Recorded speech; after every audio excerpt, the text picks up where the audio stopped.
everyone and welcome to this full course on DevOps by Edureka. DevOps is a combination of development and operations that focuses on automation, collaboration and continuous delivery. It bridges the gap between developers and IT operations teams to improve software quality, speed and reliability. And by integrating tools and practices, DevOps ensures faster software delivery, efficient resource management and seamless deployment.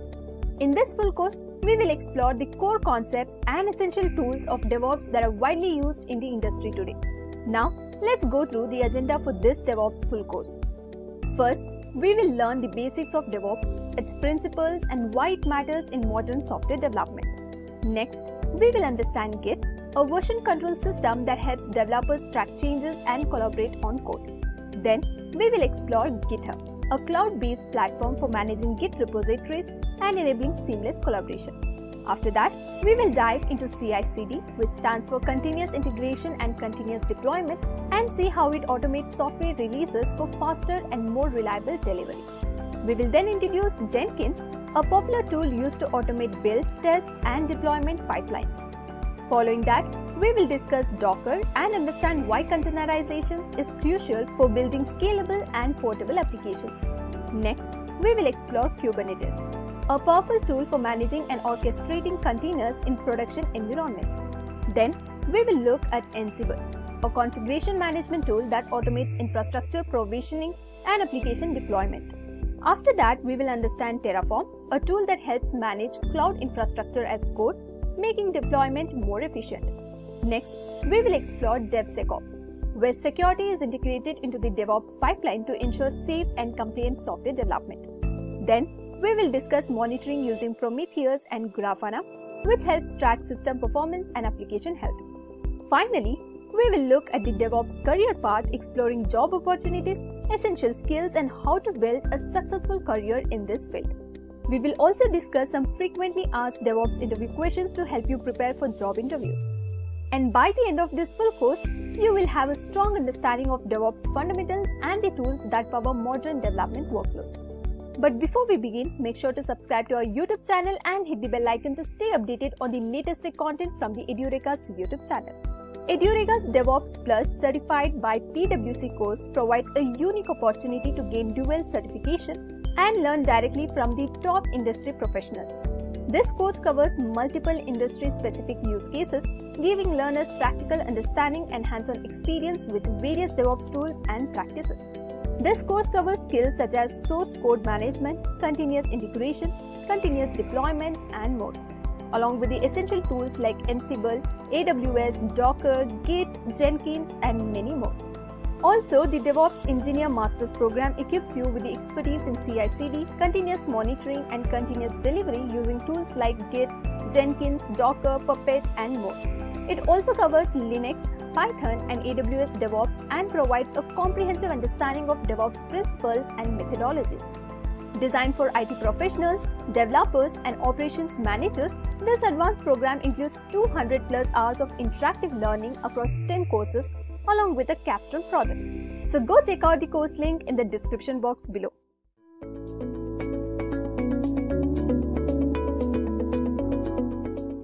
What is DevOps? DevOps is basically a combination of two words, development and operations. So what do we get when we combine these two? Simply speaking, DevOps is a culture that implements technology in order to promote collaboration between development and operations team to deploy code to production faster in an automated and repeatable way. The goal of DevOps is to increase an organization's speed when it comes to delivering applications and services. Many companies have successfully implemented DevOps to enhance their user experience. Let's take for example, Facebook's mobile app, which is updated every 2 weeks, effectively telling users, you can have what you want and you can have it now. Ever wondered how Facebook is able to do this so smoothly? It's the DevOps philosophy that helps Facebook ensure that its apps aren't outdated and that its users get the best experience. Facebook accomplishes this through a code ownership model that makes its developers responsible. That includes testing and supporting through production and delivery for each kernel of code they write and update.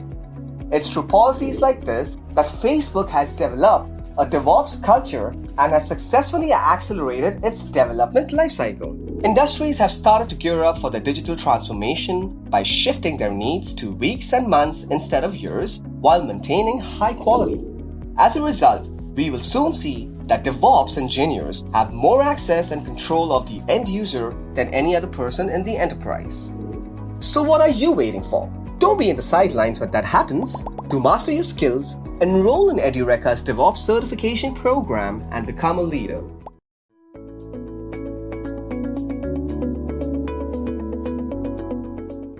Now let's find out what exactly is DevOps.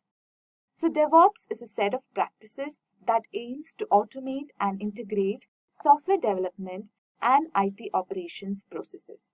The term DevOps is a combination of development and operations, reflecting the collaboration and communication between these two traditionally separate teams. The infinity symbol is often associated with DevOps as a representation of the continuous and iterative nature of the DevOps lifecycle. DevOps is a holistic approach that aims to develop a culture of cooperation and continuous improvement while automating procedures. The end goal is to deliver high-quality software faster and more reliably to meet the demands of today's fast-paced digital landscape. In 2008, the term DevOps was officially coined by Patrick Debois, a Belgian consultant, and Andrew Schaffer, a system administrator. The concept of DevOps emerged as a response to the challenges and inefficiencies that arose from the traditional approach to software development and IT operations. How is DevOps different from traditional models? DevOps differs from traditional models of software development and IT operations in several key ways. Traditional models often involve separate and distinct phases for development and operation, with less emphasis on collaboration, automation, and continuous delivery. Here are some of the key differences between DevOps models and traditional models. Development and operations teams often work in separate departments, leading to communication barriers and delays in the software delivery process. DevOps focuses on collaboration and communication between the operations team, development team, and other stakeholders. Teams work together throughout the entire development lifecycle, fostering a culture of shared responsibility. Traditional models rely heavily on manual processes for tasks like code deployment, testing, and infrastructure provisioning. This manual approach is time-consuming and is also prone to errors. DevOps advocates for automation at every stage of the development lifecycle. Automation tools and scripts are used to streamline and accelerate processes, reducing the risk of human errors and increasing efficiency. Traditional models often follow a waterfall model with sequential phases. Changes are not frequently released, leading to longer development lifecycle. Whereas DevOps embraces continuous delivery, where incremental changes are delivered frequently. This enables organizations to meet customer needs, release new features, and resolve problems more quickly. Traditional models involve manually managing and configuring infrastructure, which can result in inconsistencies and difficulties in reproducing code environments. Whereas DevOps utilizes infrastructure as code principles, allowing for the automated provisioning and management of infrastructure. This ensures consistency across different environments and facilitates scalability. For traditional models, testing is often performed in isolated phases, leading to delays in identifying and addressing integration issues. DevOps adopts continuous integration, where developers integrate code changes regularly, triggering automated tests. This helps identify and fix integration issues early in the development process. Monitoring may be limited and issues may not be detected until they impact users or systems, whereas DevOps emphasizes continuous monitoring to detect and address issues in real time. This proactive approach helps maintain system reliability. In summary, DevOps represents a departure from the traditional models by promoting collaboration, automation, continuous delivery, and a cultural shift towards shared responsibility. These differences enable organizations to deliver software faster, more reliably, and with greater adaptability to changing requirements. DevOps workflow. A DevOps workflow typically consists of several key stages, each playing a crucial role in the software development and delivery process. Here are 4 fundamental parts of a DevOps workflow. Continuous integration. Continuous integration is a software development practice that involves regularly integrating code changes from multiple contributors into a shared repository. The main goal of CI is to detect and address integration issues early in the development process, promoting a more collaborative and efficient workflow. Continuous testing. Automated CI processes are triggered whenever developers push code changes to the version control system. So CI involves building and testing the application to ensure that the new code integrates successfully with the existing code base. Continuous delivery is a software development practice that extends the principles of continuous integration to ensure that code changes are not only integrated and tested, but also automatically prepared for release and deployment. The ultimate goal of continuous delivery is to enable continuous and reliable delivery of software to production. Continuous deployment automates the process of deploying code changes to different environments such as development, testing, staging, and production.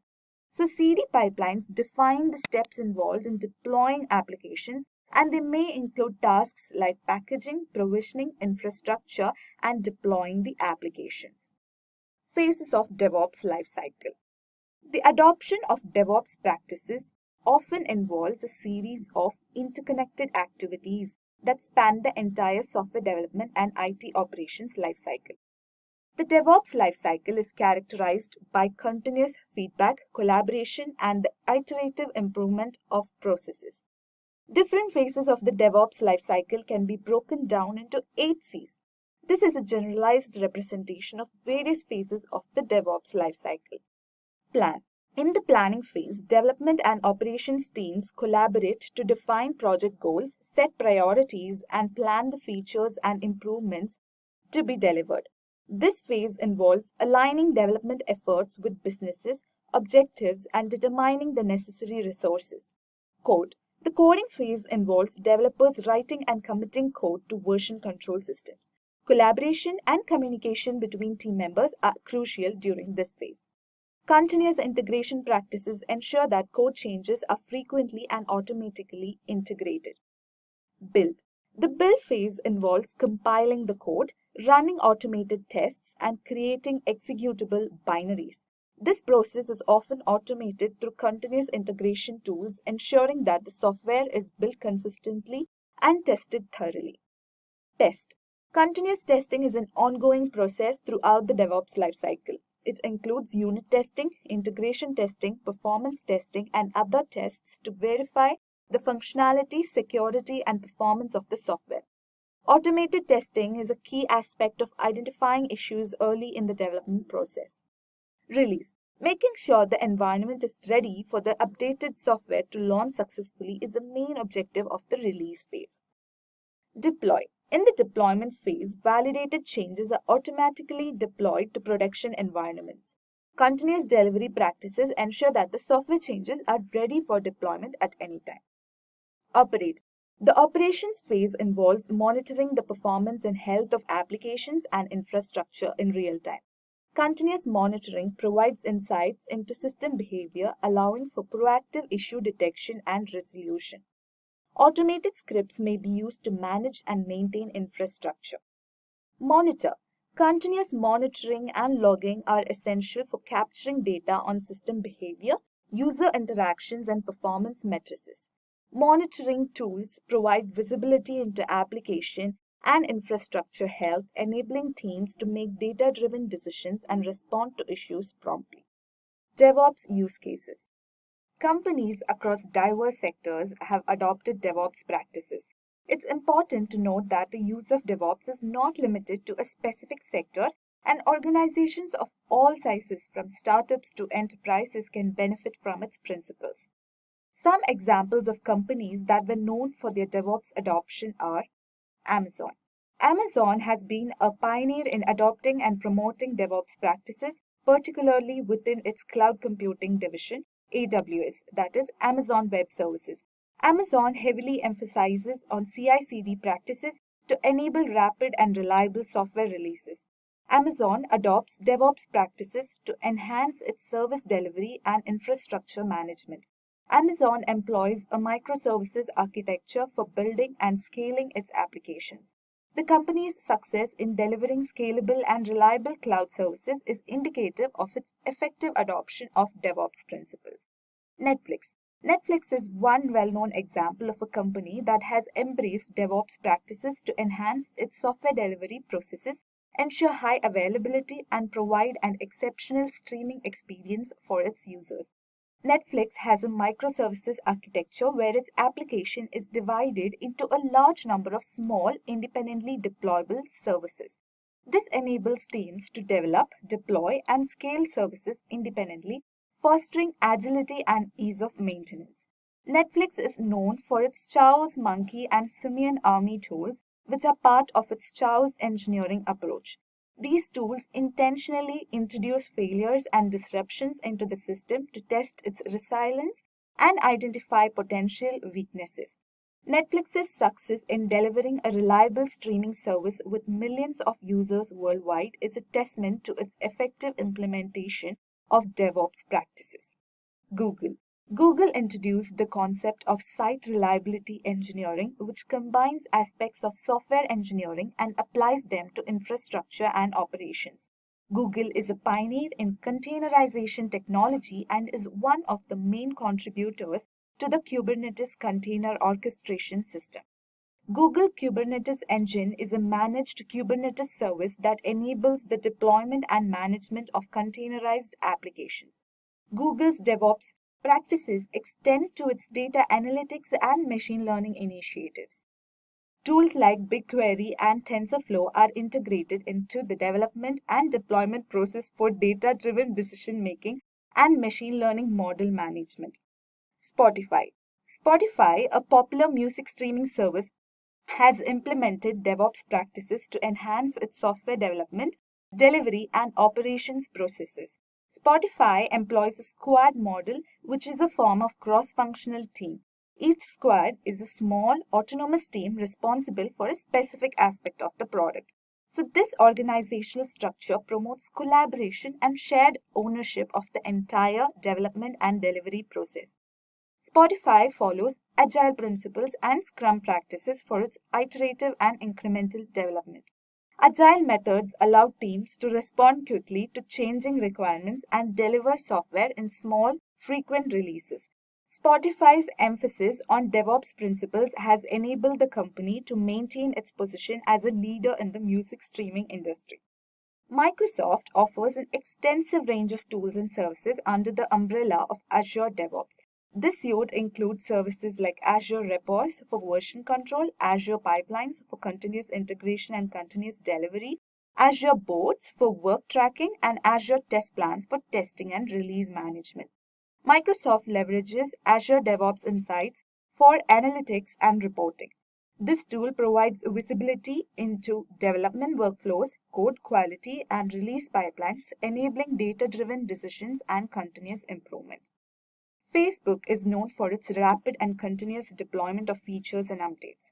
DevOps practices, including continuous integration and continuous deployment, play a crucial role in enabling frequent and efficient releases. Feature toggles or feature flags may be used to enable or disable specific features without redeploying the entire application. This allows Facebook to conduct A/B testing and roll out features gradually.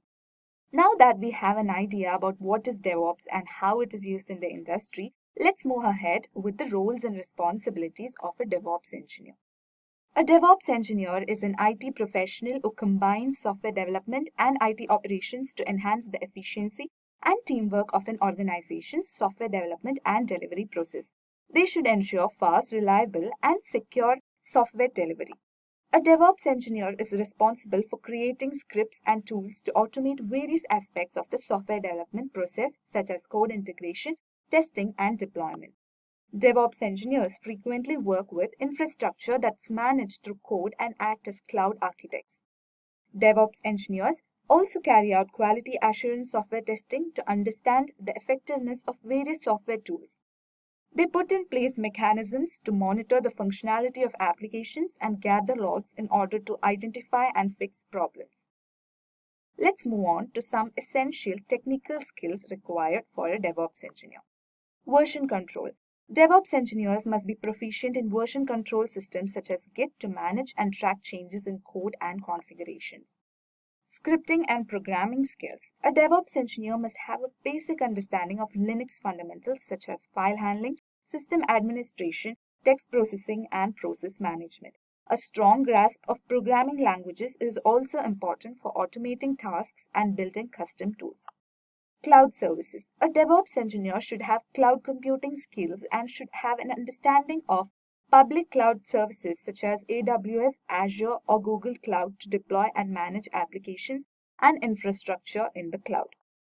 Testing. Proficiency in automation testing is crucial as it guarantees DevOps engineers' ability to detect errors in software projects and products. Containerization. To deploy and manage applications effectively, a DevOps engineer must be familiar with container orchestration platforms like Kubernetes and containerization technologies like Docker. Moving on to the qualifications and certifications of a DevOps engineer. A Bachelor of Computer Science or a related degree that focuses on software development is a minimum requirement for a DevOps engineer. A postgraduate degree will be beneficial. Industry experience in roles that expose you to scripting and programming languages, cloud technologies, and experience in a leadership role may also be beneficial. Some in-demand DevOps certifications required for a DevOps engineer include AWS Certified DevOps Engineer Professional Certificate. So Edureka offers the AWS DevOps Engineer Certification training course that improves technical expertise in provisioning, operating, and managing distributed application systems on the AWS platform. Second, Certified Kubernetes Administrator. Kubernetes certification training by Edureka is curated by top industry experts and will help you clear the official Certified Kubernetes Administrator exam. So this Kubernetes training is live and instructor-led and helps you master key Kubernetes concepts with hands-on demonstrations, which in turn helps you become a certified Kubernetes professional. Microsoft Certified DevOps Engineer Expert Certificate. Edureka's Microsoft Azure DevOps Certification AZ400 course is curated by industry professionals as per the industry requirements and demands. This Azure DevOps training gives you a solid foundation to appear for the Microsoft Certified DevOps Engineer Expert Certification. Please check out the training courses offered by Edureka for these certifications. The link to these is in the description box below. Now let's move ahead with some common tools used by a DevOps engineer. Version control. Git.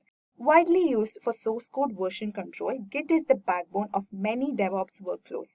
Git is used to monitor changes in the source code, enabling multiple developers to collaborate on non-linear development. CI/CD. Continuous integration, continuous deployment is a technique that involves automating different stages of app development to regularly deliver apps to customers. Some popular CI/CD tools are Jenkins, an open source automation server that supports building, testing, and deploying code. GitLab CI, integrated CI/CD solution tightly coupled with version control platforms. Travis CI, a cloud-based CI/CD service that integrates with GitHub repositories. Configuration management. Ansible, an open source automation tool for task automation, configuration management, and application deployment. Chef, an automation platform that manages infrastructure as code. Containerization. Docker, a platform for containerizing applications, is one of the most widely used container technologies today. A Docker container image is a lightweight, executable, standalone software package that includes code runtime, system tools, and system libraries. That is everything needed to run an application. Orchestration. Container orchestration automates the deployment, management, and scaling of networking containers. Kubernetes, an open source platform for container orchestration that automates containerized application development, scaling, and management. Infrastructure as code. Terraform is the most popular infrastructure provisioning tool. It is a tool for building, changing, and versioning infrastructure as code. CloudFormation, AWS native IAC tool for defining and provisioning AWS infrastructure. Cloud platforms. Public cloud platforms such as AWS, Microsoft Azure, and GCP offer a wide range of services for building and deploying cloud-based applications. What is CI/CD? CI/CD brings continuous automation and continuous monitoring to apps at every stage of their lifecycle, from delivery and deployment to integration and testing. So these connected techniques are often referred to as a CI/CD pipeline and are used by the development and operations teams. CI/CD is a solution to the problems that arise when integrating new code. Continuous integration and continuous delivery are integral components of the DevOps philosophy, contributing significantly to the efficiency, reliability, and speed of software development and deployment. So let's explore one important CI/CD tool, that is Jenkins. Jenkins is an open source automation server widely used for building, deploying, and automating any project, particularly in the field of continuous integration and continuous delivery. It helps automate parts of the software development process, making it more efficient and reducing manual intervention. So Jenkins is an amazing tool to build a CI/CD pipeline because of its flexibility, extensibility, and strong community support. Jenkins plays a crucial role in the DevOps toolchain by automating key processes and providing a flexible and extensible platform for developing, testing, and releasing software. Its popularity and widespread adoption make it an essential tool for many DevOps teams. Next, let's explore the installation of Jenkins. The prerequisite of Jenkins is that we should have Java, that is JDK, installed in our system. If you haven't installed Java, go ahead and install it. You can refer to the Edureka's Java installation video. First, open the web browser and type Jenkins. Open the first link from the official Jenkins website. Yeah, this is the Jenkins website. Let's go ahead and click on download. So now we are directed to this page.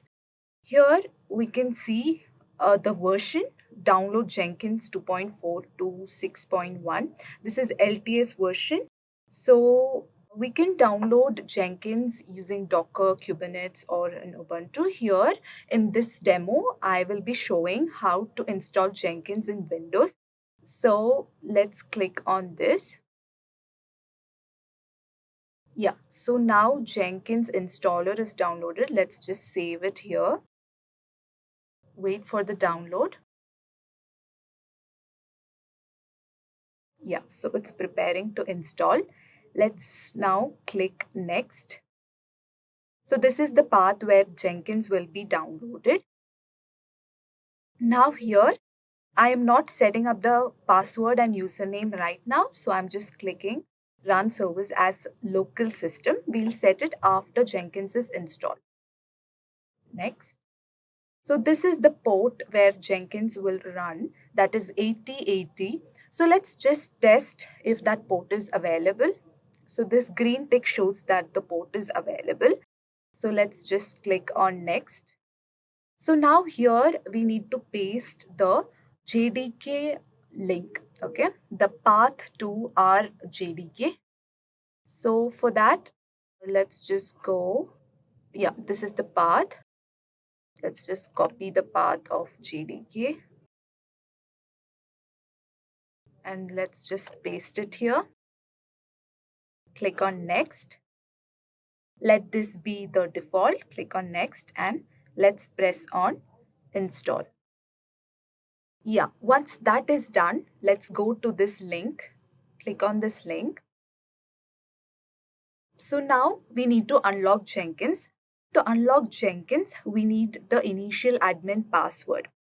So the initial admin password is here, okay, in this link that they have already provided. So let's go to explore. Let's go to our quick access and let's just copy paste this link.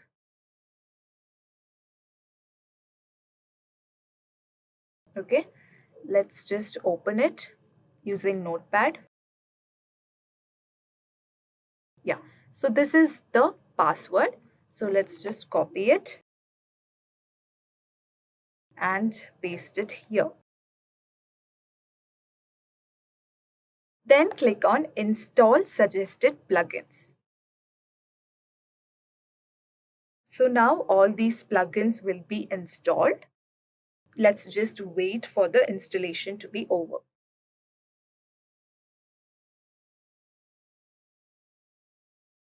Yeah, now we need to create a username. So let's keep it Edureka and password. Okay, give your email address as well. Save and continue. Yeah, this is the URL in which Jenkins will run. Let's just save and finish. Now click on Start using Jenkins. Yeah, so this is the Jenkins dashboard and we have successfully installed Jenkins in our system. Now that you have installed Jenkins, we can go ahead and create a CI/CD pipeline. Click on New Item and name it as Jenkins Demo and click on Pipeline, then OK. Okay, then we need to go down and let's try some existing pipeline. So here we have an already existing pipeline, that is Hello World. So this is the pipeline script. So basically a Jenkins scripted pipeline is a sequence of stages to perform CI/CD related tasks that can be specified as code. So it enables you to develop a pipeline script and add it to your code repository so that you can version it. So first we have the node block, okay, that is the pipeline. Then we have the stage block. Here we will define what the pipeline will do. So this step here, it will echo Hello World. Okay, that is, it will print Hello World. So this is basically a simple pipeline script. Now let's save it and let's click on Build Now. Okay, so here you can see that the pipeline is getting built, and so these are the different stages. Okay, in the stage view you can see different stages of the pipeline that we are building. So now here you can see that there is a green tick. Green tick indicates that the pipeline is built. So we'll just go ahead and click on it. Yeah, now we can see that this is the console output. So here you can see that Hello World is printed here, that is echoed, and our Hello World is a success. Next, let's see how to pull code from a GitHub repository and build a pipeline. So GitHub is a web-based repository of code that plays a major role in DevOps. It provides a common platform for multiple developers working on the same code or project to upload and retrieve updated code, thereby facilitating continuous integration. So Jenkins needs to have a GitHub plugin installed to pull code from the GitHub repository. Also, we need to have Git installed on the local machine. So download the appropriate Git file for your operating system, in this case Windows, and install it into your local machine. So you can execute Git repositories in your Jenkins once Git has been installed on your machine. So to check if Git has been installed on your system, open command prompt and type Git. Yeah, this shows us that Git has been installed in the system. The second thing that you need to make sure is that we need to add the git.exe path to the global tool configuration in Jenkins. So for that, open Jenkins and click on Manage Jenkins. Click on Tools. Under Git installation, you can see this path. Okay, this is the path to the Git executable. Okay, so for that, to get this path, go to command prompt and type where Git. Yeah, so this is the path to my Git executable. So we need to copy this path and paste it here. Okay, and then we save it. Yeah, So that is done. Next, what we need to do is we need to create a repository in GitHub. So this is my repository, CI/CD pipeline. This repository, I created it for the sake of this demo. So, and you'll also have to add a file that is Jenkins. Okay, so this is a document named Jenkins. So the Jenkins file is a text file that includes the description of a Jenkins pipeline. Okay, so this is the pipeline code. So the stage block comprises a number of stages in a pipeline showing the Jenkins pipeline flow. So here there are 3 stages: build, test and deploy. So each stage will print building example. The first stage will print building example. Second will echo testing example, and the third deploying example. So now that everything is set, let's go ahead and build the pipeline in Jenkins. Okay, so click on new item, name it as Jenkins Demo 2, and then click on pipeline and click on OK. Yeah, here we need to click on GitHub project, and for the project URL, we need to go to the GitHub repository and click on code. Here we have the HTTPS link. Copy that and paste it here. Then go down and also enable this option, that is GitHub hook trigger for GIT-SCM polling. Now, once that is done, go to pipeline and pipeline script from SCM. Yeah, so now we need to choose our SCM, which is Git, and the repository URL will be the same thing that we had copied. Okay, so control paste, and then here under the branches to build, replace master with the asterisk. Once that is done, you also need to change the script path to Jenkins and save it. Okay, so now our pipeline is ready. Now we'll have to build it. So click on build now. Yeah, now we can see that our pipeline is getting built. So these are the different stages. You can see the progress here. Yeah, now the pipeline is built. We can see the green tick. So click on that. This shows us the console output. So you can go down. You can see if the statements are being printed. Now you can see that building example, testing example and deploying example. The 3 statements are being echoed, that is being printed here. So now we have successfully created a pipeline in Jenkins.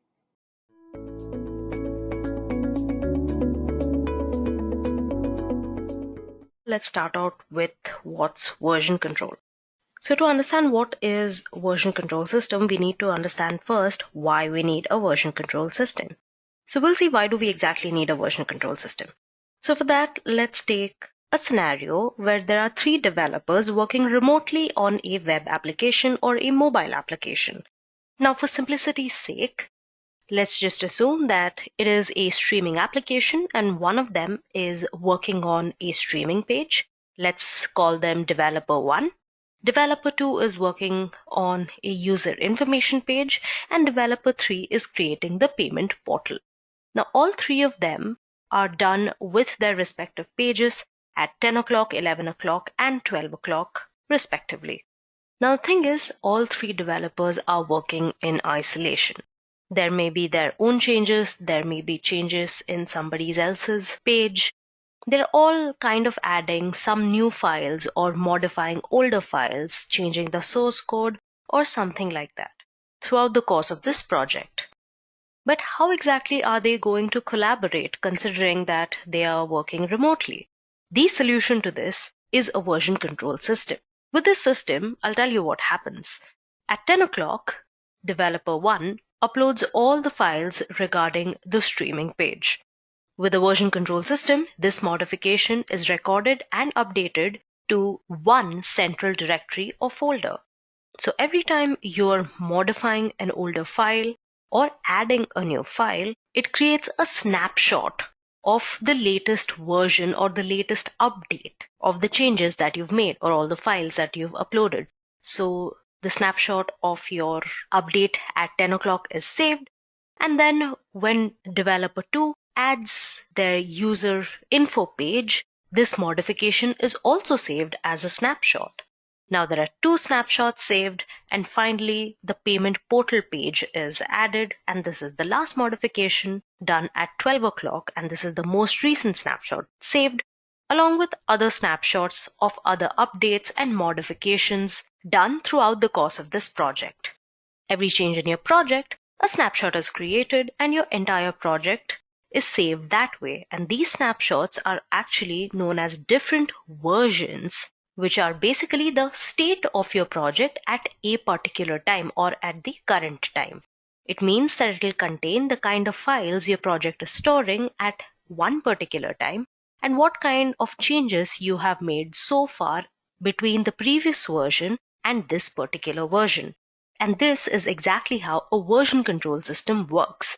So version control system basically is a system that records changes to a file or a set of files over time so that you can record specific versions later. These versions are recorded in a repository and they can be recalled anytime from these repositories during the course of your project. So version control systems essentially are of 3 types. Now the local version control system is one of the simplest forms of VCS and has a database that keeps all the changes of the files under revision control. So all the files are saved by this one user and they manage all of the files.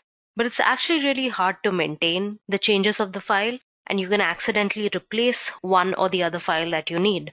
It also needs something known as RCS or revision control system, which keeps patch sets or the differences between updates in a special format on your disk. All of this, your local version control systems maintains all the track of all the files within your local system. As a user, you can track specific versions later, and it basically works as an independent standalone system for an application. So your applications like spreadsheets and word processors have this control mechanism. So that's one type. Apart from this, you also have your centralized version control system, which basically uses a central server to store all the files and enables team collaboration. So it's not one local system, but multiple systems which work on a single repository to which users can directly access as a central server. So the repository is a central server that could be local or remote, which is directly connected to each of the programmer's workstation.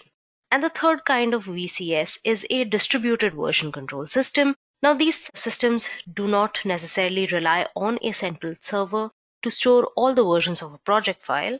In a distributed version control system, every contributor has a local copy or a clone of the main repository. So everyone maintains their own local repository, which contains all the files and the metadata present in the main repository. And they can push or commit or update the main repository if and when required. Now we are going to cover more on the latter 2 version control systems further in the session. So now let's try and understand in depth what's the difference between a centralized version control system and a distributed version control system. As I had mentioned before, in a centralized version control system, each programmer working on a branch on a project has absolute access to the central server. So the centralized version control system uses a central server to store all the files, and everybody on the team can directly access the central server as it is one single repository. So if you have 3 workstations, workstation 1, workstation 2, workstation 3, all of them can directly commit to the repository and get updates from the repository, which is your central server. The repository here indicates a server that could be local or remote, directly connected to each programmer's workstation. Every programmer can extract or update their workstations with the data present in the repository, or can make changes or updates or commit in the repository.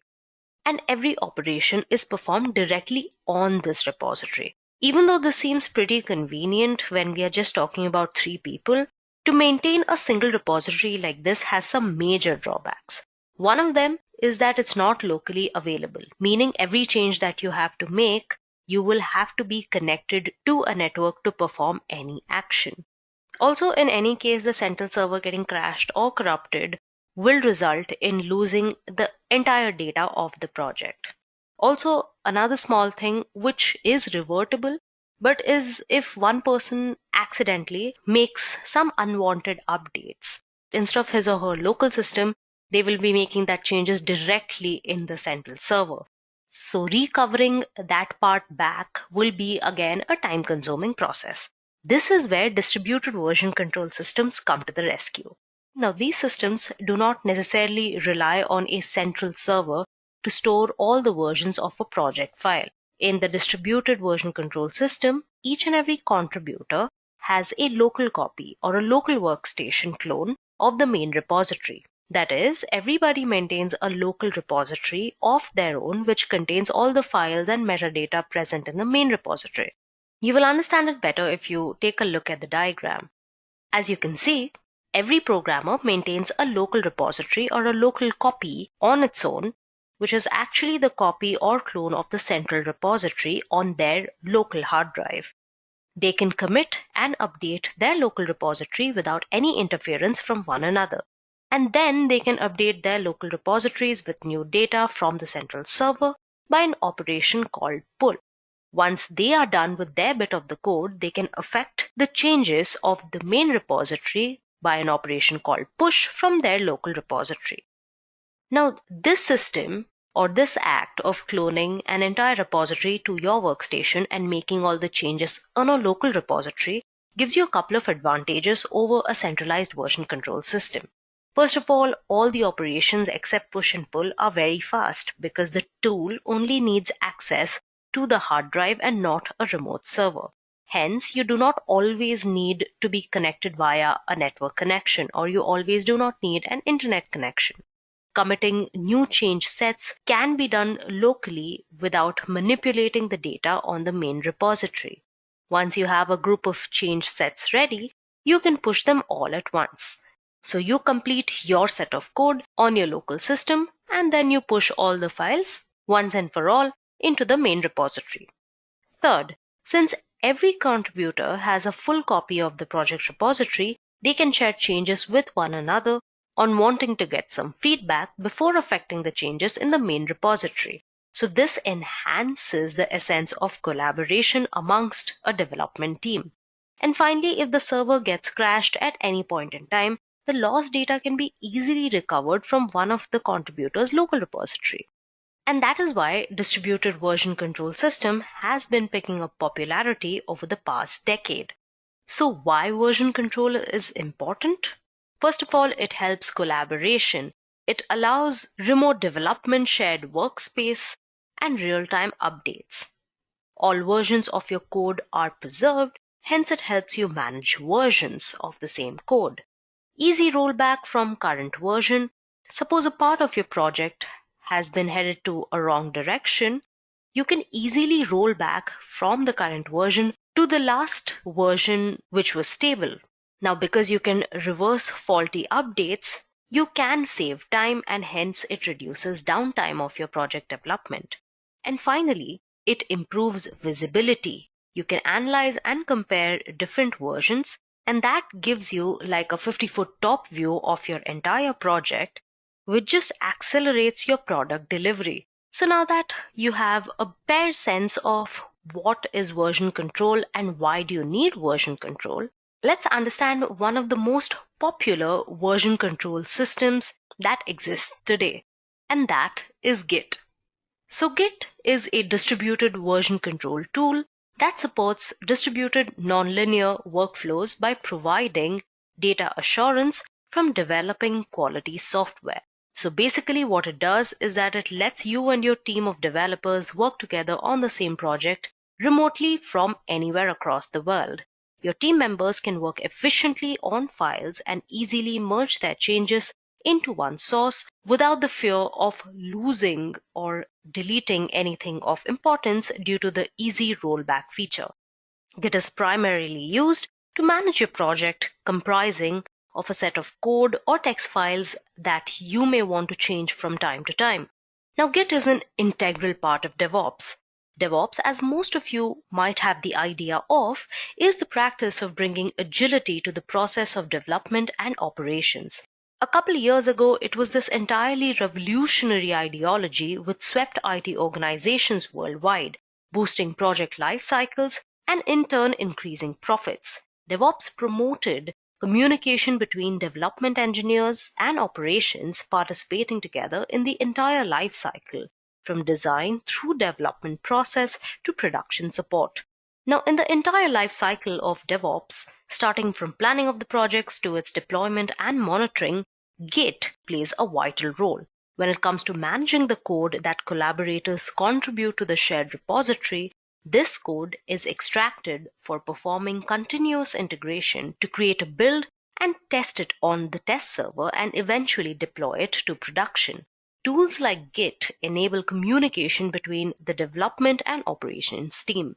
When you are developing a large project with a huge number of collaborators, it is extremely important to have communication between the collaborators, between the developers while making changes in the project.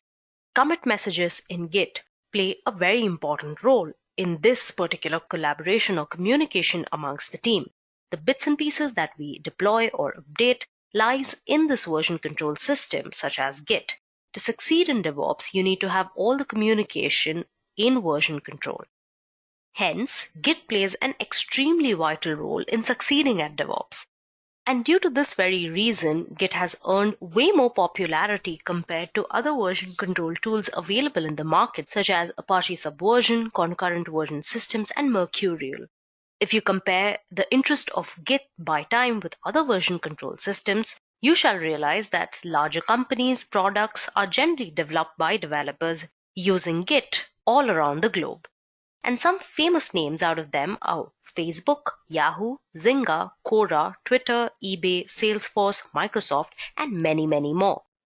Now, lately, all of Microsoft's new development work has been in Git features.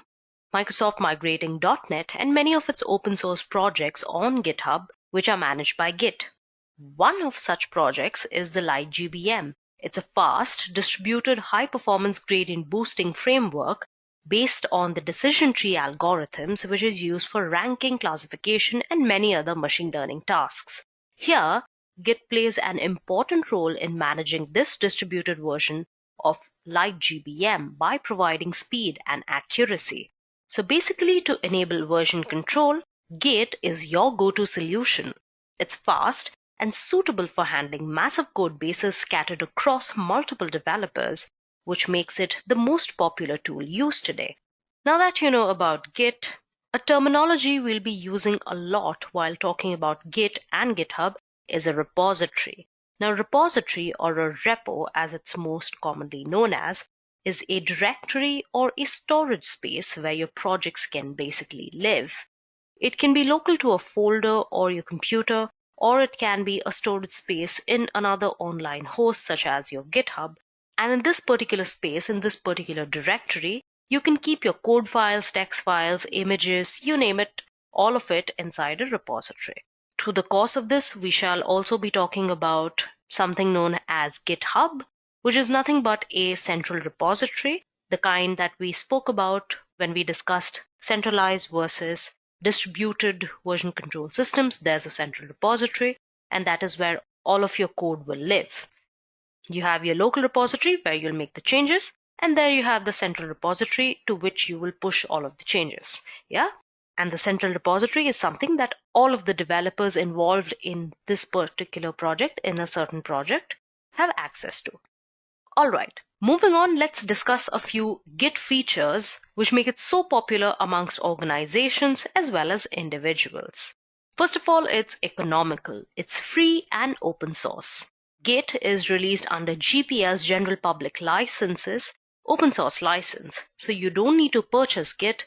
It is absolutely free. And since it's open source, you can modify the source code as per your requirement. Second is its speed. Now, since you do not have to connect to any network for performing all of the operations, it completes all the tasks really fast. performance tests done by Mozilla showed it was an order of magnitude faster than other version control systems. Fetching version history from locally stored repository can be 100 times faster than fetching it from the remote server. So the core part of Git is written in C, which avoids runtime overheads associated with other high-level languages, which makes it extremely fast compared to other version control systems. Next is that Git supports non-linear development. Git supports rapid branching and merging and includes specific tools for visualization and navigation of a non-linear development history.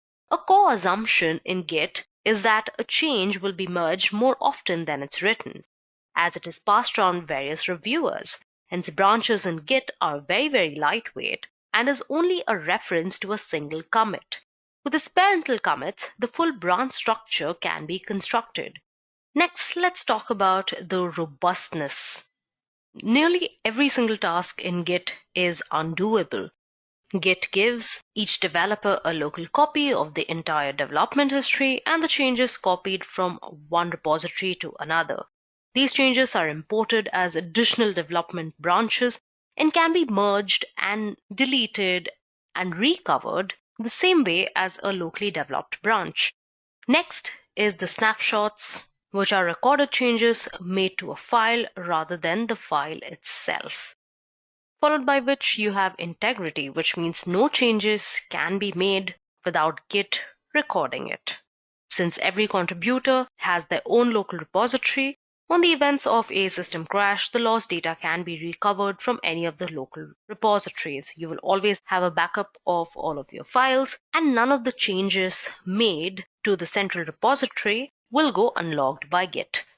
Git uses the SHA-1 or the secure hash function to name and identify objects within its repository, and every file, every commit is checksummed and retrieved by its checksum at the time of the checkout. The Git history is stored in such a way that the ID of a particular version, a commit in Git's terms, depends upon the complete development history leading up to that commit. Once it's published, it's not possible to change the old versions without it being recorded.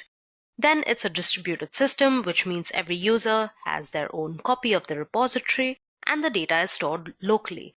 Git gives each developer a local copy of the entire development history, and the changes are copied from one such repository to another. These changes are imported as additional development branches and can be merged in the same way as a locally developed branch. And finally, it's easy branching.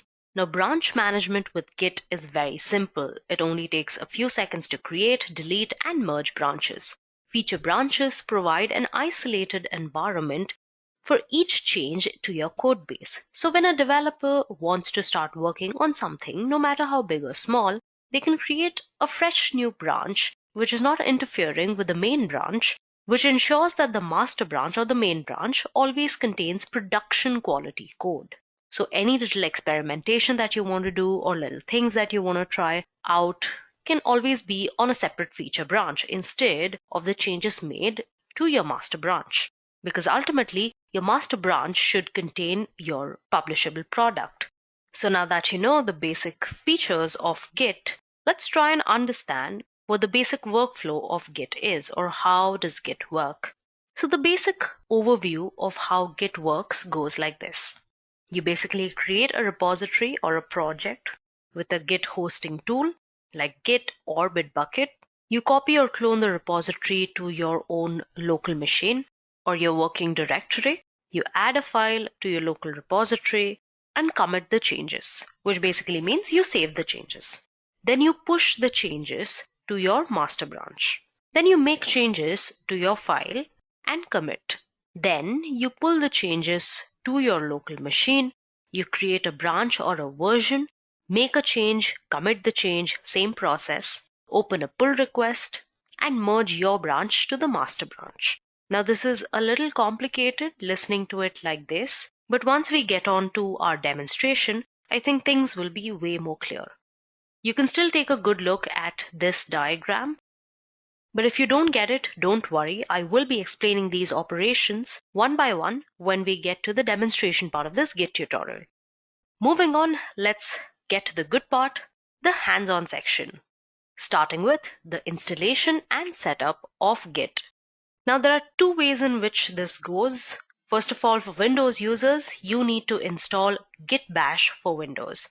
And for Linux users, you'll have to start by updating the package index and then install Git using the terminal. So first of all, for our learners using Windows, you'll have to log on to gitscm.com/downloads and then click on Downloads for Windows button and then run the executable file and follow through till you finally install Git Bash.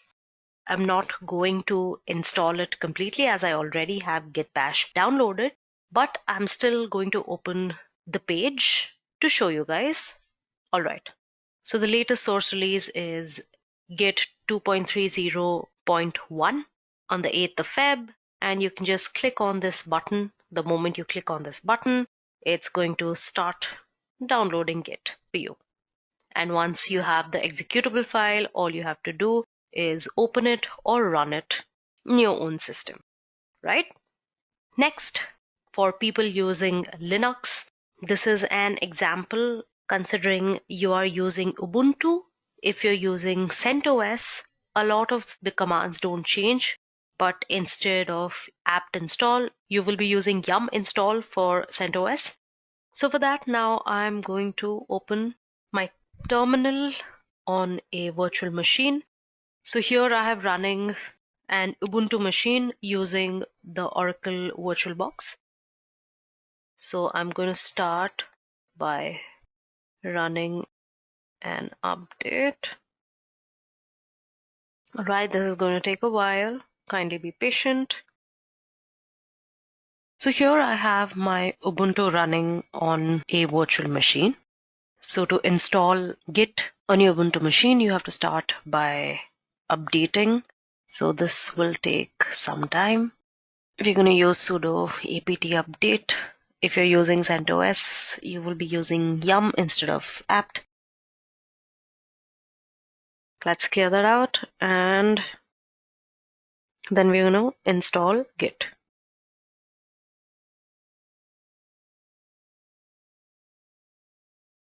And then you can look for the Git version. Yeah? All right. Now that we have our Git installed, let's go ahead and look at the operations and commands that we are going to take a look at today. You have your repository setup, which include the commands init, clone, config, and alias. Then you have your save changes operations, which have your add, commit, diff, and stash. All of these commands we are going to go on and off and look at collectively mostly. Then we are going to look at the inspect operations, your inspect repository operations, of which the git status command is something we are also going to look at throughout this demonstration right from the beginning. So apart from that, you have your git log, git tag, and git blame commands. So you have your merge rebase command. So let's move on to our first set of Git operations. First of all, you have your git init command, which basically creates a new empty Git repository. Now this can be used to convert an existing unversioned project to a Git repository or initiate an absolute fresh Git repository. Now most other Git commands are not available outside of the initialized repository. So this is usually the first command that you will run in a new project. That is, if you're using Git Bash. So when I run git init, it reinitializes an existing Git repository, which I already have here. Now what this does is it reinitialized my existing Git repository in this particular directory, in this .git directory. Yeah. What git init does is that it creates an empty Git repository or reinitializes an existing one, like it did for me right now. It basically creates a .git directory with subdirectories and template files. And when you run the git init command in an existing repository, it will not overwrite the things that are already there. It'll rather pick up the newly added templates. So that's the repository initialized. You can go ahead and create some files in the directory or repository, whatever you call it. Now that is about initialization. Now, what about if there was an existing repository on Git that you had to act upon, that you had to make updates to, that you had to add files to, things like that? That's where you use the git clone utility. Yeah. Now you have the git clone utility, which you use to target an existing repository and create a clone or copy of this particular repository on your local machine.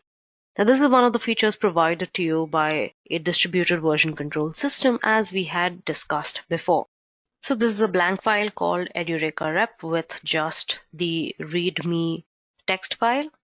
Let me just go ahead and copy this. And then I can just git clone and paste its HTTPS URL. And as you can see, it's cloning this into Edureka rep. And now if I change directory to Edureka rep, you can see the readme file is right there. Yeah. So we're basically going to work off of this particular repository today, Edureka rep. Yeah. So now that we created a clone, moving on, we have the git config command, which basically is a convenience function that is used to set up your git configuration values on your global or local project level. This command is basically used to modify your configuration text file. So if I typed git config global user.email, and here I type, so there I gave in my email ID as the global user email ID. So if I ask for what the global user email ID is, it will return my ID back to me. Yeah. Basically, these configuration levels, like your username and your user ID, correspond to your .git config text files. Now, executing this basically will help you modify the configuration text file. Git uses this series of configuration files to determine non-default behavior that you may want. Yeah. So the first place Git looks for these values is in the system-wide configuration file, which contains settings that are applied to every user on this system. So basically, if you pass the option to your git config, it will read and write from this file specifically. And the next place the Git looks is the config/git config file, which is specific to each user. Now you can make Git read or write to this file by passing your global option, which is what I did. And the final command in the setup operations that we are going to look at is an alias. Now, alias, as the name suggests, is basically used to create shorter commands that map to longer commands. They enable more efficient workflows when you obviously have to use lesser keystrokes to execute a command. There are these lengthy commands which obviously kill a lot of your time. So these aliases you can use to shorten those commands. And these are also something that you will create via the git config command. There isn't really a direct way or a direct command of creating aliases. Yeah, this is just something I wanted to add in here along with the git config command. Like a very common alias created is CO for checkout or anything else, CK for checkout. So yeah, this is something that you can do using the git config command, just creating aliases. Moving on, let's look at operations that you use to add changes and save changes to your Git repository. Now, the first two commands here that we're going to look at are git add and git commit. Now, this combination is basically used to create these snapshots that I was talking about initially in the session, right? So basically what you do is first, you use the git add command to add a change in your current directory or your working directory. And you add that to the staging area. It tells Git that you want to include a particular set of updates or changes in a particular file in the next commit. Then what you do is you move on to git commit after making the changes to your working tree. Then you use the git commit command, which captures a snapshot of your project's current state. So basically, you use add to update the index using the current content found in your working tree. And then you basically prepare the content in the staging area for the next commit. Then you run the commit command to take that snapshot of your project's current status. Now remember, this is very important and you have to do it each time. You must use the add command to add any new modified files to the index. You can't directly commit anything without adding it to the stage area first. Now what I did was I quickly went ahead and added 3 files to my repository Edureka rep. So if I go into this repository, you can see there are 3 files: Edureka file 1, file 2, file 3. Now let's see if these files are in my index or not using the command git status. Now git status basically displays the state of the working directory and the staging area. It will list all the modified files which are ready to be added to the local repository. It lets you see which changes have been staged and which haven't, which files are being tracked by Git and not. So if I typed git status, you can see on your main branch, you have 3 untracked files, which are the 3 files that I just added: Edureka file 1, 2, and 3. These are not added to the index yet. This means I cannot commit these changes unless I added them explicitly to the index. So now we are going to add these 3 files. This command will update the index using the current content, which is found in your working tree, as you can see in front of you. And then it'll prepare the content in the staging area for the next commit. So either I can just git add and put in the directory name, or I can just use git add with an extension of a, which means all, and this will add all of these files to the index which are in the directory but not updated in the index yet. Yeah, now I've done that. Let me go ahead and use git status again, and you can see all of these file names are written in green, and you can see changes to be committed written here, which means all of these changes are ready to be committed. They are added to the index. Now these files are added to the index. You are ready to commit them. Now, as I had mentioned before, we're going to commit them, and committing refers to recording the snapshots of the repository at any given time. So your committed snapshots will never change unless it's done explicitly. So I'm going to clear this, and we're going to commit this by typing git commit and then adding a tag or a message called committing 3 files.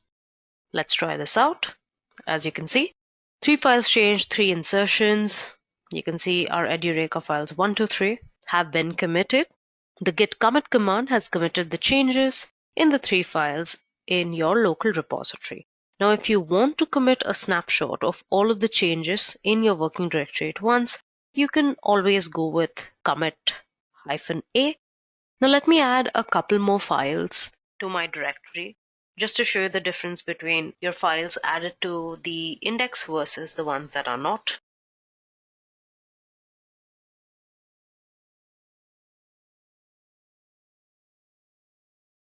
If I type ls again, you can see there are 2 more files over here. As you can see, I have 2 other files.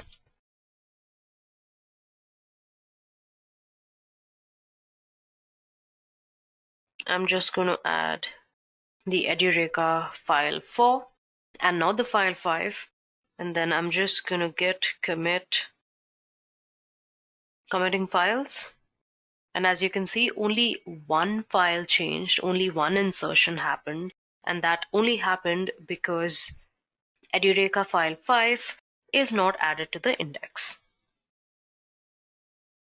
And even if I use the extension A, I cannot add Edureka file 5 because that has not been added to your index.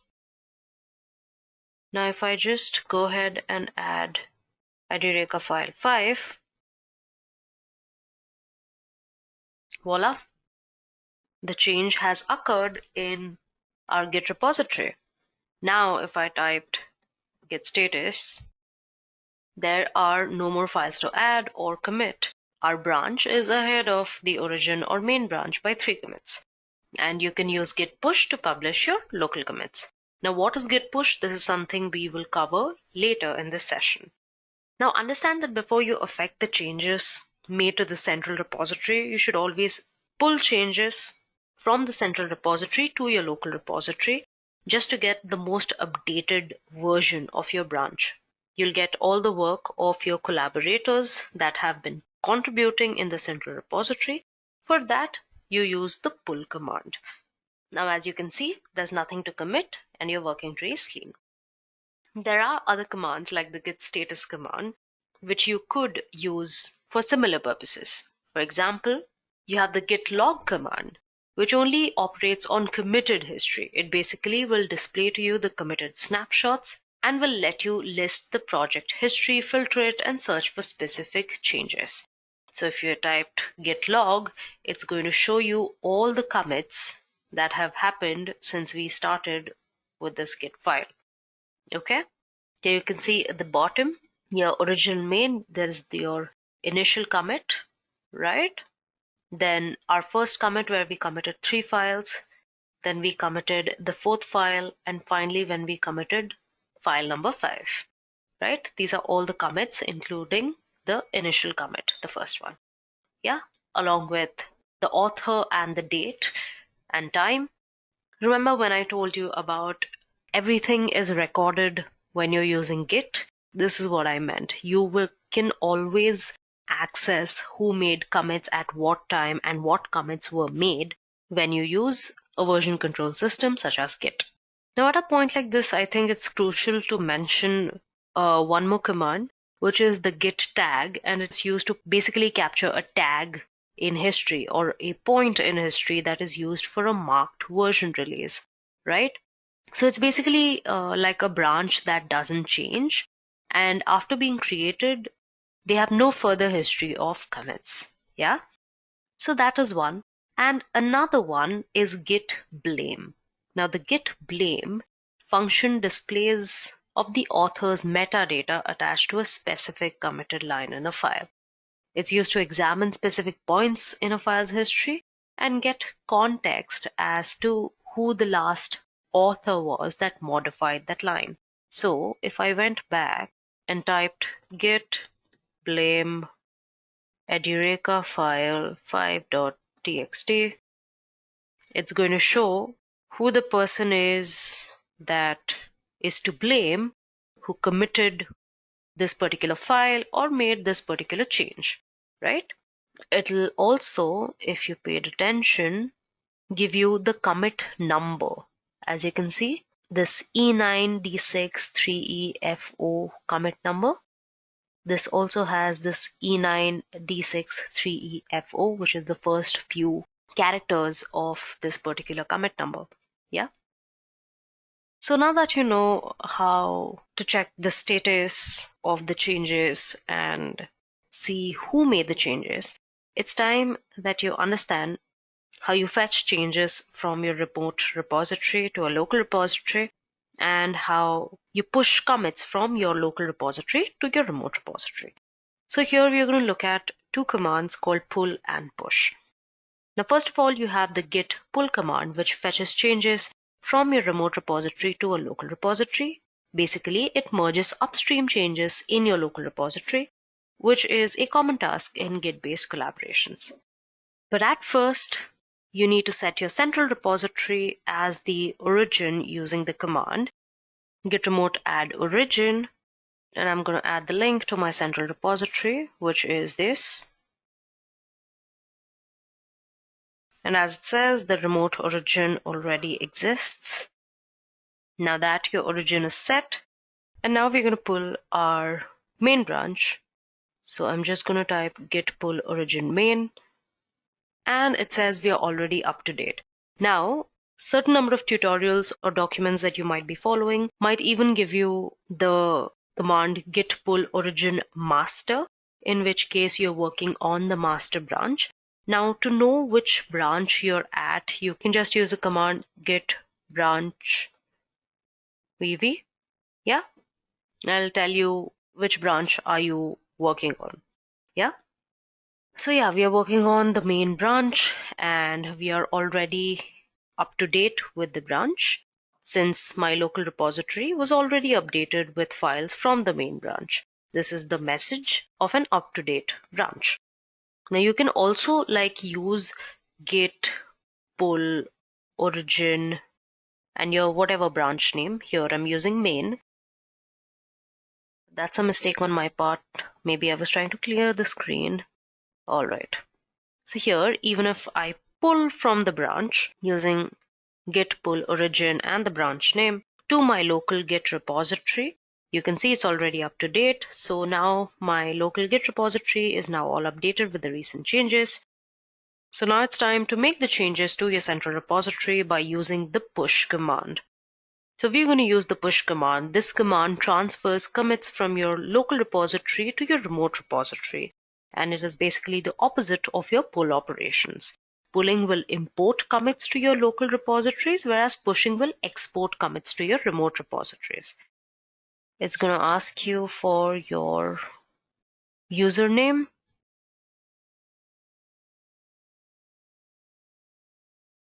And password before it lets you push into your main branch there. So I've put in the username and password for my GitHub account. And with that, this has pushed the changes from my local repository to the remote repository along with all the necessary commits and internal objects. Now this has created a local branch in your destination repository. The use of git push is to publish your local changes to a central repository. After you've accumulated several local commits and are ready to share them with the rest of the team, you can then push them to your central repository by using the git push command. Now the files which have already been committed previously in the commit section and they were all push ready, you will use git push origin master to reflect these files in the master branch of your repository. All right. So let's go ahead to our repository and see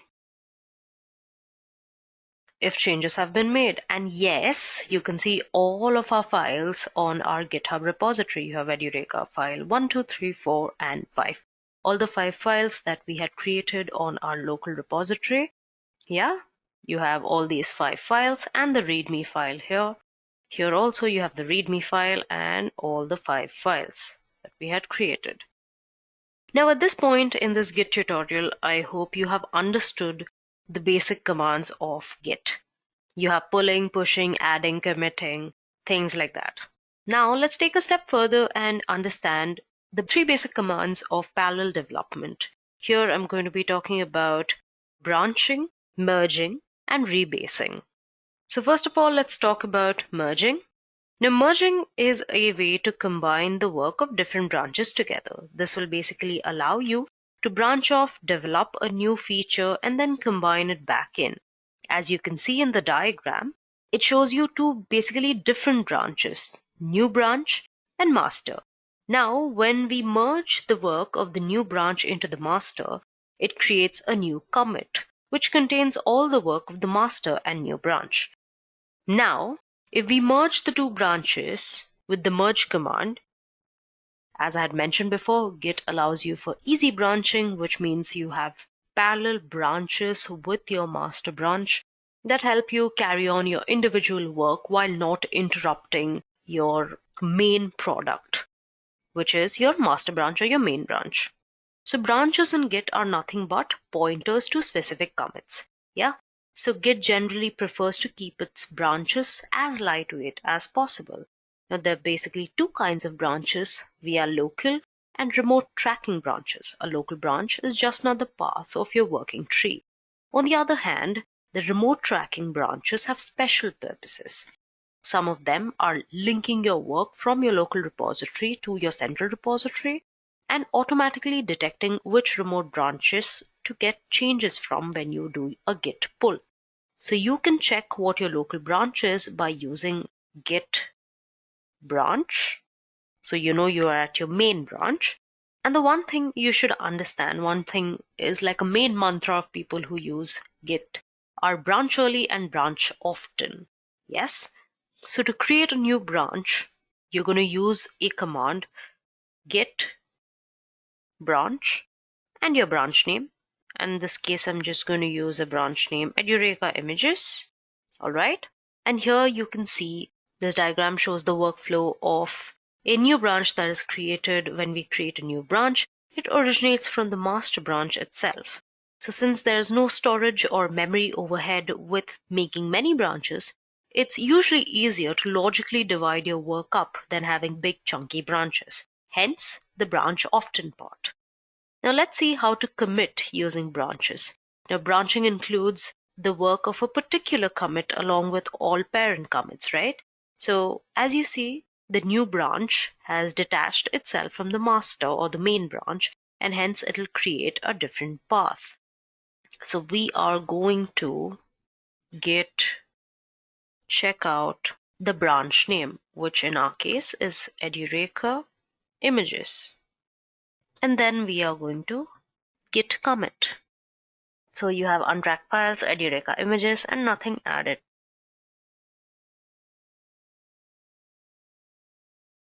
So you made that branch. Now, merging is a way to combine the work of different branches together. So basically what this does is, now that we've branched off to something known as Edureka images, you can go ahead, add files to it, develop a new feature, and then combine it back into your main branch. Here you can see two different branches. You have your new branch and your main branch. And when we merge the work of a new branch into the main branch, it creates a new commit, which contains all the work of the main branch and the new branch. So now if we merge this branch, as you can see, it's already up to date. It's important to know that the branch name here should be the branch that you want to merge into the branch that you're currently checking out. So make sure that you are checked out of this destination branch. So let's just merge all the work of the branch Edureka images into your main branch. For that, I will first check out my main branch and then merge Edureka images with git merge Edureka images. And as you can see, all the data from the branch Edureka images has merged into the main branch. Now notice that merging in Git creates a special commit that has two unique parents. Now this is one way of merging into the main branch. There's also another way of combining the work between two branches, which is called rebasing. Now rebasing takes a set of commits, copies them, and stores them outside your repository. The advantage of rebasing is that it can also be used to make linear sequence commits. The commit log or the history of the repository stays clean if rebasing is done. Now our work from the new branch is placed right after master, and we have this nice linear sequence of commits. This command doesn't copy but moves all our work from the current branch to the master or the main branch. They look like they've been developed sequentially instead of having developed parallelly. So if I just did another branch called git branch Edureka images 2, and then maybe git checkout,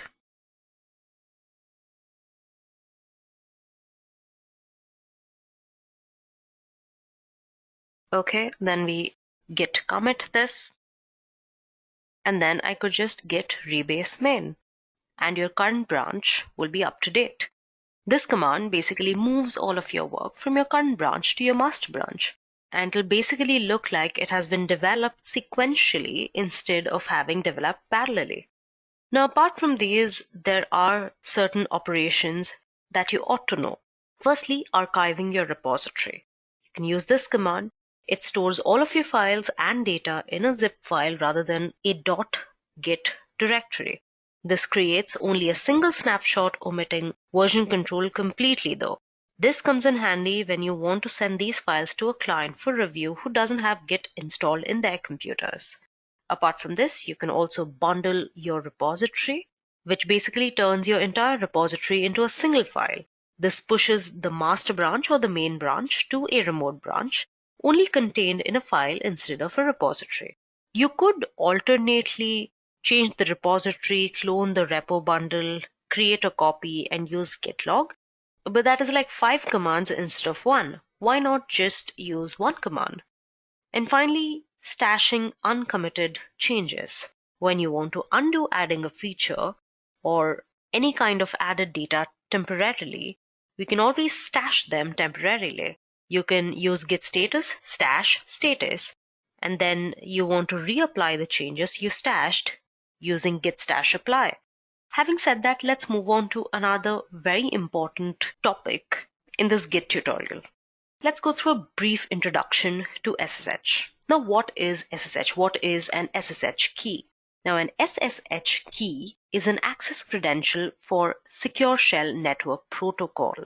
It's basically an authenticated and encrypted secure network protocol and is used for remote communications between machines on an unsecured open network, for remote file transfer, network management, and remote operating system access. So basically, it's typically used to log into a remote machine and execute commands in it. But this also supports tunneling, forwarding TCP ports, and X11 conditions. It can transfer files using associated SSH file transfer or secure copy protocols. It provides you several alternative options for strong authentication and protects the communication security and integrity with very strong encryption. It's a secure alternative to the non-protected login protocols and insecure file transfer methods such as FTP. So basically, how do you create SSH keys? You start by using the command ssh-keygen, and then you'll be prompted to enter a file in which to save the key. So home, Edureka. Then we're going to enter a passphrase. I'm just going to leave it empty again. And you can see our identification has been saved in the file that we specified. And we have something known as a key fingerprint. And finally, what we have to do is add the new SSH key to the SSH agent. And then you will see identity added. And that's it. You have created an SSH key.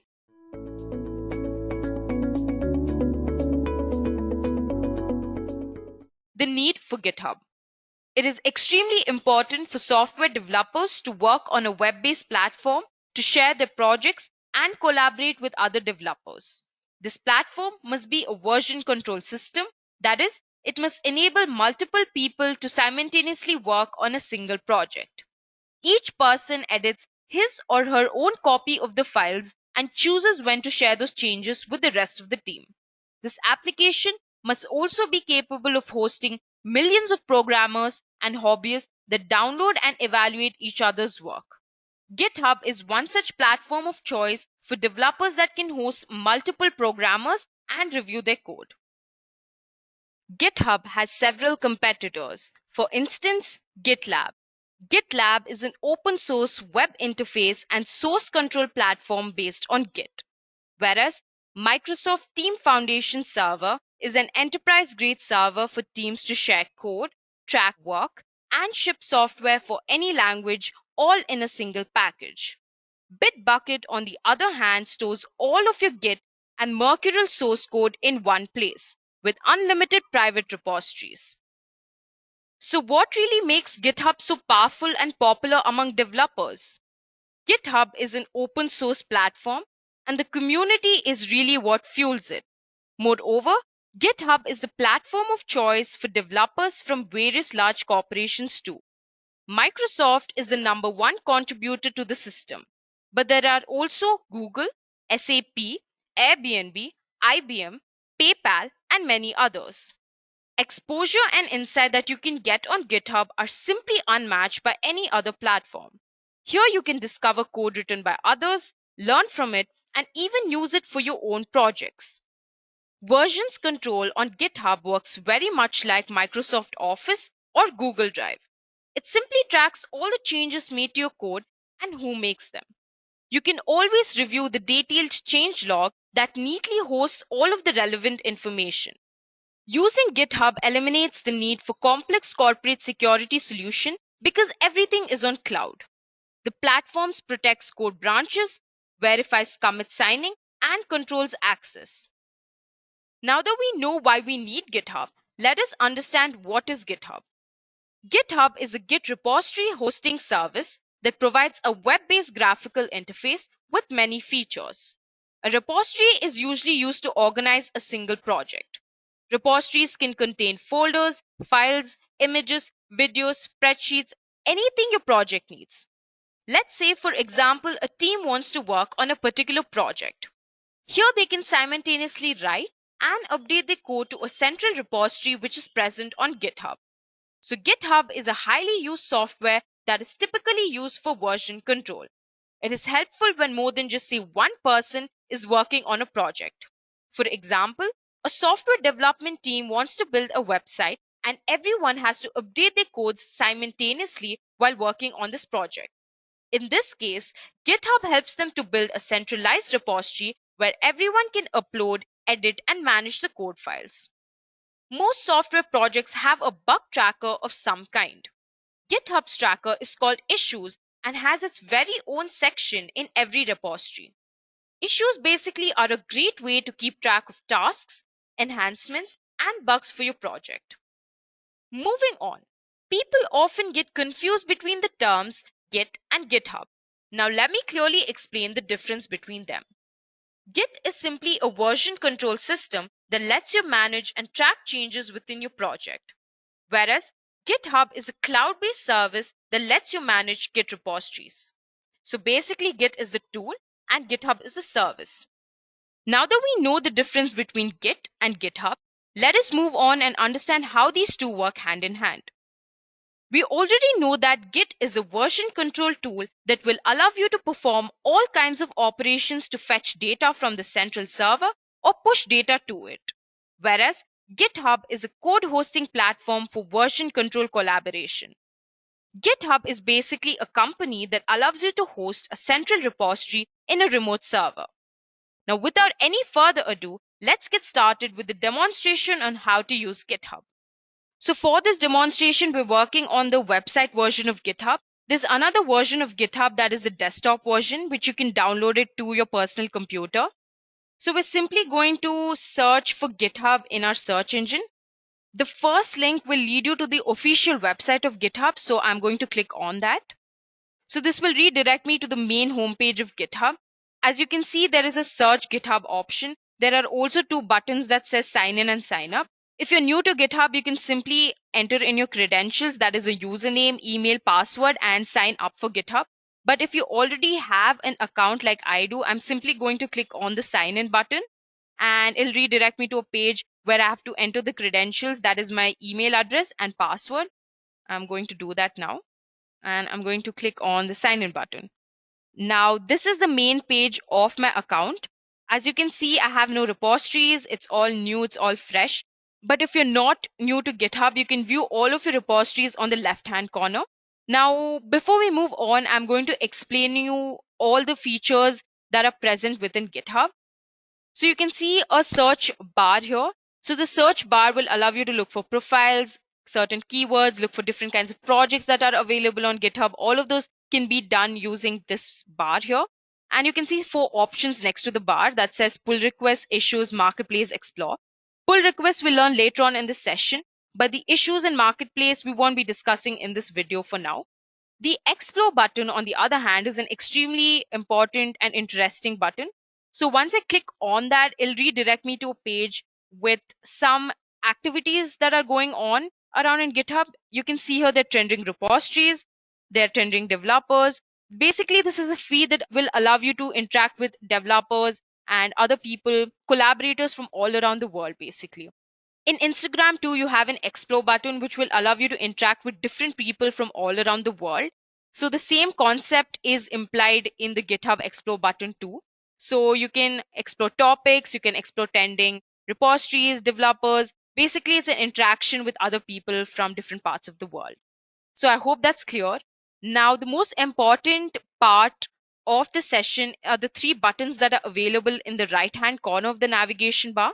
So you can see there's a bell icon, there's a plus icon, there's a pixelated icon on the right-hand corner. So the bell icon allows you to read notifications of your activities that occur in GitHub. So that's what it really is. You can see the inbox will allow you to view all of the notifications. You can also view the unread notifications by clicking on this unread button. As of now, I don't have any notifications, so there's nothing available. You can also group these notifications by the date or repository by clicking on this group by button here. You can also view your saved notifications by clicking on here.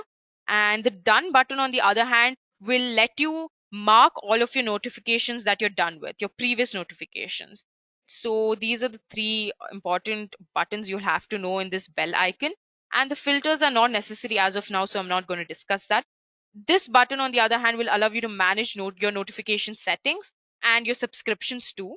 So that's all for this bell icon. The next important button is this plus icon. As you can see, there are 5 drop-down options that appear here. The first one being new repository, followed by import repository, new gist, new organization, new project. So new repository we've already discussed previously in this session. A repository is a place where you create your files for your project. It's basically a storage space, right? So your repository can directly interact with your Git, right? So the new repository option will allow you to make files, a repository, to your GitHub account, right?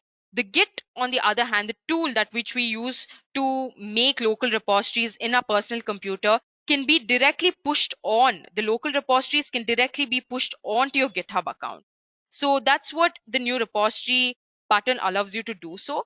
But the new project, on the other hand, is a place to track issues, features, and other tasks that are related to the code within the repository. You can also connect with the DevOps build and deploy process, assign people to tasks, and so on by using this button. That is the new project button. So the difference between the new repository button and the new project button is that projects in GitHub are only a part of GitHub, but not Git. But the new repository option is a part of GitHub and Git. So that's the main difference between new repository and new project. I hope that's clear. So the next button will drop me down some interactions that I can make with my profile. So if I click on this your profile option, it will redirect me to a page where I can edit my profile. I can really create my identity using this page. So here, if I click the edit profile, I can add a bio about myself. I can add the company in which I'm working in, the location at where I am, the website, Twitter username, etc. All of that I can add here, all of the information about myself. I can also view the repositories I'm working on currently, or the repositories I've worked in the past, projects that I'm working on, the packages, and the entire contributions I've been making on GitHub from the last year. So basically, it allows me to build an identity, or it'll help me build my profile on GitHub. So I hope that's clear. Now, if I click on this button and if I want to sign out from a profile, I can simply scroll down and click on the sign out button here, and this will sign me out of my account. So that's all for getting started with GitHub. These are the basics on what GitHub is and what each of the button and options really do. Now, if I want to move back to the main page of my GitHub profile, I can simply click on this Octocat. That's GitHub's logo. So I'm just going to click on this Octocat logo, and here I'm back to my main page. Now, before we move on and work on the different operations and options within GitHub and learn different things about GitHub, I'm going to give you a brief overview on how to download the desktop version of GitHub. So I'm simply going to search for GitHub Desktop on my search engine, and I'm going to click on the first link that's available on this page. Now I can simply click on this button that says download for Windows 64-bit. That's compatible to my current version of my personal computer. If you have a Mac, you can simply click on the Mac version and download it to your desktop. But as I've already mentioned previously that we're going to work on the website version, so I'm going to simply switch back to this. Now let's quickly move on to the next part of the session. Create a repository. So firstly, let us understand what a repository is. It is simply a storage space for the correct project that you're working on. GitHub is a very popular central repository that allows you to share your files, whereas Git allows you to create local repositories that are present on the system you are working on. So you can basically push your local repository into GitHub and share it with other collaborators via the central one. Now that we know what a repository is and how it works, let's go on to the demonstration part and create our first repository. So you can do this in two ways.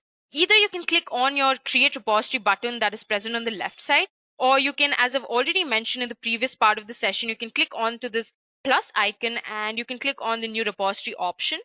So this will redirect you to a page that says create a new repository. You can add your repository name. I'm going to name my repository as Edureka and it's available. All of your repository names must be unique from one another to identify them easily. You can also add a description, which is optional. I'm just going to add the description. This is my first repository. And a description allows people or other collaborators to understand what your repository is all about. But as a good developer or a good programmer, you would definitely want to add a description and give an overview of what your repository is all about. There are two options now available that says private or public. Now you can choose your repository to either be public or private. So the private one lets you decide who can access your profile, whereas the public one lets anyone view and access your repository, but you can choose who can commit to it. That's the difference between public and private repository. I'm going to let my repository be public as of now. Now, if you scroll down, you can see that you can initialize your repository with three options. The first one being add a README file. The second one being add a git ignore file. You can always choose add a README text file to your project, which often contains information about the project and other necessary details the user must be aware of when he or she is accessing that particular project. Now, I want a README file for my repository, so I'm going to click on this button here. That's going to check it. The next option is add a .git ignore file. So this file will let you ignore a list of files when the user is pushing files to GitHub. That's what this option really does, but I'm going to let this be unchecked for now. For your repository to truly be open source, you will need to license it, so others are free to use, change, and distribute the software. You can simply click on choose a license option and pick the required license for your project. There are several licenses like MIT, GPL, Apache License 2.0, BSD, etc. But for this repository, we don't really need a license, so I'm going to untick this too. And now you can see there's a piece of information that says this will set master as the default branch, but I'm going to ignore this for now. I'm going to explain about branches later on in this session. So this is all you have to do to create your first new repository. You add a name, you choose a description, you add an optional description, you let your repository be either public or private, and you initialize your repository with either of these three options. And I'm simply going to click on my create repository option. Now this will redirect me to a page with all the information and the files that are currently present in my repository. You can see here my repository name is present here with the optional description that I gave, and the number of files. Currently we have only just one file, that's the README text file, and that's present here. So this is all we have. Congratulations, you just created your first repository. Now you can see there are some options that says issues, pull requests, actions, projects, wiki, security, etc. We don't have to really talk about all of these right now. We will just learn about one option that says code here. So this is really important. If you click on this button, you can see that there's a link that is available here, an HTTPS link. So if you copy this link and paste it on your Git terminal that's present on your computer, you can download this entire project directly to your local system. So that's what the link is for. I hope that's clear. And the next option that says open with GitHub desktop will allow you to open this entire repository in your GitHub desktop version. And you can also, the last option that says download zip will allow you to download this entire repository in the form of zip files. So all of your project files will be within that zip file. So that's all you have to really know about your repository. And I'm going to click on the README text file that's available. It will take me to another page with some extra information about that file. You can see currently we have 2 lines and the memory space that is allocated to this file. So we currently have 2 lines, that is Edureka, and this is my first repository. And you can also see the number of contributors to this project. That is just one, that's just me for now. and you can view the history of the commits or the changes that have been performed in your file. So we'll come back to that part later on this session, but you can move back to your main page of this repository by clicking on the name button here. So Edureka is the name of my repository, so I'm going to click on that. So now I'm back to the main page of my repository. Before we learn how to create our first branch, let us understand what branches are.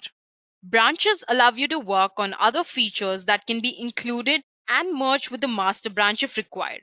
So what is the master branch? The master branch is the main branch where your project resides on. So all of the changes, all of the activities that you do with your main project lies or is on your default branch that is named as the master branch. So what really GitHub allows you to do is it allows you to create additional branches. So on these additional branches, you can work on the other features or you can experiment with your project. And if you're happy with this, you can simply merge these features to your main branch, that is your master branch. This is what branches are really for. So they simply allow you to work on other features. That's what branches are. So let's move on to the demonstration part and look at how we can create our own branches. So now if you look on the left corner, you can see a button that says master. So currently we're on the master branch and there's only one branch, and the master branch, as I've already mentioned, is the default branch. So when you create a repository, you're automatically creating a master branch. So this is where your project will be residing on. And now if you want to create another branch, say let's name this branch 1 branch.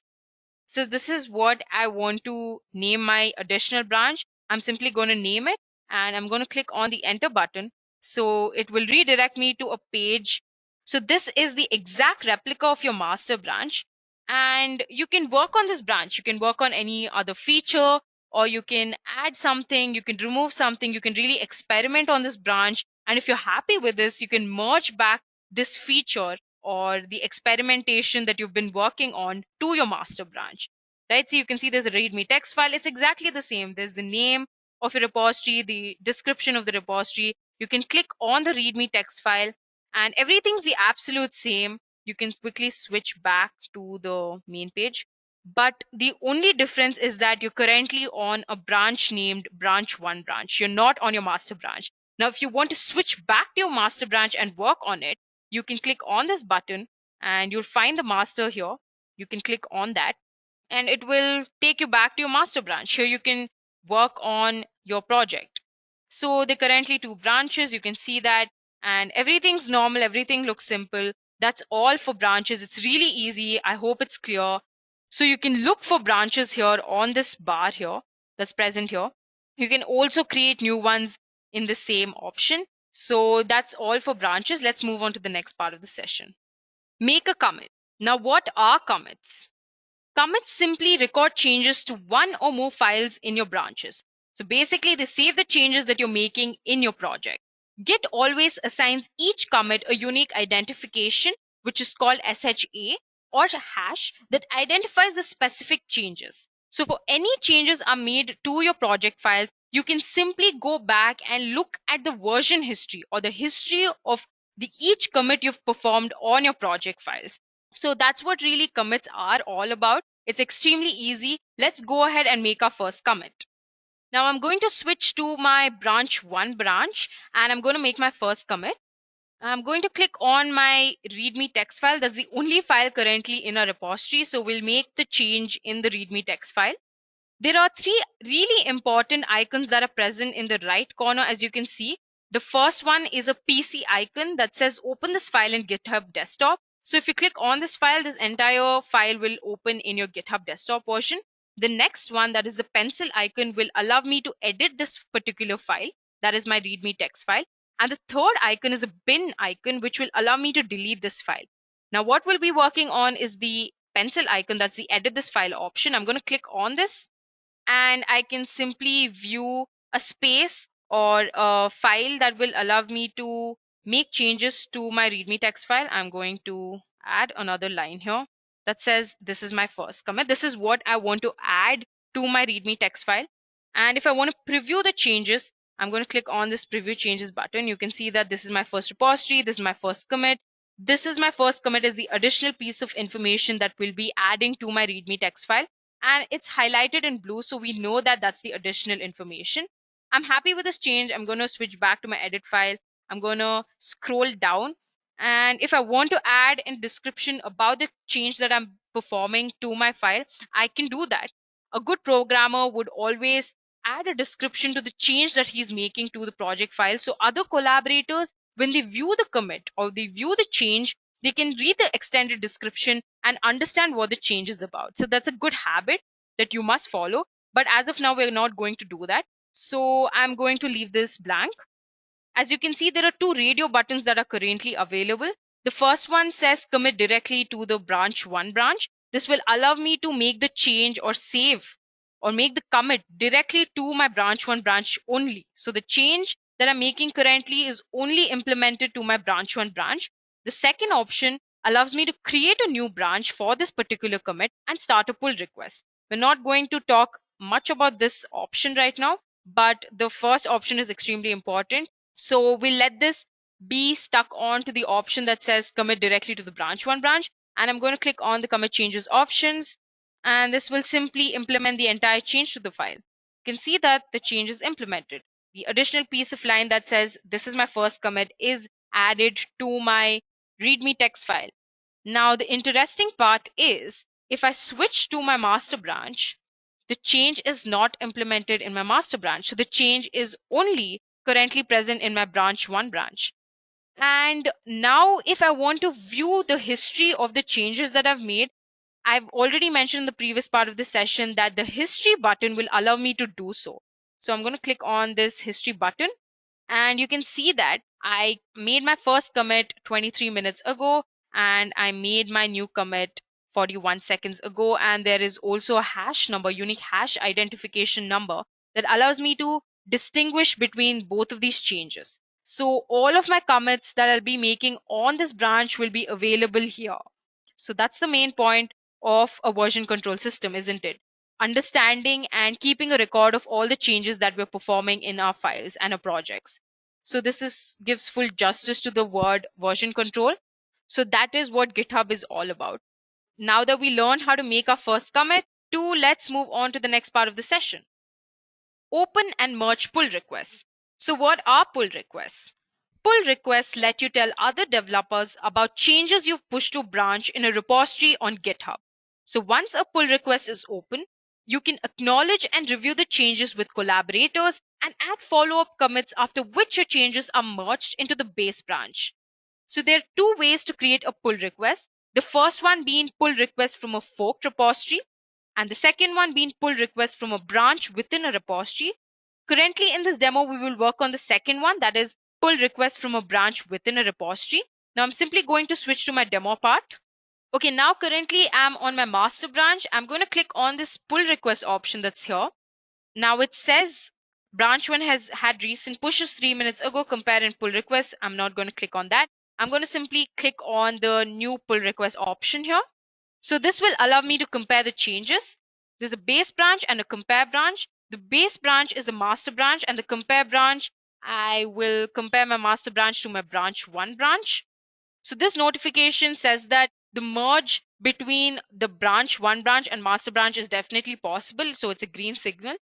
So if I scroll down, I can view the difference between both the branches. So the left hand side indicates the information that is present on the master branch, and the right hand indicates the information that is present in my branch 1 branch. Plus sign indicates the additional information that is present in my branch 1 branch. I'm happy with this. So I'm simply going to scroll up and create the pull request. I'm going to click on that. I can also leave a comment and I can preview the change. That's not necessary for now. So I'm going to go ahead and create the pull request. Now this will redirect me to a page. So this page says that the pull request has been opened. And now I can choose to merge this pull request. That is, I can merge the branch 1 branch to my master branch. So it says this branch has no conflicts with the base branch. Merging can be performed automatically. And that's good news, right? So I'm going to click on merge pull request, and I'm going to confirm my merge, update my README text file. I'm happy with that, so I'm just going to confirm it. Now it says pull request successfully merged and closed. You're all set. the one branch can be safely deleted. I'm not going to delete the branch. I'm going to compare both of the branches and see if my master branch is exactly the same as my one branch. So I'm going to click on this Edureka. I'm going to go to my main page of my repository. So my master branch has the additional piece of information that says this is my first commit. Now, if I switch to my one branch, it has the exact piece of information. So the information that was present in my one branch has been successfully implemented to my master branch. So that's all for the pull request part 2. We've reached the end of the demonstration part. Now let's quickly look at the case study of how Microsoft implemented GitHub. I'm pretty sure most of you have heard of Microsoft. Microsoft Corporation is an American multinational technology company. It develops, manufactures, licenses, supports, and sells different computer software, consumer electronics, personal computers, and other related services. So initially, Microsoft was against the use of the open source because they held very tightly to the internet protocol. They were completely hesitant to adapt to this new concept of sharing code to the entire world. But in 2010, they rethought this entire scenario, and now Microsoft is one of the biggest contributors to open source. Today, about 2,000 to 25,000 Microsoft engineers maintain TypeScript, .NET, Windows Terminal, DARP, Helm, and more than 1,000 other open source projects. So first what they did was they released new processes in measured containment. But later on, they released only licensed software. So here, developers can learn from the company's source code, but they couldn't really build on it. Eventually, the stigma died, and now even closed code like .NET is open source under an MIT license. Teams realize that they need to accept contributions to get feedback and learn from other developers. To organize and understand this approach, Microsoft created their Open Source Programs Office, which enables distribution and centralization of knowledge. So the OSPO provides the resources and maintainers to manage thousands of repositories and contributors effectively on GitHub. Even though Microsoft invests in its tools, they expect other individuals and organizations to lead the way. Microsoft believes that GitHub's value isn't in any one feature, but its entire community. GitHub is the place to collaborate, it's where everyone is, and where most of the entire world's open source is already happening. It's not just a feature, but the whole thing.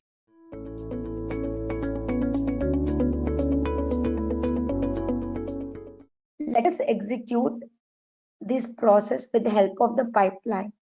First stage in any continuous integration flow is version control. Now, what is version controlling? And then building, then unit testing, deploying.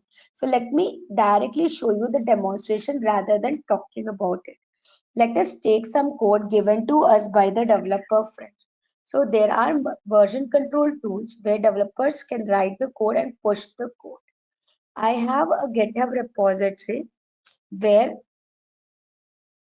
I have some code which is given to me by a developer. Right? This is a Java based code. For this particular code, okay, for this code, we have the source code, we have the test cases written, given by the developer. I am going to, and as soon as the developer writes the code in his local machine, let's say here he has written some piece of code, he'll push all of his code into this server. This is an external server where anyone can push the code. Okay, so this on this repository, on this particular repository, the developers are maintaining all the versions of their. Okay, so version controlling is the process to maintain, manage the changes that a developer or a user is doing to the files, common files accessed among by the team members. This repository is accessible by every team member. That is version controlling. I'm going to use a tool called as GitHub for version control. GitHub is an open source tool where 90-95% of the code is available for everyone to use. After version controlling, the next step will be to build the code, friends. To build the code. So build the code, we are going to make use of Jenkins server, friends. Now to tell you that what is Jenkins? Jenkins is an open source tool, friends. It is available for free, right? and it is provided by an application by an organization called as Cloudbees. Jenkins is like a robo. Whatever you tell to Jenkins, it will do it for you. You ask Jenkins to do a task, it will create a job, it will create it. You ask Jenkins to create a file, it will create. Delete a file, it will delete. You just need to instruct Jenkins to do a task. You just need to instruct Jenkins to do a task. It will perform the task for you, friends. It will perform the task for you. Okay, automatically or at the scheduled time or at the scheduled interval, or whenever you have this, whenever you have set the trigger, automatically Jenkins will perform the task for you. Jenkins also provides you whatever task is executed by Jenkins, it provides a very good console output which will help us to troubleshoot the issues. It also maintains the history of the jobs that have been run and when it was run. It also provides a one-click philosophy to automate your entire CI/CD pipeline. Jenkins can do a continuous integration and continuous deployment flow for you. So let us use Jenkins as a tool for performing the build steps. Now, build is a process which involves compiling the code, unit testing the code, and packaging the code, friends. Packaging the code into an artifact, friends.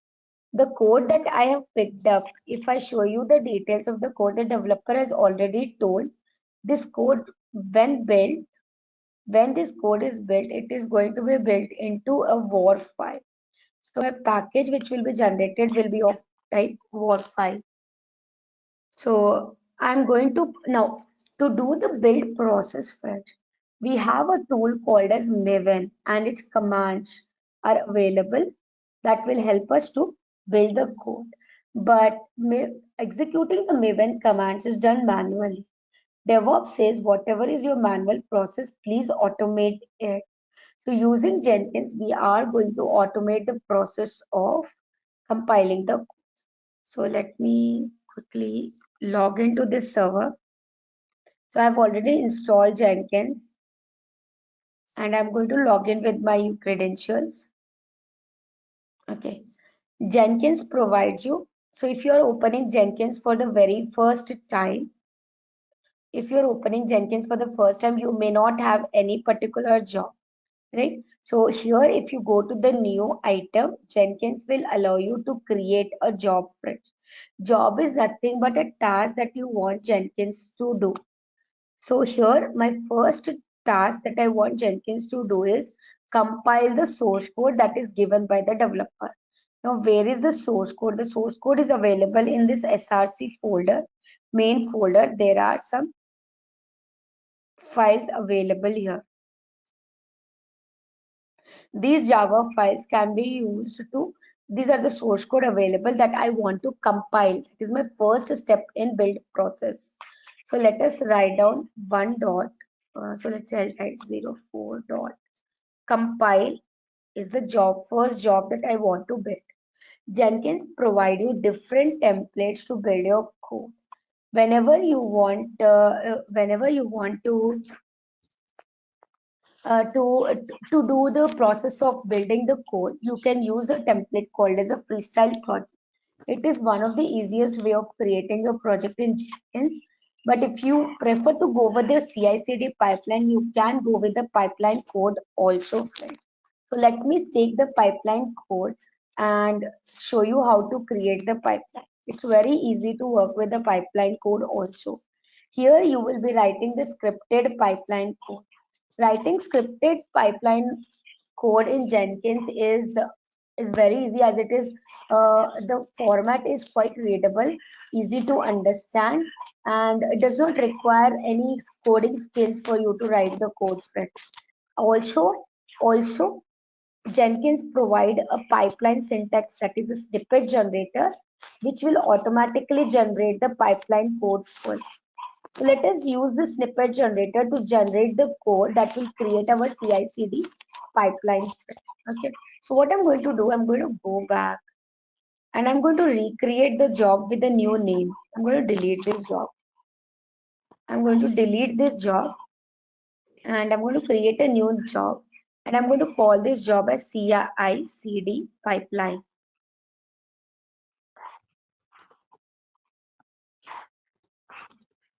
Okay, and I'm going to take the template as a pipeline template. Whenever you have multiple jobs to be executed one after the other, it is always better that you take the pipeline as a template.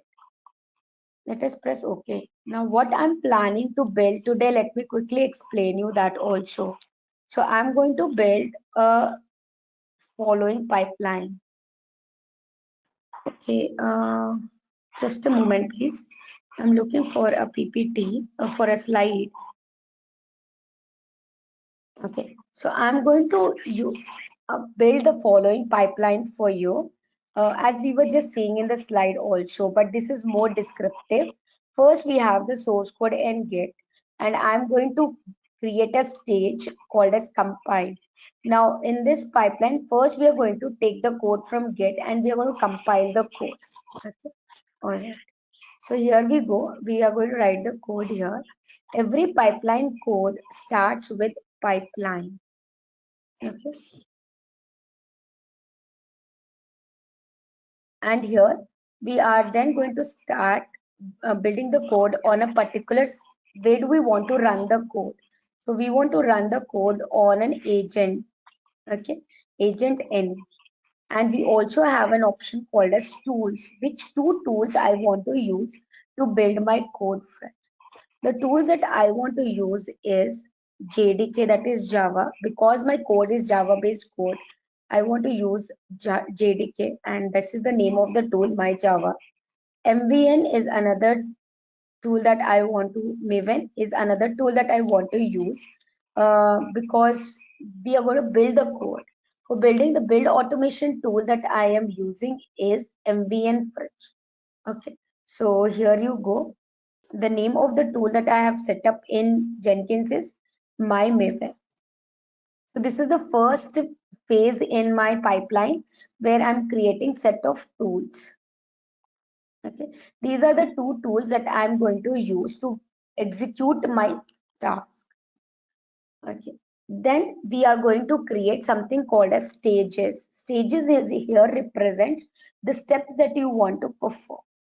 Okay, the task that you want Jenkins to perform. My first stage is going to be clone the repository, clone the code. Whatever is the code written by the developer, I want to clone. In this stage, you will write down the steps. What are the steps involved in it? So the steps involved is we have to just run a command. You have to tell Git, hey Git, clone the repository.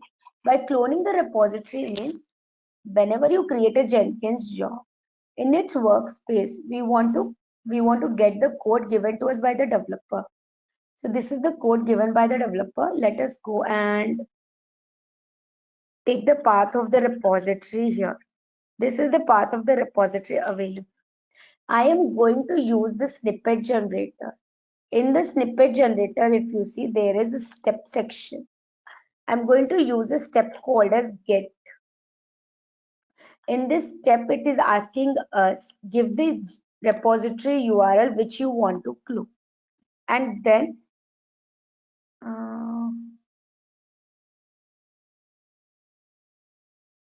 just a second, please. Let me quickly connect again. Let me give the name of the tool as Git and let me provide the GitHub repository. Give the name of the branch. Now this is a snippet generating pipeline syntax generator that will automatically generate the code for us for the particular stage. Git is a plugin that is available by default in Jenkins that can clone the repository. By cloning, we mean we are fetching the code from GitHub. Since we are building the CI/CD pipeline, I am assuming that you have an idea on what Git is, what GitHub is, and the Git commands like git clone fetch. After this is my first stage. This is my first stage, and if I execute this stage, let me save this stage. Now let me call this stage as a version control stage.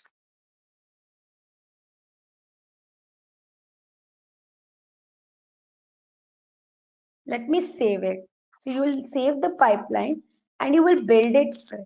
So as I build a part of that particular, because there is only one stage, it is just going to clone that repository into Jenkins. Observe here, it has failed miserably. Let us see what is the issue. My Java, it says that no such property my Java. Okay, let me go and check it.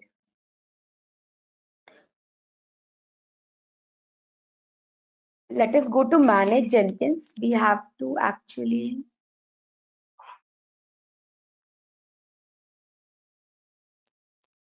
go to global tool configurations and set up the Java path. So there is my Java here. It is available. Okay. Let me check the job again. Go to the configure section. Okay, the reason why it has failed is we have to provide the name of the tool in single quotes. Now if I will run the job again, let's build it again. So please see here on this particular, in the middle section of the job, it shows stage view. So whatever stage has been executed, it shows whether it is successful or failure, right? So I think the second build is successful here. Go here and check it. It has created every job that you create through Jenkins creates a workspace. Workspace is like an output directory where your code can be available. So if you go scroll down further, see cloning the GitHub repository. Now Jenkins has got hold of your code. You make any changes to your code, Git can use this pipeline to fetch the code. So that's continuous version controlling, friends. Now let me go ahead and create the next stage. The next stage is, so as part of my slide, I've completed this step of fetching the source code. Next step is to compile the code. So let me go ahead and create one more stage. And I'm going to call that stage as compile stage. Okay. Now in the compile stage, I'm going to use steps and I'm going to use Maven to compile the code, friends. Maven is a build automation tool which provides us plugins which when run can compile your code. Compilation is a process where your source code which is available in your workspace is picked up and is converted into a machine understandable code. That is the class files or binaries or zeros and ones. So the command is mvn compile. This is the Maven command to compile the source code. Okay, and you are going to use shell. My server is an EC2 Linux based machine, a Red Hat Linux machine, so I'm using shell command to execute the Maven compile command. Okay, that's all. So let me save it and let me build it. I will show you the compiled files after this stage.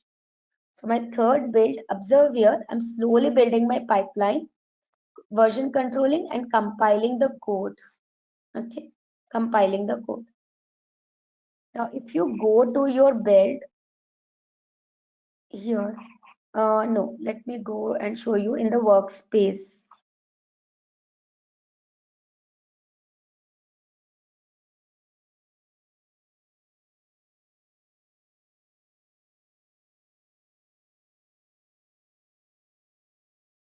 If you see the workspace here, you can see at the following location in the target folder, my compiled files are available. That is the files that we have just converted just now.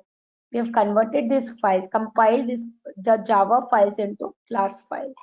That's my first step in build process, friend. Now let me continue further writing my code. The next stage is going to be the stage called as unit test stage. You can also add a stage, a small security stage if you want to implement a security in your DevOps. That's called as a static analysis stage, wherein you are going to use a tool called as PMD. So the PMD is a plugin provided by Maven that will check your code for programming mistakes, static mistakes. Okay, so I will actually call it as yeah, that's fine. So the command is steps. As such, using the shell, you are going to run the command mvn pmd pm. PMD here stands for Programming Mistake Detect. PMD is a command that is used to run the PMD plugin of Maven, which runs your source code to check for programming mistakes like unnecessary parentheses, out of memory error, connections have been created but not closed, using of certain you're recalling the loop again and again. Loop is going into infinite flow, or you have defined a condition but you have never called the condition. So such programming analysis are done by a Maven plugin called as PM. Okay, so I'm then going to build this stage. Let me build one more stage. After this, after we have completed static analysis, I'm going to add one more stage, which is my unit testing stage. This is the stage where my developer has given me some set of test cases. I want Jenkins to use Maven so as to pick up these test cases. There are some JUnit test cases given to us. So we want to pick up these JUnit test cases and execute them fresh. Now, as you know, how you may be having a doubt that Sonar, from where are you getting the test cases? See, the first stage, we have already cloned the entire repository. So Jenkins is already holding the source code as well as the test cases. So you just need to tell Jenkins, hey Jenkins, execute the following steps. What are the steps? Use the shell to execute the Maven command mvn test. So Maven has a plugin called a Surefire plugin. Using the Surefire plugin, which can be triggered using a command called as mvn test, you are going to execute the test cases which are available in the test folder and give the output as how many tests have passed or failed. So let me save this one and build the job. So if you see, we have cloned the repository. We are now compiling the files again. We are doing the static analysis. Any issues are there on the code, programming mistakes, we're going to find that out and then do the test cases also. Each of these stages will generate a report with you how many unit test cases have passed or failed. It's going to generate the report telling the programming mistakes done by the developer. Let me show you the reports. You can go to the build and you can scroll down, go to workspaces. In the workspace, if you go and check the target folder, you will have Surefire report, which is your target test report. Here the report tells how many test cases have been executed, how many have passed, how many have failed. It gives the complete information and the time taken to execute the test case. There are 3 reports generated by the Surefire reporting plugin. They're all generated in XML. You can use the JUnit plugin of Jenkins to convert it into a trend report. If you will join the DevOps training, we will show you how to convert these XML files into the trend reports also. And here is a PMD XML file generated where you can see the programming mistakes done by developer. Like in line number 18, there is an empty catch block. Line number 62, there is useless parentheses. There is a unnecessary modifier in line number 24. So this report is automatically generated by the Maven plugin. Jenkins is just triggering it. Maven is actually executing those commands on the source code. Let me build my pipeline, the last stage of the continuous integration in my pipeline I'm going to build. The pipeline that I've built so far, that is version controlling the code, compiling the code, analyzing the code, testing the code, and finally packaging it. This pipeline is called as continuous integration pipeline. Package stage. In this stage, I'm going to write the steps. Now I'm going to use a shell to execute the Maven command mvn package. MVN package. So package is a command which will take the source code and convert it into an artifact. Convert it into an artifact. What is an artifact? Artifact is an executable. Artifact is an executable which when executed or which when deployed on a server will allow the users to access the application. Okay, so when if suppose to understand executable, suppose you go to your browser and I ask you to download Skype. So when you download Skype, there is an exe file which gets downloaded in your laptop. That exe file is called as an executable, which when double clicked and pressed next, install the software on your server. Same thing I'm going to do, take the take the entire code and package it into an executable so that I can deploy it on my servers. So let me save this and build the pipeline now again. So you will see the last stage here, packaging.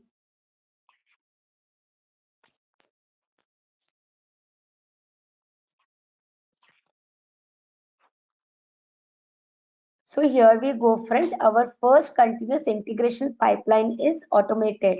But you may be thinking that I am executing the code again and again manually. How is it called as a one-click philosophy here? Jenkins supports a one-click philosophy. That means when you just give one click, all the stages should get executed one after the other. Even if you want to automate this click, you can do that by using the triggers here.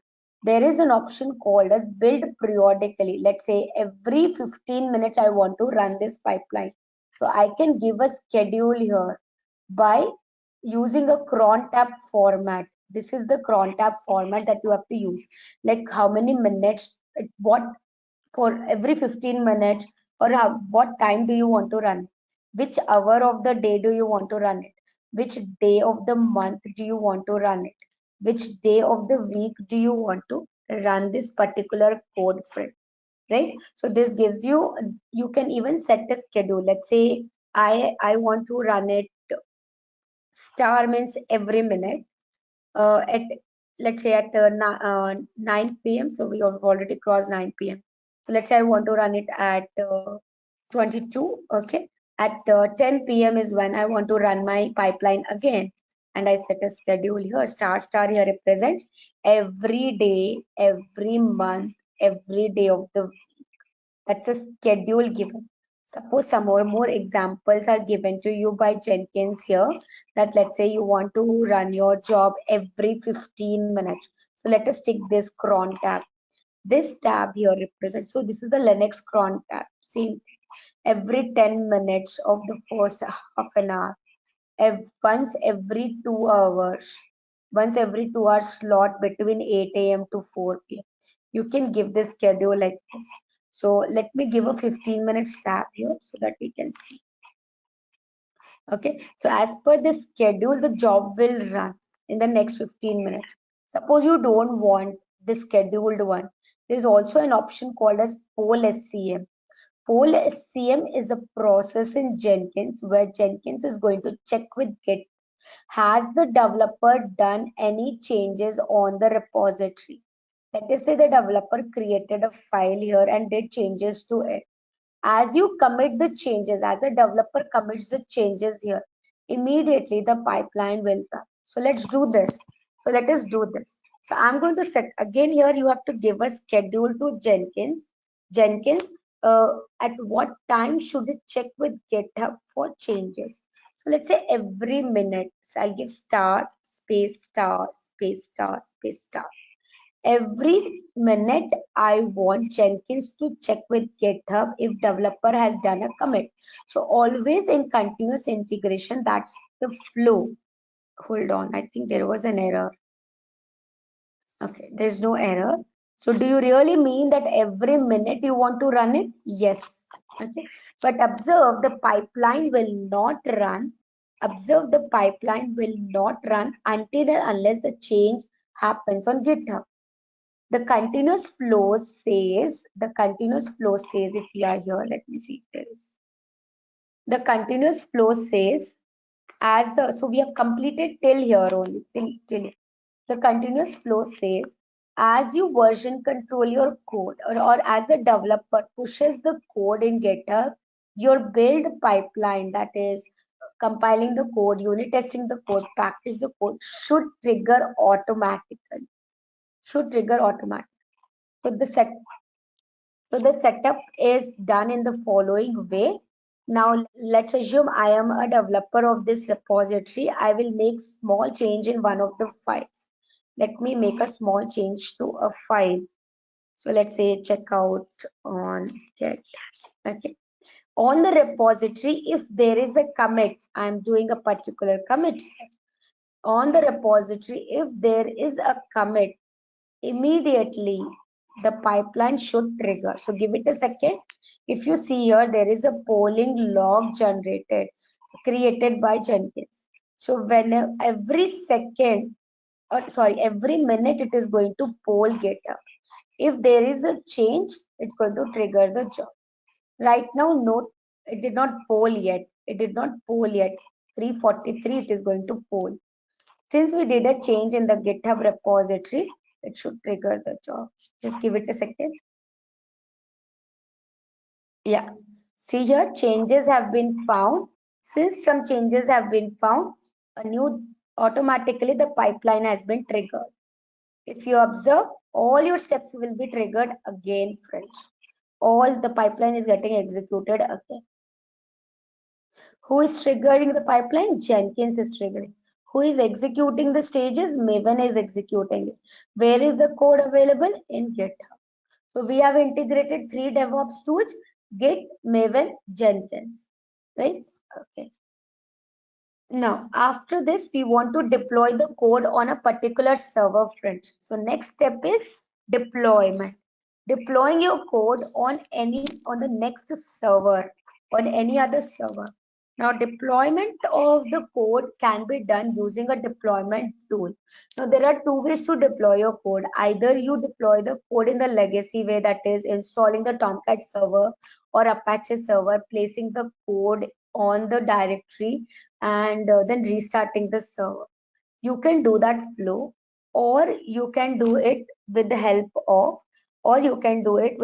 of containers, friends. I'll show you both the ways. Let me see. Let me show you with containers, friends. Let me show you with containers. Containerization is the new latest way of deploying your application, friends. Okay. What are containers? What are containers? Let us also talk about it before I build the pipeline. Friends, for deploying your code, for deploying your code, we have the package available. Address book dot war file. A package is available, a war file is available with. I need to deploy it on the next server in a QA environment or the staging environment in the form of container. Now, container is nothing but a package. It's an environment. You can assume it to be like an environment which has its own network, which has its own state, which has its own memory, and your application that is running. So I want to place this address book war file. So I want a container which has Tomcat on it. Upon that, I want to place this address book war file. I want to place this address book war. Upon this, I want to also execute a command to restart Tomcat, right? And I want to expose this container. I want to access this container from the browser of my machine. So I'm exposing it to the port 88. So a container is nothing but it contains each and everything that is needed for your application to run. Right? Now, how do we create a container? That's again that's an important thing that you need to learn. So if you join the DevOps training course, we are covering Docker as a tool which provides containers. But to create container, no, you never create container. You launch a container. Okay, you never directly create a container. Never. So basically, there are three items that are needed for you to create a container. You always create a file, or you take, for that matter, any containerization tool like Docker, Rocket, Cryo, Containerd, Linux containers. Any containerization tool, Docker being the market leader. So we all always think container means it is Docker. No, it is not that. Okay, so there are many other tools and all of them mostly follow the same process. What they do is they create a file, manifest file, or a file which is called, as in case of Docker, called as a Docker file. In the Docker file, any administrator who has to deploy the code will write the instructions, okay, needed to deploy the application. Needed to deploy the application. Okay, and then front. After that, you are this Docker file. So here in the Docker file, you provide a simple instructions as to what you need to deploy your application, to run your application. You provide this Docker file, and this Docker file is built into an image front. Docker file or a manifest file is always built into an image. Image is nothing but, if I have to define, a static file which is a set of libraries and binaries for your application. It's a static file. It just holds the binaries that are needed for your application. Now this image, when you run an image, is when a container is created automatically. You never create a container. You always create a Docker file, build the Docker file. You build the Docker file and then run the image, build the Docker file into an image, run the image. That's when the container is available for. It is available and is in running condition. As a user, from your browser, you access this container. From the browser, as a user, you will access this container and your application will be available to it. The running instance of an application is called as a container. The static instance of your application is called an image. What should be an image is on your Docker file. So let us quickly write a Docker file with help of Jenkins front. So let me show you. Okay. So what are we going to do is now, let us go to Jenkins and create a job. So let me continue the same pipeline. You can very well create another job also if you want, but let me write down here itself, deploy. So after this stage, now I'm going to write the next stage, which is going to be my deployment stage. Now for deployment, my steps are following. Okay, and before deployment, I need to connect to my server and install Docker on my system. We need to create containers, right? So let me quickly connect to my AWS machine and install Docker on. Let it connect.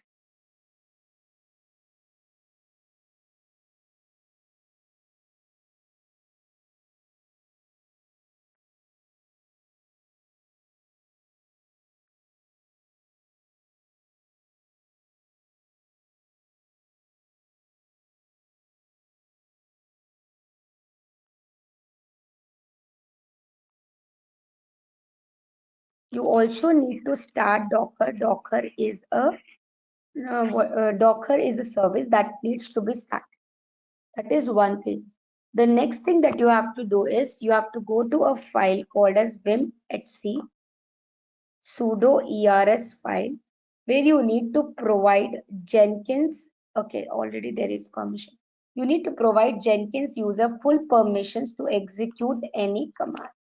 Okay, any Docker command or any command on this server. Right, I've already provided Jenkins as a full user permissions. Okay, now let's go back here and start creating the steps for deployment. So your deployment could be on a QS server, deployment could be on a staging environment, deployment could be on production. Same steps can be followed. Okay, so I'm going to write a shell script here and I'm going to say label, comma, script. Okay, So let's start writing the script here. My script is going to be, I'm going to start creating a directory, mkdir. Okay. So on my Jenkins server, wherever this stage is created, I want to create a directory called as my deployment. Okay. Or my app, anything. After that, I want to go into the directory. And after that, I want to copy the file. Now we want to copy the address book war file, the war file which is generated into this directory front. So let me save it and go to the stage, package stage, where you can see the war file. So please go here, go to the workspace. In the not to the workspace, go to the console output which was last run. At the end of it, you will get the location where your war file is present. So this is the location where my war file is. Go to your pipeline and mention here, copy at this location, this war file in the current directory. After this, I'm going to create something called as Docker file. Docker file, and I'm going to ask Linux to run this Docker file until it meets end of text. Read Docker file. Read Docker file until you meet end of text. Now let's write down the Docker file. Docker file is nothing but a set of instructions that you want, instructions about the application and the softwares that you want on your container. So from is the base of your container. Like I want Tomcat on my container. After that, I want to add whatever is this address book war file. I want to add it. I'm taking Tomcat version 9. I want to add it to the Tomcat's root directory, which is user share Tomcat web apps. Okay, in this directory. After that, I also want to expose my container to the port 8080. Every container will be exposed to one particular port, French. It will be so that you can access the container from the browser of your machine. So it's mandatory that your container, if it is of web application, it should be exposed to a port 8080. Okay, and I'm going to run a command to start Tomcat. The command is, now you don't have to write all this, friends. You can very well go to hub.docker.com and search for the Tomcat image. Over there, it is, everything is available. So this is the Tomcat image. If you want to deploy an application on a Tomcat server, so if you scroll down, you can get complete information here. To start the Tomcat server, here is the command.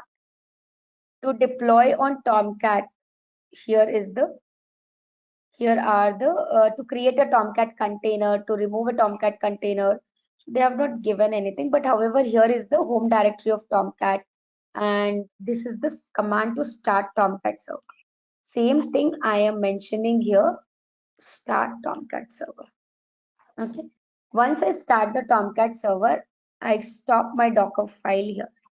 That's all. So this is a set of instructions that I'm passing to Docker to take this Docker file and build it into an image. Now, so the Docker command to build the Docker file into an image is sudo docker build, okay, -t. Build the Docker file into an image. So let's give an image name, my app version 1. I'm giving the name dot. Okay, sudo docker. Run this image now. Run the image in a detached mode. That means keep creating my container, let it run in the background, and do a port mapping. Now, if you join the Docker session, that's when we can explain you the topics of port mapping, what is detached mode, right? Port mapping, to tell you, is when the container is created, there should be a port number using which you can access it.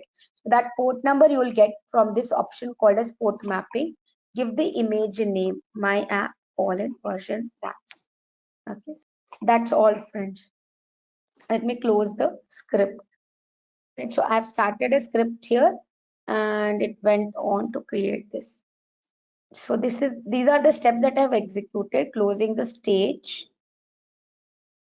Stage is closed. Stages are closed. Why there is an error? Steps are closed. 1, 2, 3, 4. Let me save it. Yeah, there is no more error. Okay. So these are the steps to deploy your code as a container. So let me save it and let me run it.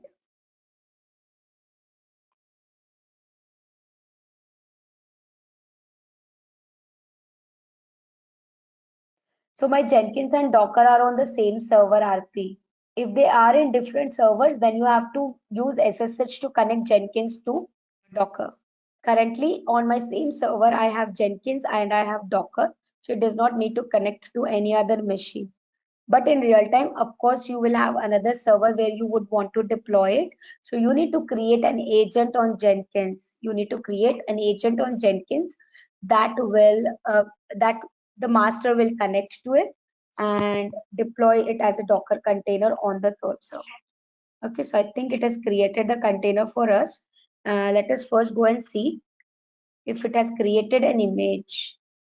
So in the DevOps training, we do execute those pipelines using Ansible playbooks also. You can deploy your code using Ansible playbooks and Docker containers.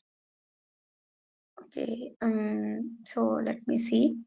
Systemctl start Docker. Docker images. Your image should be available. See my image. No, my image did not get created, friends. I think is it in progress? Please see here.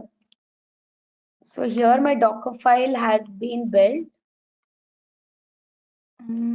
No, it did not. It did not build it. There's a warning here. Let me finish this. So I have the Docker file with me.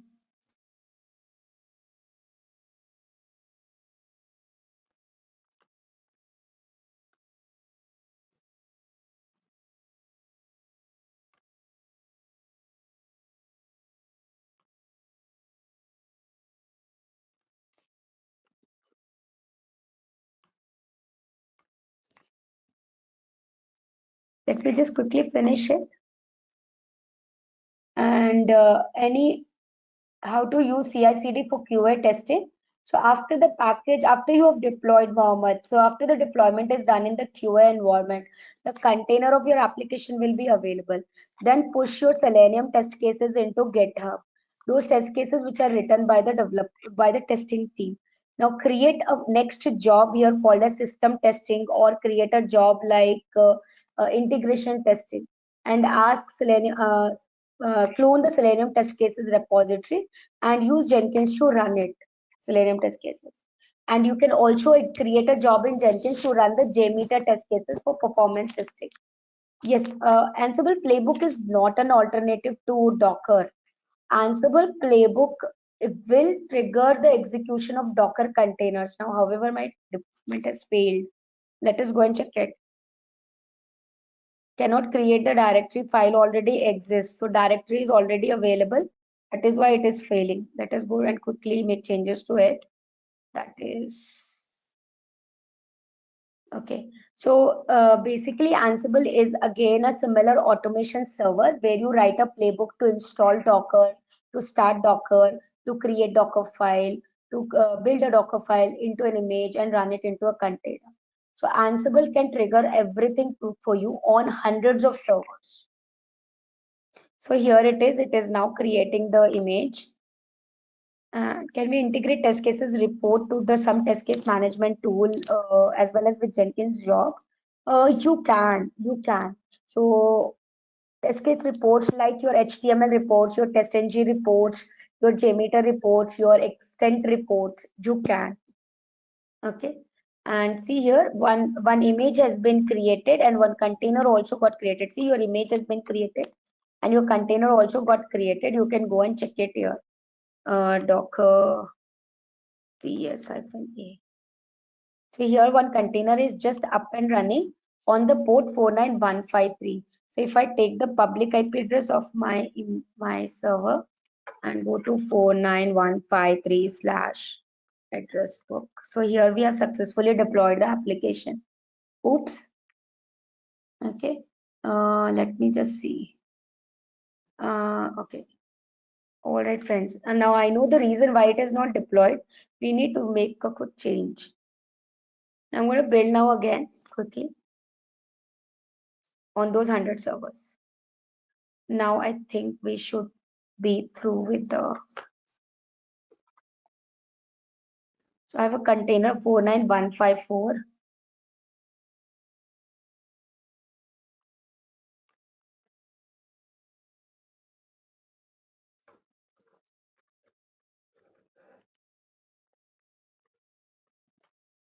So here you go, friends. We have successfully deployed our address book application. I have started from the scratch, build the code, that is, compile the code, unit tested the code, package the code, and deployed it into a container.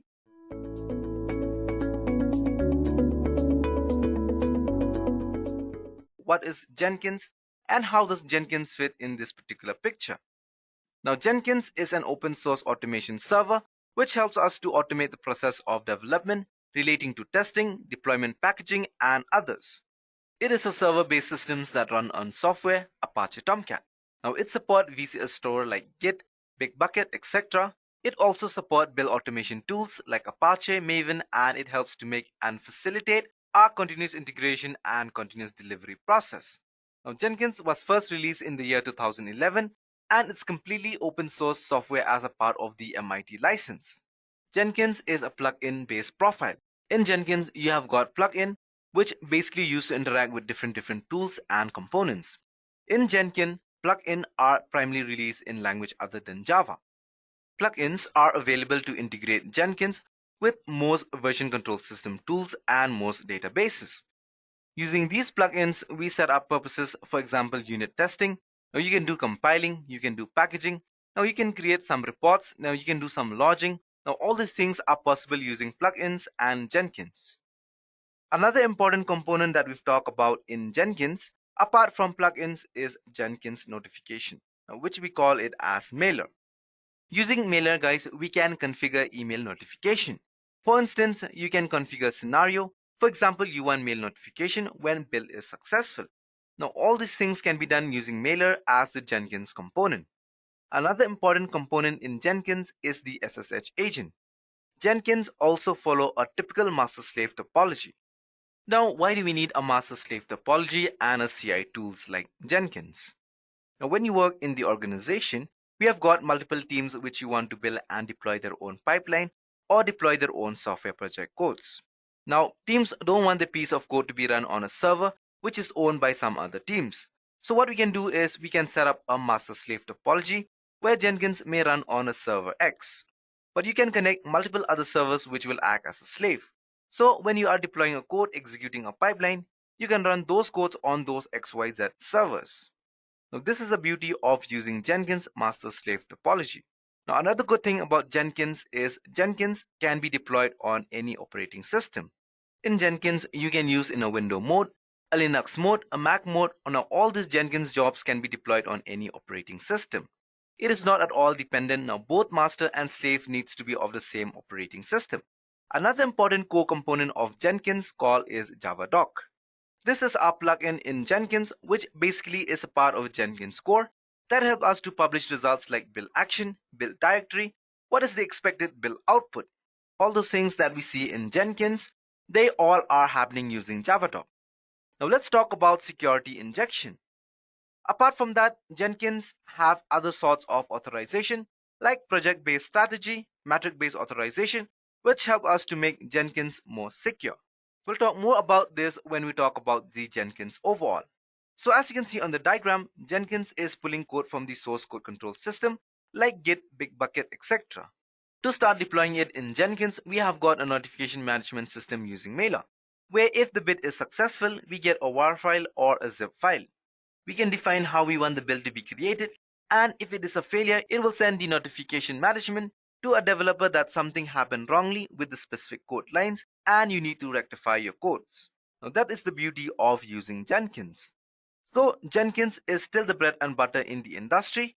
There are some Jenkins competitors also in the market like GitLab Jenkins and some others. But by default, Jenkins is the to-go tool for the CI industry. So far, we've talked about Jenkins. Now let's talk about what is pipelining in Jenkins. Now let's say I want to deploy a code. The code may have certain steps like first step, I'm building the code. Second step, I'm compiling, then code reviewing, then packaging, then deploying. So how do I automate a combine of all these steps which can be executed in one go? Now to deploy all the scenario, we've created a delivery pipeline. Now pipeline is nothing but it's a combination of different steps or different tasks that we need to perform in order to deploy our code. Now using a pipeline, instead of doing this task or code deployment manually, we combine them and deploy them as a sort of one common approach of a delivery pipeline. Now there are multiple ways on how you can create a pipeline. The two most common ways or common approaches of using a pipeline, as you can see from scenario, a declarative approach. And the second one that is used in the industry is a scripted approach. This particular is an example of a Jenkins pipeline script.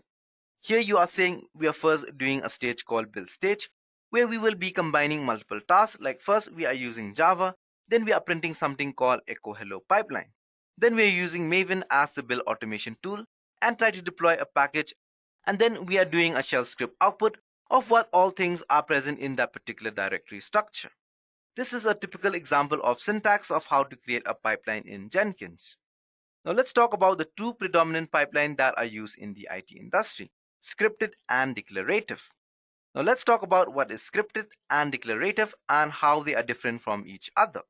A scripted pipeline is a traditional Jenkins pipeline approach, and a declarative pipeline is a modern day pipeline approach that is used in the industry. In a scripted pipeline, the syntax was first strict, while in declarative pipeline we use something called as groovy syntax. When you use a declarative pipeline, you can get a code from any version system tool like Git. You can create something called as Jenkins file, and you can download Jenkins file from a virtual constant tool, and that can be used to run your Jenkins code.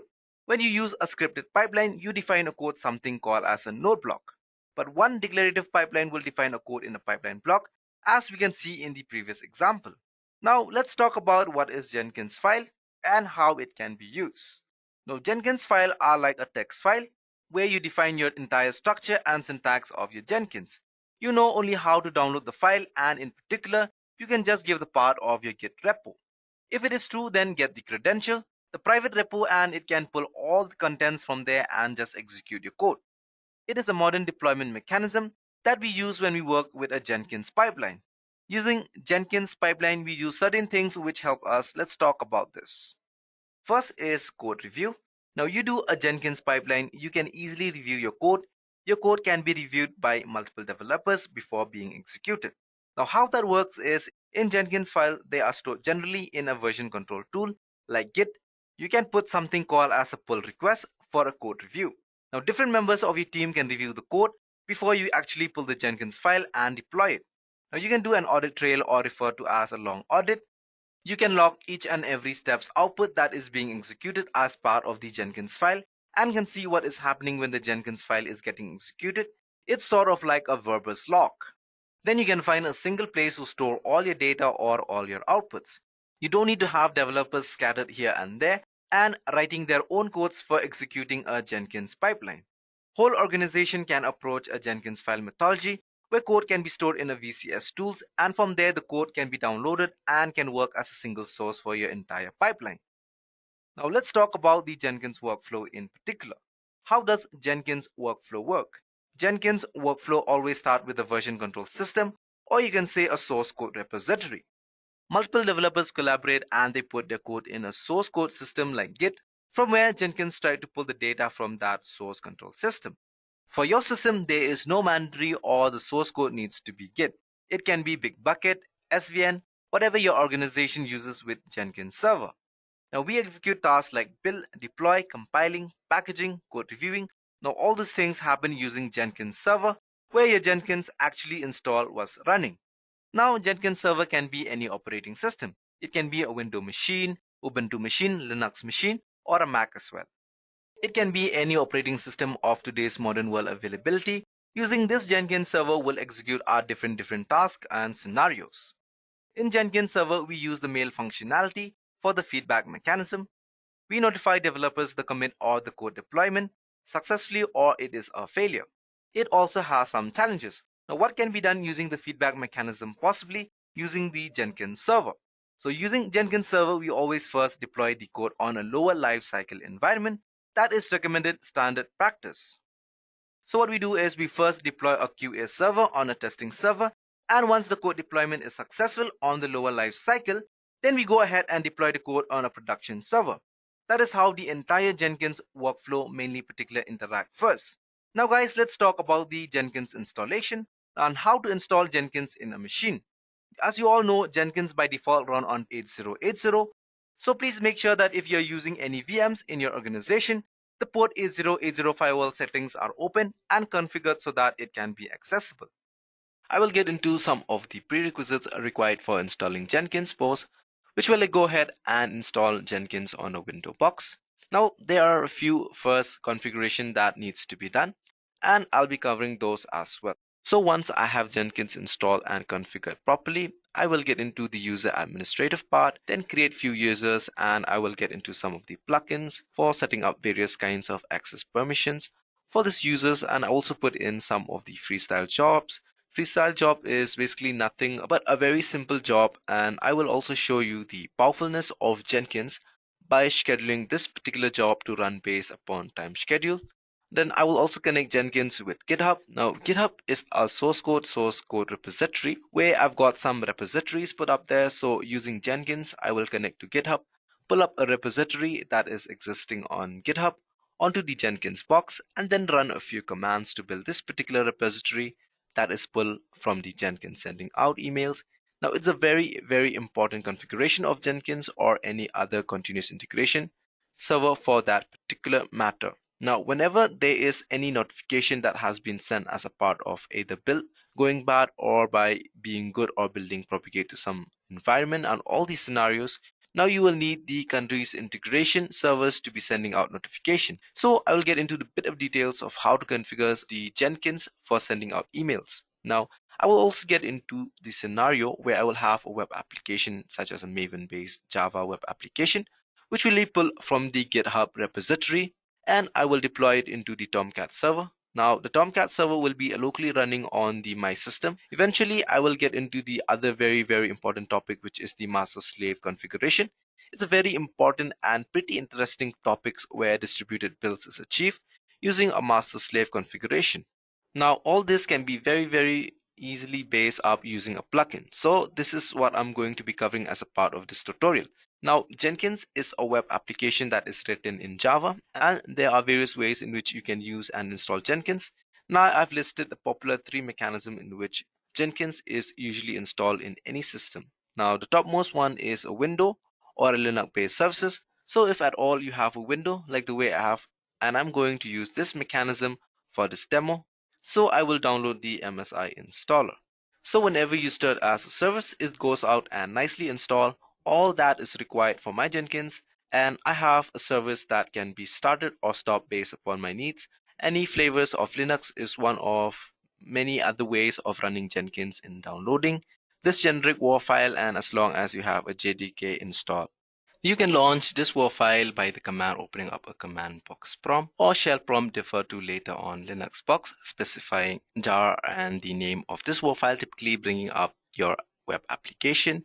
And you can continue with your installation. Now, the only thing being, if at all you want to stop using Jenkins, you just go ahead and close this prompt, even into a Control-C, and then bringing down this prompt and in Jenkins server. And then you also have the other older versions of Jenkins where run popularly using this way, in which you already have a Java-based web server running up and running. So you kind of drop in this WAR file into the root folders or the HTTP root folder of your web server. So Jenkins will explore and kind of bring up your application. All user credentials or user administration is all taken care by the Apache or the Tomcat server or the web server on which the Jenkins is running.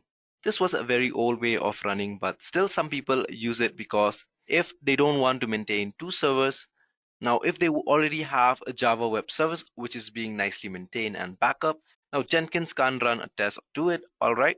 So either ways, it doesn't matter however you're going to bring up your Jenkins instance. The way we're going to operate Jenkins is all going to be very, very same or similar, but the subtle change in terms of user administration. Now, if at all you're launching it through any other web server, which will take care of the user administration, otherwise all the command or all the configuration or the way in which I'm going to run this demo is going to be same across any of these installation. All right. As I mentioned earlier, Jenkins is nothing but a simple web application that is run in Java. So all that is needed is Java, preferably JDK 11 or 17, with a 2 GB RAM, which is a meant RAM for running the Jenkins. And also, like any other open source toolsets, when you install JDK, ensure that you set in the environment variables. Now, Java Home to point in the right directory. Now, this is something very specific to JDK.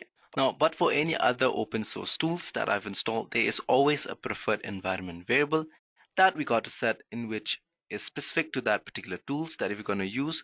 This is a generic thing that there is for you to know. Now, for any other open source project, because the open source project discover themselves by using the environment variables. So as a general practice or a good practice, always set these environment variables according. So I already have a JDK 17 installed on my system. But in case you do not, what I will recommend is just navigate to the browser, to the Oracle homepage, just type in your search for install JDK page. Then you'll have the accept the license agreement. Now what I will recommend is just navigate on your browser to the Oracle homepage and just type in your search install JDK. Now you're gonna navigate to the down here and install the 64 installer, that is the .exe. Now let me show you once I have installed what I've done with regards to the path. So if you get into this environment variable, so I have just set in the Java home variable. Now you can go back to your this PC, go to C programs, go to Java, and then copy this part, then click in the environment variables. I'll select the first one, that is the edit the system environment variable, and we click on the environment variables and we'll set a path here. As you can see here, Java home, and we'll go down here on the path. So this is the path for your Java home screen. So simply click on edit and click on new, and we will just paste the path which we have just copied from the install.exe Java. So I've already installed it, as you can see there, C program files. I simply click on OK. So the only difference between the system variables and the user variables for daemon is this is control the whole system of the JDK, the system variable. So we want to edit in the system variables. So the path I've been changing here is in the system variables. All right. Now the home variable is where I have the SQLs and program friend of the JDK 17. Now you see this is my Java home. All right. Now one thing to do is ensure that in case you run Java or Java C, for a command, you ensure that you also add the path into this path variable, right?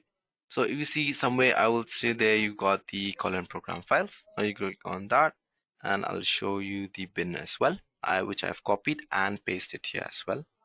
Okay, so simply just go back. So that's how you get the bin. Copy this path and paste it here, which I've already done it. So I'll just simply click on OK, OK, and OK. Now let me minimize the screen as well. So the next thing we need to do now is go to CMD to check if your Java has been installed on your system.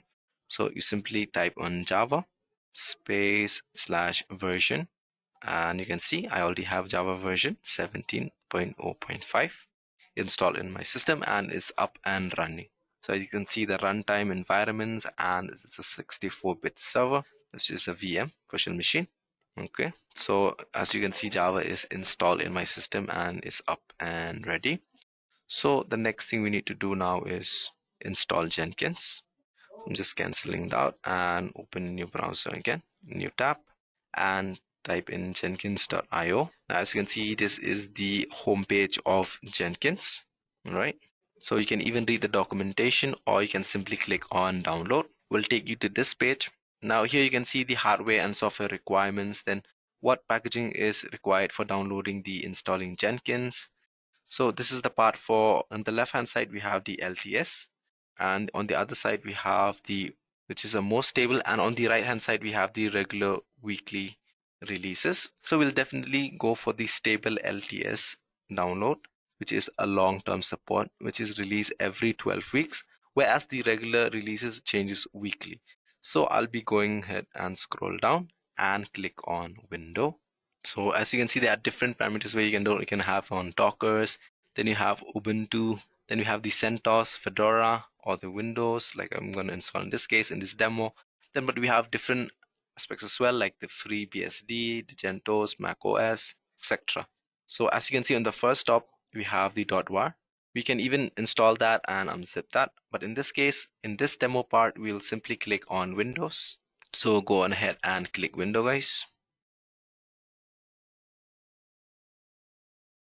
Now you can see the download has started. So we just wait a few seconds until it's done installing the MSI. And as you can see, it's done. So this is my download in Jenkins instance. So what I'll be doing now is simply click on Next.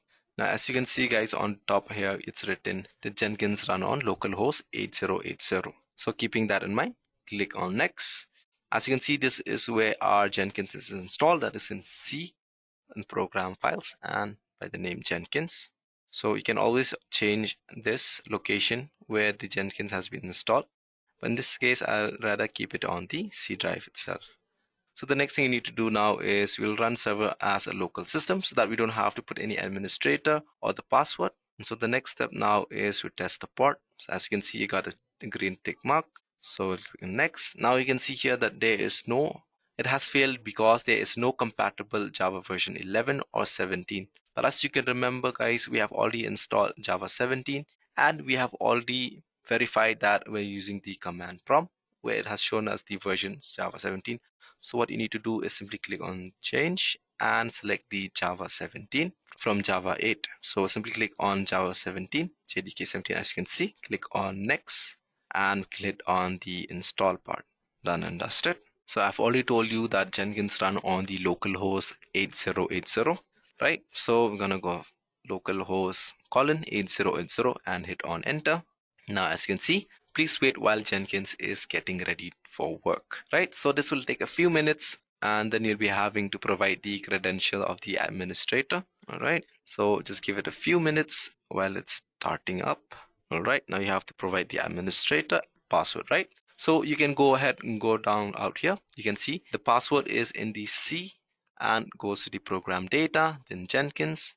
Then we have a .jenkins, then a secret, then you'll find the initial admin password. So we need to head out there. So what we need to do is we'll go down there. So I'm just going to minimize the screen now, minimize it once again. And as you remember, we go to the C. So you can see right where it is. I'll just show you, minimize the screen here so you can see and do it along with me. So you can see this in PC, then scroll down to C disk. Okay, this thing popped up, sorry. It's in this, so you have a program data, right? As you can see here down, there is no program data, right? So what you need to do is it's in the hidden file. So what you need to do now is click on the three buttons and view, click on show and click on the hidden items. Now let's see if it's there. Scroll down, program data, you can see at the last. Yeah, simply click on that, double click on it. As you can see, then we have to go to the folder name as Jenkins. Yeah, you can see on the top, Jenkins and .jenkins. Then we need to search for secrets. There it is, folder. And as you can see, there's an initial admin password. Now you simply click on that. We'll try with the notepad so we can copy. So simply copy that and paste it in the administrator password and click on continue. So in this case, I will not save it in my computer or system. So there are two installation plugins available, which is custom by Jenkins. One is their suggested plugins, and the other one is you can select the plugins which you want to be installed. So in this scenario, I'll simply click on the install suggested by the Jenkins. Now what happened is the plugins are all related to each other. So it's like the typical RPM kind of a problem where you try to install some plugins and got a dependency which is not installed and you get all those issues. In order to get rid of that, what Jenkins recommends is that there are a bunch of plugins that is already recommended and they are good to go, right? So just go ahead and blindly click on that recommended by the plugins, which is a suggested or custom by the Jenkins. And as you can see, these getting started process is going ahead. So it'll take a few minutes depending on your internet speed or on your system. Now you can see all these plugins are installing it for you. So it will take a few minutes time. So let's just wait till we get all the plugins installed in a system properly. So this is a good combination to kind of begin with, and keeping that in mind, Jenkins need a lot of bandwidth, right? Now, in terms of network, so in case you know your network is not so good, it'll make for a few of these plugins will kind of fail, and these plugins are all are available on openly or mirrored site, and sometimes some of them may be down. So do not worry in case some of these plugin kind of fail to install. You get an options to kind of retry installing them, but just ensure that you at least at the most 90 to 95% of all of these plugins are installed without any problem. As you can see, we are almost there. It's around 60% to 70%. Now, once all these plugins are installed, now my plugin in the installation is all good. There's no failure in any of the plugin. So after that, we have got to create this first username, that is the first admin user. So you need to give in the username, then the password, then you have to confirm your password, give it your full name and your email address, right? So we'll start it by giving the username. I'll keep it plain and simple. Now you got to remember these password and the confirm password, because if you kind of lose or you don't remember the password of the Jenkins, it'll be really hard to get back your account. So try to keep it as simple as possible, and keeping in mind that you have to remember the password, because getting back this account will be really difficult. All right, so I'll be putting the password as well. Give it my full name. Okay, my A is small, and go to the email address amandla.mamare@Edureka.co. All right, so once it's all done, so just simply click on save and continue. So click on never, don't want to save the password. And as you remember, I've told you by default Jenkins run on localhost 8080, right? So you can simply click this, or you can copy this, or just write save and finish. You can even copy this link, save and finish. Now start using Jenkins. All right, now that's kind of complete my Jenkins installation. As you can see, it was not that tough at all. Now the Jenkins is installed correctly. Now let me quickly walk you through some of the very minimal configuration that is required. Now these are kind of the first time configuration that is required. So, and also let me warn you, the UI is a little hard for many people to wrap their head around, especially the window guys. But if you're all a Java guys, you know how painful it is to write UI in Java. You kind of appreciate how the effort that has gone into the UI bottom line. It was a little hard to wrap your head around. It becomes like start using it, possibly you start liking it all right? So I will get into some of these important ones, something called as configuration system, or the configuration a system. This is something kind of put in your configuration to complete your Jenkins instance. Now, few things to kind of look out for. This is the home. Now, configure system is where you kind of put in the configuration for your complete Jenkins instance. Now, a few things to keep a lookout is the home directory. All right. Now, this is a Java home where all the configuration, all the workspace, anything and everything regarding Jenkins is stored out here in the system message. Now, in the system message, you can put in some of the message on the system. You can just type anything you want, probably show up somewhere here on the menu. Now, the number of executors is a very, very important configuration. This just lets Jenkins know at any point in time how many jobs or how many threads can be run. So you can kind of visualize like a thread that can be run on this particular instance. As a thumb rule, if at all you're on a single core system, the number of executor you should be good enough in case at any point if there is any multiple jobs that kind of get triggered at the same time. Now, in case the number of executor are less compared to the number of jobs that are out there to open up the new, so you don't need to panic, because they will get queued up and eventually Jenkins will be get up and running. So just keep that in mind that whenever a new job kind of gets triggered in the CPU usage and the memory usage, in terms of the disk, it's like a very high of the Jenkins instance. So that's something you got to keep in mind. All right. The number of executors for my system is kind of a good label. For my Jenkins, I don't want any of these usage. So how do you want to use your Jenkins? This is good for me because I only have a primary server that is running. So I want to use this as low as possible. All right. As you can see, it's 2. Now this is usage. So I can leave everything to default. So what I want is I want this SMTP server configuration. Now Jenkins will be sending out some emails. What I've done here is I've configured the SMTP details of my personal email details. In case you are, in your organization, you want some sort of an email that is like an email ID that is set up for a Jenkins server. So you can specify the SMTP server details of your company so that you can authorize Jenkins to kind of like send out emails. But in case you want to try it out, like I have configured my personal email ID, which is of the Gmail, for sending out notification for the same TP server, will be the SMTP Gmail. So it's right as username as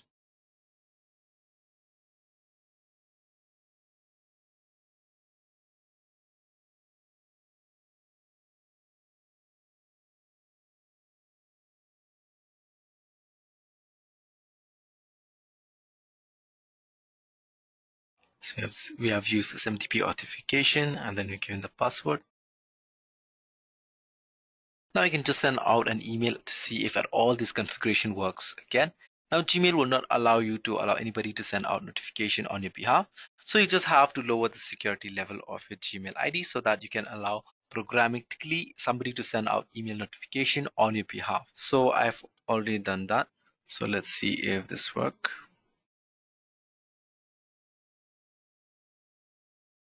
Let's test it again since I've entered the wrong password.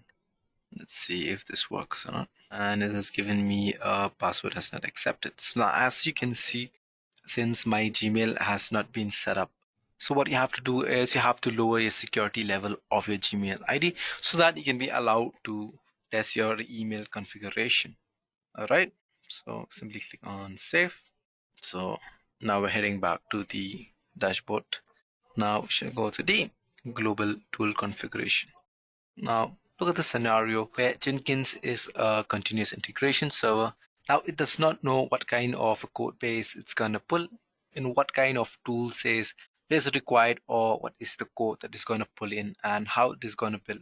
So you'll have to put in all the tools that is required for building the appropriate kind of code that you're going to pull in from like a source code repository. So for example, in case your source code is a Java code, and assuming that you have because in this demo this is my laptop and I put all the configuration, JDK, everything on my laptop because I am a developer and I'm working on the laptop, but my country's integration servers will be known as a separate server without anything being installed on it. So in case I want Jenkins to like run on a Java code, and I need to specify the JDK location of this out there. So okay, since I've already have the JDK installed and have already put in the Java home directly, or rather and the environment correctly, so I don't need to do it. So now if at all you want the Jenkins server to use Git, now as you know that Git is a command bash or the command prompt for running Git and connecting to any other Git server. So you will need Git to be installed on that particular system.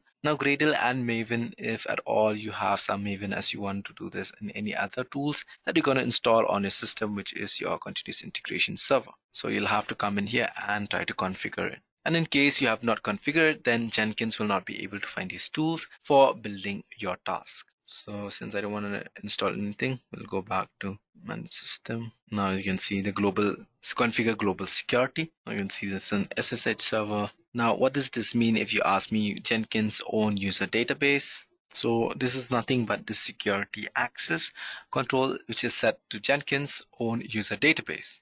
So what this mean is Jenkins by default it uses files system where it stores all the usernames which hashes up like these username that kind of stores them as of it. So as of now, Jenkins is configured to use in your own database, assuming that you're running in an organization. So you will probably want to, have some sort of LDAP server, which will in turn have a control of your access to your Jenkins repository. So you will specify your LDAP server details, the root DN password or the managed DN. So the LDAP, as you can see, or the LDAP, which the Jenkins itself will tune in for your specific servers. Now you have the manager DN, the manager password. Now all these should be filled, all these details should be filled in case you want to connect your Jenkins instance with your LDAP server or any of the authentication server that you have in your organization. But for now, since I don't have any of these things, I'm going to use its own database. That's good enough, right? So I'll simply the Jenkins own user database. So I will set up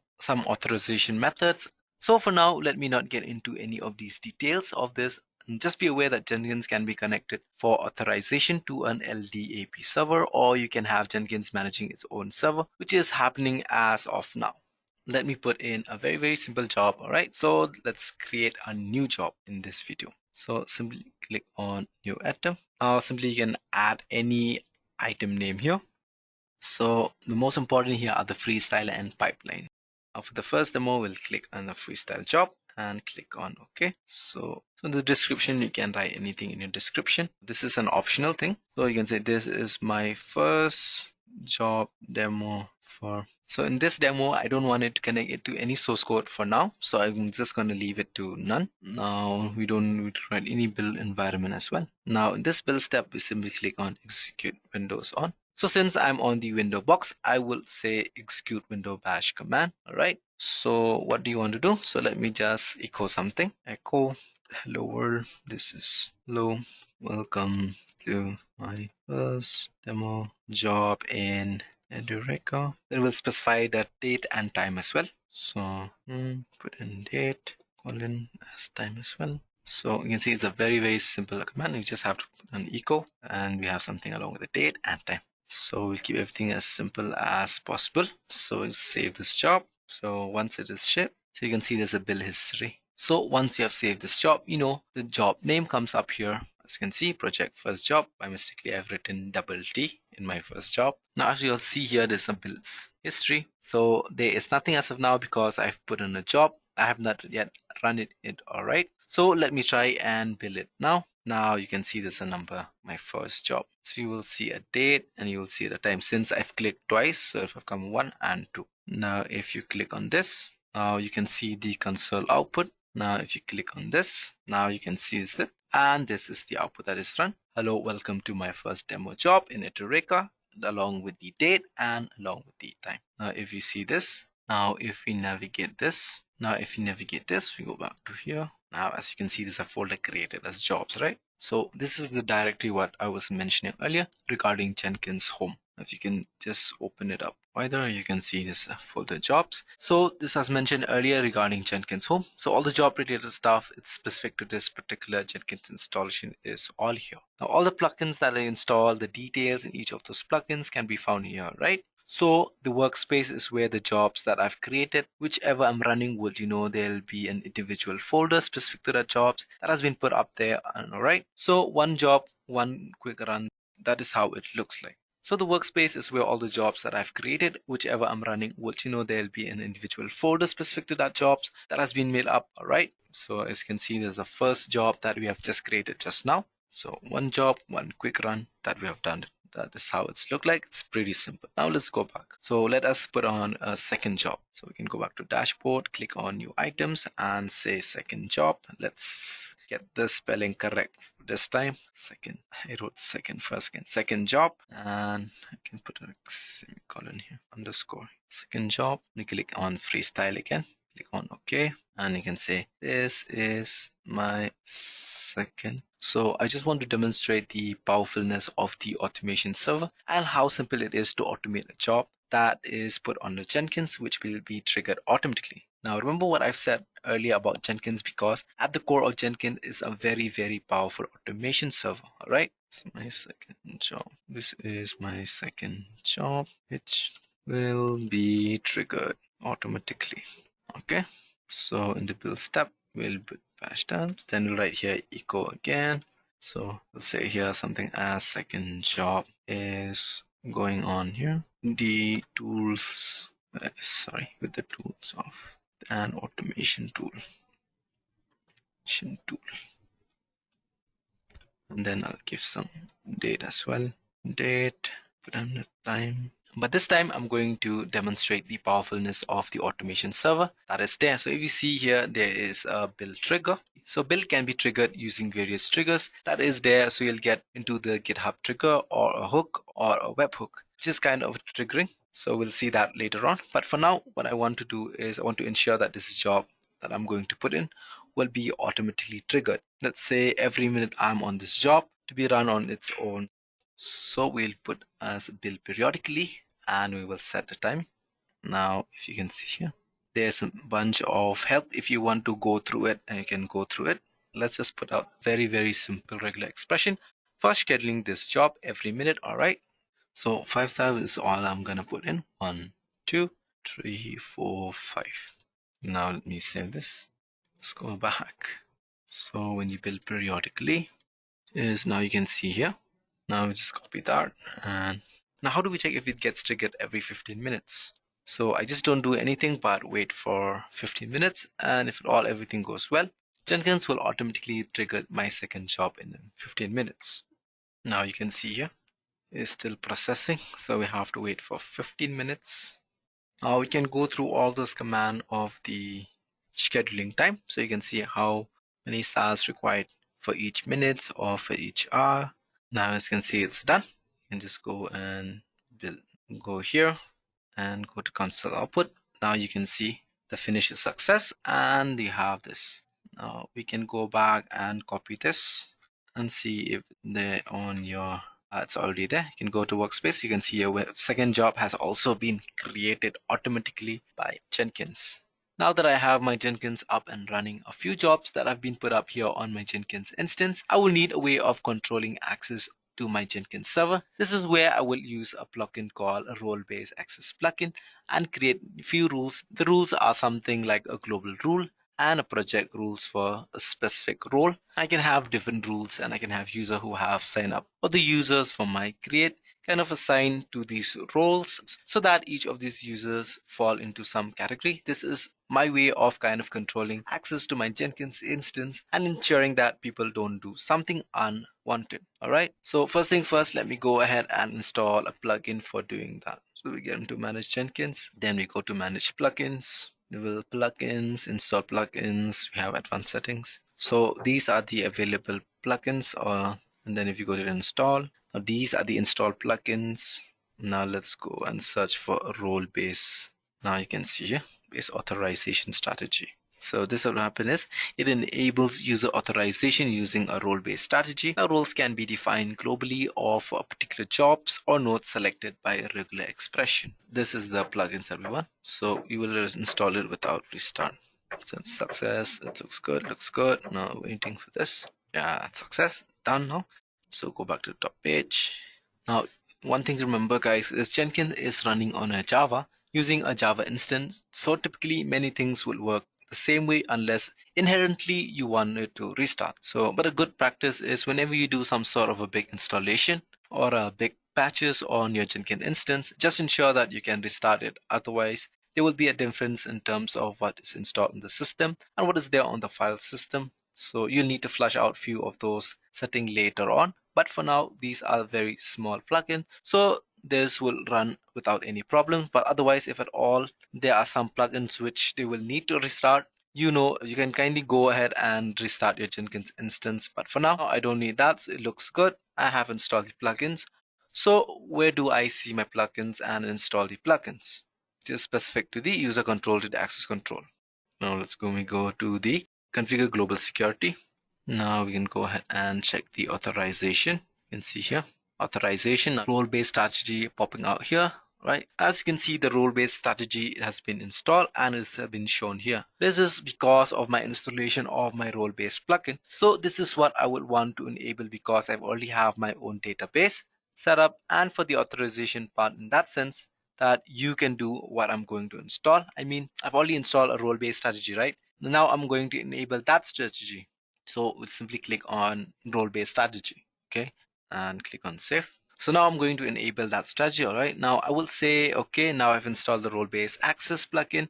Now we'll need to just set it up and check, I will go ahead and create some roles, and it shows that I've assigned users as per these roles. So let me go to manage the configuration, manage Jenkins, and let's see how we can create our roles.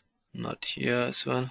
So we can do manage and assign roles for creating a roles. Okay. Now you'll only be able to see this once and only when you have installed those plugins. Now I've enabled the plugins. Now I've enabled the role-based access control as well. Now we'll go ahead and create some rules for this particular Jenkins instance. So first I will manage roles. So this is at a very high level, which is a global role. Now there are some role to add which you can add by yourself, some item roles for some projects or something. So let me create a role which kind of visualize like a group. So we'll create our own called the developer. Typically the Jenkins instance or the CA instance are kind of owned up or controlled by a QA, guys. So that's why I'm creating a role called developer, and I'm adding this role at a global role. So I will add this here, and then I can click read as well. So we've given this administrator, right? So we add this. So as you can see here, you will see this develop a rule that there is each one of these options that you can hover here and sort of see what kind of permission you have given it to this developer role that you have just created. So you can read and write, then you can create some changes. Like you've given a permission as credential, which you can create. Then you can delete, then manage the domains. So this kind of help or the permission that they're giving it. So these are some kind of sort of a help for a permission specific. So you want to see it's like how it sounds a little different, but I would want to give you a very little permission for the developer. So from an administrative perspective, I just want him to have a read and write kind of a role credentials. Okay, let's read and write, and I can allow him to view as well. I don't want him to create agents or give him some delete. No, I don't want him to configure, build, provision, or connect or disconnect anything. So I'll just give him a read and a view. I don't even want him to have access to my workspace as well. So I'll just give him now for run. So I won't even give him the access to that. Now we can give view as well. I don't want him to delete. And what I'm doing here is just creating a global rules for the developers. And I've given him a very limited roles, in the sense that I don't want this developer to be able to run any agents, nor create jobs or build jobs or cancel jobs or configure jobs at the maximum. Right? So I just want him to read that is already put up there. Okay, so I will save now and create a rule. That is done. Now that I've created a rule. Now I still don't have any users that is in there in the system. So let me go ahead and create some users on the system. So we'll go back to manage Jenkins and go to manage users. Now let me create another user, okay, by clicking on plus users, and we'll say this one as a developer. Give him some password and name him as develop23. An email, can just simply give my email here and click on create users. Okay, 1-2. So we have created. Now this developer 1-2 is a user that I've configured, but still yet I have not set any rules for this particular user. So I will go to the manage and gain and will give him the manage and assign roles. So now we'll go manage and assign roles, and we'll assign role. So what you're gonna see, what I'm gonna do now is I'm gonna assign a role that is specific to that particular developer.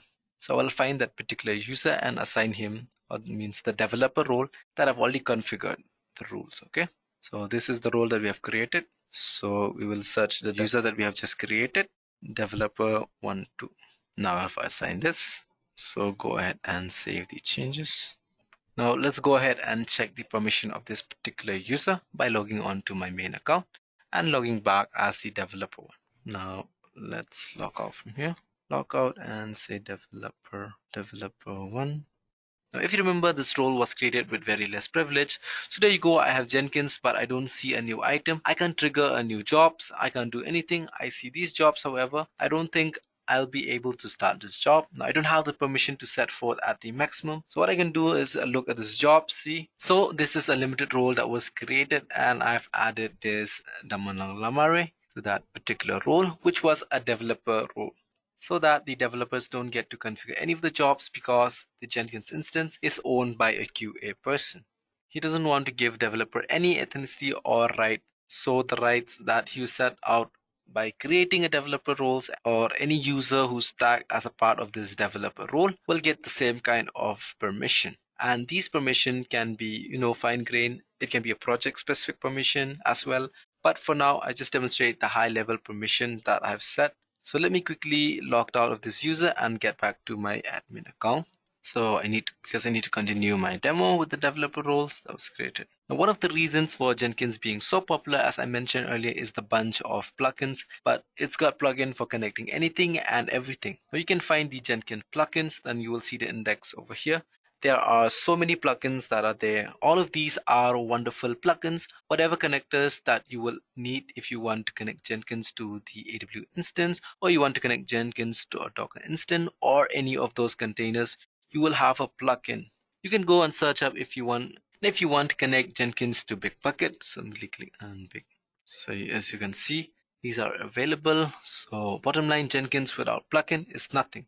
So plugins is the heart of Jenkins for you to connect, or in order to connect Jenkins with any of the containers or any of the other sets of tools, you will need the plugins. Now, if you want to connect or you want to build a repository which has got Java and Melvin, you will need to install Maven and GTK on an instance. Now, if at all you're looking for a Microsoft build, you will need to have MS Build installed on your Jenkins instance. And the plugins that will be triggered MS Build. If at all you want to listen to some server-side webhooks from GitHub, you will need a GitHub specific plugins. You want to connect to Jenkins, to AWS, you need those plugins. Now, if you want to connect Docker instance that is running anywhere in the world, as long as you have the URL, which is publicly reachable, you just have a Docker plugin that is installed on your Jenkins instance.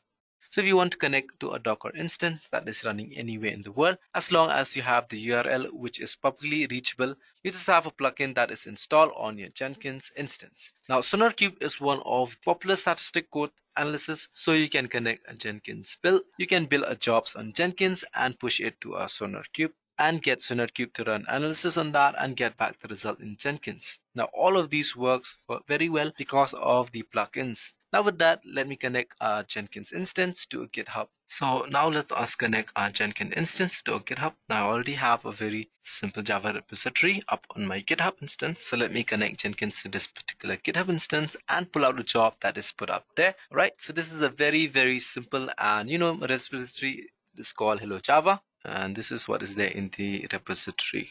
There's a simple class file. It's just got some one line of system .out. So this is already present on github.com at this place, and this will be the URL for this repository. So I will pick it up. So what I'll do is I will connect my Jenkins instance to go to my GitHub and provide my credential and pull out this repository which is on the cloud hosted in the github.com and get it to my Jenkins instance and then build this particular Java file.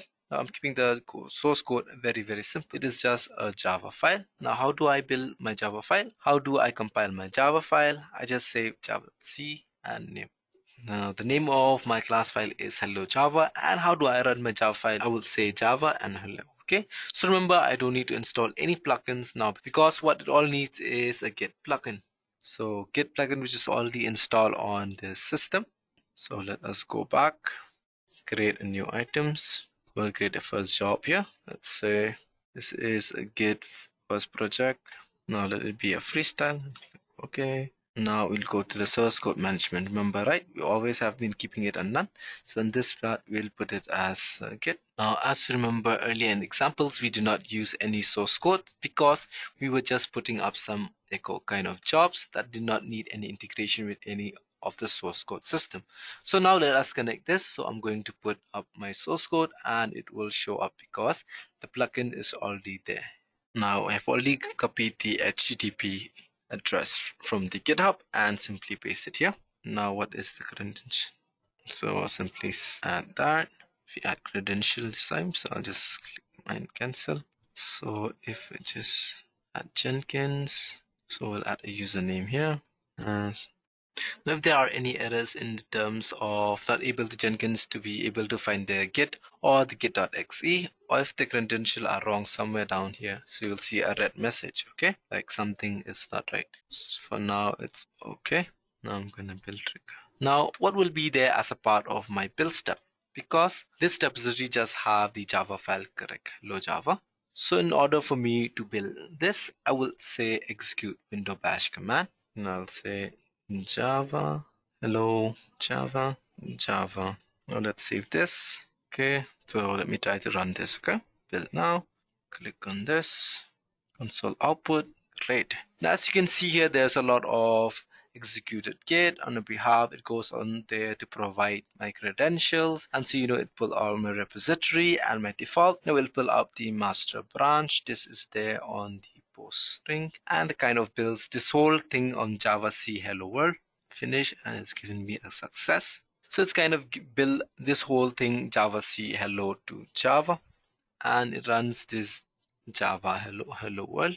And there, as you can see, this is the output. It's there, and here you can see, if you want to look at the content that was created on the repository. Now, if you can go there into my workspace, like I've showed earlier, you can just simply click here, and you can already see here it's been created Git first project and say hello. Now, as you can see, it's already there. Now, if you can go back, as you can see, and simply close that. Now, what it did was Jenkins on your behalf went over all the way to GitHub, pulled this repository from there, and then it brought it down to your local system on my Jenkins instance. Now it's compiled it and it ran this particular application. Now that I've integrated Jenkins successfully with Git, simply within the Java application,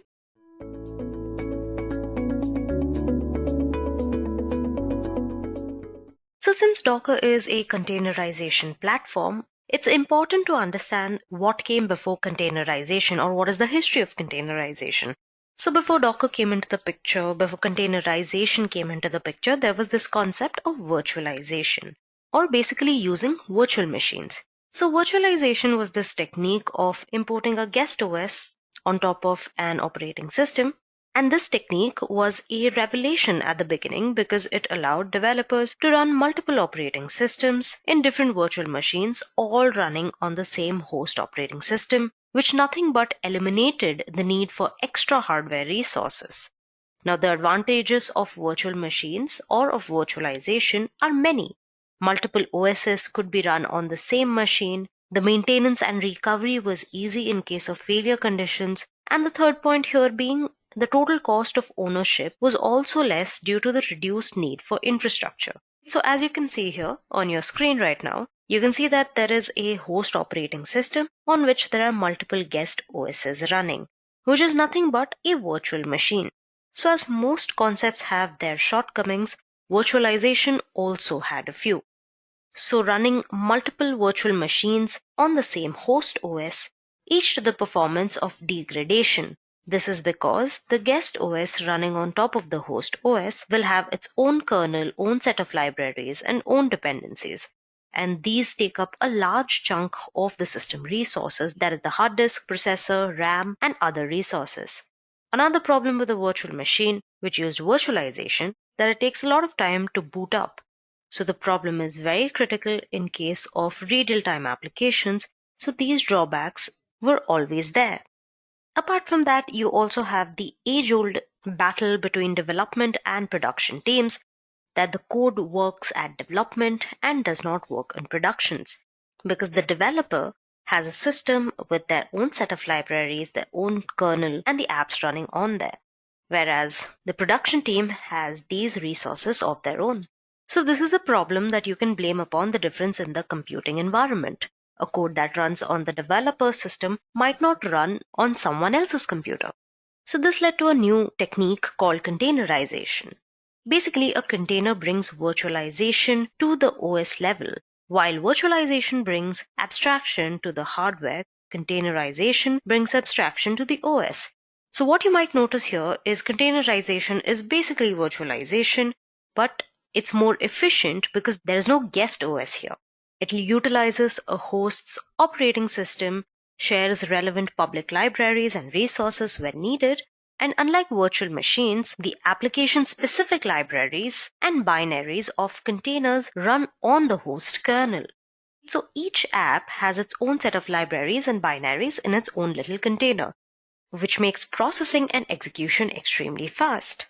Even if you have to boost a process, it takes only a fraction of a second, because in case of containerization, all the containers share only the host operating system, but hold all their application-related binaries and libraries in themselves. They are lightweight and faster than virtual machines. So here, as you can see, there is your host OS or your host kernel, which is shared by all the different containers. So the containers themselves only contain the application-specific libraries which are separate for each container. This is what makes them faster, and they do not waste any resource. All these containers are handled by a containerization layer, which is not native to the host OS. Hence, a software is needed which can enable you to run containers on your host OS. And this is also how containerization solves the difference in computing environment problem. Now, a developer works on containers instead of virtual machines. The app and its required libraries and binaries all are in one container. So when it is passed on to the testing team or the production team, it does not matter whether their host systems have the same libraries. All the dependencies are already present in the container containing the app. So now that you know what is virtualization and what is containerization, and why do we need containerization, let's move ahead and talk about Docker. Why do we need Docker? So a challenge I briefly spoke about earlier is what I would like to elaborate on in this section. Now, when you have a project code in a development lifecycle, there are different environments. You have your virtual server, you have your staging environment, you have your production environment, you have your QA environment. Now, most of the code that we deploy today is done using VMs or virtual machines. Now, how this works is that a developer or certain developers will write the code, and all of it is placed in a version control system such as Git. Now, this could also be placed in a staging server depending on your organization's infrastructure, but most organizations these days use a version control system. So more often than not, the code is placed in that version control system. Now, this code is never directly deployed in the production server. It's usually first deployed in a lower lifecycle server like your QA server or your staging server. Now, once it is successful in that, then only it is deployed on your production server. Now, this is where the chances of conflicts increase. So the same piece of code that might be running on your staging server might not run on your production server. And the reason is very simple, is the difference in the computational environment. This is also known as infrastructure incompatibility. Now, in most cases, your QA servers or your QA environment, staging environment are always updated. In most organizations, that's the case. It usually has the latest libraries, latest binaries, latest jars, all that jazz. But the same cannot be said for the production environment. So in order to face all these challenges that is faced, difference in environment and lack of optimization of resources, we use Docker. So this is where Docker comes into picture. Docker does virtualization in the software level, and we call it containerization, as I had mentioned before. So here, as you can see, containers are bundled with their own set of libraries and binaries, but they can communicate with each other with a fixed set of protocols. The thing about containers, however, is that they do not have their own operating systems, which is a great thing, because this is what makes them lightweight and function on very little resources, which makes them really fast as well. So what exactly is Docker? As you can see on your screens, there are two machines. The first one has three software applications. One is Angular based, one is React based, and one is Django based. Now, all of them are using common resources from the systems, libraries, RAM, processor, etc. And the frameworks are allocated a location in the memory. Now, how is it different from your machine with Docker? Since you have a Dockerized machine, you have a Dockerized system, all of your frameworks and binaries and libraries required by your Angular app, your React app, and your Django app can be put into their each isolated containers, which are going to run independently from each other without interfering with another app. And the space in which you had your framework stored has opened up. So now you can add another software application there with its own frameworks and libraries, binaries, etc. And that is what Docker is meant to do. It's a tool designed to make it easier for you to create, deploy, and run applications by the usage of containers. Docker is a containerization solution. Docker containers do not use the guest operating system. They use the host operating system, and on top of that host operating system, there is the Docker engine. And with the help of this Docker engine, Docker containers are formed, and these containers have applications running in them.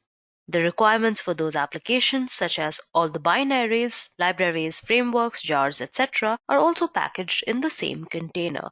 There can be multiple containers running simultaneously. As you can see, there are two containers here in our example, and those containers have applications running in them. And you don't really have to pre-allocate any RAM to those containers. These containers allow a developer to package an application with all its parts, all its needs, and then you can deploy it as one whole package. They are basically lightweight alternatives to virtual machines that use the host operating system. This is basically a general workflow of Docker. So you can see one way of using Docker over here. What is happening is that your developer writes a code and defines an application requirements or the dependencies in an easy to write Docker file. And then this Docker file produces Docker images, so whatever dependencies are required for a particular application is present inside the image.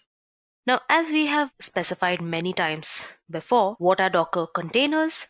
Now, the Docker containers we spoke so much about are basically the runtime instances of these Docker images. This particular image is then uploaded onto Docker Hub, from where anyone can pull the image and build a container. Now, Docker Hub is nothing but the GitHub of Docker. It's like a repository for Docker images. It contains public as well as private repositories. So from the public repositories, you can pull your images and you can upload your own images as well to Docker Hub. And then, as I mentioned, from Docker Hub, various teams such as your QA team or production team can pull the images and prepare their own containers, as you can see in the diagram. So this shows a great advantage of Docker is that whatever dependencies that are there that are required for your application to run are present throughout the software delivery lifecycle. If you can recall, the initial problem that was there with VMs was basically that the application worked fine in a development environment, but when it reached the production environment, it was not working properly. So that particular problem is easily resolved with the help of this particular workflow, because you have the same environment throughout the software delivery lifecycle, be it a developer, testing, QA, or production. Now, before moving on to the next section, let's look at a case study about containerizing the NASA Land Information System framework using Docker. Now, developed by the Hydrological Sciences Laboratory at NASA's Goddard Space Flight Center, or GSFC, the Land Information System, or the LIS, is a high-performance software framework for terrestrial hydrology modeling and data assimilation. Basically, the LIS enables integrating satellite and ground-based observational products and advanced modeling algorithms to extract land surface states and fluxes. Now, this framework was very difficult for non-experts to install due to many dependencies on specific versions of the software and compilers. This situation then created a significant barrier to entry for domain scientists interested in using the software for their own computing systems or in the cloud. In addition, the requirement to support multiple runtime environments across the LIS community had created a significant burden on the NASA team. Now, to overcome these challenges, NASA had deployed LIS using Docker containers, which allowed installing an entire software package along with dependencies within a working runtime environment. They also used Docker Swarm, which we shall learn about later, to orchestrate the deployment of the cluster of containers. This installation, that used to take weeks or months, was now completed by NASA officials in minutes, either in the cloud or on premises. Now, moving on, let's look at Docker's workflow and architecture. What you see in front of you is the Docker workflow. Now, the Docker engine uses a client-server architecture, where the Docker engine is simply a Docker application that is installed on your local machine. The client-server architecture communicates using a REST API, and the Docker daemon checks the requests to manage the containers. So the Docker architecture includes a Docker client, which is used to trigger Docker commands, a Docker host which runs the Docker daemons, and a Docker registry which stores the Docker images. The Docker daemon running with the Docker host is responsible for images and containers. We'll understand the concept of images a little later in this very section as a part of Docker components. So to build a Docker image, you can use the CLI or the client to issue a bill to command the Docker daemon which runs on the Docker host. Now the Docker daemon will then build an image based on your inputs and save it in the registry, which can either be the Docker Hub or a local repository. So if we do not want to create an image, then we can just pull an image from the Docker Hub, which would have been built by different users. And finally, if we have to create a running instance of any Docker image, we can issue a run command from the CLI or the client, which will create our Docker container. So this is basically the overall architecture or the overall functioning of the Docker architecture. As we move forward in this section, things will be more clear to you. So as you can see, the heart of the Docker architecture is basically the Docker engine. The Docker engine is simply the Docker application that is installed on the host operating system of your host machine. It works like a client-server application which uses a server, which is a type of long-running program called the daemon process. The second point here is the command line interface or the client. The next component here is the REST API, which is used for communication between the CLI client and the Docker daemon. So now if there is a Linux-based OS and there is one Docker client which can be accessed from the terminal and a Docker host which runs the Docker daemon, we build our Docker images and run our Docker containers by passing the commands from the CLI client to the Docker image. So this was all about Docker engine and its workflow. Now let's talk about the Docker components which you will be most acquainted to hearing. You have your Docker file, which builds into a Docker image, which you run, you get a Docker container, and then you store it in a Docker registry. Let's go ahead and look at all of these components in a little depth, shall we? First of all, you have your Docker file, which is nothing but a text document which contains all of your commands that you as a developer call on the command line to assemble an image. So basically, to create an image, you'll have to write a Docker file and then build it. So Docker file basically has your set of instructions which creates the Docker image. Next, you have the Docker image, which can be compared to a template used to create a Docker container. So Docker images are basically the building blocks of a Docker container. These Docker images are created using the build command, and these are read-only templates. You can then store them, as I had mentioned before, in your Docker Hub or your local registry. Next, after building your Docker image, what you get is a Docker container, and these are read-only templates. You can then go ahead and store them in Docker Hub or your local registry, as I had mentioned before. Docker lets you create and share software through Docker images, and you also don't have to worry about whether your computer can run a software in a Docker image, because a Docker container is always there to run it. So in case of Docker images, you can use a ready-made Docker image from the Docker Hub or create a new image as per your own requirements to run in a container. With that, let's move on to the next component, which is a Docker container.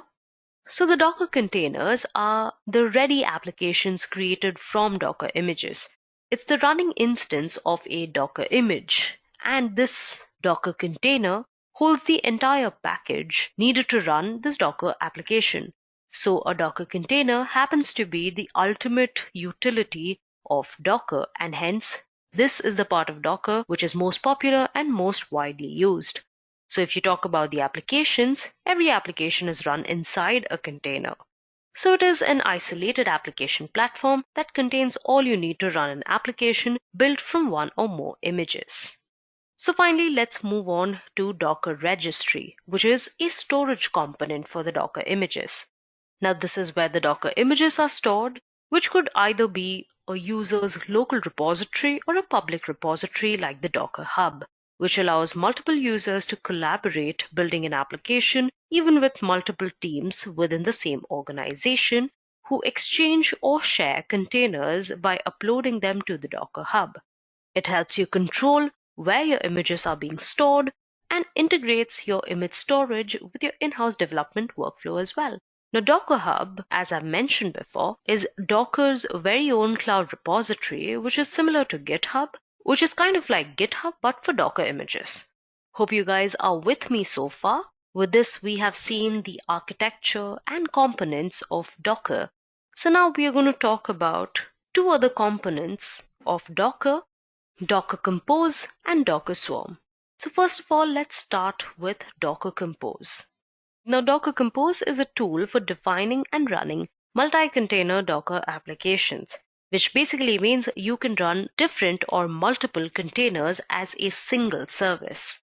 The containers are still isolated, but they can interact with each other using a YAML file, which is used to configure your application's services. And then with a single command, docker compose up, you can create and start all the services from your configuration. A great example of this would be a microservice such as a shopping app. So for example, you can take any online retail store's app. It could be Amazon, it could be Flipkart, it could be Agile. And the idea behind an app like this is that it's a microservice app, which basically means it has multiple services in one big application.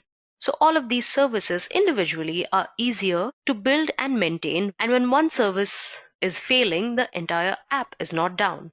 So a retail app like Amazon or Myntra or Flipkart or any app of your choice, it'll have multiple services, like it'll have a login account, it'll have your product catalog service, it'll have a shopping cart service and a checkout service. And this is just the bare minimum. And each of these services could be scaled up or down in their own container, tested and built and fixed in their own isolated containers without interfering with any other service in that entire application. So using something like Docker Compose, you can connect all of these isolated containers as a single service. All right? And the next thing I want to talk about is Docker Swarm. Now, Docker Swarm is a service which allows you to create and manage a group of either physical or virtual machines or nodes and schedule containers. Each of the nodes is a daemon which interacts with others using the Docker API. Docker Swarm is basically a technique to create and maintain a cluster of different Docker engines. Services deployed in any node can be accessed on other nodes in the same cluster. It allows for high availability of services, auto-load balancing, decentralization of access, easy upscaling and downscaling of deployments, and rolling updates. So basically how it works is that your manager nodes know the status of all the working nodes in a cluster. Your worker nodes then accept tasks sent from the manager node. There is an agent assigned to every single node to give its task updates to the manager. And finally, the workers communicate with the manager using an API over the HTTP protocol. And that is how a Docker Swarm works. Basically, Docker Swarm is an orchestration management tool that runs on Docker applications. It helps you end users in creating and deploying a cluster of Docker nodes. Each node of a Docker Swarm is a Docker daemon, and all the Docker daemons interact using the Docker API. And each container within the swarm can be deployed and accessed by other nodes of the same cluster. So if you consider an environment having Docker containers, if one of the container fails, we can use the swarm to correct that failure. Docker Swarm can reschedule containers on node failures, and the swarm node also has a backup folder which we can use to restore the data onto a new swarm. So with that, we have come to an end to the workflow and architecture of Docker. So now I'm sure all of you might be eager for actually doing something on Docker. So let's go ahead and install Docker. So here are the steps to install Docker on Ubuntu, on your Linux systems, on your Ubuntu systems. You will be using the command sudo apt install docker.io on your Ubuntu systems to install Docker on your system. So let's go ahead and start up with the installation. Today I am using the Ubuntu distribution running on my Oracle VM VirtualBox. So we're going to start out by updating. So sudo apt update. And this might take a little bit time, so kindly be patient. This is a good practice before making any installations, any setups on your machine. All right. As you can see, all my packages are upgraded, and now we can go ahead and install Docker. So to install Docker, we are going to use the command sudo apt install docker.io and then click on Y. And this is also something which takes up quite a considerable amount of time, depending on the speed of your machine, as well as the speed of your internet, so on and so forth. Now understand, this is just one way of doing this, and this is the method I am most comfortable with, and that's why this is the method I will be demonstrating here. There are 2-3 other methods through which you can download Docker on your machine.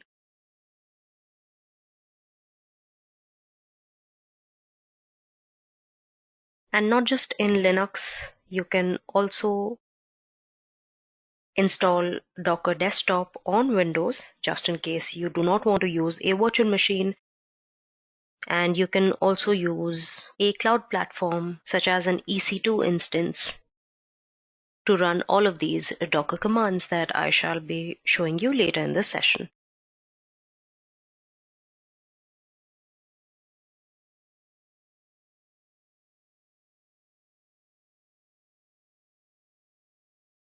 So now we are going to start and enable Docker using sudo systemctl.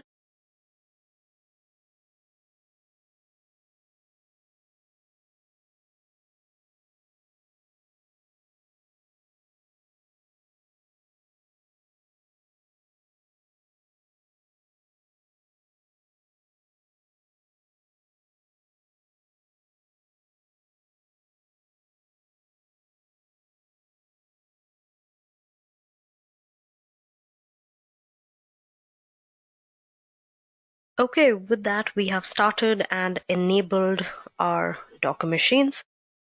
And now we are going to go ahead and check out our Docker version that's running. And as you can see, this is the Docker version and this is the Docker build that we are running.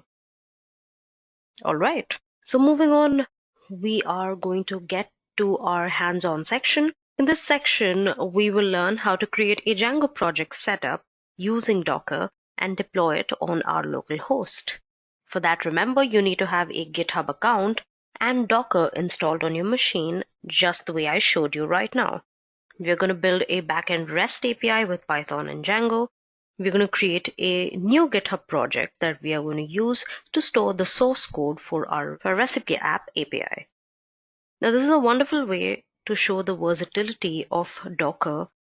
Now, I found this project while browsing through GitHub, and I came to a conclusion that this was a wonderful way to show how eclectic, how versatile is Docker as a tool. So the first step would include initializing a new project on GitHub and coming back to your Linux machine and navigating to where you wish to store your API. There, we are going to create our Docker file using an editor. You can obviously use the VI editor or Nano editor if you please. There, using the editor in our working directory, we are going to be creating our Docker file, our requirements file, and our Docker compose file, which is our YAML file. And then we are going to run our app on the terminal. So this is a basic breakdown of how we are going to create our Django project setup using Docker. So let's go on straight to our demo machine and put all of this into action. So we are going to navigate to GitHub and we are going to create a new public project or repository on GitHub. So let's create a new repository and let's call it Docker Demo API app. And in the description, we're just going to write demo app setup. We're going to keep this public and we're going to initialize this with a README file. All right, so let's go ahead and create our repository. So as you can see, this is a blank repository, Docker Demo API app, just the README file there. So here on our repository page, I'm going to click on this green button, code button, and copy the URL from here, from your clone or download option. We're going to copy this to our clipboard so that we can clone this particular repository using our terminal. I'm going to move on to the terminal and I'm going to load my terminal and navigate to the directory where I want to store my app.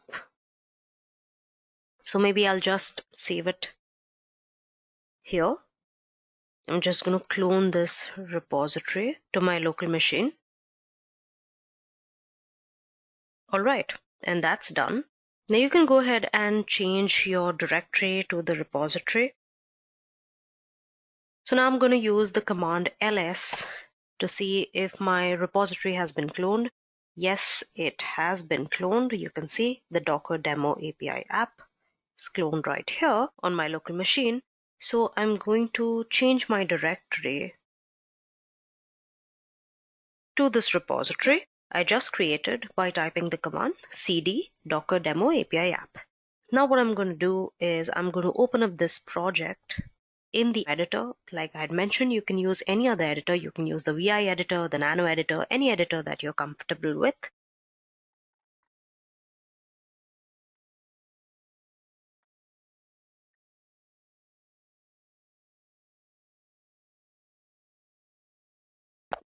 So now I'm going to clear all of this. And I'm going to use the Nano editor to create the Docker file first.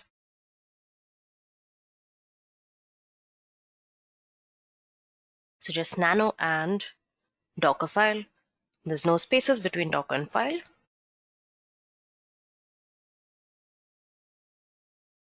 And I am going to put in this code over here. All right. So this is my Docker file. So the first line of the Docker file is the image that you're going to inherit your Docker file from.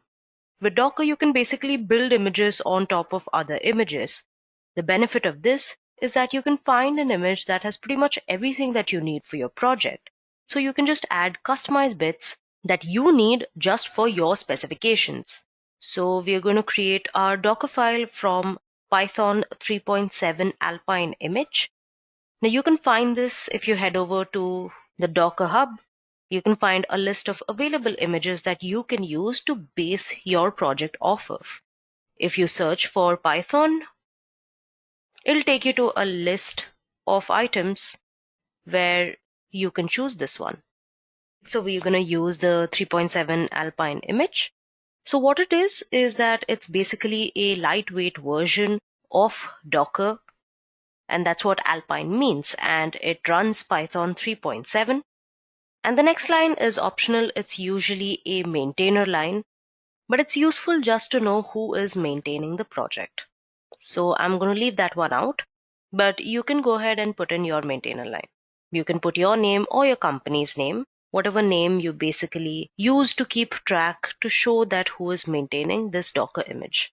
Next, we are going to set the Python unbuffered environment variable the way you set unbuffered environment variable. Now, the way you set an environment variable in a Docker build file is that you type env and then the environment variable that you want to set. We're going to set one called Python, and it's got to be in all capitals, unbuffered, and then we're going to set it to 1. So what this does is that it tells Python to run in the unbuffered mode, which is the recommended mode when running Python within Docker containers.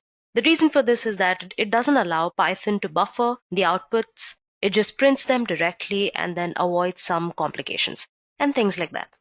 So when you're running your Python application, we are going to install our dependencies. We are going to store our dependencies in a requirements.txt list or file, which we are going to create in a moment.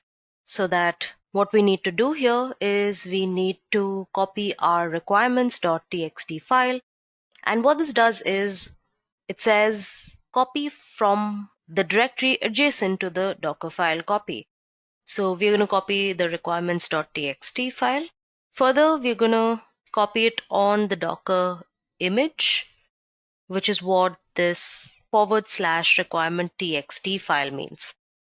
Next, we're going to run pip install our /requirements.txt. So what this does is that it takes the requirements that we have just copied and installs it using pip into your Docker image.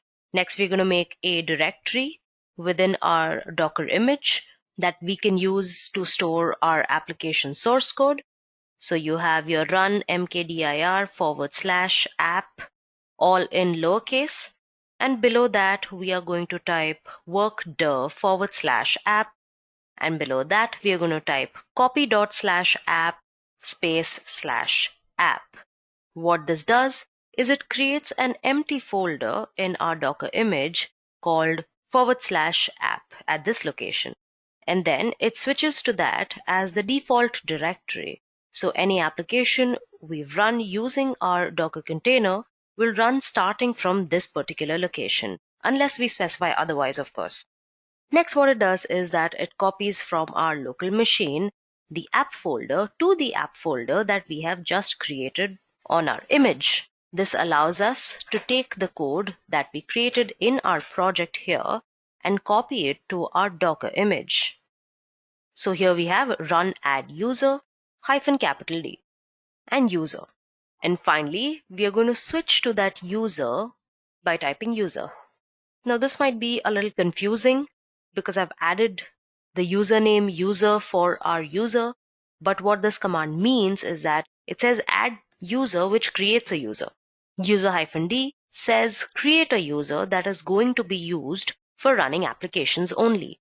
So not for basically having a home directory that someone will log in. It's going to be used simply to run our processes from our particular project.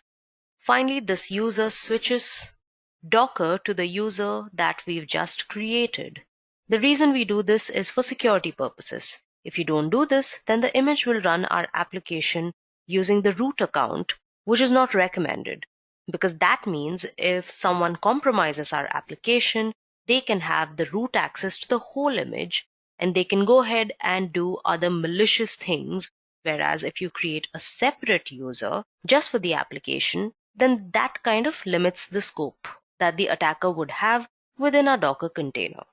All right, so we can go ahead and we can save this file and move ahead to creating our requirements file.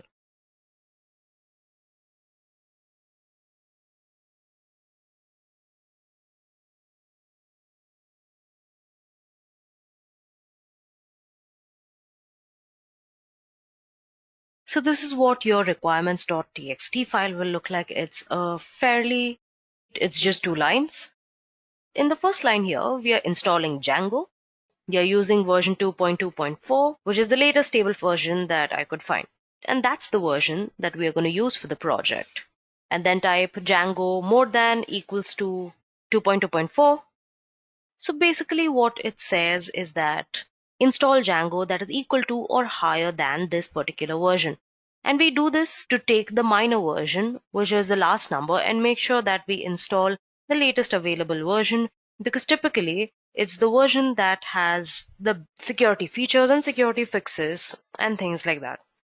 But it typically doesn't have breaking changes, so we can be confident that our application, when we rebuild our Docker image, will have the latest security patches, even if it does not have the latest version. Okay, in the next line, we're going to install the Django REST framework. So we are using 3.9.0.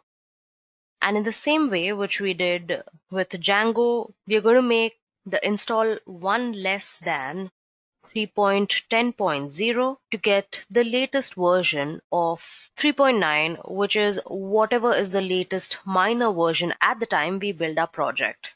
So now we're going to go ahead and save this file as well. Now what we're going to do is we're going to go ahead and create an empty directory called app here for our Docker file to call, because when our Docker file will run and it's going to ask for an app folder, we're not going to have one, then we're going to face issues. So now if I do an ls here, you see we have a Docker file, we have our requirements file, and we have our app folder. Now understand why this is required for our Docker file for us to build it now. So now if you try to copy it without the app folder actually existing, it will give you an error. So now we can go ahead and build our Docker image. So we are already at our terminal. If you're not on your terminal, you can load up your terminal. And if you're on Windows, it'll be your command prompt. Let's make sure that you navigate to your project folder, which I am already at. And then I'm going to type docker build dot. Now what that's going to do is that it's going to build whichever Docker file is in the root of our project that we are currently in. The reason we call it Docker file in the first place is because it's the standard convention that Docker uses to identify the Docker file within our project. So we're going to wait for it to complete, and it should be fairly quick because we are using an Alpine image. It's a very lightweight, minimal image that runs Python. That's how we create a Docker file for our project. And go ahead and create our Docker Compose configuration for our project. So we're going to use Docker Compose as a tool to allow us run our Docker image easily from our project location. So it allows us to easily manage the different services that make up for our project. So for example, one service might be the Python application that we run. Another service might be a database, for example. So let's go ahead and create the Docker Compose file for our project. So nano docker compose dot YAML or YML.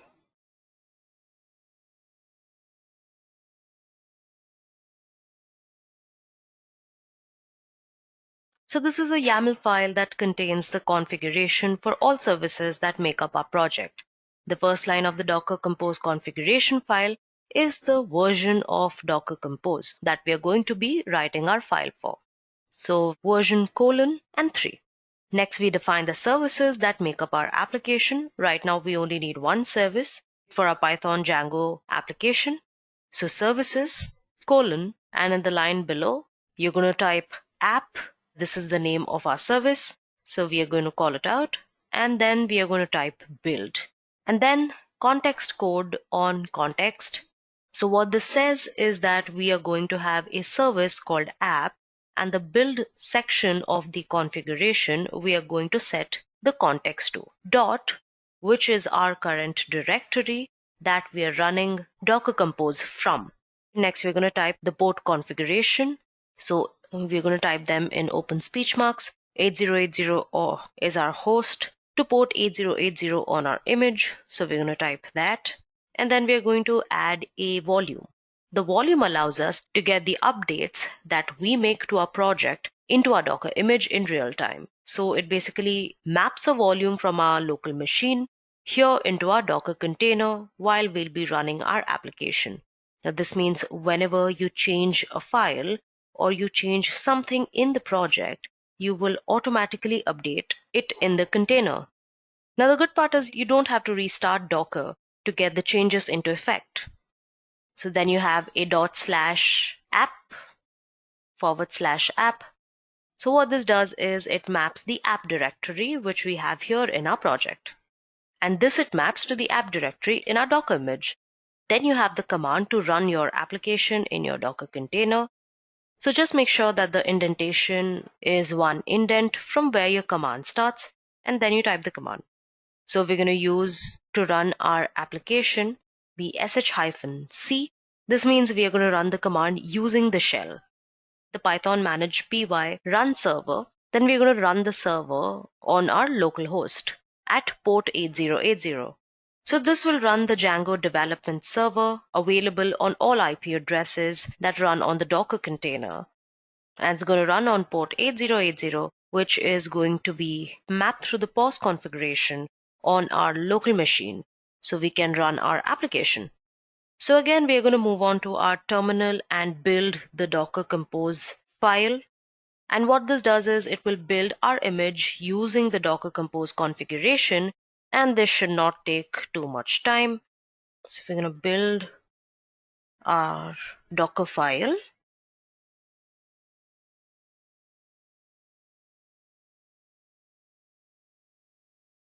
So now we are going to add sudo Docker Compose build. And as you can see, it's successfully built. Clear it out.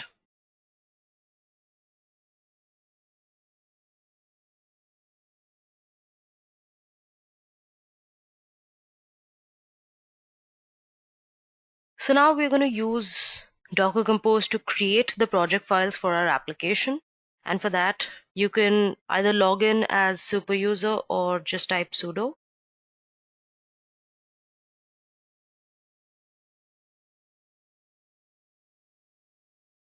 So Django admin.py, we're going to start project.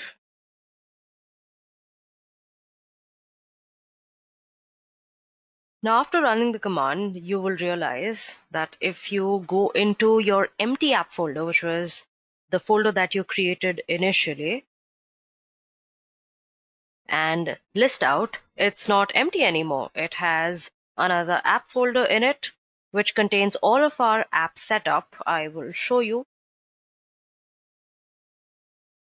There you go. You have these files, 1, 2, 3, 4, 5 Python files, which is basically your Django app's entire setup, and all of this Docker created and set it up for you.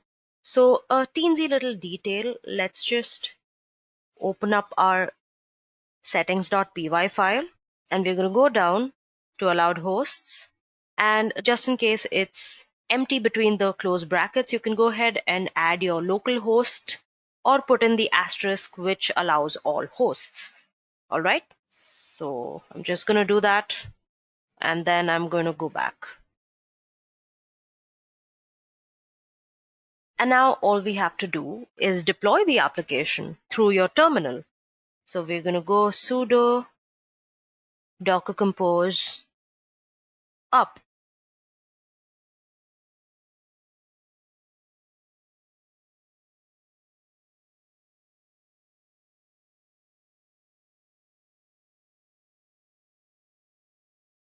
So now, as you can see, your Django application is up and running. And all of this was possible because of Docker.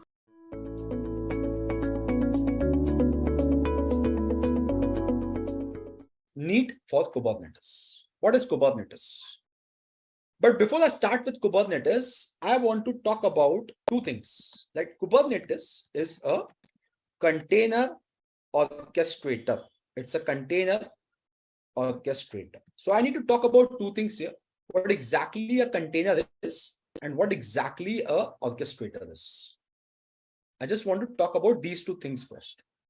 First, let me start explaining these two things to you. Then we'll talk about Kubernetes. Okay, Kubernetes is a container orchestrator. Now, let's suppose I want to deploy an application. Now, it can be any application. It can be a web application. It can be a database application. Okay, I want to deploy some application. So how do we deploy that application? How do we do it? To do that, what do? We first create up a server. We require a server. Yes. Okay, this is my server. A physical, virtual does not matter. We require a server, a computing machine. We require a machine. Okay. Now on this machine, I simply go and install the operating system, OS. Yes. And on top of that, we go and install our application. Yes, this is what we do. The very basic example is on the screen only. For example, this Notepad++. This is an application. It's a text editor. Okay. Now to run this application, what I have did, first of all, I had a laptop with me. I have purchased a Dell laptop. I require a machine. Okay. And on top of that Dell machine, Dell laptop, I've installed Windows operating system. Okay. Now, once the operating system is installed, I have deployed the application Notepad++. Not only Notepad, but I've deployed multiple applications like Chrome, Edge, Zoom, okay, Putty, WinSCP. This is empty Putty. This is WinSCP. Okay, so I've deployed multiple applications. But yes, to run those applications, we require the complete OS. We require the operating system. Okay. Now, running an application on top of an operating system is actually it consumes high amount of cost. It's very costly to run the application directly on top of an operating system. Now, the question is why it is costly. Okay, let's talk about that. For example, okay, you have the machine over here. Okay, you have this machine over here. This is your OS. Let's suppose you want to deploy an application. Now, first of all, to deploy this application, now let's suppose you are deploying a database. Okay, now we'll talk about the server side. Okay, this is just my desktop applications. Desktop applications, multiple application can work on a single desktop, it's fine. But when you talk about the production world, when you talk about servers, when you talk about the real applications, the production applications, for them, you need to give a dedicated server. Okay, like on this dedicated server, you will be installing a OS, and on top of this OS, you will be installing any database like MySQL or Oracle, whatever database you want. Whatever database you want, that you will be installing on top of this. Yes. Apart from Oracle, no other application will be running. Like let's suppose you want to run a HTTPD or you want to run an Apache. For that, you will be running another server. Okay. You will be creating one more server and you will install Apache on this. Okay. This is a web server and this is a database server. We do this in production. Okay. Now, the challenges with this architecture is, that for running one application, you require one complete machine with a OS installed. Okay. So running this machines for single applications is very costly. It is taking good amount of price from your customer. Okay, it is going to take some good amount of money basically. Why? Because you have to create one machine for one application. Apart from that, this operating system, you have to run a full copy of the operating system. Okay, so there must be a dedicated team that is managing all these operating systems. A sysadmin team is there. Yes, so you have to again pay the money to them. Okay, there's again a cost involved to manage a sysadmin team. Okay, apart from that, okay, first of all, to run this application, it is necessary to install the OS first, and installing OS is a time-consuming process. Running an OS is a heavyweight process.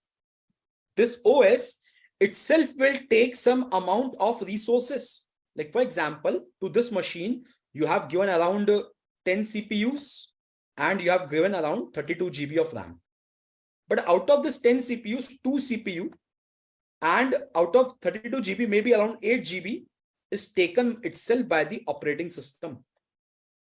So the resources that you're giving for your application, in that some is consumed by the OS itself.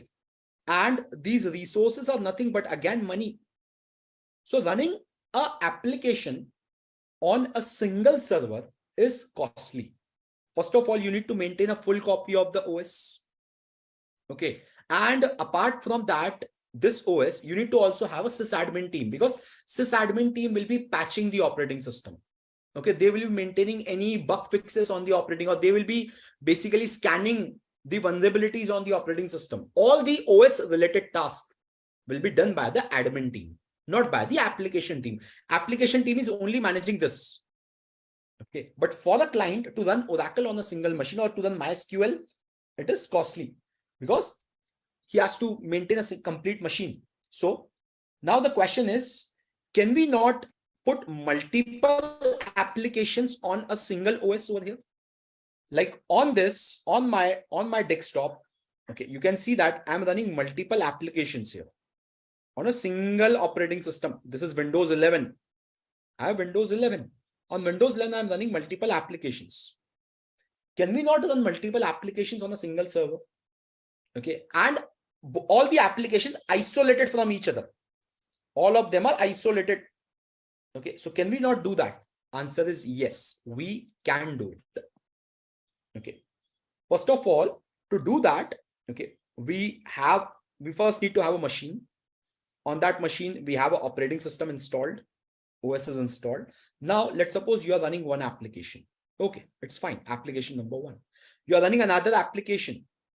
I can run two applications, but there can be conflict among these two applications as well, as they are directly running on this OS.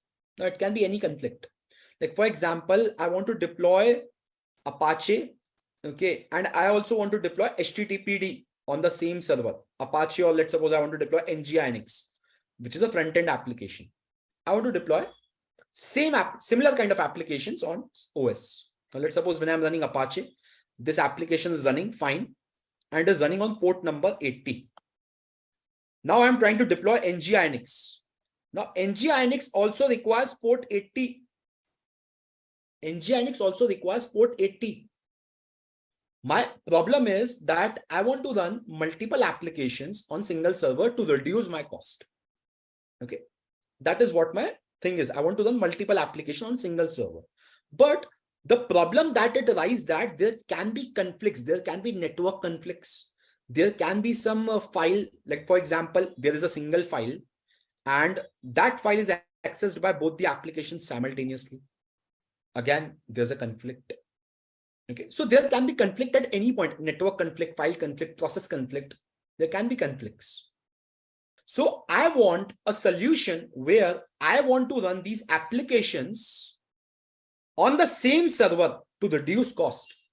Apart from that, these applications should not conflict each other. There should not be any conflict between them.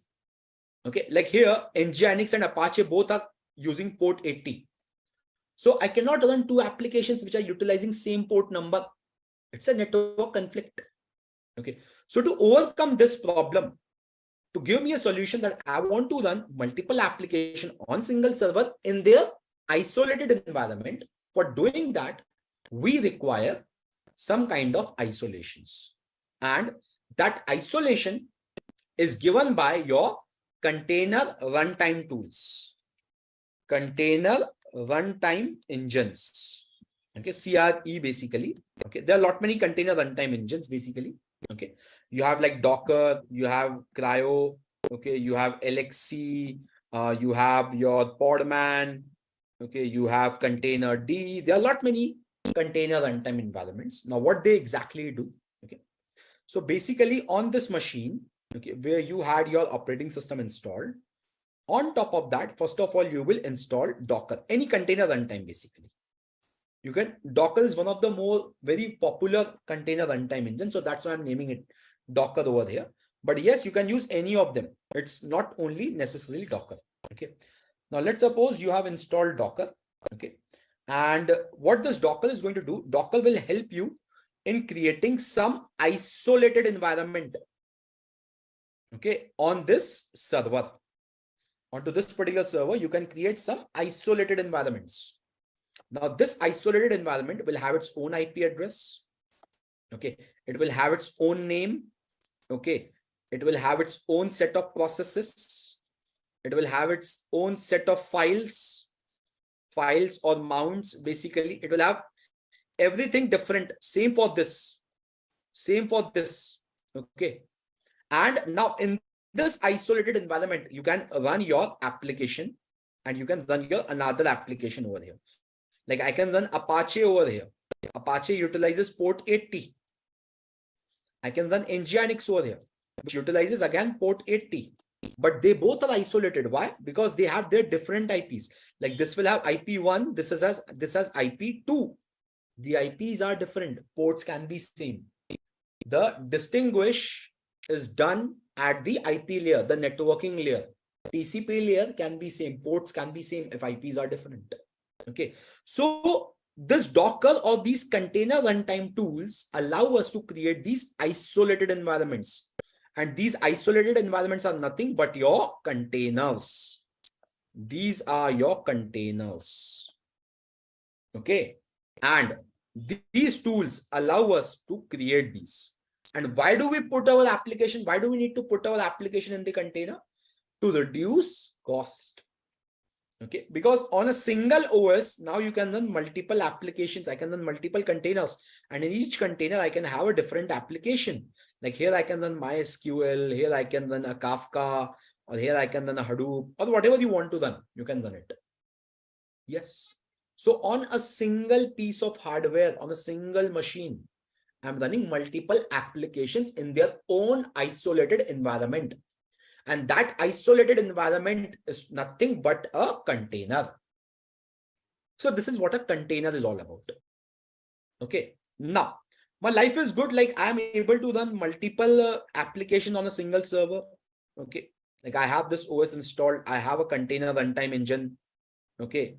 And on top of that, I have deployed multiple containers where I'm running some applications. I'm running some applications over here.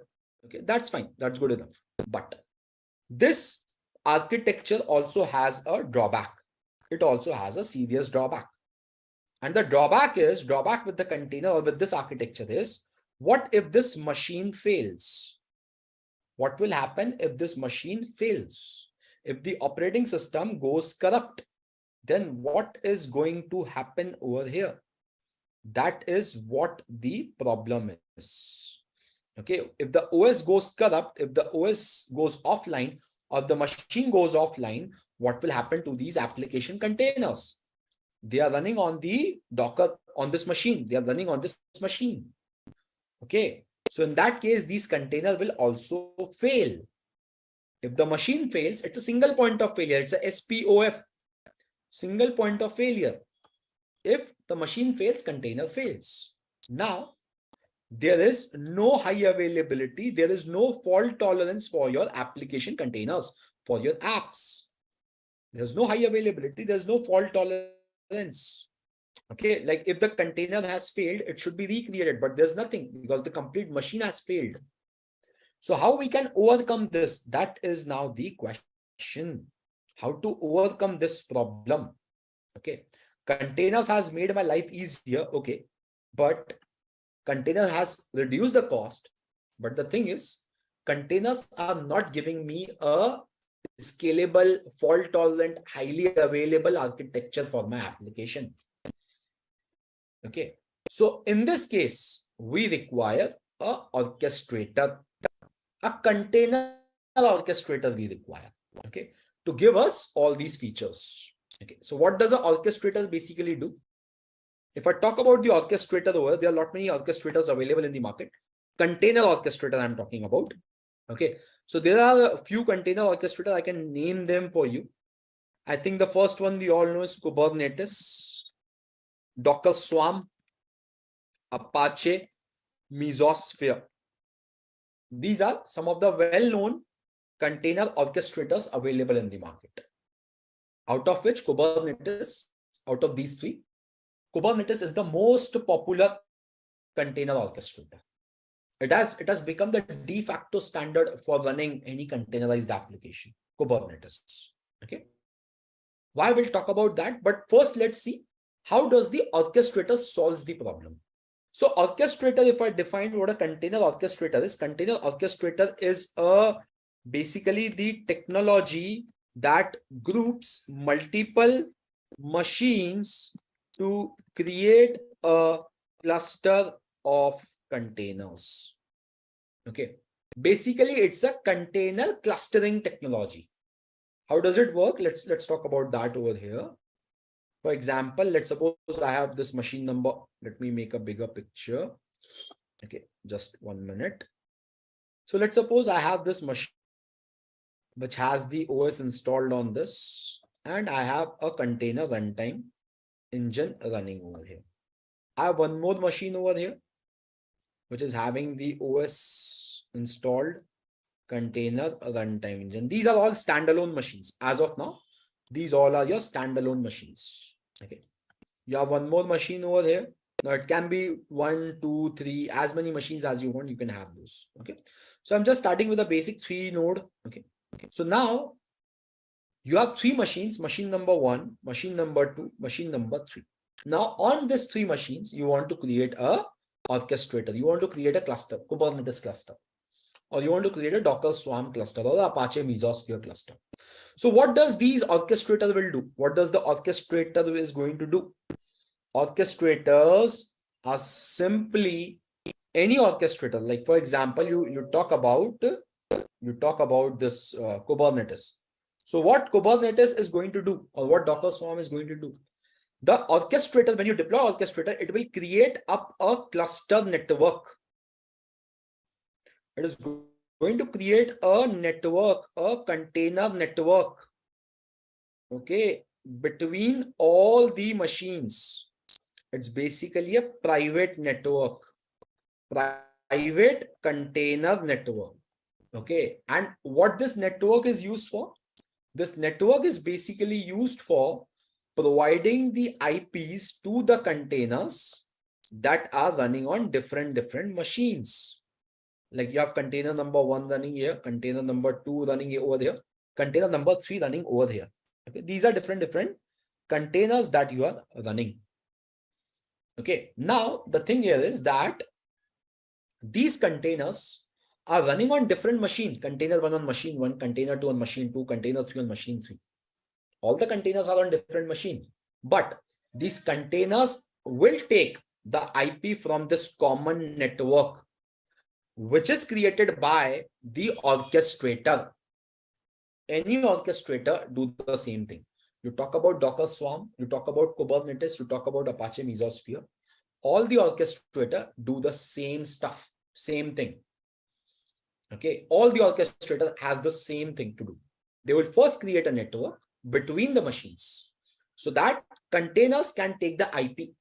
Now, this container 1 and container 2 can easily talk to each other, although they are sitting on different machines. Earlier, this was not possible. Like you create a container on machine number 1 and you have a container on machine 2.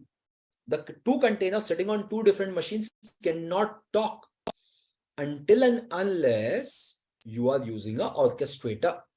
So here, if you're using an orchestrator, the orchestrator has created this network between those nodes, and all the containers sitting on the nodes can now interact. This is the primary responsibility of the orchestrator. It makes your solution scalable. Now you can run the containers on any node. Okay. Apart from that, let's suppose you think that this container number 1 is a very critical application. It's a very critical application. Okay. And you want multiple copies of this. You can scale the number of containers. High availability orchestrator can give you. For example, I can create one more copy of C1. And this C1 is running on node 2. I can create one more copy of C1 over here, running on node 3. High availability. High availability is there. Let's suppose if this machine fails, if the machine number 1 fails, okay, then container number 1 will also fail. Yes, container is going to fail if the machine fails. In that case, do I need to panic? No, I don't need to panic. Why? Because this was a critical application. I know that. So already I have created 2 more copies of the same application running onto 2 different machines. So if this container is offline, I can access the application from these containers. It's possible. That is what orchestrator give you. High availability. High availability. That's another feature that orchestrator gives you. Scalability, high availability.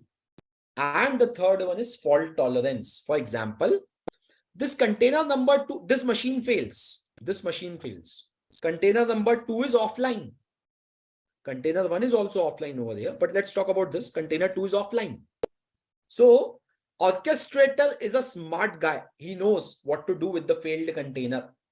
He will simply go and recreate the container on some other node automatically. That is the job of the orchestrator, to provide you fault tolerance.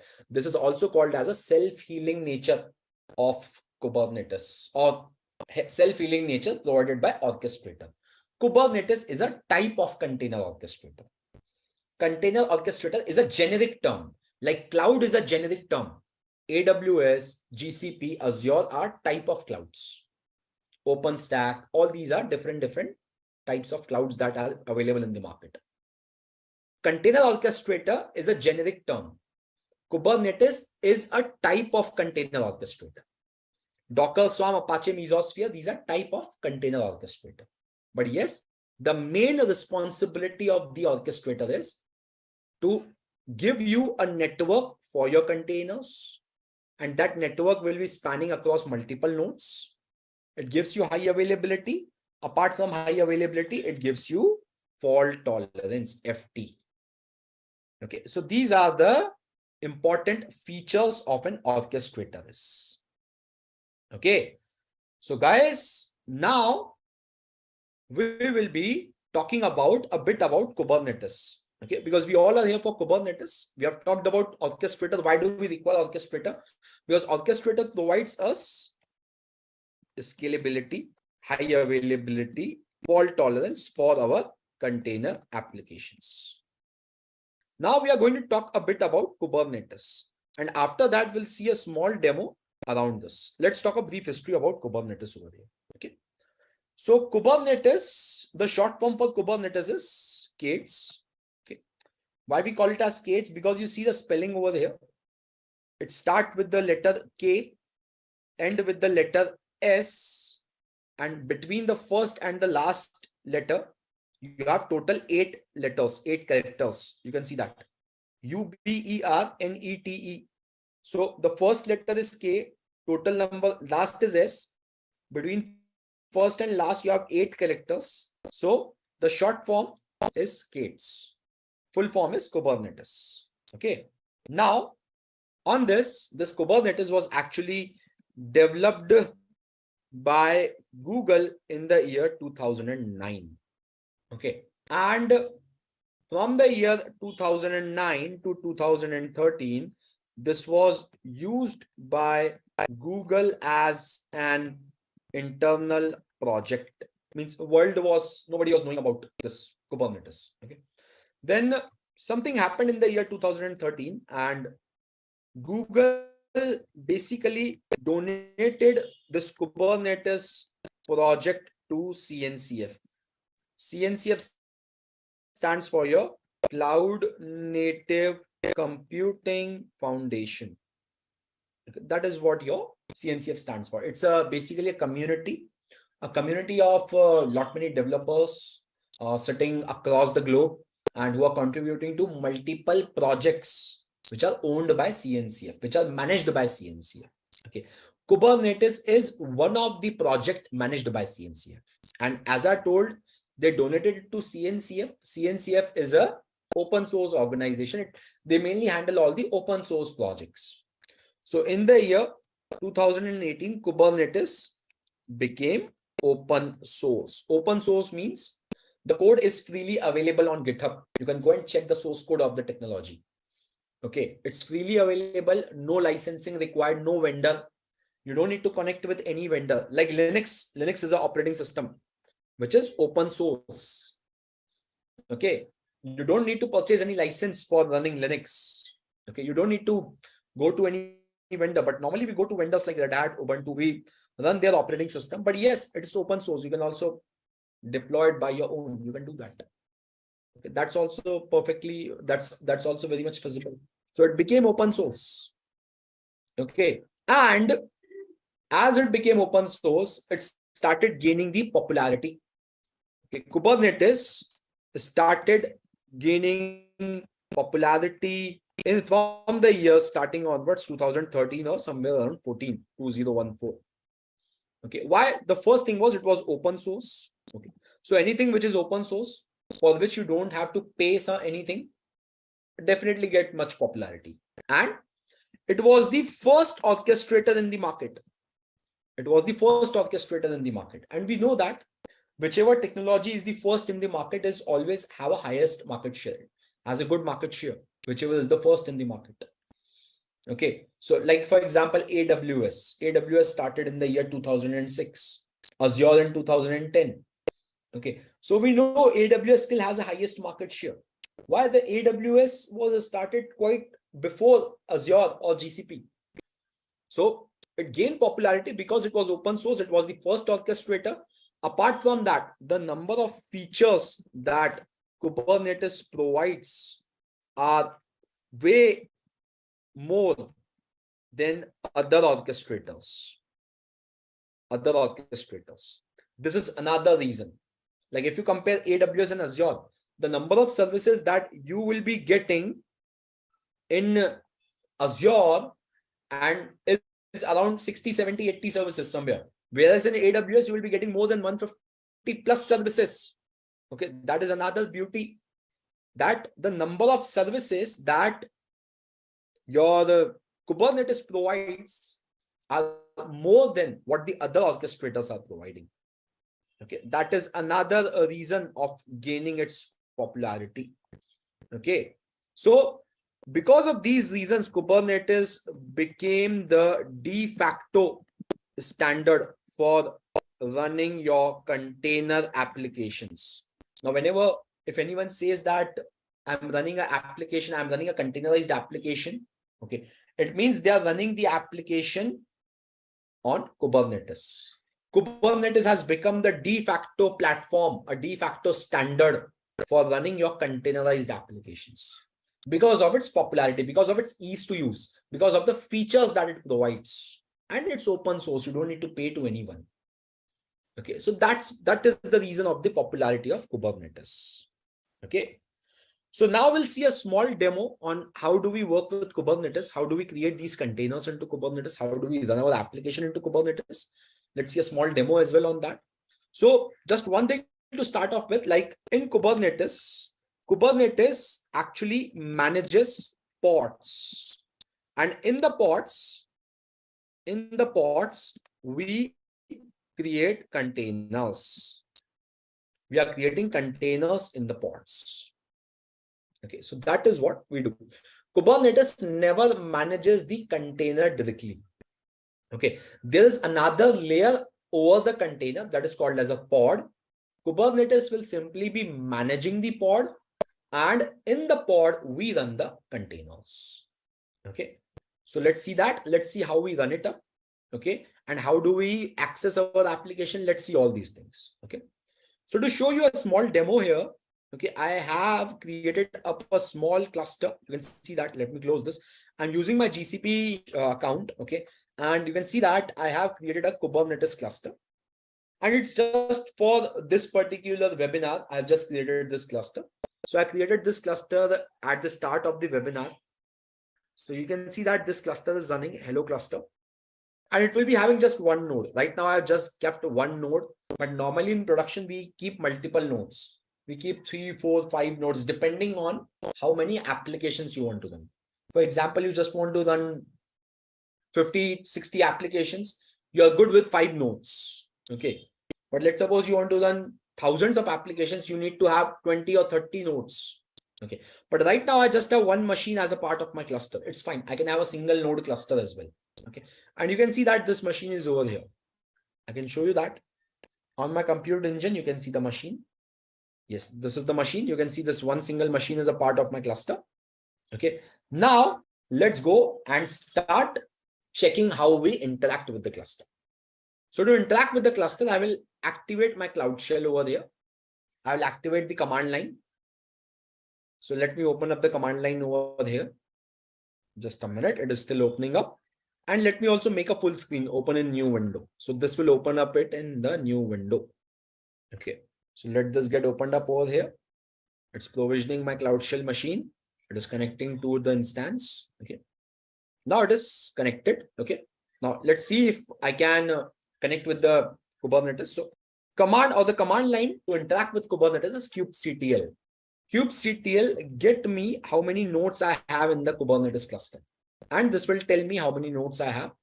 I need to authorize this command, and this says that you just have one node. You can see this, there's just one node ready, and it is running from last 40 minutes. I told you just at the start of the webinar, I created this cluster, and after the end of the webinar, I will go and delete the cluster as well. Okay, so I will not be keeping this cluster running because again, I have to pay the cost for this. So at the end of the webinar, I will go and terminate this.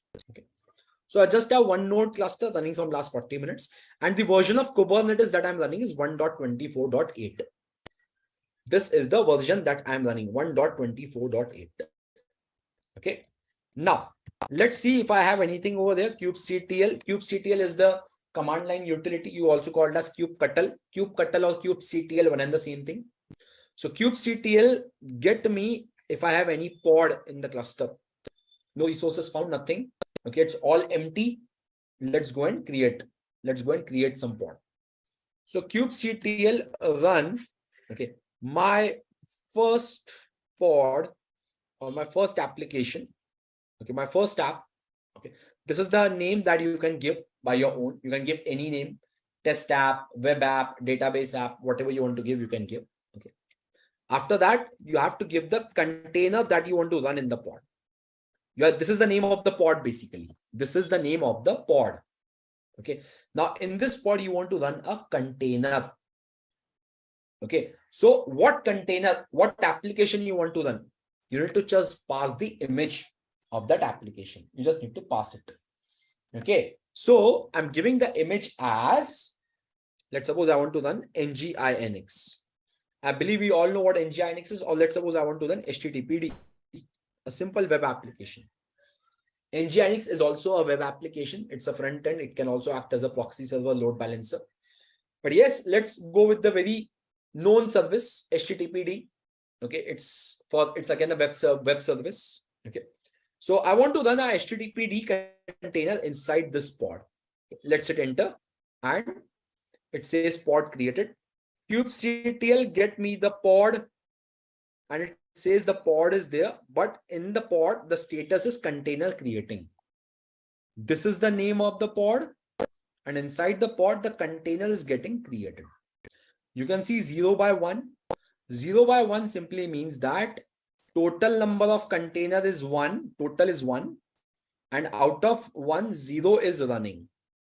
Okay. No container is running in the pod. This is the pod. This is your pod, my first tab. Let's see the output again. I think it will be created. It will be running now. Let's see it again.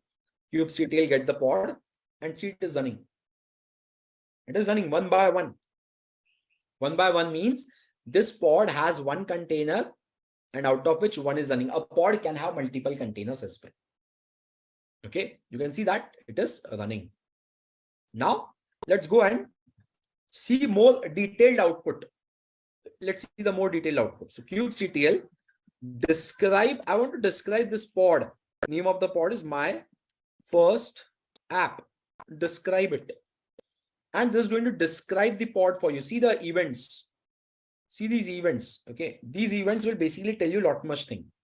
It says successfully assigned, okay, the default this pod to this node. This is the worker node that I have. I can show you the nodes as well. kubectl get me how many nodes I have, how many machines I have. See, this is the machine. On this machine, the pod is running. So in Kubernetes, you have a group of machines, and on those machines, you run the pod. You run the pod. Okay. So the pod that I created, my first app, is running on this node 52K1. Okay. As I have a single node, so it will be running on that machine only. After that, it says pulling image, successfully pulled image in 5.1 second, and then created container. And after that, it says started container. Okay. See the events. Let's see. Let's call it up. Okay. See, this is the pod name.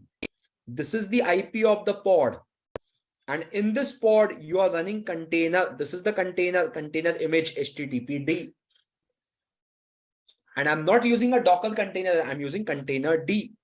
I told you there are multiple container runtime, container D.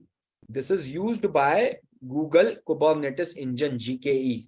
I'm using GKE, Google Kubernetes Engine. And Kubernetes has created the container, and that container is container D. It's not a Docker container. Kubernetes has the beauty, as it is open source, it can orchestrate any container tool. It can orchestrate your Docker, container D, okay, container D or cryo, whatever you have, it can orchestrate any of them. So different tools work with different containers.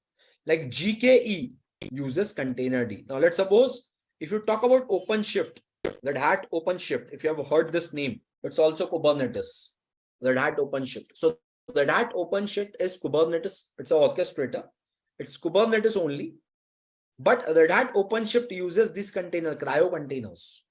It don't use Docker, it don't use Podman, it don't use container, it use cryo. Okay. So different flavors of Kubernetes works differently. Okay. That's completely fine. Okay. Now I was talking about this output. See, the type of container that I'm running is container D. And the image is HTTPD. This is the image. Now, let's go and try to expose the application. Let's try to access our application. So to access our application, I need to expose this. I need to expose this pod. Let's expose this. So kubectl expose my pod, my first app, and the type of service. Basically, there's a type of a service I need to use here. I need to use a node port service. Minus port of the application is 80. The port of the service is 80. And the port where my application is running is also 80. And the name I'm giving as my first SVC, first service, first SVC. So I'm exposing my pod. I want to access my application. I'm exposing it up.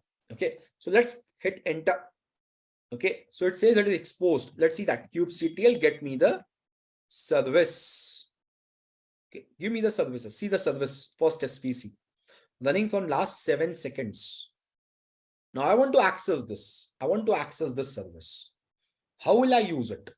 Okay. So for that, I need to have the IP of this node. Let me close this. Okay.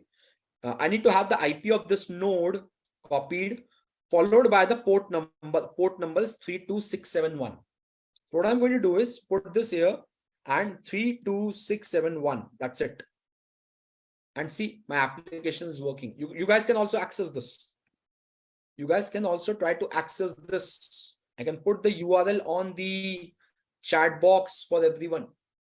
Just click on it, and the application that I have created in the pod, see this kubectl get me the pod. This is a HTTPD application. Okay. And this application, this pod is exposed by a service, and it's a node port service. So as it is a node port service, I can simply use the node IP followed by the port number. This is auto assigned port number. So I've used the node IP. Node IP is, I can see the node IP. Node IP is 34.102.110.91. That is what I'm using. Colon the port number 32671. I pasted the URL on the chat. If you just click on it, you will be able to open the web page, and it should tell you it works. It should be written here. It works. It means I'm able to access the application. I can use another. I can use another service as well. Like right now, I'm using a node port service. I can use cluster IP, but cluster IP I cannot access from outside. Cluster IP service is used for internal access. Okay, that is where cluster IP is used. And if you want to get a load balancer will have an external IP. Like here, the load balancer will, there are different types of services in Kubernetes.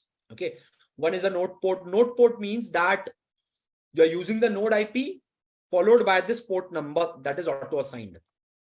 Cluster IP only for internal access, no external access. I cannot access this service from outside. I cannot do that. And there's one more, load balancer. Load balancer is same like node port, but there will be another load balancer created. Okay, that will be load balancing between multiple nodes. And when you hit the load balancer IP, you're actually hitting this service. I can show you load balancer as well. For example, I go and create another service. I go and create one more pod. kubectl run my second pod minus image is equal to nginx. I'm running one more pod, and the application is nginx now. Let's expose this. kubectl expose the pod, my second pod. Okay, and minus type of service as load balancer. Okay, load balancer, B capital only, A small.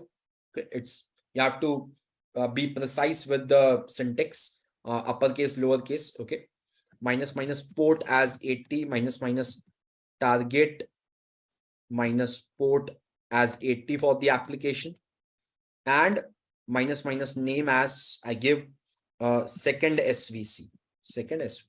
Okay, so target port I have given, so it is created. Now you can see kubectl get pod first. Second pod is running. Yeah, running from last 47 seconds. Let's see if the service is running. kubectl get me the service. See, second service is running. It's load balancer. Now with load balancer, you are also getting same, but you will also get this IP. With node port and load balancer services are exactly same. The only difference is that node port will not get any external IP. Load balancer will get a external IP as well. Let's see it again. Okay. Let's see it. It is still pending. This will take a bit of time, but this will come up. Okay. Why load balancer will get an external IP? Because on the back end, when you're using load balancer service on GCP, a load balancer is also created. Let me show you that. Okay. So if you go here, network services or VPC, where it is, the network services load balancing, you can see that on the back end, when you created a load balancer service, a load balancer is also created. See this over there. A load balancer is also created over here. See this. And this is the IP of load balancer 34.102.39.189. Same you can see here. kubectl get svc 34.102.39.189. Node port, load balancer are exactly same. The only difference is node port will never get an external IP. Load balancer will get an external IP as well. Now I can access my application using this IP. That's it. Copy and paste. That's it. See, my application is running. It says welcome to NGINX. Okay, you can see that. It says, and it is working exactly what I want. Okay, it is exposing my application. So this is how basically you run your applications into Kubernetes and you expose them using services. And if you're using load balancer in the backend, a load balancer is also created. Okay, and you're getting charged for this load balancer. I'm getting charged for this load balancer. Okay, so normally using load balancers again a costly affair on the cloud side. So it's good to go with node port services. But let's suppose if your node don't have any external connectivity, then you can go with the load balancer.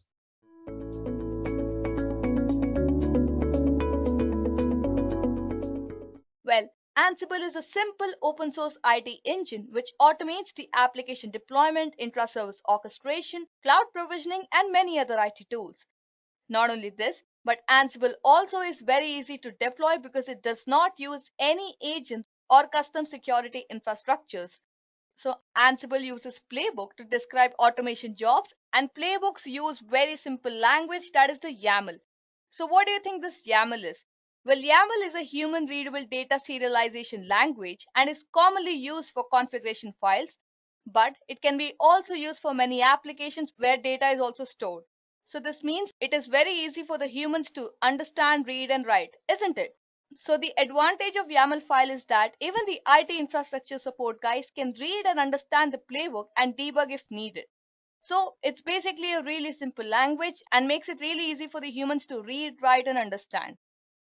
Now moving on with the session, as Ansible is designed for the multi-tier deployments, Ansible does not manage one system at a time. It models the IT infrastructure by describing all of your systems which are interrelated. So Ansible is completely agentless, which means that Ansible works by connecting your nodes through SSH by default. But if you want any other method for connection like Kerberos, Ansible also gives you that option. So after connecting your nodes, Ansible pushes some small programs called as the Ansible modules, and Ansible runs that modules on your nodes and removes them when they are finished. So it also manages your inventory in simple text files. Those are basically the host files that you can see on the screen, where Ansible uses the host files where one can group the hosts and control the actions on a specified group in the playbooks, right? Next, as I was telling you about Ansible, and Ansible is the tool for configuration management, you should also understand configuration management before you understand how to deploy it with the tools. So talking about configuration management in terms of Ansible means that it maintains the configuration of a product performance by keeping a record and updating detailed information which describes an enterprise hardware and software. So such information typically includes the exact versions and updates that have been applied to install software packages and the locations and also the network addresses of the hardware devices. So for example, if you want to install the new version of the WebLogic server on all the machines present in your enterprise, it is not feasible for you to manually go and update each and every machine, right? So you can install the WebLogic server in one go on all your machines with the Ansible playbooks and inventory written in most simple way. So all you have to do is that you have to list out the IP addresses of your nodes in the inventory and write a playbook to install the WebLogic server. After that, you have to run the playbook from your control machine and then it will be installed on all your nodes. So guys, now that you've seen what configuration management is, let me show you how does Ansible work. So basically, Ansible works by connecting your nodes and pushing out small programs called as Ansible modules to them. So Ansible then executes these modules over SSH by default and then removes them when finished. So your library of modules can reside on any one machine and there are no servers, daemons or databases required. So the management node that you can see on the screen is basically the controlling node which controls the entire execution of the playbook. It's the node from which you're running the installation, and the inventory file provides the list of the host where the Ansible module needs to be run, and the management node does a SSH connection and then it executes these small modules on the host machine and installs the product. So the beauty of Ansible is that it removes the modules once those are installed so that it effectively connects to the host machine and then it executes those instructions, and if it's successfully installed, then it removes the code which was already copied on the host machine and that was which was executed. So guys, that's how Ansible works. Now, if you talk about the features of Ansible, let's take a look at them one by one. So the first is that it is agentless. By agentless, I mean that there's no kind of software or any kind of agent managing your node, unlike Puppet or Chef, where you need to install a Puppet agent or a Chef client on all your node machines. But for Ansible, what you just have to do is you just have to install Ansible in your control machine and then you're good to go. After that, it is built on top of Python, and this helps to provide a lot of functionalities of Python, right? Now coming to SSH, Ansible uses SSH for secure connections. Now, SSH is a very simple passwordless network authentication protocol which is very secure. So our responsibility is to just generate a public key in your control machine and copy the same key onto your node machines. So coming to the final feature, the Ansible is also a push-based architecture for sending configurations. So in the case of Ansible, where you want to make any kind of configuration changes on your nodes, all you have to do is you just have to write down those configurations and then you just have to push them all at once in your nodes. So if you talk in simple terms, what it does is that it gives you full control on whenever you want to make changes on your nodes and also makes it very easy and fast to set up and needs very minimal requirements. So guys, the features of Ansible are it's agentless, it's built on top of Python, it uses SSH and also uses the push-based architecture. Now, as in the features section, I was talking about that Ansible is a push-based architecture.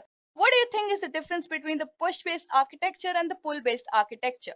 Well, tools like Puppet and Chef are basically pull-based configuration management tools, whereas Ansible is push-based configuration management tool. Now, in the case of Puppet and Chef, their agents present the agent software that Puppet has and is basically called the Puppet agent, and in case of Chef, it is known as the Chef client. So what this agent actually does is that it keeps on pulling the central server periodically for any kind of configuration information, and whatever it finds, it pulls those changes and then gets them affected on your node machines. Whereas in the case of Ansible, since there are no agents present, whenever you want to make any changes, you can make those changes directly and you can push those configurations directly whenever you want to, as you've got full control over it. Not only this, but also in a push-based configuration management system. So as you can see on the screen, there's a version control system which manages all the changes in the code base, and then we have a server. So basically this server will have Ansible or any other configuration management tool system installed there, and then we'll have a bunch of nodes. So these bunch of nodes are basically the collection of web servers and application servers and also the database servers, and all these are connected to the main server via SSH. Now, what happens here is that these main servers constantly pull the version control system for any changes in the code base. By this, I mean that it constantly keeps on checking the status of version control system at regular intervals of time. And whenever there are any kind of changes, those specifications are sent to the main server, and then the server decides on how to take those configuration changes according to the changes in the code base. Now, in the situation where you want to write all these new configurations, you can directly push them all at once onto your node machines. So you've got full control here, and whenever you want to make any changes, you can make the required changes. Now, coming to the pull-based configuration, the relation between the version control system and the central server is the same. It basically constantly pulls for the changes to the version control system for any changes in the code base, and whenever there are changes, it pulls those changes.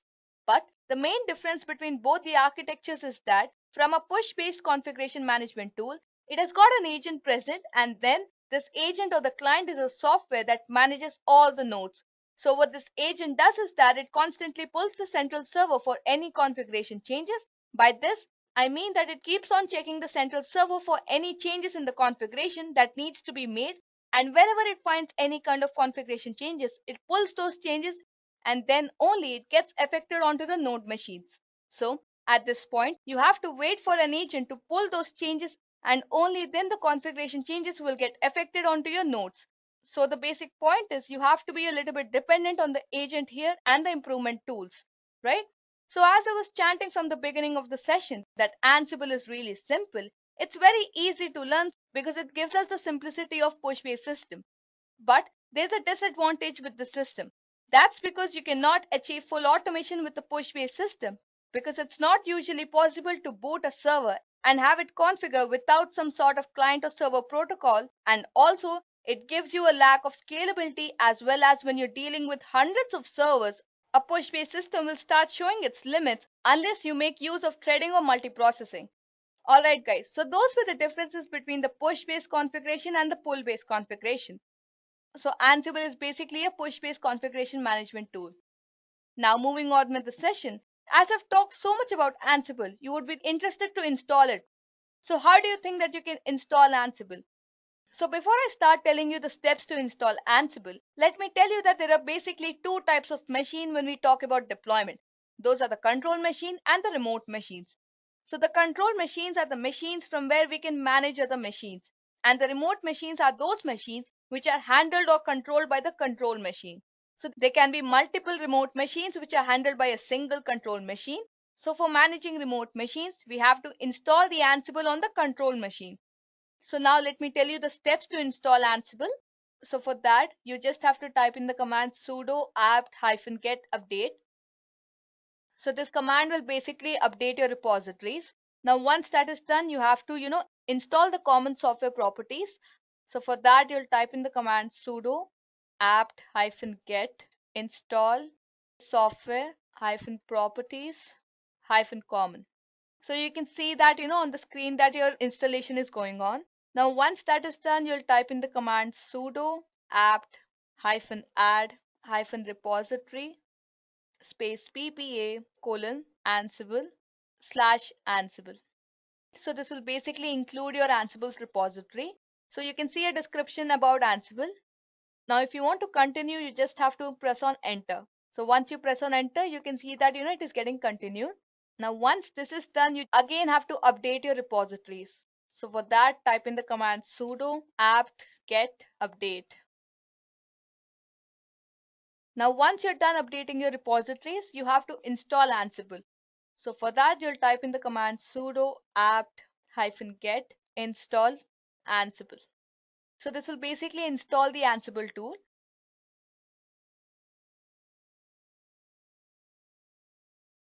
So you can see that your Ansible has been installed. So guys, that's how you can install Ansible. Now let's move on with the session.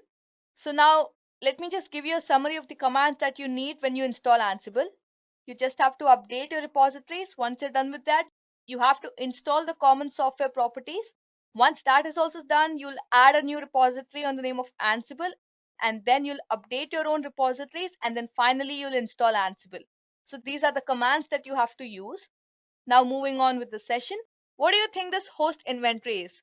Well, inventory defines a group of hosts which are alike in any way. So for example, you would want to group your web servers in one group and application servers in another, right? So a group can have multiple servers or a single server that can be a part of multiple groups. So the name of the group is enclosed in square brackets, and the server names can be their DNS names or IP addresses. So by default, Ansible looks at the inventory file, but that can be modified by passing the inventory part to the Ansible command line. So we can modify the way Ansible connects to our host by supplying the additional information in the inventory file. So as you can see on the screen, this is just a list of IP addresses on my nodes. And also you can name the groups of your different IP addresses. So for example, if I want to group my web servers together and my data servers together, all I have to do is I have to write a group name between the two square brackets and a big group together. So whenever you want to make configuration changes, just on the web server and not on the database server, all you have to do is you just have to mention the group name on the host, and then it will automatically configure your web server. So guys, that was about host inventory. Now if you talk about another key term in Ansible, that is Ansible modules. So modules are those executable plugins that get the real job done. So usually modules can take the key value arguments and run in a customized way depending upon the arguments themselves. So a module can be invoked by command line or can be included in the Ansible playbook. Now let me tell you some commands related to Ansible modules. Now, if you want to use the modules from command line, you have to type in the command ansible all-m ping. Now, if you want to use the ping module to ping all the hosts defined in the inventory, then you have to type in the command ansible web servers -m command -a ls. So this will basically list all the modules present and then it will ping. Now, if you want to flush IP table rules on all the hosts in the inventory, then you have to type in the command ansible-i inventory all-m command -a IP tables f -become -ask -become -pass. So this will basically tell Ansible to execute the command with sudo privileges. So if you want Ansible to gather facts about the host, then you have to type in the command ansible all-m setup. And also if you want to extract particular facts in the documentation of the setup module, you have to type in the command ansible-doc setup.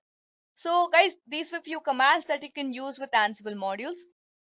Now moving on with the session, let me tell you about the YAML files because that is the file that has been used. So Ansible uses YAML syntax for expressing Ansible playbooks. Ansible uses YAML because it's really simple for humans to understand, read and write when compared to the other data formats like XML or JSON. So every YAML file optionally starts with 3 hyphens and ends with 3 dots. So as you can see on the screen here, it starts with 3 hyphens and ends with 3 dots. Now, you can also use abbreviation in YAMLs to represent dictionaries. So as you can see on the screen, it basically follows the pattern of a key value pair. So here the key value is James and it has various values like its name, roll number, division, sex, everything. So the key James has many values like the name James John, the roll number to be 34, the division to be B and the sex to be male. Not only this, but we can also represent the list in YAML file. So every element of the list should be written in a new file with the same indentation starting with a hyphen and a space. So for example, as you can see on the screen, after writing countries, we have written America with a hyphen and a space, and then the next value comes in the next line with a hyphen and a space, that is China, similarly Canada and Iceland. So if you have to represent this list in an abbreviation form, it can be represented in the form of countries, colon, and in a square bracket, you can type in America, China, Canada and Iceland, right? Now further talking about YAML files, you can also represent a list of dictionaries. So YAML uses the pipeline to include new lines while showing multiple lines and uses the greater than symbol to suppress new lines while showing multiple lines.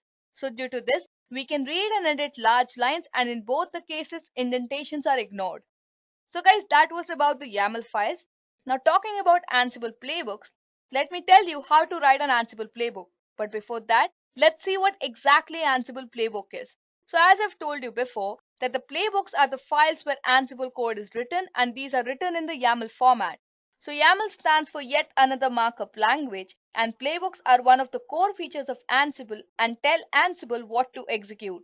So they are like the to-do list for Ansible that contains a list of tasks, and playbooks contains the step which the user wants to execute on a particular machine. So playbooks run sequentially, and playbooks are the building blocks for all the use cases of Ansible.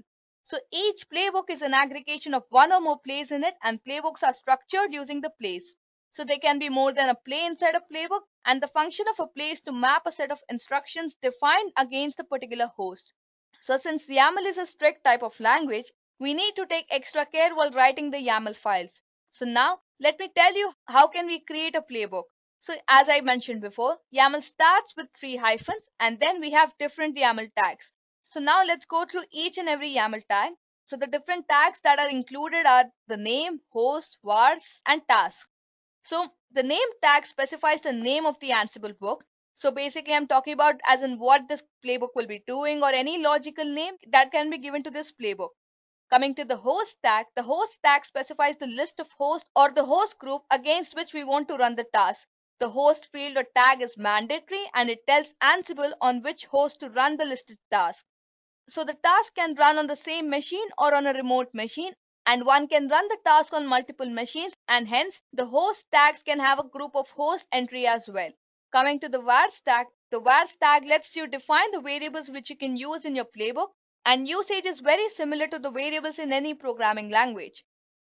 Now coming to the final tag, that is the task. All the playbooks should contain tasks or a list of tasks to be executed. So the tasks are the list of actions one needs to perform. So a task field contains the name of the task, and this works as a help text for the user. Well, it's not mandatory but proves useful in debugging the playbook. So each task internally links to a piece of code called module. Now let's move on to the hands-on part where we'll basically, create a playbook, and then I'll show you the working of Ansible. So let's get started with our hands-on part. So first we have to create an SSH connection, right? To create an SSH connection with the node, so for that you have to type in the command ssh-keygen. So this will basically, generate your key. So once you type in the command, you can see an output that it is generating a RSA key pair. Now if you have to mention the directory where you want to store the key, but if you press enter, it will store it at the default location. So let me just press enter. And once you press enter, you can see an output that it has created a directory for SSH. Now you have to enter the passphrase. So for that, let me just press enter again. And again, we have to mention the same passphrase. So for that, let me just mention it again. And you can see that, our key has been generated. All right. Now, once your key has been generated, you have to create a host inventory file. So we're creating a host inventory file so that we mention the specifications of the node IP address that we want to connect with. So for that, you'll type in the command. Sudo, and then you'll mention the directory of your host. So I've just mentioned the directory, and then I'll press on enter. So it will ask for my password. So I'll mention the password. So as you can see on the screen, this is the default host inventory file. Now, as we have to mention the name of our servers, I'll just mention it in the square brackets. Let's say I mention the name to be test servers. So for that, I'll type in test servers, and then I'll mention the name of the node. So let me just type in the name of the node. So over here, my name of the node is knode. So I've mentioned that. Now, once this is done, just save this file and close this file. So for that, you'll press the keyboard shortcut Control X and then press on Y. So this will save your host inventory file. So once you're done with that, you have to mention the SSH generated key in the K node. That is the node that we just configured, right? So for that, you'll type in the command ssh-copy-id space -i space and the name of the node. So over here, my name of the node is K node. Once I'm done with that, I'll press on enter. And you can see that, it will ask for a confirmation. So let's just say yes. So you can see the output that our key has been copied. Once you're done with that, you'll be asked for your password. So let's just type in the node password. And you can see, your key has been successfully added to your node. Now, before I move forward, I've just cleared my terminal. So just in case if you want to know the command is clear. So once you type in clear, the terminal gets cleared. Now moving on with the hands-on. Now, once your key has been generated, you have to, create a playbook. So before I start creating a playbook, let's just check if our test servers are running or not. So for that, you have to type in the command Ansible space -m ping and the name of the server. So here I've given test servers. So I'll just type in that command and then I'll press on enter. Now, once this is done, you can see an output that, it is successful. So now let's start creating playbooks. So to start creating playbooks, you have to first create a YAML file. So for that, you have to type in the command sudo nano. Let's say I give the name to be Edureka demo.yaml. So this opens up a YAML file. Now let's start mentioning the specifications required. So first I'll mention the host. So as I mentioned before, that YAML file starts with 3 hyphens. So let me just mention 3 hyphens and then I'll press on enter. So let's start by mentioning the YAML tags. So let's start with the host. So for that, I'll type in hyphen host space :. I'll mention the name of the server, that is the test servers. Then I'll mention become. And over here, you make sure that, you do not miss out the space. So it has to come in one go. And then let's say I put it true. Then I'll mention variables. So for that, I'll type in the command vars. And then you have to make sure that, you're maintaining the syntax. So I'll type in vars, mention a colon, and then inside which I'll type in Ansible -become -pass to Edureka. That is basically our password.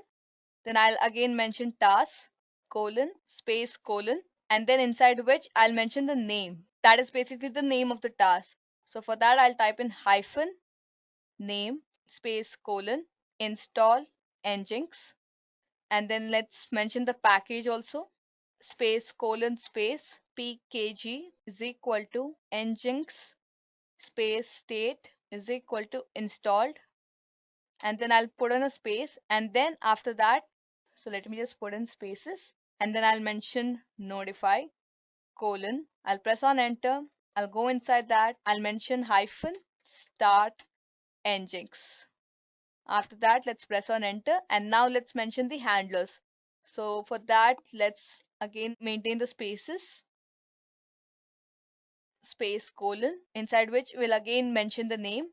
So for that, we'll mention name space colon start space nginx, and then mention the service. So that is name nginx state is equal to started. So guys, this was my YAML file to create a playbook. So for that, I'll press the keyboard shortcut Control X, and then I'll press on Y. So this will save my file. Now, once you have saved this file, you have to run your playbook. So for that, you'll type in the command Ansible -playbook and the name of the YAML file. So over here, it's Edureka demo. So I'll mention Edureka demo.yaml, and then I'll press on enter. So you can see on the screen that the playbook is running.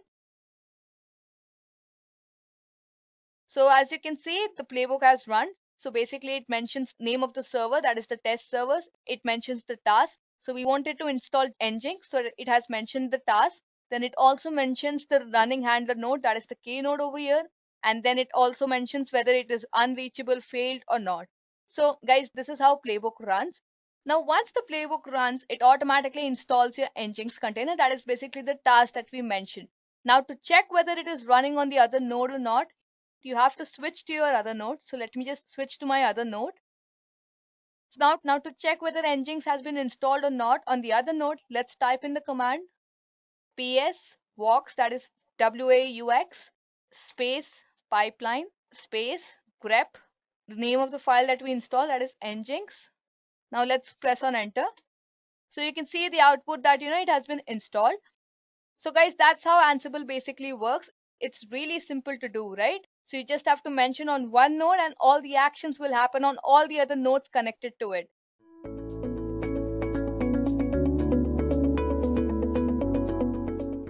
Let's start with understanding why should you use Terraform. There are some great pre-existing tools like Ansible, Chef, Puppet, and SaltStack. But then what makes Terraform better than these tools? First reason is that Terraform is a server orchestration tool. All the above mentioned tools were created for server configuration, meaning that their primary goal is to install and manage software on the already existing server. Terraform concentrates more on server provisioning, with software container deployment left to Docker and Packer. The next reason is the immutable infrastructure. With Chef, Salt, Puppet, or Ansible, any software update must be run in place.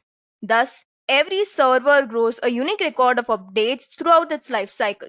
This can quite often lead to so-called configuration drift when the differences in these configurations lead to bugs. Terraform addresses the issues by utilizing an immutable infrastructure approach, where every new update of any parameter creates a separate configuration snapshot. This way, updating the development environment goes smoothly and is completely bug-proof.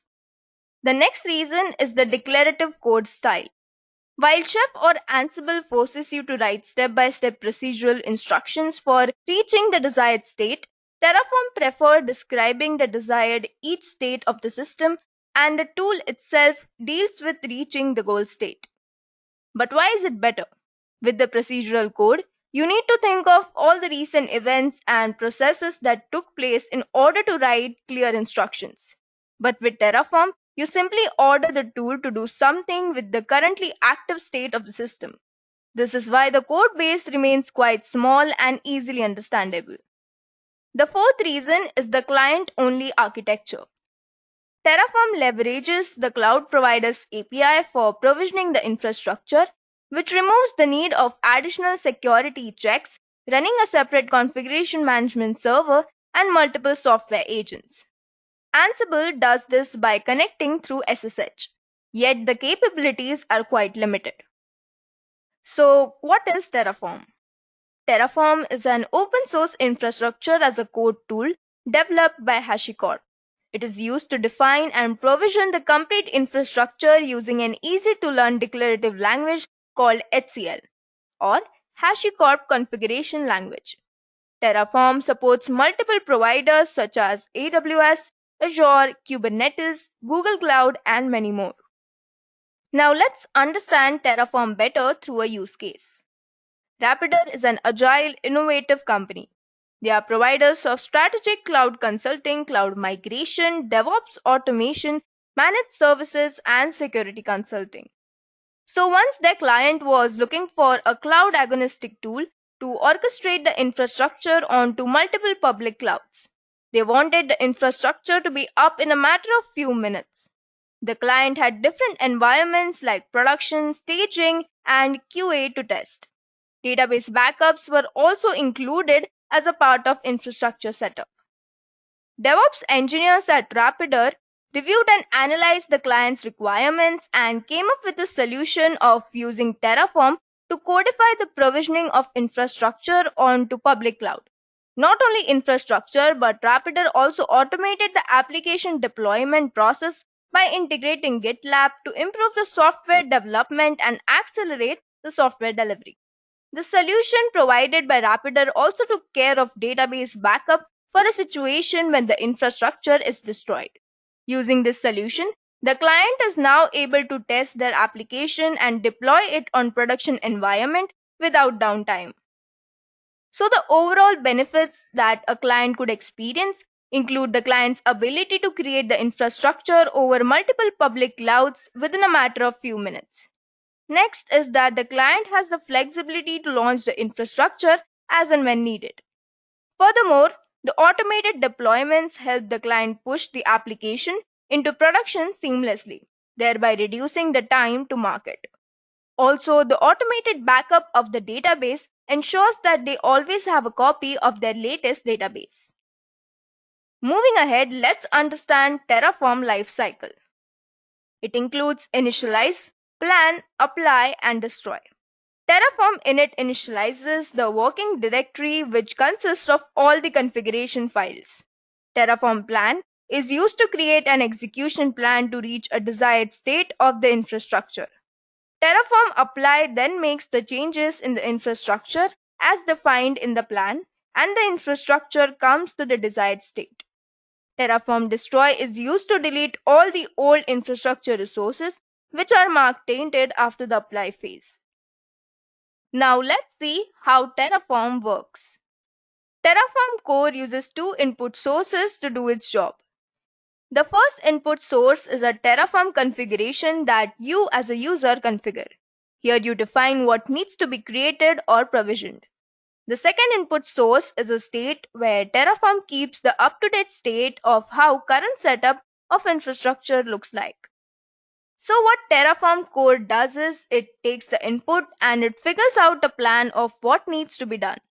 It compares the state and checks what is the current state and what is the configuration that you desire in the end result. It figures out what needs to be done to get that desired state in the configuration file. The second component of architecture is providers for specific technologies. This could be cloud providers like AWS, Azure, or other infrastructure as a service platform. It gives you the possibility to create infrastructure on different levels. Terraform has over hundreds of providers for different technologies, and each provider then gives Terraform user access to its resources. For example, AWS provider gives you access to hundreds of AWS resources like EC2 instances, the AWS users, etc.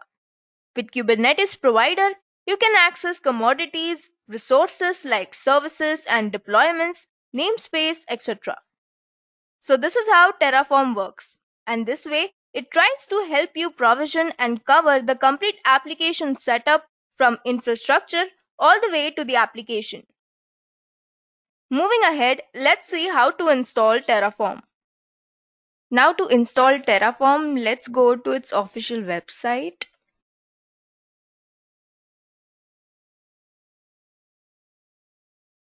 So the system I'm using is a 64-bit Linux system, so I'll install Terraform for that. I'll copy the link first. Then what we need to do is open the terminal.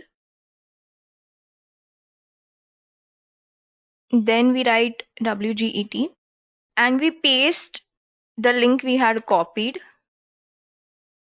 and enter. So now Terraform will get installed.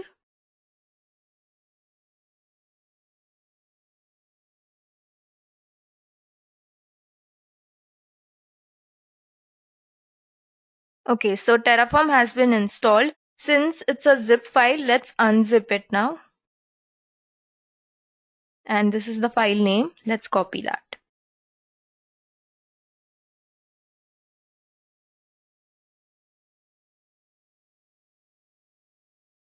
Now let's move Terraform to a location. Let's see what the location will be.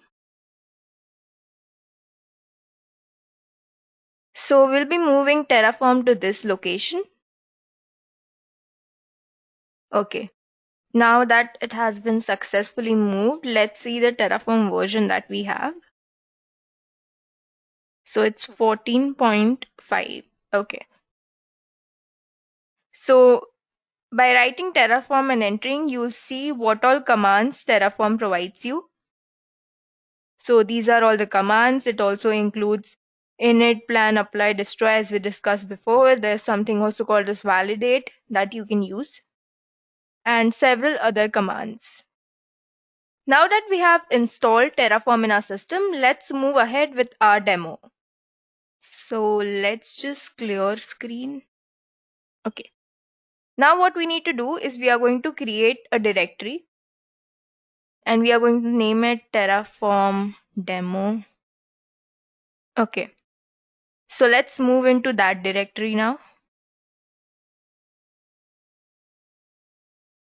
Now what we are going to do is we are going to create a configuration file, Terraform configuration file over here. So let's write gedit and the file name. So let's name it demo1.tf. So this is the extension that we need to put for any Terraform configuration file that we are going to create here, and hit enter. Okay, so the gedit file, Terraform configuration file, has been created. Here is where we are going to put all the configuration we need. So initially, let's try to create an EC2 instance in Amazon Web Services and then destroy that EC2 instance. Okay, so what we need to do here is Terraform provides you with everything, every support that is there for your code online. So let's say AWS provider, Terraform.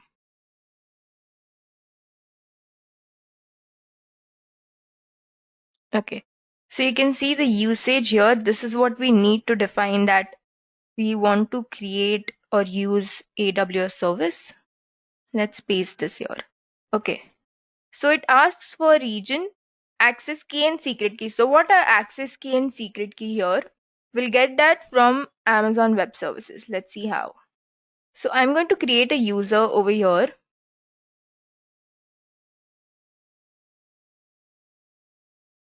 I'm going to give it Terraform. And I'm going to give it a programmatic access. Along with that, administrator access. And next. So let's give this as my demo. And value as Terraform. Okay, let's just keep it to Terraform. So this is the summary. And let's create it. So user has been created, and this CSV file is what we need to download to get the, the access key and the secret key. Okay, we have the file here. Let's open it.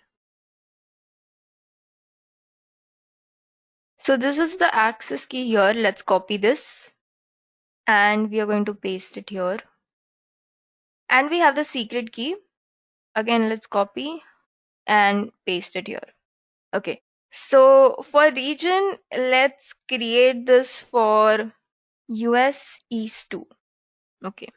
Now we are going to put what resources we need since we are creating EC2 instance.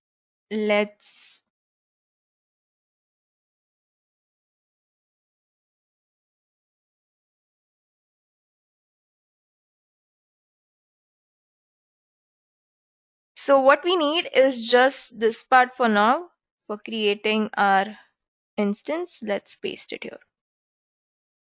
Okay, so it says we want to create AWS instance. Let's change this to, and this AMI is for US West 2. So every time you change the region, AMI is going to change. So let's find it for US East 2.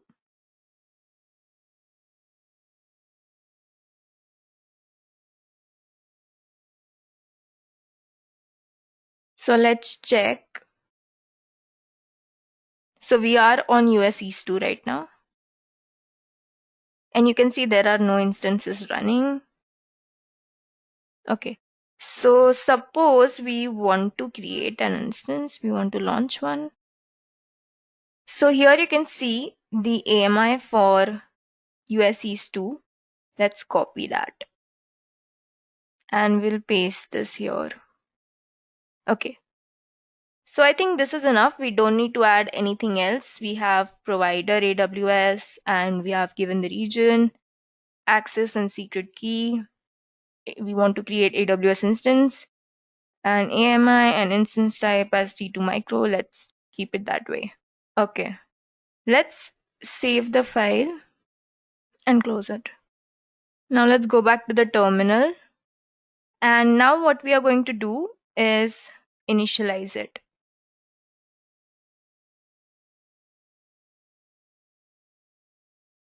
Then let's apply Terraform plan. Okay, you can see here one in the plan, which is the EC2 instance we want to create. And then finally Terraform apply.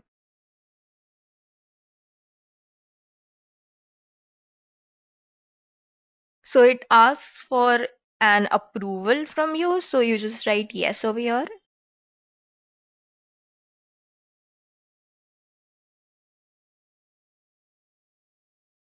Okay, it says one added. Let's go back to AWS and see if the EC2 instance in US East 2 has been created.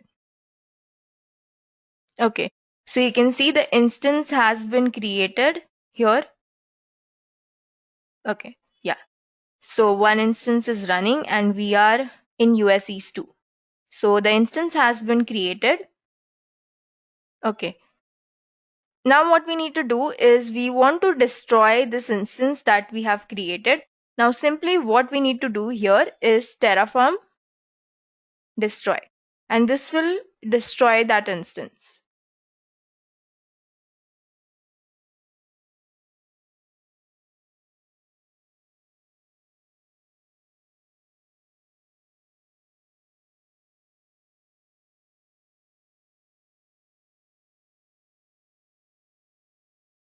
Okay, you can see one destroyed over here. Let's see if it has been destroyed. So you can see we had an instance over here, but it has been destroyed now. So this was a very simple and basic demo that I have shown you here. Now let's do something a little more complicated. Let's try to add some more services that AWS provides you. So let's clear the screen. Okay. Now what I'm going to do is we have the same gedit file over here. You can see the demo 1. Okay. So we have written a code partially over here. Let's include some more things and additional features in this code itself. So just remember that this instance has been already destroyed. So while we initialize plan and apply, this instance is going to be created again if we keep this code. Okay. So I want to create this instance again. But apart from that, what I want to do is I want to create another EC2 instance in some another region. So let's see how to do that. For that, let's copy this. Okay. So all I need to do is, suppose I want to create another instance in US East 1. So let's change this. The access key, secret key is going to remain same because we are making it through the same user. Okay. Let's create another resource here because we want to create one more instance. Okay, let's name this something like US East 1. Okay.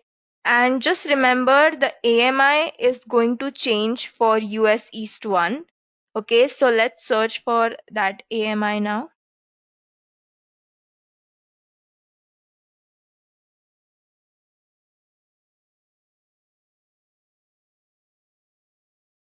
Okay.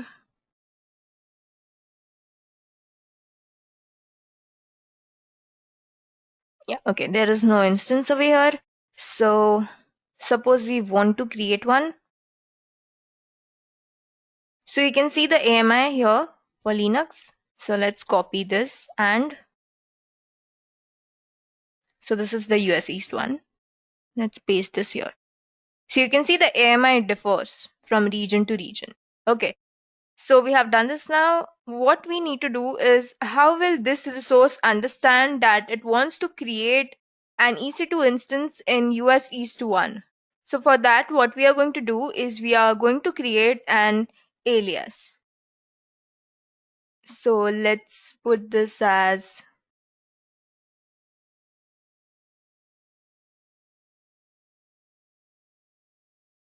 okay. So this is done. We have added the alias over here. So let's refer this to this part. Okay, this alias that we have created. How we are going to do that is by writing provider is equal to AWS dot whatever alias we have provided here, copy paste it. Okay. So this is done. Now, apart from this, let's see, we want to create an S3. So, okay, S3 bucket.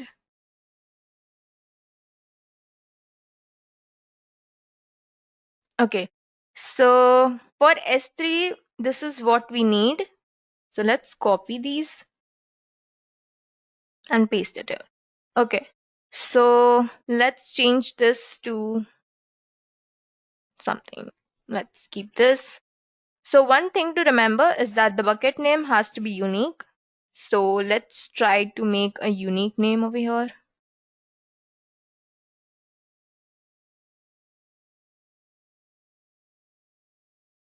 Okay, let's keep this. Let ACL be private. Let's change this to my Terraform bucket. And let's keep this dev. Okay. Apart from this, what we are going to do is we are going to add versioning over here.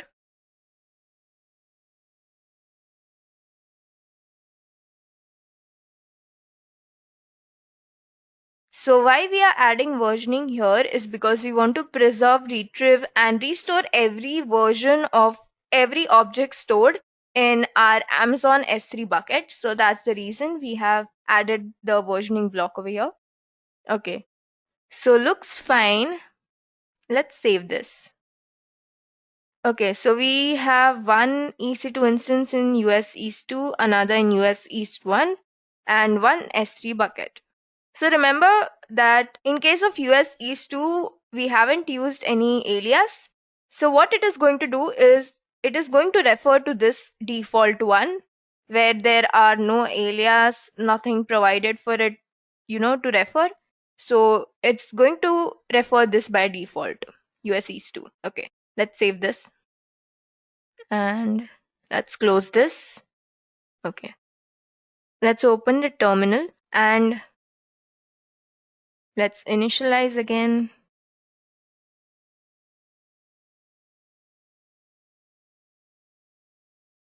Then plan. Okay, so you can see 3 over here, 2 EC2, 1 S3. Let's apply it.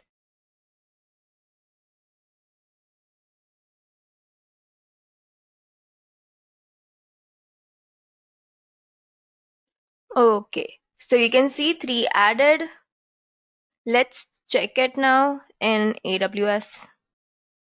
Okay, so we are in US East 1. So we will have one EC2 here. Okay, so we can see one instance running. Okay, so we have one instance running over here. Let's check it in US East 2.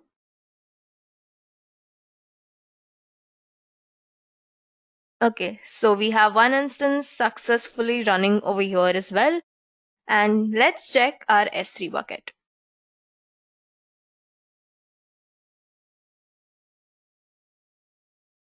Okay, so you can see we have one S3 bucket created over here successfully. Great. Now, let's say we want to add a VPC, one subnet, and also want to create relational database system. Okay, so more 3 things, VPC, subnet, and RDS. So what we can do is we can actually add to this rather than creating another file. So let's open this again. Okay, so below this, let's start adding. But one thing to remember is that we haven't destroyed any of this yet. The 2 EC2 instances and S3, we haven't destroyed them. So what we are going to do is we are going to add to this. Okay, so what we are going to add, let's start with VPC. So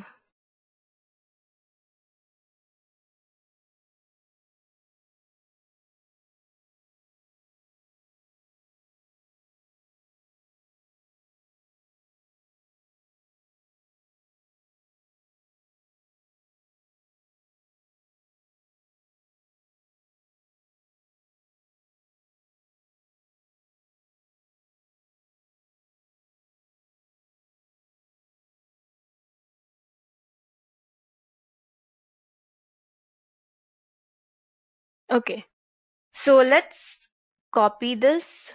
This is what we need to create a VPC and paste it here below.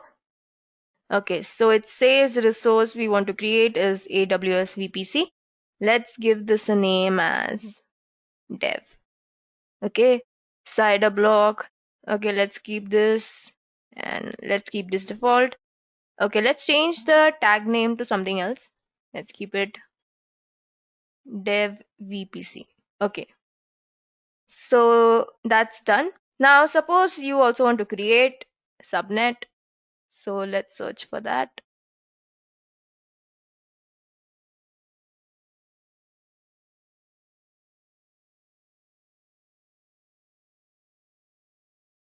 Okay, let's copy this and paste it here. Let's again change a little bit. Let's give it a name as sub. Let's keep the cider block same. And let's change it to dev subnet. Okay. So one thing to see over here is we need VPC ID over here. But since we haven't created a VPC yet, how will we give the VPC ID over here? So there is a way to do that. So what we are going to do is let's just copy the whole thing that we have over here.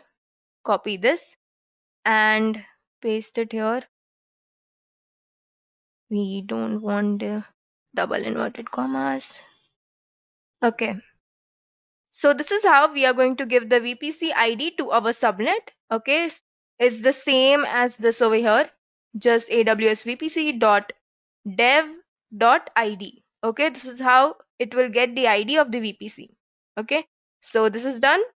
Apart from that, as we said, suppose we want to create RDS. Let's see what to do for that.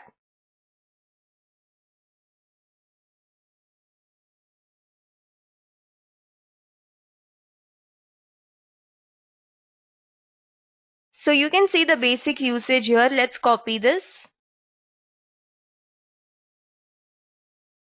And let's make some changes.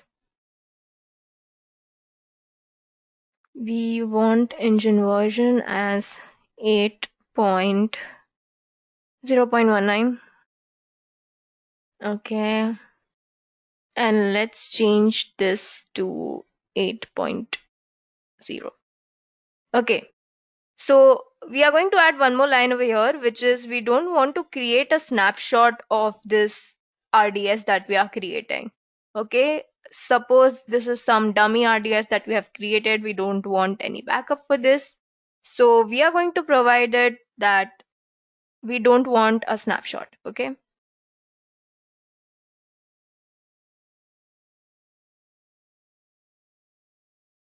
Okay. So we have written skip final snapshot and we have kept it true. Okay, so it won't create a snapshot. Okay, so that is done. Let's maybe change the name to my Terraform DB. Okay, username. Let's keep this the same. Okay, this is just an example. So overall, what all we have added to this, we have created one VPC, subnet, and RDS. Let's save this. Okay, and close it. Let's go back to the terminal and initialize it.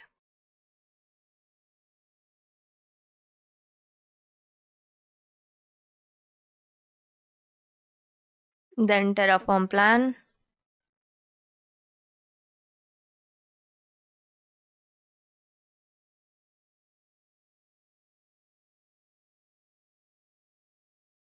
Okay, so you can see here that 3 to add. So we already have 2 EC2, 1 S3, and apart from that, we are adding one VPC, subnet, and RDS. Okay, so let's apply.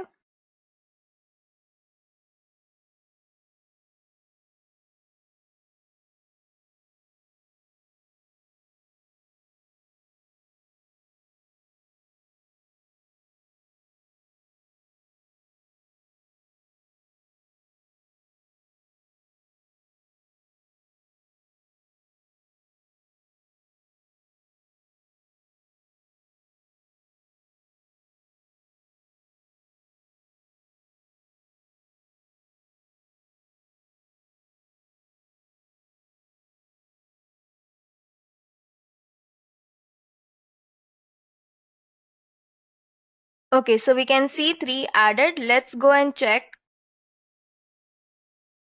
Let's check this in our AWS console.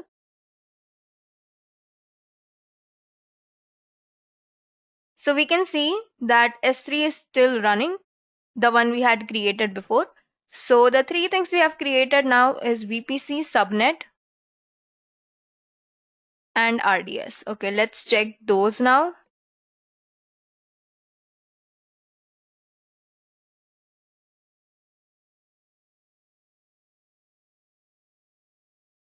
So we can see the VPC we have created is now available. It's running. And this one is a default VPC that was already present.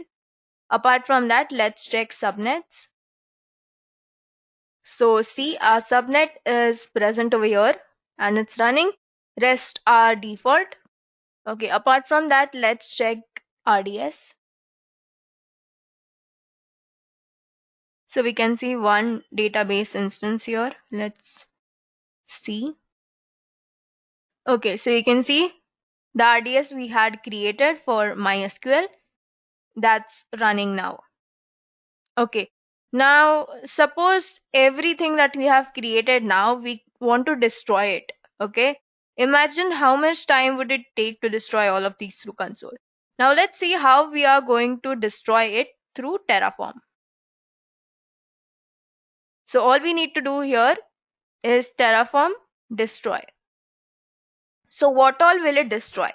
Everything that we have created in that file, everything is going to be destroyed, which includes our 2 EC2s, 1 S3, VPC, subnet, and RDS. Okay, everything has to be destroyed through one single command. Okay, let's see.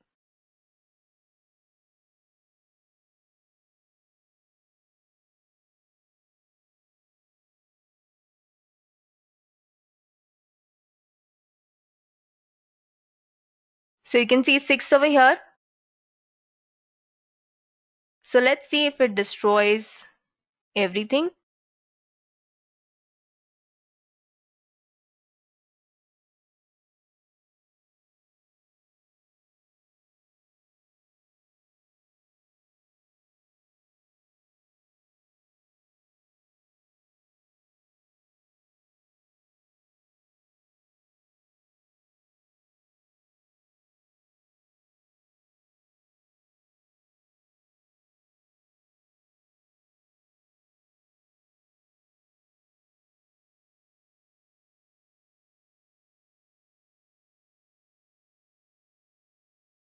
Okay, so it says 6 destroyed. Let's check one by one, okay? Now currently we are in RDS. Let's refresh this and see.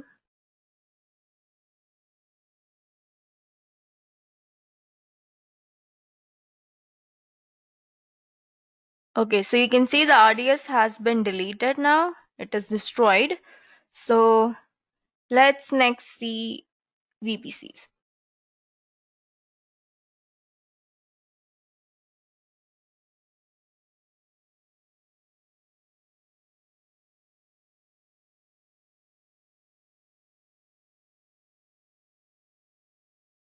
So we can see the VPC we had created is deleted. The one present over here is the default one.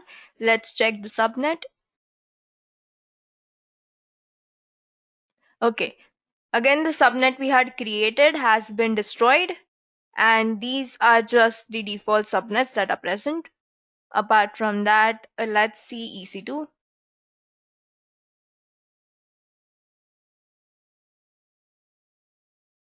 So currently we are in US East 2, right? Okay. So you can see there are no instances running over here. Okay. So the instance we had created has been destroyed now. Let's check S3.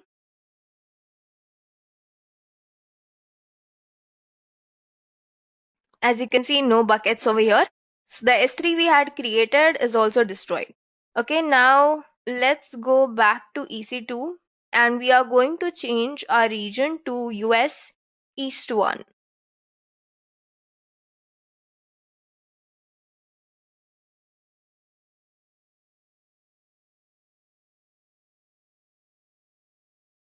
So remember we had created one more instance in different region using alias. Let's see if that has been destroyed as well.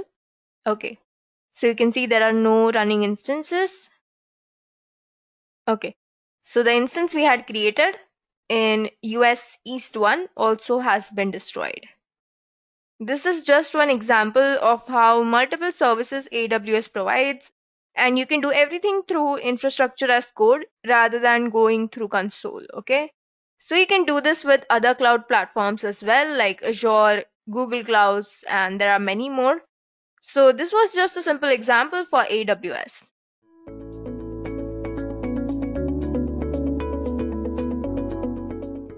What is testing and what is the difference between a continuous testing and an automation testing? That is what we have to discuss. I think the word test means simple.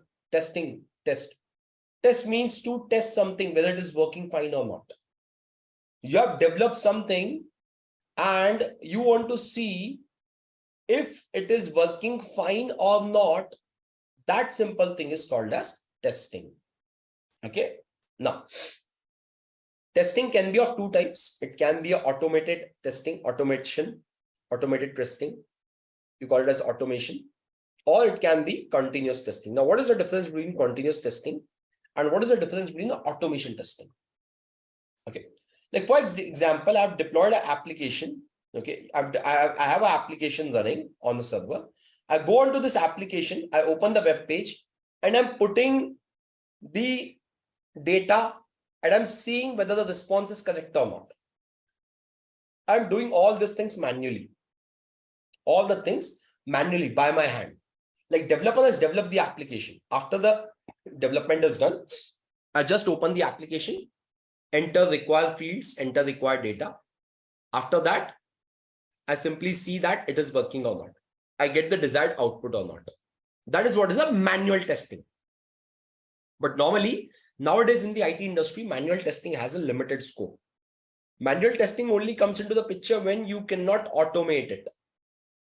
Okay, but normally now, all the things can be automated in the IT world. How? Using some automation tools. Okay, we have some smart tools that can automate writing the test cases. What is a test case? What is a test? What is a test case? A test case is basically a procedure that describes like what should be the input and what should be the desired output. It's a procedure how to test something, That is called as a test case. So earlier, if I talk about long back, what people used to do, these test cases were written manually. Okay. After that, the team sits out, they distribute test cases and they execute each and every test cases manually one by one. That was a time when we do manual testing. Okay. Then later on, with the enhancements in the technology and to save the time, to deliver the product on time, people started thinking manual testing is tedious. First of all, a person can make a mistake. Okay, somebody can make a mistake during testing. And it's a person, let's suppose if he's on leave, then who is testing? The testing cycles, the time to test anything will be increased. So that's why people started switching to automation testing. Means here, you use some tools to code. Okay, you write the code basically using some tools like Selenium, JUnit. There are many tools available in the market. TestNG, there are many tools available in the market. Using those tools, what do? You write the code to test the application. You're writing a code to test it. Okay. So the complete procedure is coded.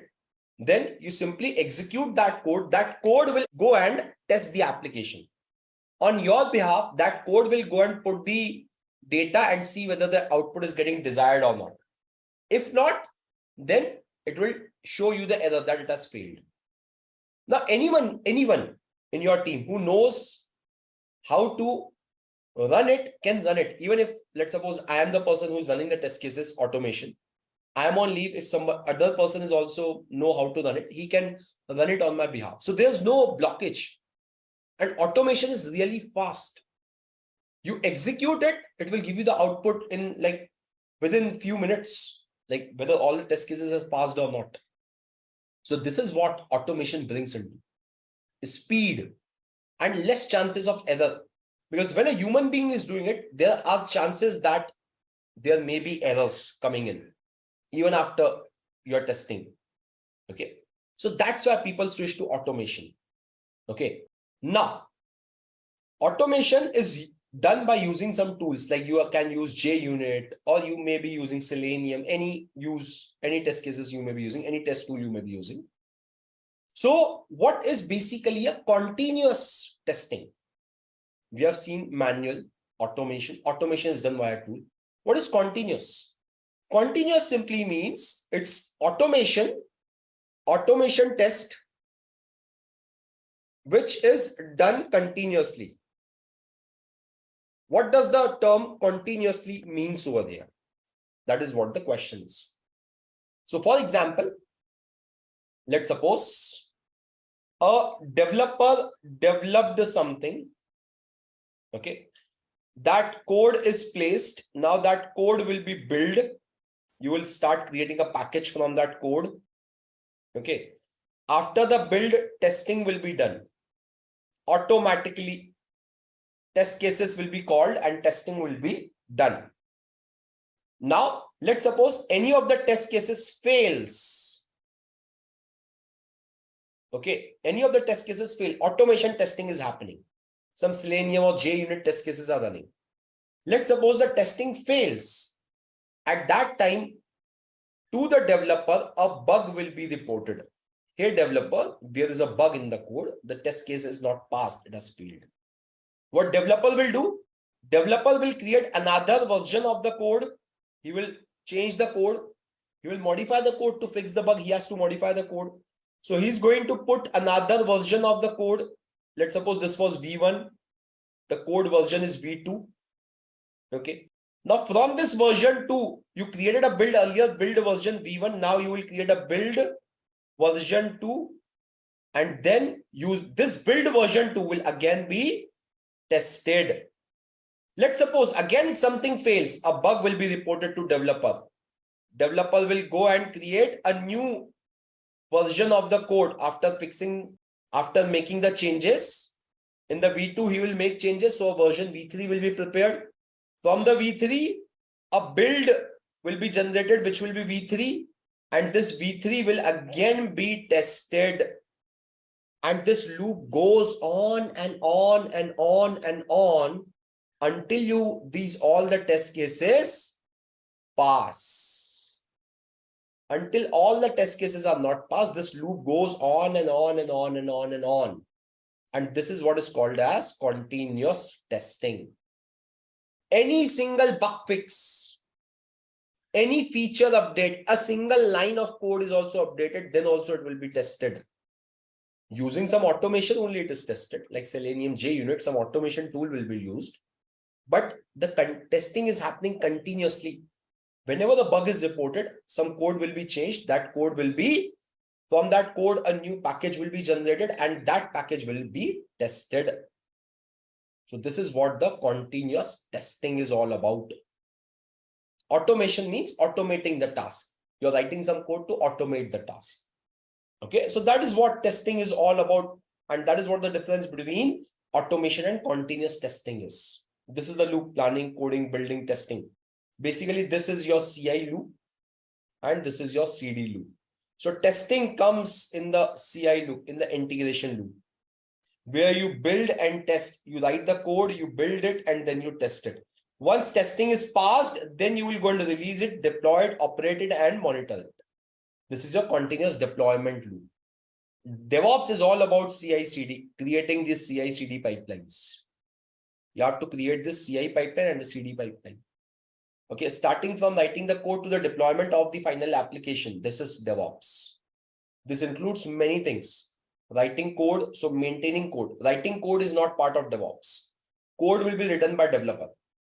But once the code is written, you have to maintain it. You have to maintain different versions of the code. Okay, you have to build it. You have to test it. Then you have to go and deploy it. After that, you have to operate it. And then you have to monitor it. These are the stages of your software development life cycles, which are handled by DevOps. DevOps is basically a methodology that automates all these tasks, all these stages. Okay. So now, what are different tools used for testing? Okay, tools. We'll talk about these tools. Like we have Selenium and TestNG. Maven is also a tool. Maven is basically a build tool. So we'll talk about these tools in a short while, but let's first talk about what are different types of testings that we perform. What are different types of testing? So we have heard many of the names: functional, unit testing, load testing, stress testing, integration testing, regression testing. What are these? So if I talk about them, functional testing means, by the name it is clear, functionally application is working or not. Like I gave an input and I get the desired output or not. That is what functional testing is. Okay. To check whether the required functionality that is mentioned in the requirement of the customer gave you some requirement. So in functional testing, we see that whatever was the requirement is actually working or not, is functionally working or not. That is what functional testing is all about. Second is your unit testing. Unit testing means, let's suppose in an application, you have different components. You have a front end, you have a back end, you have a middleware, you have a caching, you have a queuing server. Like one application has many components. So testing each and every component independently is called as unit testing. Okay, unit testing means testing smaller components of your application, small components. Okay, front end, back end, middleware, then you have any caching or any other layers, any other components that you have. Testing each of them individually and checking whether they are working together or not. They are working independently or not. Their functionality wise, they're working or not. That is what we check in unit testing. Okay. And integration testing, if I talk about this integration testing is all about when you combine all these units together. First of all, we test each and every individual unit. After that, we combine all these units together. Okay. After combining all these units together, we see that whether our final application is working or not. That comes under integration testing. So integration testing is all about integrating the components combined together and to see if all the components when combined together are giving the desired output or not. That is what is your integration testing. Okay. Then after this, we have load testing and stress testing, almost similar with a small difference. Load testing means you give enormous amount of load on the application. Okay, let's suppose you are creating an application that is going to back up something. You're creating a backup application. Now, how much data that application can back up? So you will start with 10 GB. Okay, that's fine. You will go more 20 GB, 30 GB, 300 GB, 400 GB, 500 GB, 1 terabyte, 2 terabytes. So you will increase the load capacity to check how much load can the application can handle. Okay, so load testing is basically process of testing the performance of your application during heavy load. Like at 10 TB, when you're trying to back up 10 TB, the application is working very fine, very smooth. 100 GB, also good. But when you're trying to back up 300 GB or 1 terabyte, the performance, the backup is taking much amount of time. The performance is not good. So definitely you have to work on that part. The developer has to work on that part. That the application is failing the load testing, it's not good. The performance for when you're backing up big amount of volume, big amount of data, the performance is not good. So that will be tested under load testing. And stress testing, again, stress testing is a type of a testing to get a break-even point. Like at what point, what load you give to the application and your application will fail. That is called as stress testing. Simple thing to test the maximum load that your application can bear. That comes up under the stress testing. Almost similar, okay, with a small tweak. Okay. And then finally, you have the regression. Now, what the regression is all about? Regression is like, for example, as I discussed that, you make a small one-line change in the code. One-line change.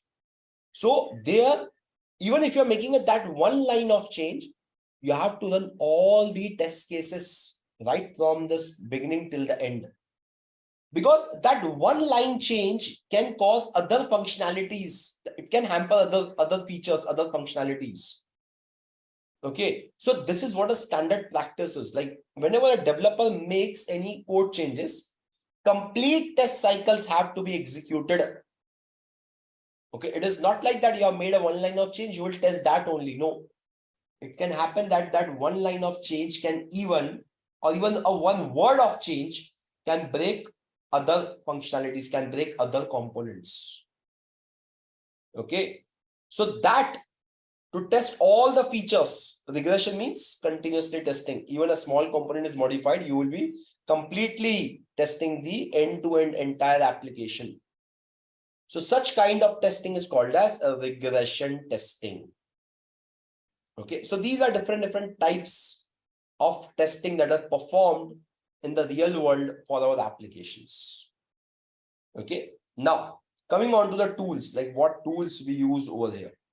Okay, so let's see the tools. Role of the continuous. So we talked about the tools here, Maven, Selenium, TestNG, Jenkins. Let's talk about these tools a bit in detail. Okay, so Maven, first of all, what a Maven is. Maven is basically a tool that can help you in automating the task, that can help you in building anything. Okay, that decides on the dependencies. For example, I'm writing some Selenium test cases, and that Selenium has some requirement. Okay. So Maven is a tool that will help you in managing the builds, managing the dependencies of the test cases. Like for example, I want to execute Selenium and Selenium requires a Java class. There's a special Java class that is required by Selenium. So who will fulfill that? That is required. That will be done by Maven. Maven is the tool. Maven is the build tool that not only builds the application, but it also goes and resolves the dependencies for testing. So that is done by Maven. Maven is given by Apache. Mainly, Maven is used with Java projects. For Python, we have something different. So we have many tools like Ant, Gradle, Maven. Maven is one of the build tool. Okay, so we have many build tools. Here, we'll talk about Maven because Maven is one of the most popular build tools that is used for mainly for Java projects. Any Java projects means application, a project that is built in Java. Okay, so that is what Maven is. If I talk about Selenium, what Selenium is, Selenium and TestNG and Selenium. So Selenium is a tool that is going to automate, that helps you in automating the test cases. Selenium is mainly used for testing web applications, web pages, any web application that you're developing. Okay, for to test that web page, web application, we will be using Selenium.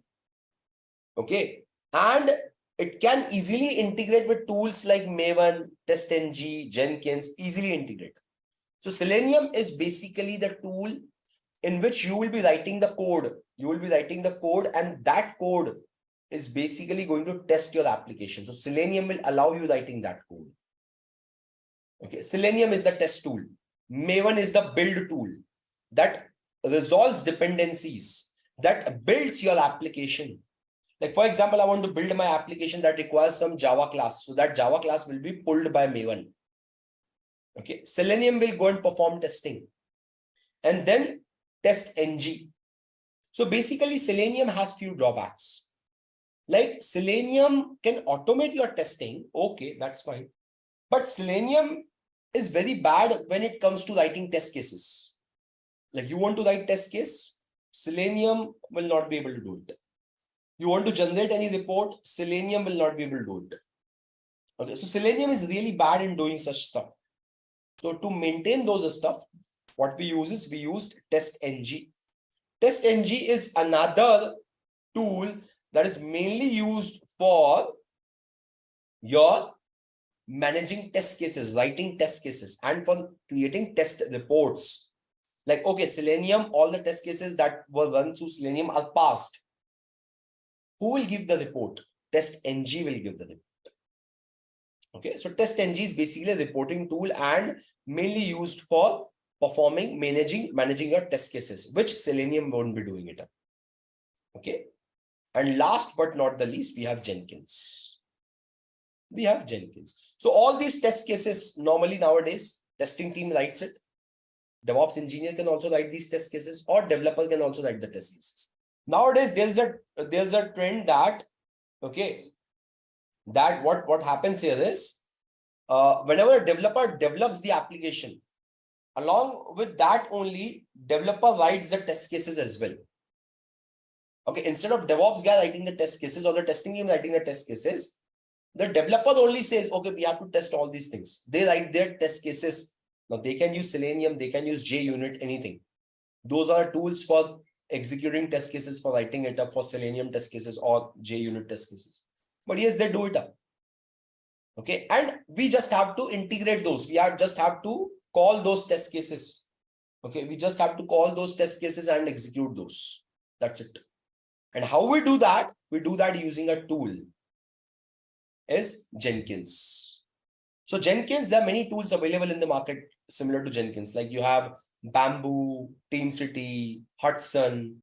There are a lot many tools which are the competitors of Jenkins. But yes, Jenkins is one of the tools that is very widely used for integrating the things. It's an integration tool. Integration tool means, let's suppose you have the code. Okay. Now using that code, you will first build the code. Building the code means what you have to do is you have to create a package. You have to build it because raw code cannot be tested. Nobody can test raw code. It's raw Java code. It's raw Python code. You cannot test it. You have to build it. After building, then you will run the test cases. Now, any testing, unit testing, JUnit testing, functional testing, load testing, stress testing, regression, whatever you want to execute, it's up to your wish. You have to test it. And then if all test cases are passed, you have to go and deploy it. That's it. Simple thing. So how you can integrate all these stages together, like starting from pulling the code, building the code, testing the code, after testing, deploying the product. Okay, because you have the code, you build the product, you tested the product, and then you have to deploy the product, and then you have to monitor it up as well. So how this can be done, how all these stages can be integrated. So for doing that, we use a tool called as Jenkins. Jenkins is an integration tool. A tool mainly used for automating the things, for integrating multiple stages. Okay, it can schedule your builds, deploy the code to production or staging server, any environment. You want to deploy, you want to build, you want to test, it will do it. And this is one of the tools that is very widely used. Okay, reason of its popularity is open source. It's the first tool, integration tool in the market. Along with that, the simplicity, the ease. I will show you Jenkins in short while. Okay, the simplicity or the ease that it provides for managing the things is very useful. It's very easy. Okay, so that's why people prefer Jenkins a lot. Okay, so let's see how this Jenkins will help me in achieving test cases, in managing test cases. Let's see over here. Okay, let's go and check it out. Okay, so what I did here is to just show you a small demo over here. We'll see a small hands-on first. Okay, so to show you a small demo, I am on my GCP. You can see that this is my GCP over here. Okay, so to show you the demo, what I did is I've created a machine. You can see this machine is there, instance number 1 that is running. Okay, and onto this particular instance, okay, the IP address of this instance of this machine is this. You can see the IP address. It also has a public IP, and on this machine I've installed Jenkins. I've already installed Jenkins. You can see that over here. This is the machine. Okay, you can check the IP. Okay, the IP for the machine is 10.128.0.3, and that is what you can verify from here. Okay, this is the internal IP. This is the external IP. Okay, so now what I can do here is just see systemctl status Jenkins. It's installed. To install Jenkins, you can simply go on Google and just type here on Google. Just go here and type install Jenkins. I'm using CentOS. If you're using Ubuntu, you can use Ubuntu. So you can just go here, how to install Jenkins, and you can follow these steps. Like I'm using Red Hat CentOS. So you can follow these steps over there to install Jenkins on a server. Okay. Once Jenkins is installed, we can see that it's running over here. Yeah. Now what next I have to do is I have to just access this Jenkins UI. So let's go and access the Jenkins UI. I go here. Okay, I can reopen this if you want. Just a minute. Yeah, I can reopen this. So what is the IP of my machine? Let's see the IP address of my machine. This is the IP internal. External is this. Copy. Okay. And let me open this here. Followed by Jenkins runs on port number 8080. I hit enter. It says welcome to Jenkins. Guys, this is a public URL. You can also open this. I can put the URL on the chat box. Right now, I'm not sharing the ID and the password with you, but you can open this web page. Okay, let me put my admin password, admin and the password. Okay, so you can see I'm logged in. Okay, I'm logged in onto this. This server is created just before I started. Okay, like you can see the uptime. It will be around 30, 40 or maybe 1 hour, not more than that. Yeah, 1 hour and 14 minutes. This is the uptime. So before the start of the webinar, I created this machine. And at the end of the webinar, I will go and delete this machine. Okay, so Jenkins is running. I'm able to log in. Okay, now what I have to create a pipeline. What I need to do is I need to perform the code checkout. I need to perform code building. Then I need to test it, and then I need to package it. All those things I have to do. So for doing that, I have a sample Java code with me over here. You can see that Java code is here. You can see that J-07 DevOps class codes. Okay. This is a Java code, guys. This is a Java code for building an address book. Like I'm going to build a page like this. Okay. So I will show you the artifact will be built. Okay. But deployment part will not go into, CD part will not go into. We'll mainly focusing on the testing part. So only CI part will focus, not the CD part. So if you want to see CD, then I have to install Docker, or maybe I have to install a Kubernetes server, And then on that, I have to deploy this as a container. I have to create a container, or maybe I can use a virtual machine as well. That on that virtual machine, I can install Tomcat, and on that Tomcat, I can go and deploy it. But I will not do that as of now, because our main agenda is testing, not to understand deployment, CI/CD. So we are not into that. So let's see how we do it. Okay. So you can see that right now, this is the code SRC. If you see the folder SRC over there, this is the application code over there. So it's written over there. Can you see these files, Java files? See this Java file. You can see the Java code. Okay, this is the Java code for my application. Okay, you go into the main, or you go into this SRC. You go into the main, and you go into the PMD or whatever. Can you see these all XML files? Okay, all Java files over here. Okay, you can see this tutorial address book, and you will be able to see all the UI Java. You want to see the UI file. Okay, so this is a Java file again. You can see this UI file. Okay, all this is a code a developer has written it. As a DevOps engineer, it's not my job to write it. Okay, we don't have any separate DevOps engineer is not going to write it. Only a developer will go and write it. Okay, so if you don't understand the code, that's fine. No need to worry. We are going to see how we execute this. Okay, how we build it. Okay, this is the raw code. And along with this raw code, test cases are also written. You can see that. Can you see these are test cases? If you go into this Java com Edureka demo utilities, these all things like exception thrower.java. See, you're testing something. Int I equal to 10 log info plus I. Throw new input output exception. Then you're automating, you're writing test cases. See, these are the test cases that are written. So when you will go and deploy, you will be using MVN to test Maven for building, Maven for packaging. All these things you're going to use. Okay, so let's see how we do it. Yeah.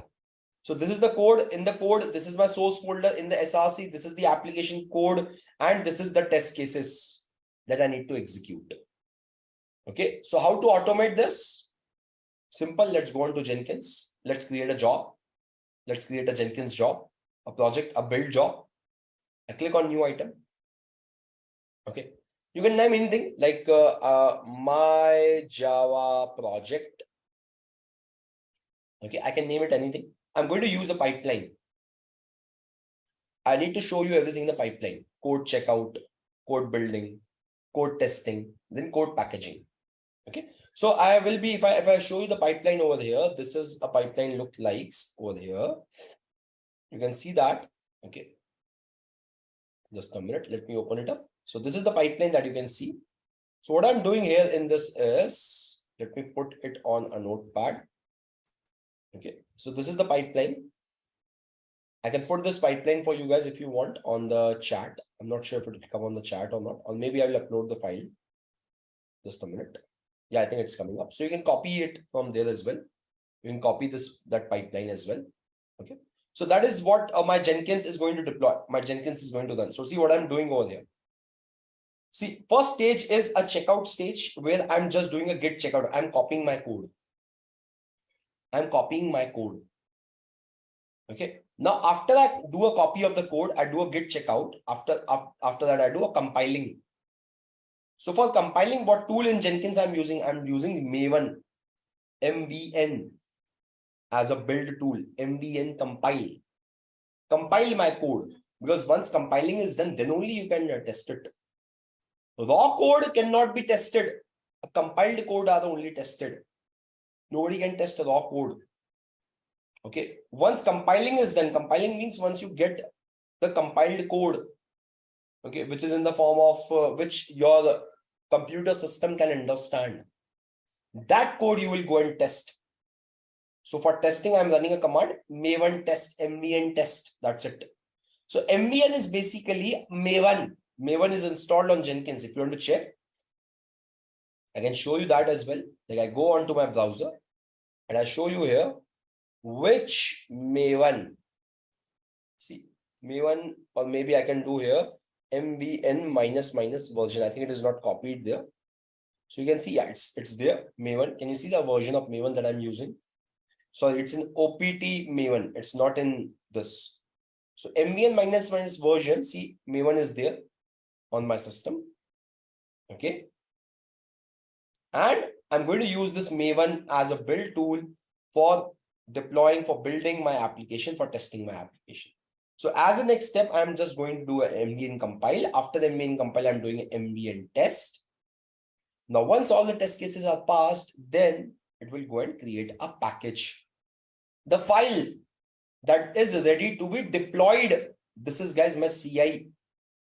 This is what my CI pipeline is. Okay, CD comes after this. Now, where you need to deploy on a VM, on a container. So I will extend this pipeline. I will extend the more stages, but we are not going to do the CD part as of now. We'll just keep it ourselves restricted to CI. For CD, basically, we cover all these things in our training program, in our DevOps training program, CI, CD, Terraform, Ansible, all those things we cover. Okay, but yes, let's see how we do it up. So let's create this pipeline. Okay, so let's open this. Right now, what I'm going to do is copy this over here. From here to here, I copy this completely. Control C. And I go back to my Jenkins. And I create my Java project. It's a pipeline project. I click OK. Once you click OK, a project is created. See, it takes me to the next page. Now in this, I don't need to do anything over here. I just need to put my script. It's a Groovy script. So I just have to put it up here. That's it. Okay. I have to give my pipeline. Okay. And I'm just giving all the stages. Git checkout, mvn compile, okay, mvn testing, and then mvn packaging. All these things I'm giving. Okay. Finally, apply this and save this. Okay. So right now, my job is ready. You can see my job on the backend. CD, if I do var lib Jenkins, this is the data path for Jenkins. PWD, I'm in var lib Jenkins. CD to workspaces. Okay, ls minus al.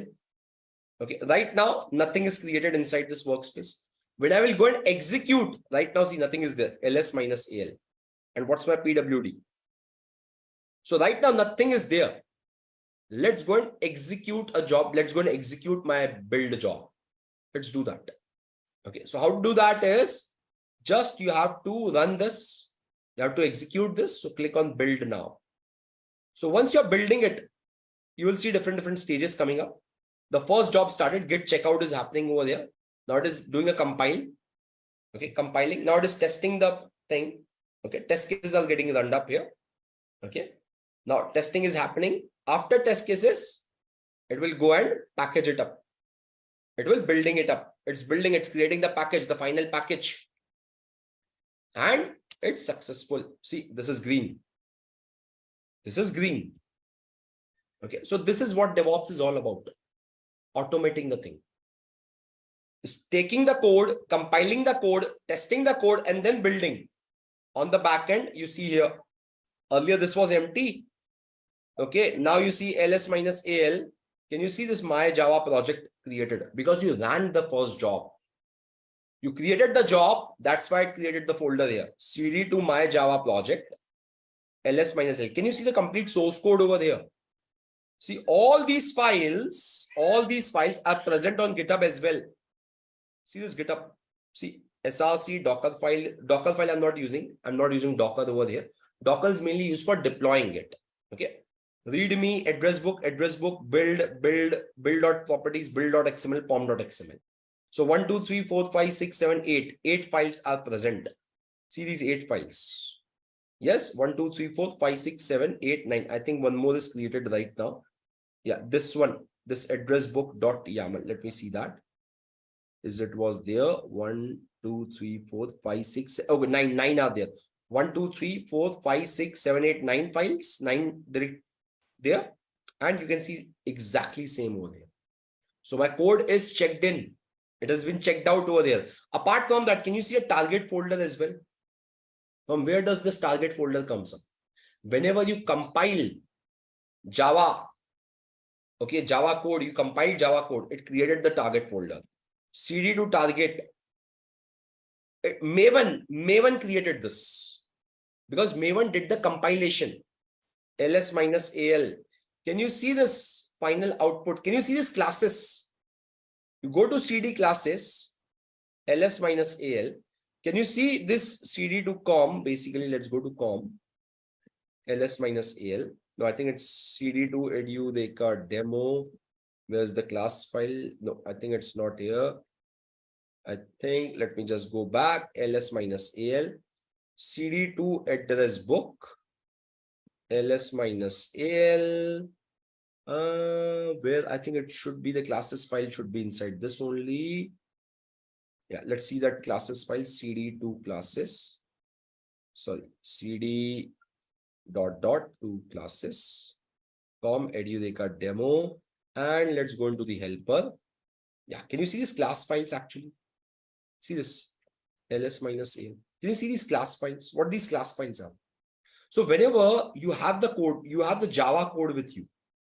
Okay, whenever you compile the Java code, after compilation, you will be getting a class file in the backend for that code. See the class file. This file was not present in my code. You want to see the code, actual code? Let me show you that on the GitHub. Okay, let's go back on the GitHub. I go on the CSRC, I go on the main. Okay, I go here, I go into the helper. See, it was a Java file, .java. It was a .java file. Source code was .java. When you compiled, in the end, the compiled output is .class. So now compilation is done. After the compilation, you will do all the test cases. Once the test case is passed, you are going to package it. And this is what your final package is, the one in the red, addressbook.wall. Now you can deploy this on Tomcat.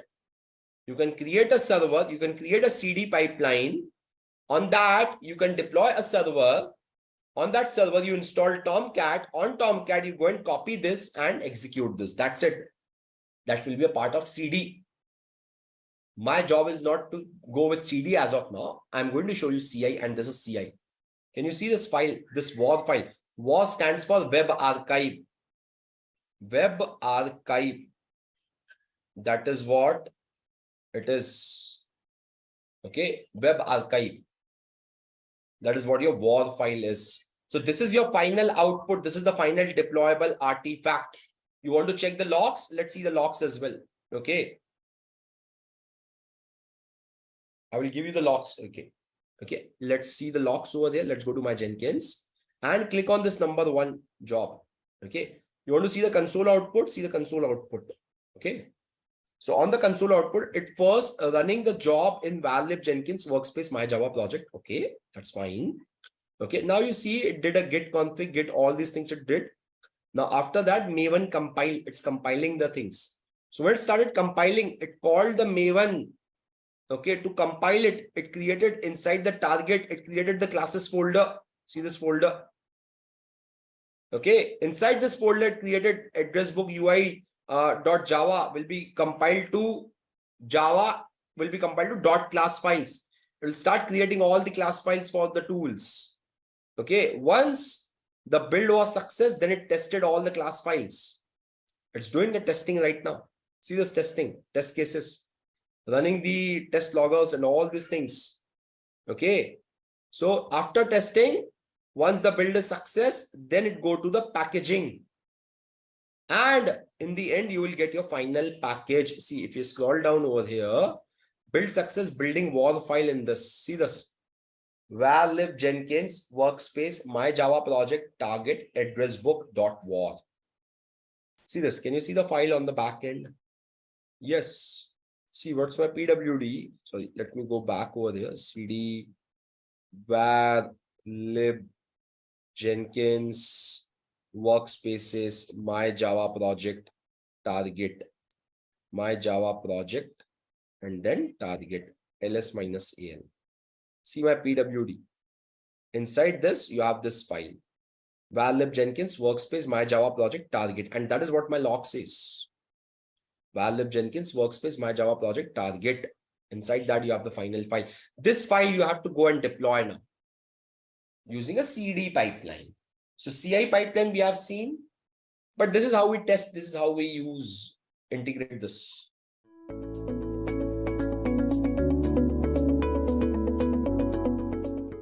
Breaking barriers in DevOps with security. Let's talk DevSecOps. In ever-evolving world of software development, ensuring both speed and security is essential. How can we make sure applications are secure from the very beginning? That's where DevSecOps comes in, integrating security seamlessly into the DevOps lifecycle. With DevSecOps, security becomes everyone's responsibility, enabling fast, reliable, and secure software delivery.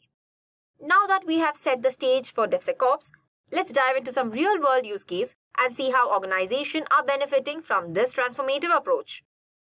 I've taken a use case from the company Accenture. Accenture is a global professional services company specializing in IT services, consulting, and operation. Operating in over 120 countries, it partners with organizations to deliver technology-driven solutions that drive innovation, improve productivity, and create better customer experiences. Accenture's IT operations are vast and complex, supporting millions of users and processes worldwide. Now let's see the problems and challenges faced by Accenture. Before transitioning into DevSecOps, Accenture faced several challenges in delivering IT solutions. First challenge was the isolated operations, where development, security, and operation teams worked independently, leading to inefficiencies and delays in software delivery. Then the security as an afterthought. Security vulnerabilities were often addressed late in the development cycle, increasing the risk of breaches and slowing down delivery. The next challenge was the manual processes. Heavy reliance on manual workflows, code deployment, and infrastructure management led to inconsistencies and slower releases. The next problem or the challenges that were faced was limited agility. The existing processes lacked the flexibility to adapt quickly to evolving business demands and emerging threats. The last was the cultural barriers. Teams had a fragmented mindset, focusing on individual responsibilities rather than end-to-end service ownership. Accenture introduced DevSecOps as a part of broader internal transformation to address these challenges. So the key drivers were, first is the need for speed and security.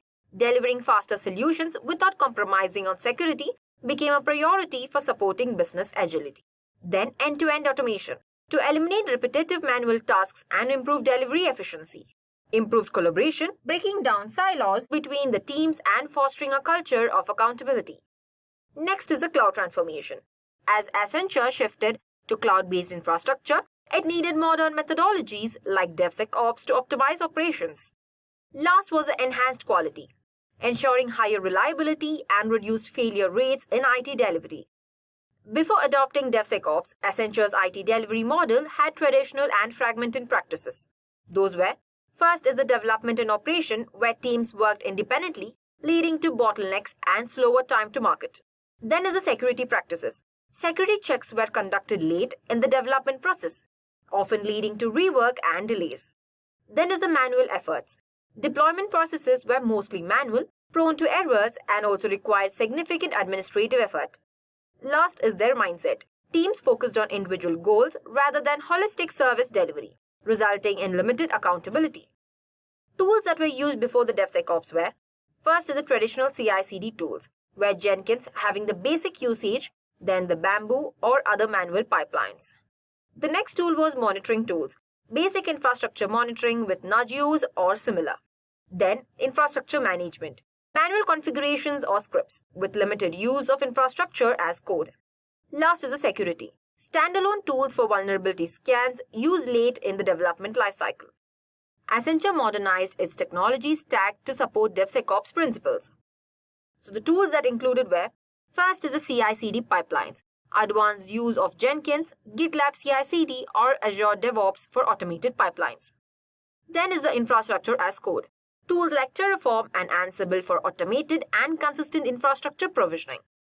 Third is the security tools, integration of tools like Sneak, Aqua Security, or checkmarks in pipelines for continuous security scans.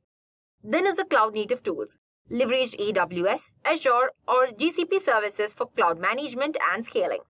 Next is the monitoring and observability, implemented tools like Prometheus, Grafana, or Splunk for real-time insights and proactive monitoring. Last is the collaboration platforms, tools like Slack and Jira to improve communication and tracking among teams. Accenture achieved several transformative results with DevSecOps. So first, they found the faster delivery, increased deployment frequency with faster time to market for IT solutions. Then is the improved security. Security integrated throughout the lifecycle reduced vulnerabilities and compliance risks. Next is the higher quality. Significant reduction in change failure rates due to robust testing and automation. Then is the enhanced collaboration. Teams adopted a "you built it, you run it" culture, improving accountability and service ownership. Next, it provided the increased innovation, where automation freed up time for teams to focus on creative problem solving and innovative solutions. Last is the operational agility. Processes became more flexible, enabling quick adaptation to changing business needs. The summary for this use case is, Accenture's journey to DevSecOps transformed its IT delivery model by embedding security, automating processes, and fostering a culture of collaboration and innovation. This shift allowed the organization to handle the complexity of its global operations more effectively, delivering high-quality solutions with speed, security, and agility. So why to choose DevSecOps? Let's explore why this method is used in many organizations. First, it helps organizations deliver software faster without sacrificing security. This is because security is built into a process from the beginning rather than being an afterthought. Second, DevSecOps helps organizations avoid the security versus speed trade-off that often happens when traditional security controls are applied to agile development processes. Third, DevSecOps help organizations improve their overall security posture by baking security best practices into the software development process. Finally, DevSecOps can help organizations save money by reducing the need for manual security testing and remediations. Now let's break it down. DevSecOps stands for Development, Security, and Operations, and it brings these traditionally siloed functions together for more secure and efficient software delivery. So let's see into it. Imagine building a house where architects, builders, and security teams work together from day one, ensuring it's beautiful, functional, and secure. That's exactly what DevSecOps does for software. DevSecOps stands for Development, Security, and Operation. It's about integrating security seamlessly into every stage of the software development lifecycle, ensuring it's a core component rather than an afterthought. Here's the magic of DevSecOps. Development focuses on writing innovative code. Security teams ensure every step is risk-free. Operation teams guarantee smooth deployment and performance. But rather than operating in isolation, these teams collaborate seamlessly, sharing tools and processes, also the responsibilities. Automation plays a huge role here. Security checks, testing, and deployment happen continuously, ensuring faster delivery without compromising security. In a nutshell, DevSecOps is all about speed with safety, creating powerful, secure applications that keep up with the pace of today's digital world. With DevSecOps, you are not just addressing security at the end. You're embedding it throughout the lifecycle. So now let's see what is the real benefit of this approach. First is the stronger security. Security is built in from the start, keeping threats at bay early on. Then is the faster releases. Automation speeds up testing and deployment, so you can get features out quicker. Next is better teamwork. Dev, security, and ops teams collaborate seamlessly, working as one. Cost savings. Fixing issues early reduces expensive rework and risks down the line. Then is a higher quality. Continuous testing ensures reliable, bug-free, and secure software. Next is scalable and flexible. Easily scale your apps and stay agile in a cloud-first world. Last is a compliance made easy. Automates compliance checks, keeping your app safe and regulation-friendly. DevSecOps is all about speed, security, and smooth collaboration, letting you innovate faster while keeping things safe. Now let's compare DevOps and DevSecOps to understand where security fits into an equation and how it changes the dynamic. While both DevOps and DevSecOps focuses on automating processes and improving collaboration between development and operations team, DevSecOps adds a crucial layer, that is security, throughout the software development lifecycle. Here is a comparison. So first we have the focus. DevSecOps extends DevOps by integrating security into every phase of development from the planning to deployment.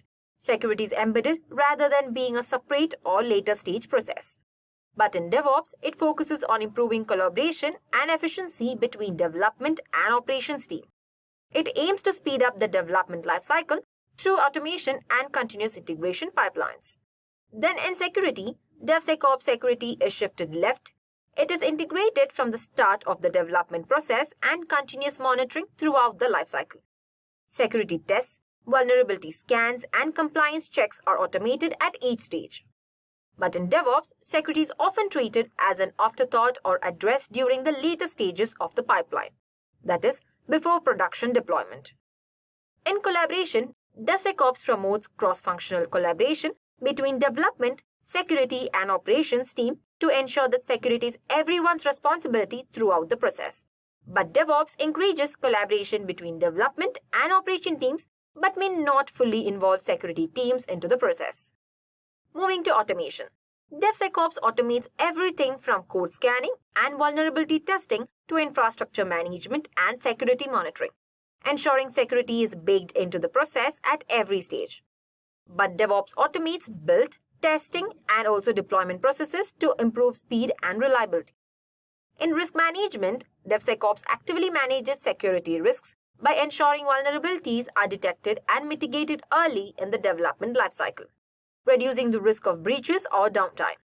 But DevOps focuses on managing deployment speed and operational efficiency, but security risks might be identified after deployment. Tools. DevSecOps uses all DevOps tools but also incorporates additional security tools like Sneak, OWASP Zap, Fortify, and Aqua Security for continuous security scanning and compliance enforcement. DevOps uses tools like Jenkins, GitLab CI/CD, Docker, and Kubernetes for automation, configuration management, and containerization. The last difference is the compliance. DevSecOps compliance as code, which ensures continuous monitoring for compliance with regulatory requirements and industry standards like GDPR, HIPAA, etc. throughout the entire lifecycle. DevOps compliance checks might be implemented but are typically handled manually or late in process. In a summary of these comparisons, DevSecOps extends DevOps by embedding security in every aspect of SDLC, ensuring proactive risk management, compliance, and security automation. But DevOps focuses on collaboration, speed, and efficiency between development and operation teams. In essence, DevSecOps is DevOps with security integrated from start to finish. Let's dive into the core components of DevSecOps that ensure security is ingrained from the start to the end of the software development lifecycle. Successful implementation of the DevSecOps practice consists of the following components. First is the code analysis. Code analysis is the process of investigating the source code of an application for vulnerabilities and ensuring that it follows security best practices. Then is the change management. Software teams use change management tools to track, manage, and report on changes related to software or requirements. This prevents inadvertent security vulnerabilities due to a software change. Then is the compliance management. Software teams ensure that the software complies with regulatory requirements. For example, developers can use AWS, Cloud HSM to demonstrate compliance with security, privacy, and anti-tamper regulations such as HIPAA, FedRAMP, and PCI. Next is the threat modeling. DevSecOps teams investigate security issues that might arise before and after deploying the application. They fix any known issues and release an updated version of the application. Last is the security training. Security training involves training software developers and operations team with the latest security guidelines. This way, the development and operation teams can make independent security decisions when building and deploying the application.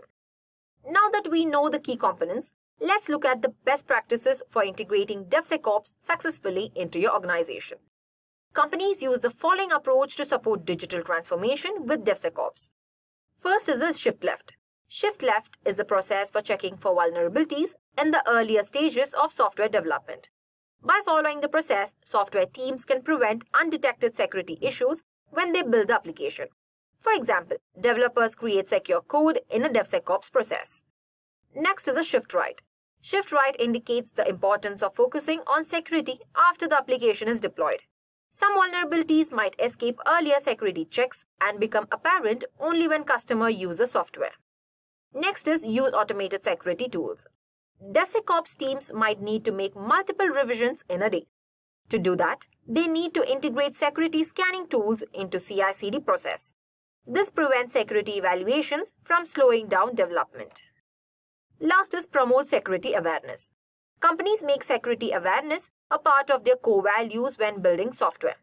Every team member who plays a role in developing application must share the responsibility of protecting software users from security threats. And with best practices in mind, let's talk tools, because DevSecOps wouldn't be possible without the right technology to support these practices.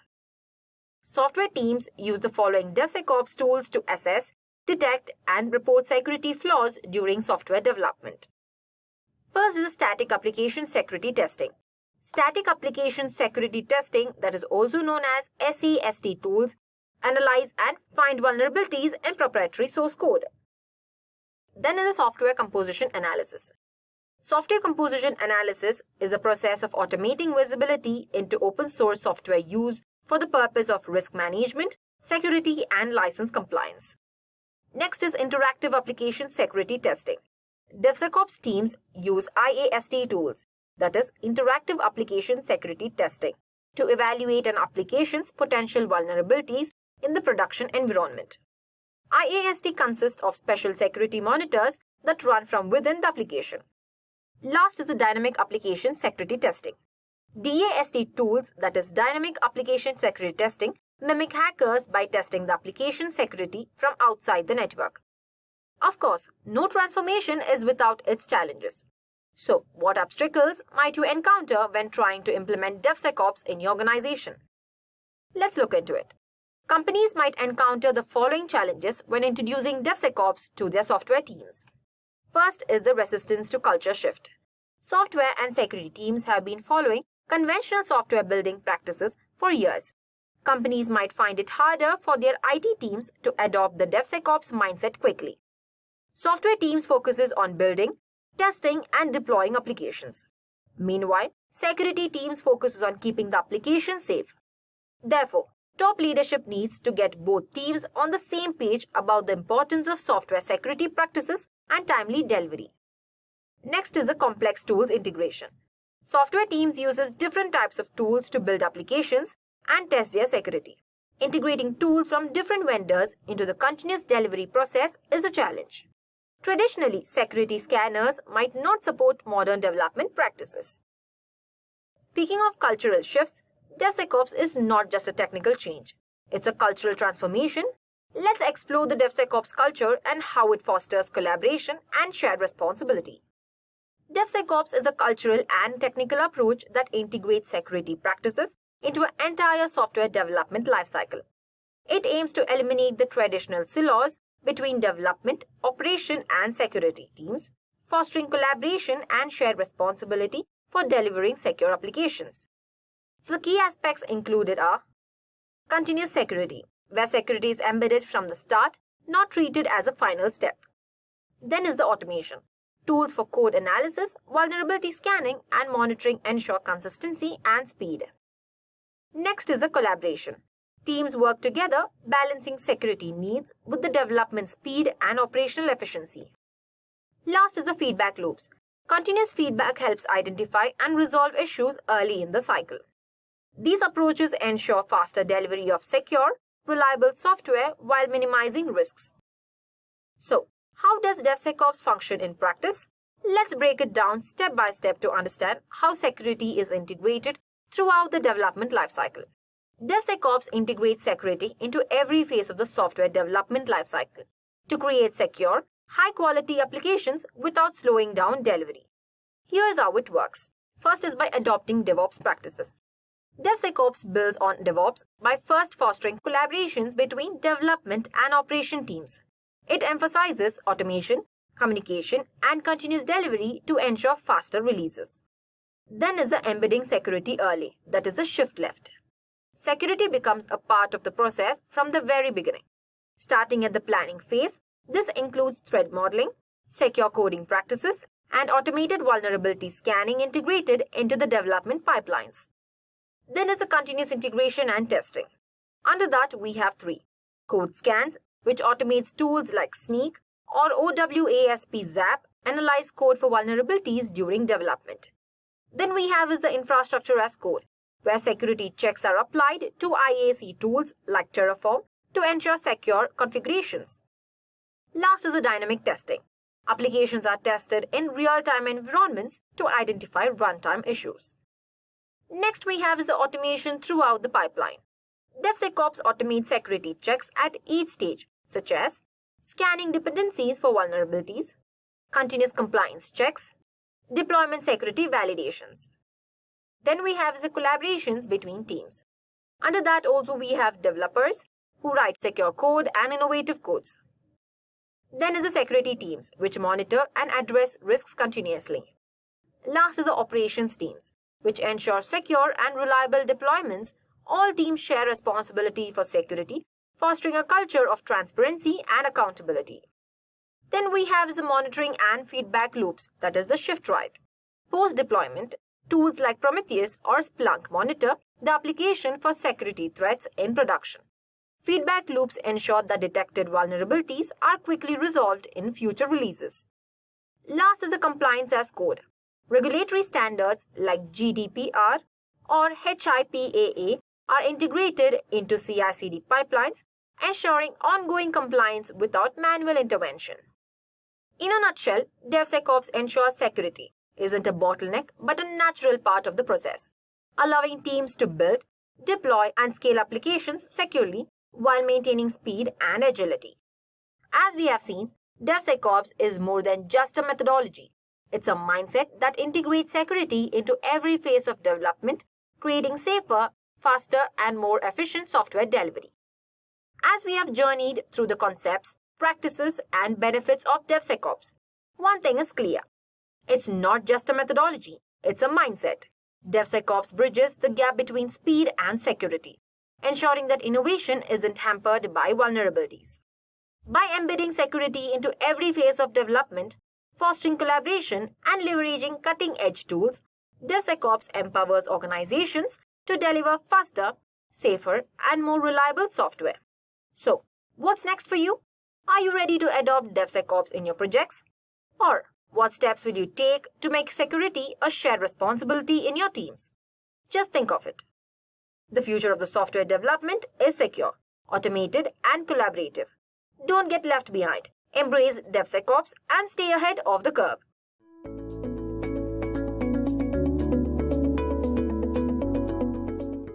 What is Prometheus? Prometheus is a free software application used for event monitoring and alerting. Now, what it really does is it records real-time metrics. We'll talk about metrics later on in the session. Now, this metrics that it records is stored in a time series database built using a HTTP pull model. And with this, you also have flexible queries and real-time alerting. Prometheus basically pulls these metrics, which are in a key value format, and stores the data as time series, allowing users to query data and alert in a real-time fashion. At given intervals, Prometheus will hit targets to collect metrics, aggregate data, show data, or even alert if some thresholds are met, in spite of not having the most beautiful graphical user interface. Now that we know that Prometheus is basically an alert monitoring system, now let's move on and understand why we need Prometheus. As I've already mentioned in the introduction, it basically contributes to the DevOps system by monitoring cloud-native applications and infrastructure, and also by watching over hundreds of microservices. Now, it really works well for recording any purely numeric time series data. Now, another really important benefit of Prometheus is that it fits both machine-centric monitoring as well as monitoring of highly dynamic service-oriented architectures. This is a real advantage. Now, in a world full of microservices, its support for multidimensional data collection and querying is a particular strength. Now, another advantage of Prometheus is that it is designed for reliability, to be the system you go to during an outage to allow you to quickly diagnose problems. Now, each Prometheus server is standalone, not depending on network storage or other remote services. You can easily rely on it when other parts of your infrastructure are broken, and you do not really need to set up an extensive infrastructure to use it. Now you must be wondering why Prometheus really, because there are other time series databases that can be used too, right? So one of the noticeable differences between Prometheus monitoring and other time series databases is that it is a pull-based tool, unlike Nagios, Sensui, etc. Now, because it is a pull-based tool, what it really does is it actively scrapes targets in order to retrieve metrics for them. For example, the node exporters or application exporters. So Prometheus expects to retrieve metrics via HTTP calls done to certain endpoints that are defined in Prometheus configuration. Node exporter and application exporters will listen on particular ports, and Prometheus server initiates a HTTP call to this particular exporter and fetch system or application metrics from the end. Now that we know why Prometheus is so important, let's move on and understand continuous monitoring in Prometheus. Monitoring applications and application servers is an important part of today's DevOps culture and process. Now, via continuous monitoring, you obviously want to continuously monitor your applications and servers for application exceptions, server CPU, memory usage, or storage spikes. And you also want to get some type of notification if the CPU or memory usage goes up for a certain period of time, or a service of your application randomly stops responding, so that you can perform appropriate actions against those failures or exceptions. This is why Prometheus is used in continuous monitoring.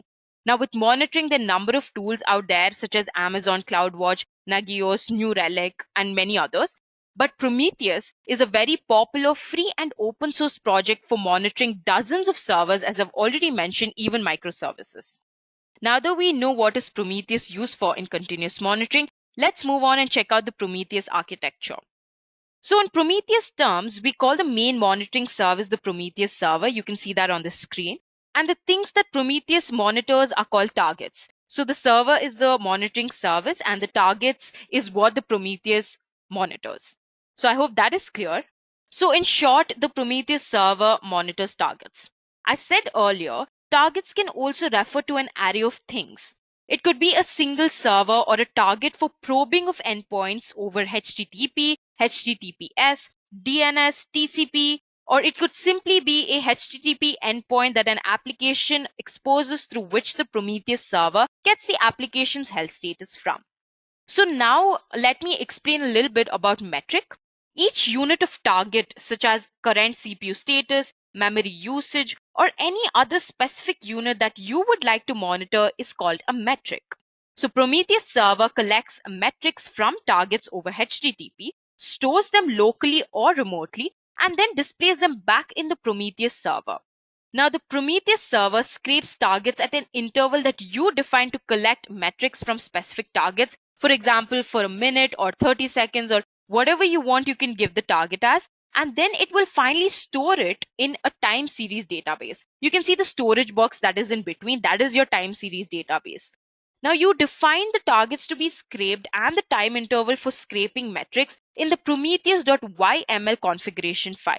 You get the metrics details by querying from the Prometheus time series database, where the Prometheus stores metrics, and you use a query language called PromQL in the Prometheus server to query metrics about the targets. So in other words, you ask the Prometheus server via PromQL to show us the status of a particular target at one particular time. As you can see in the third white box, it accepts queries, that is, it accepts PromQL queries. Now, Prometheus provides client libraries in a number of languages that you can use to provide health status of your application. But Prometheus is not really only about application monitoring. You can use something called exporters to monitor third-party systems.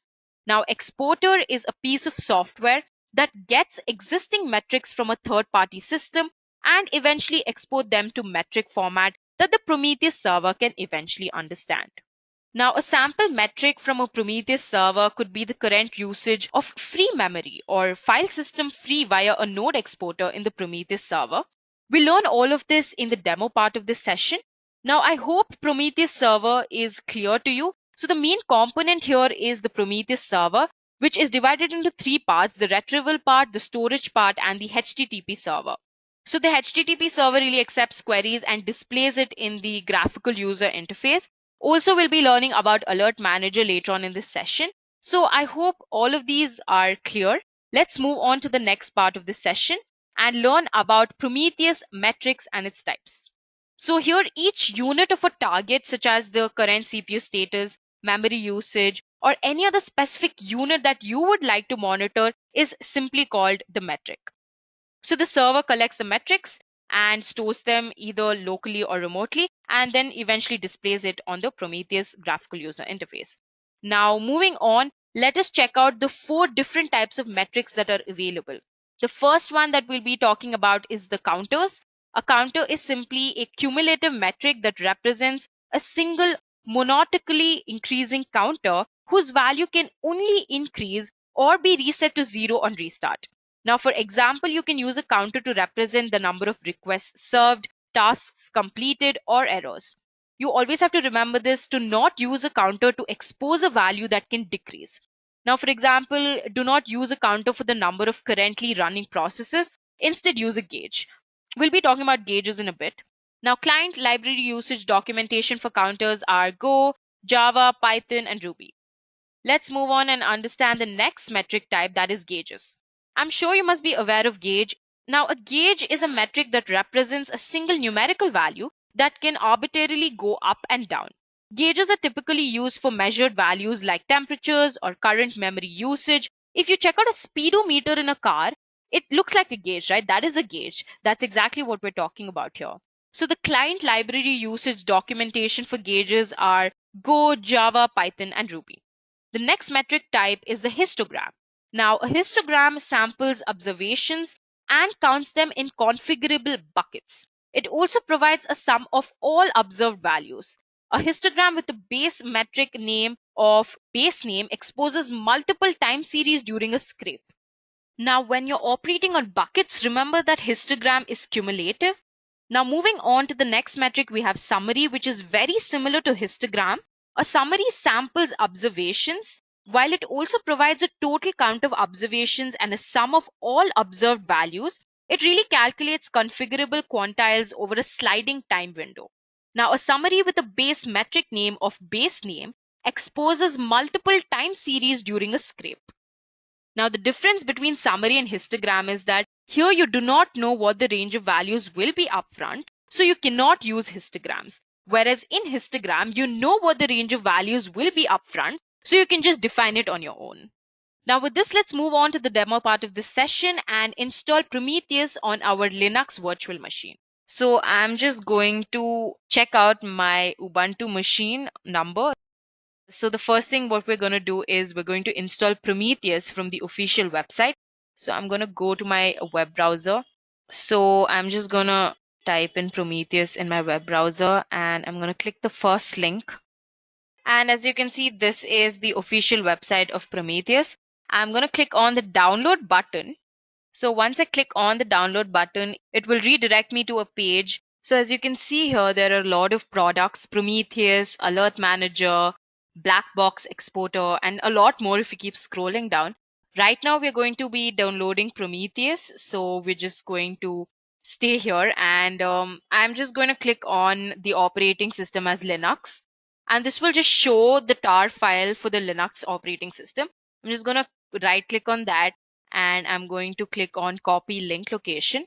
And I'm going to switch back to my terminal and click on wget.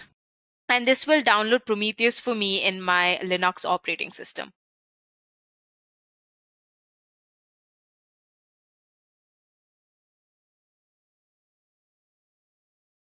Now that it's downloaded, I just want to see the list of files in my tar file.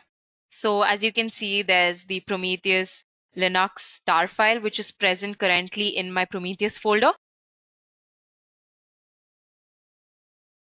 Now what I'm going to do is I'm going to copy this file and then untar it using the command tar -xvf. And then I'm just going to paste this file. This will immediately untar the file for me. Once that is done, now I'm just going to list down the number of files that are currently present in my Prometheus file. Now you can see that there's an file which has been untarred here. Clear my screen.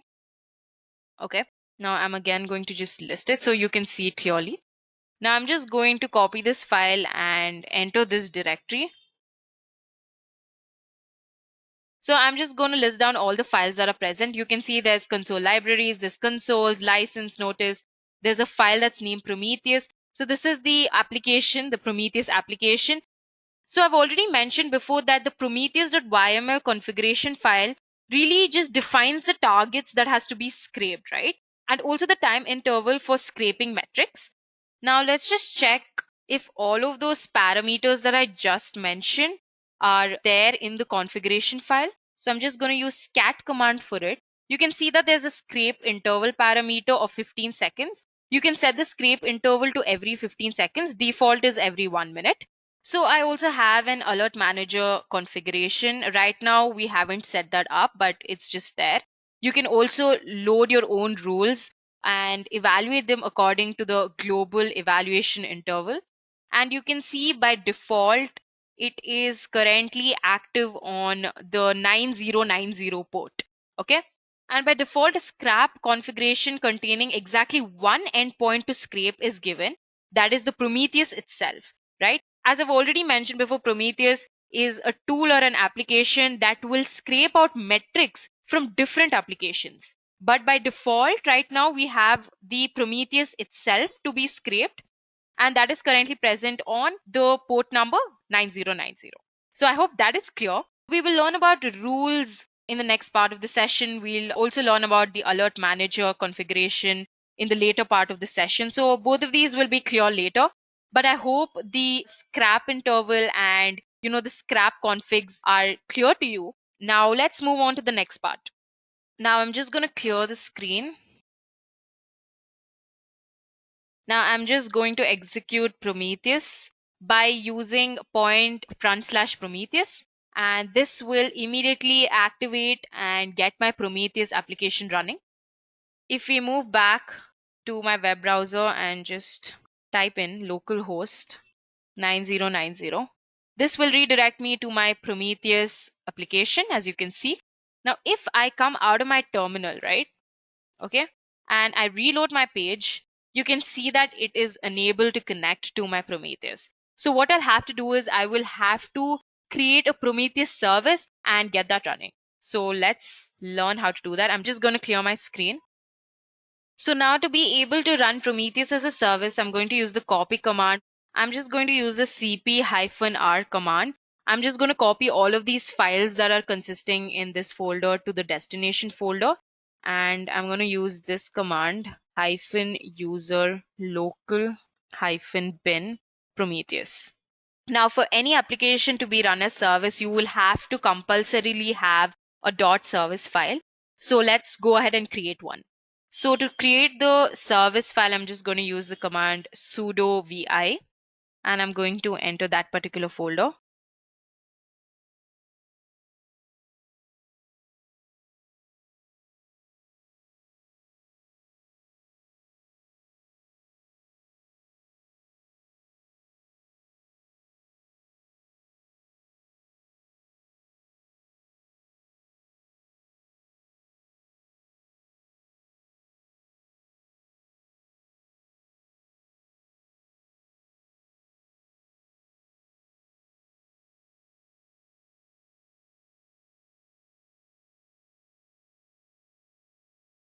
So as you can see, I just typed out a tiny piece of code. And as you can see here, this is my executable command and this is my configuration file. Let's go ahead and save this.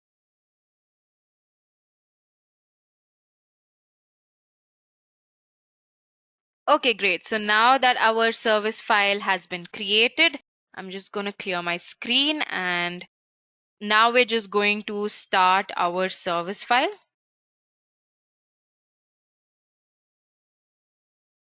Now, once that is done, I'm just going to check the status of Prometheus. It is active and running. Great. Now, if I want to stop Prometheus, I'm just going to type in the command sudo service Prometheus stop. Okay. Now that I refresh my page, you can see that Prometheus is up and running. So that's great. I hope it's clear how to create your own service file so you can get Prometheus up and running. I hope it was very clear, and I hope you understood how to install Prometheus into your virtual machine. Now, in the next part of the demo, I'm just going to brief you all about the graphical user interface of Prometheus, so stay tuned. Okay, so now we're going to check out the user interface of Prometheus.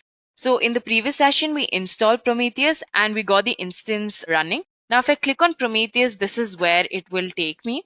Now you can see that there are three options that says enable queue history, use local time, enable autocomplete. You can use the local time if you'd like to enter some time to evaluate the queries. So there's a search bar here for you to type in the expression that you'd like to execute. Now the expression or query that you'd like to execute is usually executed in two different forms, that is the table form and the graph form. As of now, since you don't have any expression and query, it says no data queried yet. Now on the top, you can see three options that says enable query history, use local time, enable autocomplete. So this option will allow you to use your local time. Since I'm in India and it's 10:08 right now, so that's my local time. Now, if I want to also enable my query history, that is all the queries that I have executed in the past. So this option will simply enable me to check out the queries that I've executed in the past. So I'm just going to untick that because I don't have any queries that I've executed in the past anyway. Another interesting thing in this page is that you can add several panels, right? So you can execute different queries all at once. This is great. And this option add panel has been added in the recent times. So this is the new user interface. You also have a classic user interface. I'll shift to that. And you can see that here you can enable query history. That's the only option that's common from the new user interface. Also, you have a bar that will allow you to type in your expression or query. You can also insert metric at cursor. Now, since Prometheus is written in Golang, so you have a lot of metrics that are related to that. You also have metrics related to Prometheus. Now, if I want to execute any of these metrics, I can just click that and I can execute it. You can see that the instance localhost of port 9090 is currently up and running and the job is Prometheus. I can view the graph too if I'd like to. Now let's just execute another query.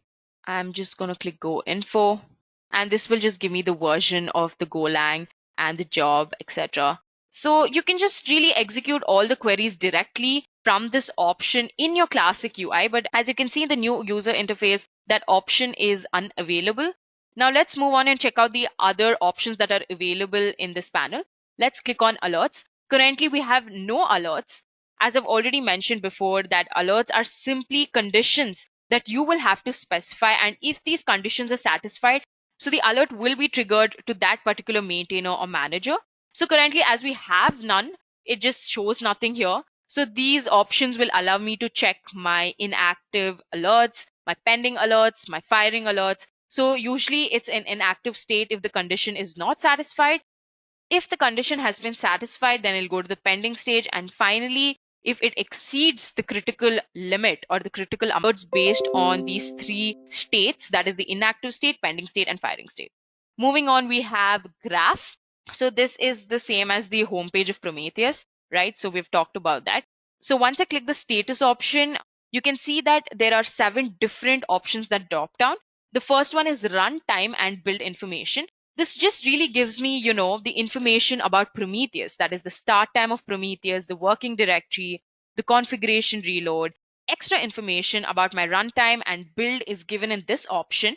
Now the alert managers, there are none, so it just says endpoint. Now you can also see the Go version here. You can see the build user, build date, all of that. The version of the build information also is given here.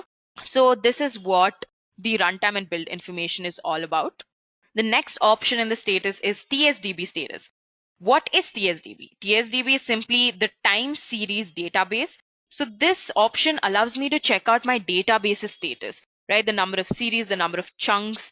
So I can just view the statistics of the head cardinality. So I can just view the top 10 label names with value count. I can view the series count by metric names. And I can also check out the label names with high memory usage. In fact, I can also, take the queries from this top 10 series count by metric names. I can just execute it as a query. And you can see that this gives me the data of and this just executes the information and gives me the data, the list of data that allows me to check out my HTTP request duration in seconds. So also I can view this in graph. So I'm just going to click on that. And this just gives me information of all of the data that is available in the table in terms of graph. So I hope this is clear. Now moving on, we'll check out command line flags. This is just the command line flags that I can use to really make changes in my service file. We created a service file, right, to run this particular service of Prometheus. So this just really gives all the information about my service file. So you can see that there's config file currently in this location. There is also query timeout, and you can view all of that, all of the extra information here. You can check out the web listen address. It's in port number 9090. You can also check out the web page title. Currently, the web page title is Prometheus Time Series Collection and Processing Server. You can change this if you'd like to. You could also check out the web read timeout. So all the information basically about this service that we've created is given in the command line flags. So moving on, we will check out a configuration file. This configuration file we've already seen before, right? This is our prometheus.yml file, right? So this is simply the same file that is given here. You can see global, alerting, scrap configs. You can check out the targets and then finally the port number. Okay, so if you'd like to copy this, you could just copy to clipboard. Moving on to the next option, we have rules. There's none right now, so it shows nothing. Later on in the session, we'll be creating our rules, so stay tuned for that. Now, the next option is targets. There's only one Prometheus service that is up and running, and that is of port number 9090. So the state is up. You can see the instance, you can see the job, and the last scrape, the scrape duration, and if there are any errors that will appear here. Before we move on to the next option, so I'm just going to show you the metrics of this instance, the Prometheus instance that we're running. I'm just going to click on metrics. Now you can see that Prometheus defines a very nice text-based format for its metrics. I'll just zoom this a bit so you can view it better. So now you can see that the data is relatively, human readable. And we even have the help and type decorators to really increase the readability, right? As I've already discussed before, Prometheus has only 4 types of metrics, right? To keep everything really simple. That is counter, gauge, histogram, summary. Now the type and help attributes here help us provide user-friendly hints for each metric in the output. So that's what this help and type decorators really do. They just increase readability.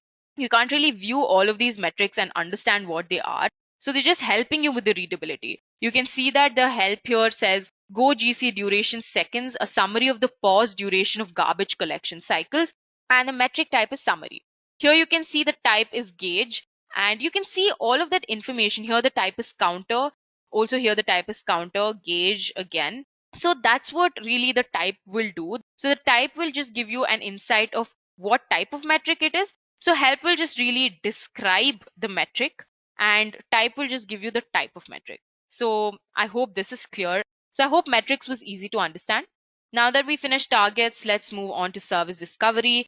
And this just shows you, so currently there's just one endpoint that has been scraped, and that is our current running active instance, that is Prometheus. Now it just shows the address, the metrics path, and the scheme, the job, and just shows some labels of the target.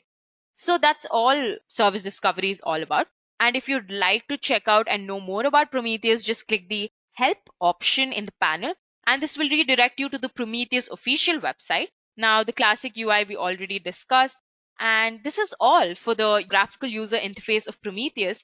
I hope it was easy to understand. I hope it was easy to learn. Now let's move on to the next part of the session. Okay, so now in this part of the session, I'll be downloading the Prometheus node exporter. So for all of y'all who don't know what the node exporter is, it really is a way to measure various machine resources. Now the machine resource can be your memory, disk, or even your CPU utilization. So it's a very famous application of Prometheus. So without much ado, let's go ahead and download our node exporter. I will go to my web browser and I'm going to the official website of Prometheus. So the first link will redirect me to the official website of Prometheus. I'm going to click on the download button and I'm going to scroll down and look for node exporter. So I'm just going to copy the link location. I'm quickly going to move back to my terminal and I'm going to download node exporter.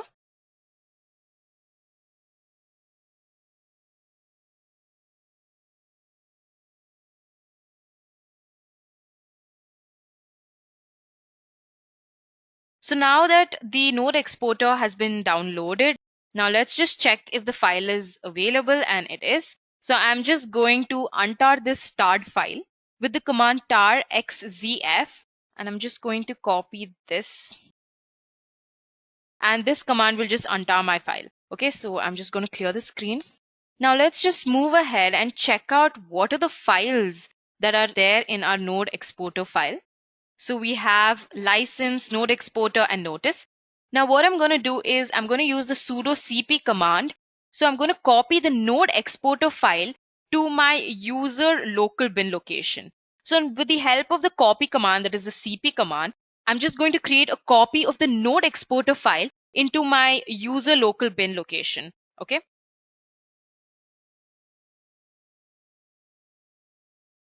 Once that is done, I'm just going to check out the files that are present in my user local bin location. You can see that there is a node exporter file that has been copied, right? So I've just copied this file into this location. That's all I've done. Moving on, we'll now create a service file. So we created a service file for a Prometheus application, right? So even for the node exporter, I'm going to create a service file using the command sudo vi. So I'm just going to name this as node exporter.service. So I have written down a piece of script the same way we did to a Prometheus service file. Here you can see the description, which says Prometheus node exporter service. You also have the type, you have execution start, which is currently present in the user local bin location. Now, once that is done, I'm just going to save this and I'm going to reload my system.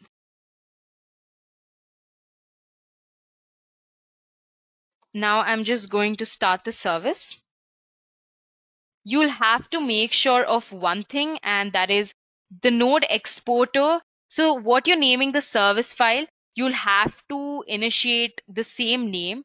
So as you can see here, the service file is named as node exporter. So I'm just going to type the same thing here and I will start the service. Once I start the service, I'm just going to check its status and you can see that it's active and running. So that's great. So the node exporter is currently running on address 9100 port. So we're just going to check it out. And it opens. So you can check out the metrics that are currently running in our node exporters. So this is the endpoint as to where our Prometheus will scrape all of its data. So now that we have node exporter up and running, let us configure the node exporter into our prometheus.yml file. So every time you'll have to configure a particular target, you will have to go to the prometheus.yml file and add the target there. Okay. So what I'm going to do is I'm going to move to my directory. Okay, once that is done, I'm just going to list out all the files. So you have the Prometheus file here. Here you can see the prometheus.yml file, right? I'm just going to clear my screen. So now I'm just going to view all the files that are present in Prometheus. As you can see that there's the YML file here. So we're going to use the command sudo vi prometheus.yml to edit our configuration file.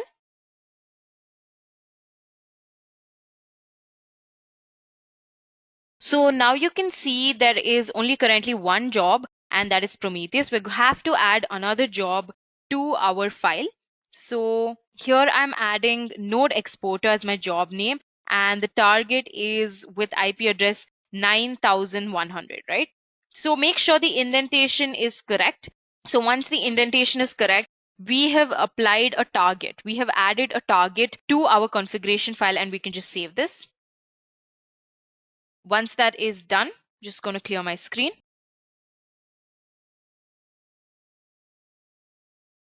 So now I'm going to restart my Prometheus and check the status. It's active and it's running. So we can just go back to our page.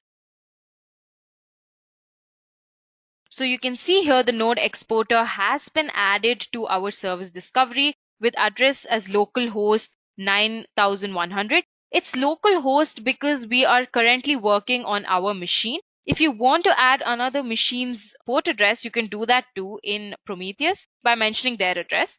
And now you can just go back and you can check out the configuration file has its changes. So it has another target that's named node exporter, and also its port number is 9100. So if I move back to my classic UI2, I can check out the metrics that are here. If you notice, there are a lot more metrics than before, right? You also have the node metrics. If I want to check out the node CPU seconds in total, I can execute it, right? So now that I've executed it, you can check out the CPU's total number of seconds it is hosting the node exporter for. You can also check out the username info of the node. You can see that the instance name is given here, the machine that we're currently working on, the node name is Edureka, the system name is Linux, the version is given here, and also, so the entire node's username info is given if we execute this query. So this is great, right? Like, now your node exporter has been successfully configured into Prometheus. Let's move on to the next part of the session. Before moving on to the next part of the session and configuring Alert Manager, let's understand querying a little bit more in detail. So Prometheus, as we all know, fundamentally stores all of its data as time series, right? Now, each time series is identified by a metric name. We've also discussed this before, and as well as a set of key value pairs that Prometheus calls labels. Okay.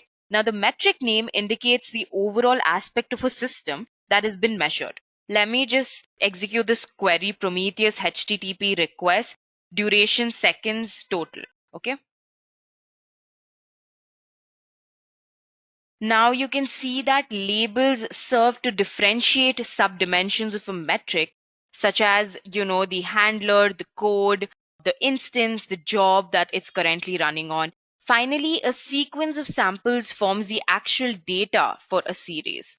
Okay. Each sample consists of a timestamp and a value, where timestamps have millisecond precision, and here values are always 64-bit floating point values.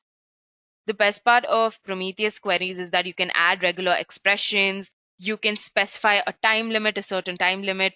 You can also use different functions. We'll see all of this. So now I could add a certain filter to my query. Now, if I want to just execute the queries with label code 400, I'm just going to add that filter here and execute the query. And this will automatically display the HTTP requests in total with code 400. And you can really, add whatever you'd like to in your filters. So that is one way to work with queries. And also, as I've already mentioned, you can also add regular expressions, right? So you can use not equal to, is equal to, and many other things. So for example, if you want to list all the series, no matter which metric name or job, where the handler name starts with API, okay?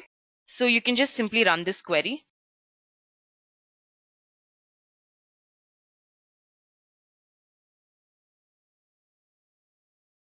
What we've done in this regular expression is, so this is obviously a regular expression, right? So in this regular expression, it needs to end with a full stop and a star. Okay, since regular expressions always match a full string in Prometheus. Now, the resulting time series is usually a mix of series with different metric names. Now you know that how to select your time series by the metric names as well as a combination of their label names. So in the next part, we will learn how to calculate rates or deltas of a metric over time. Now, one of the most prominent frequent functions you will use in Prometheus is the rate function. Now, instead of calculating event rates directly in the instrumented service in Prometheus, it is a very common thing or a common way to track events using raw counters. Okay. And to let Prometheus server calculate rates ad hoc during query time. This has a number of advantages, such as not losing rate spikes between scrapes, as well as being able to choose dynamic averaging windows at query time. Counters start at 0 when a monitored service starts and get continuously incremented over the service process's lifetime. Occasionally, when a monitored process restarts, its counters reset to 0 and begin climbing again from there. Graphicking raw counters is usually not very useful, as you will only see an over increasing line with occasional resets. Now we will just use another query for this example. Now I'll just explain you how the rate function really works. And for this, I'm just going to use the query Prometheus HTTP request duration seconds count. Okay. And I'm just going to specify the job as Prometheus. And you can also view the graphs. It looks something like this. Okay, now to make counters useful, we can use the rate function to calculate their per second rate of increase. This is really why we use rate function. We need to tell rate function over which time window to average the rate by providing a range selector after the series matcher. Okay. Now, for example, to compute the per second increase of the above counter metric as averaged over the last 5 minutes, we can just add the rate function and just specify the time limit as 5 minutes. I'm just going to close the braces and execute the function. Okay. You can check out the graph now. You can see now the result is much more useful, right? Rate function is very smart and automatically adjusts for counter resets by assuming that any decrease in a counter value is a reset. The variant of rate function is irate function. While rate function averages the rate over all samples in the given time window, that is 5 minutes in this case, irate function only ever looks back 2 samples into the past. Okay, it still requires you to specify a time window like 5 minutes to know how far to maximally look back in time for those 2 samples. Now, irate function will really react faster to rate changes and is thus usually recommended for use in graphs. In contrast, the rate function will provide smoother rates and is recommended for use in alerting expressions. Okay, now let's execute the irate function for this. You can see that the graph would look like this, okay, uncovering short intermittent dips in the request rates. Rate and irate functions always calculate a per second rate. So here sometimes you'll want to know the total amount by which a counter increased over a window of time, but still correct for counter resets. You can achieve this with the increase function, okay? For example, to calculate the total number of requests handled in the last hour, you can use the increase function. And I will change this to 1 hour.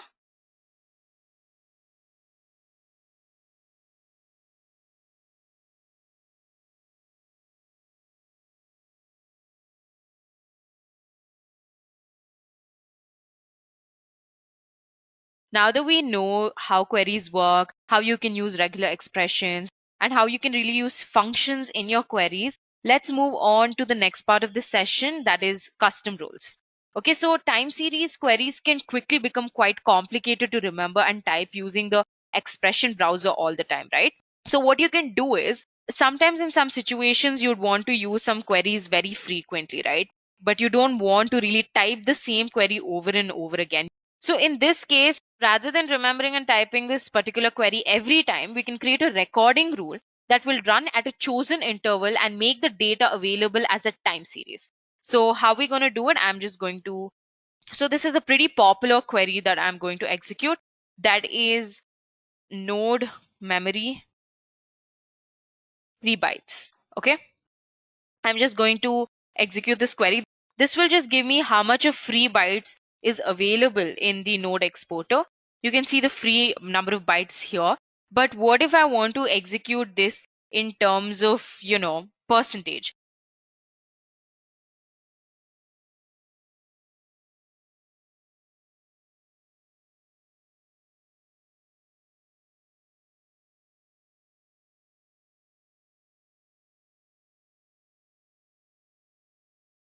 So here you can see the number of memory that the job node exporter is using, and it's just 4.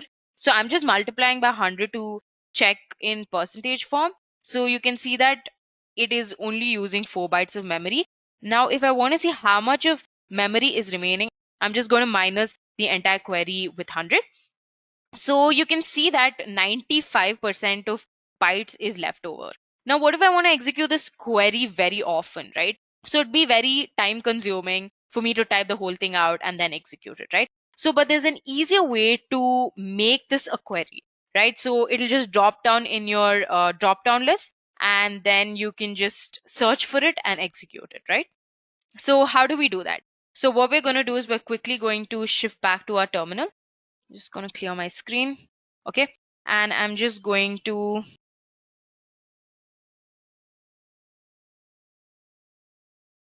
move into the user local bin Prometheus directory. And now here we have to create a new file called Prometheus rule. So that's what I'm going to do. And since it's a YML file, I'm just going to add the YML extension. Here, I'm just going to add the name as custom rules. And I'm just going to specify my rule here. So I just type the whole thing out. I have named this custom rules and I've recorded this query as node memory free in %, and the expression we've already executed is the same one. I'm just going to go ahead and save this. I'm just going to clear the screen. So Prometheus usually comes with a tool called Prom tool, and this Prom tool can be used to really check your rules files, and you can do really a lot of things with Prom tool. For now, we're just going to use this command which I typed out, and we're going to execute this command to check if our file is running okay. And you can see that it checks the Prometheus rules file and it says it's success.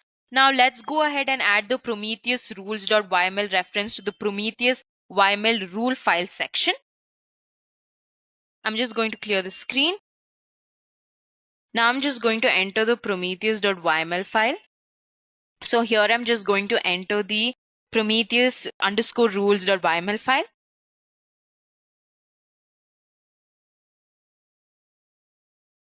So now I'm just going to save this file. Now once that is done, I'm just going to restart the system.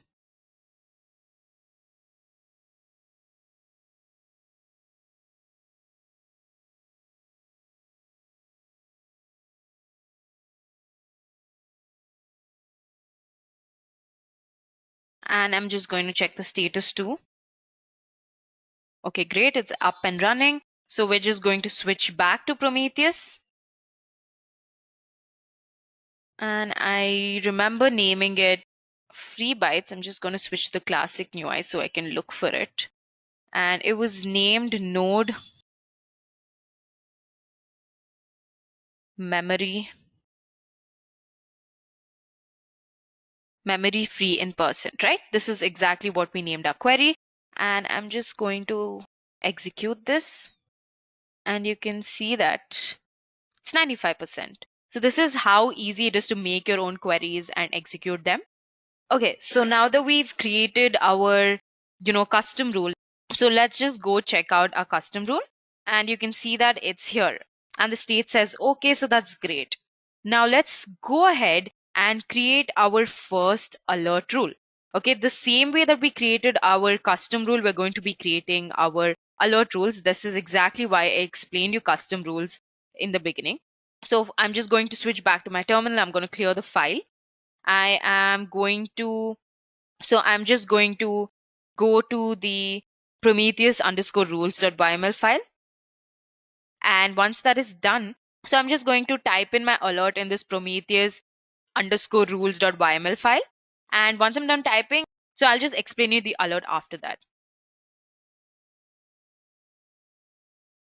So I've created a rule named alert rules, and this alert will allow you to recognize when your instance is down. So we have currently the Prometheus instance that is running, and we also have the node exporter that's running. So if any of these instances go down for up to 1 minute, and then the alert will be up.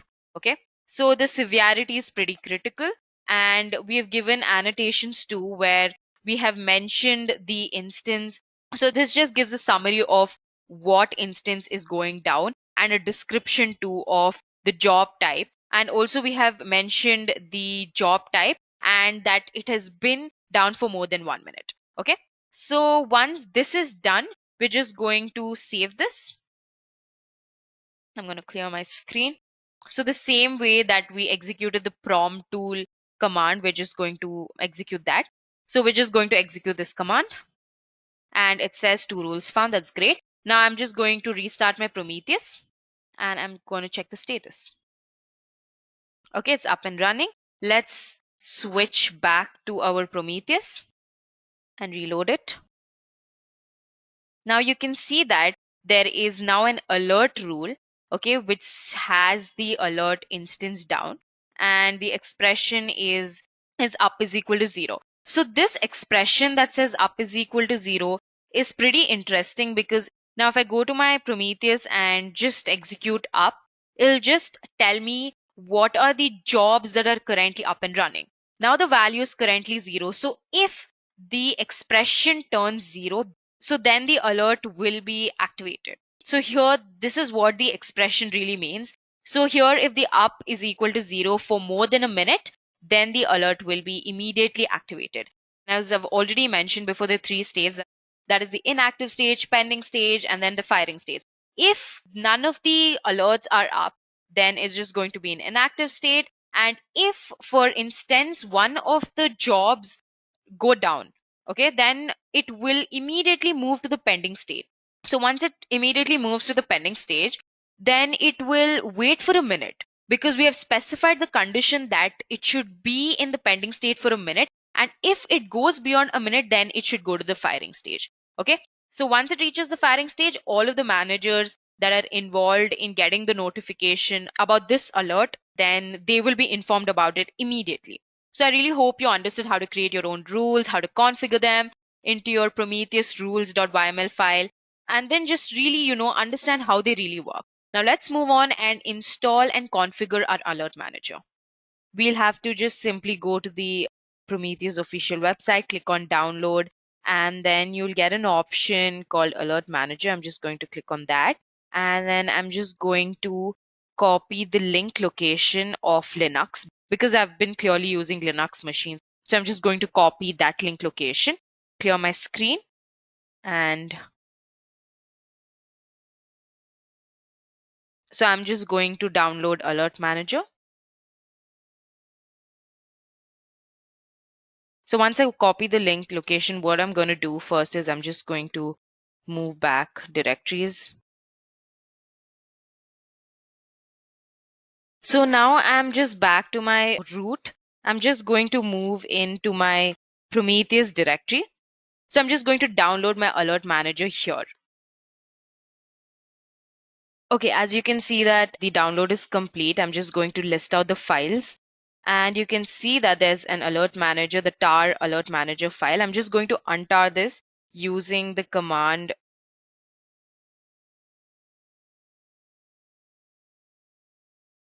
and you can see that using the command sudo tar -xvf, and then I'm just going to paste the link.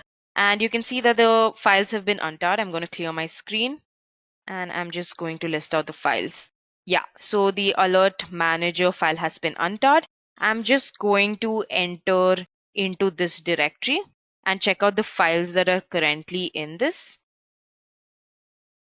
You can see that there's an alert manager executable file. You have alert manager.yml, the configuration file. You have an AMP tool. So now what we're going to do is we're going to be running alert manager as a service. The same way we ran Prometheus and Node Exporter as a service, we're going to also run alert manager as a service. So what I'm going to do first is I'm just going to copy my files into the user local bin. So now I'm just going to create the alert manager service file. If you remember, we also created a Prometheus service file and also Node Exporter service file. So we're just going to do the same. We're going to create an alert manager service file.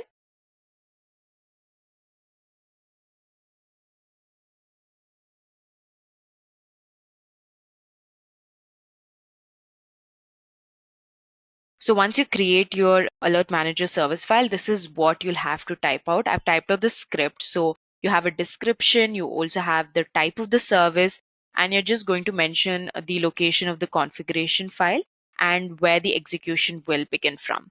Okay, once this is done, I'm just going to save this file. I'm going to clear the screen. So I'm just going to shift locations to the user local bin alert manager directory. So I'm just going to list out the files, and you can see there's the alert manager.yml file. So here is where we'll have to make a few changes. That is the alert manager configuration file. So I'm just going to make some changes there. So this is the default file. I'm just going to make some changes here, and I'm just going to explain what the changes are about. You can see that you have receivers where, you have to configure your email ID, that is your email ID from where you're sending the message, and the receiver who's going to receive the message, right? So you're just going to add a to email ID, you're going to add a from email ID, and you're also going to add a username, you're going to add identity, that is the email ID, and then you're also going to add the Gmail password. Now that all of my email IDs are in Gmail, so I'm just going to mention the public Gmail host server. So I'm just going to add in all my credentials and cut to the next part of the session. And as we have already seen before, there's a tool that is called AMP tool in the Alert Manager. So the AMP tool is just an executable that allows you to view or to modify the current state of the Alert Manager. So I'm going to execute this command user local bin alert manager AMP tool and check the configuration file and then just give the location of my service file. Okay, and once that is done, it's going to check. So it'll just check if it's successfully configured. Once that is done, you can just see that there's one receiver on this end. Okay, I'm just going to clear my screen.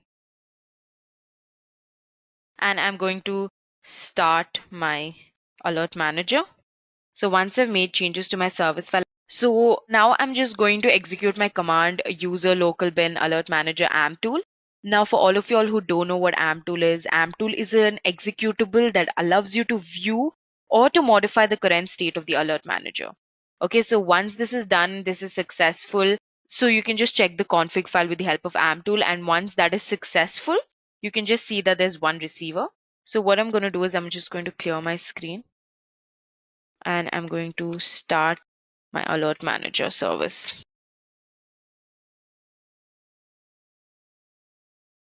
Now that the alert manager is up and running, you can see that it's currently running on port number 9093. So I'm just going to check out the port where the alert manager is up and running. As you can see that there is 4 different options that are given: alerts, silences, status, help. And you can just filter your alerts, group your alerts, and you can also see the status of your alerts. And you can also see the active, pending, and expired alerts. You can get help from this page too. So you can just see your alert manager in general. And now with the alert manager active, let's move on to the demo part. Okay, so now that we have set up our alert manager, so we'll quickly shift back to our terminal and I'll clear my screen. So now we have to configure alert manager into Prometheus. I'm just going to move out from this directory and I'm just going to enter the Prometheus directory. I'm just going to list out the files that are present here. So I'm just going to edit my prometheus.yml file. And here, as you can see, I'm going to specify my alert manager.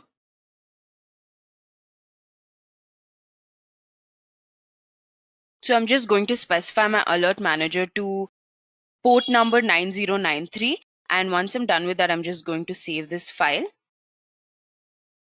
And now I'm going to restart Prometheus.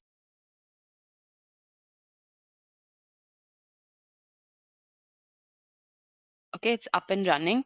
So I'm just going to check if my endpoint has been successfully scraped in my runtime and build information. And if I scroll down, you can see that, so the alert manager has an endpoint, right? And this is it. So that's great. We have Prometheus, we have alert manager up and running. Now let's just go check the status of all our targets. We have node exporter, which is up. We have Prometheus, which is up. Okay, now let's go to our alert stage. We have one alert rule that we've currently written and it's inactive. Now let's get into the demo part and let's just stop one of the instances. I think I'm going to stop my node exporter instance, and once that starts, so let's just see how the alerts go by when one of the instance is shut down. Okay.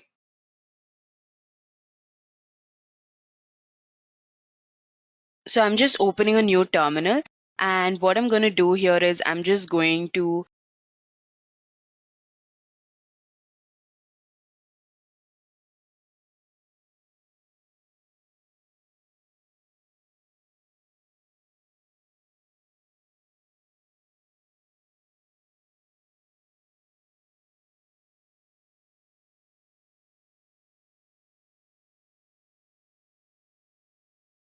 okay, now what I did is I just entered my Prometheus directory. I just listed down the files, and we have the node exporter file. I just changed the directory to the node exporter and listed down the files. And currently the node exporter is up and running, obviously.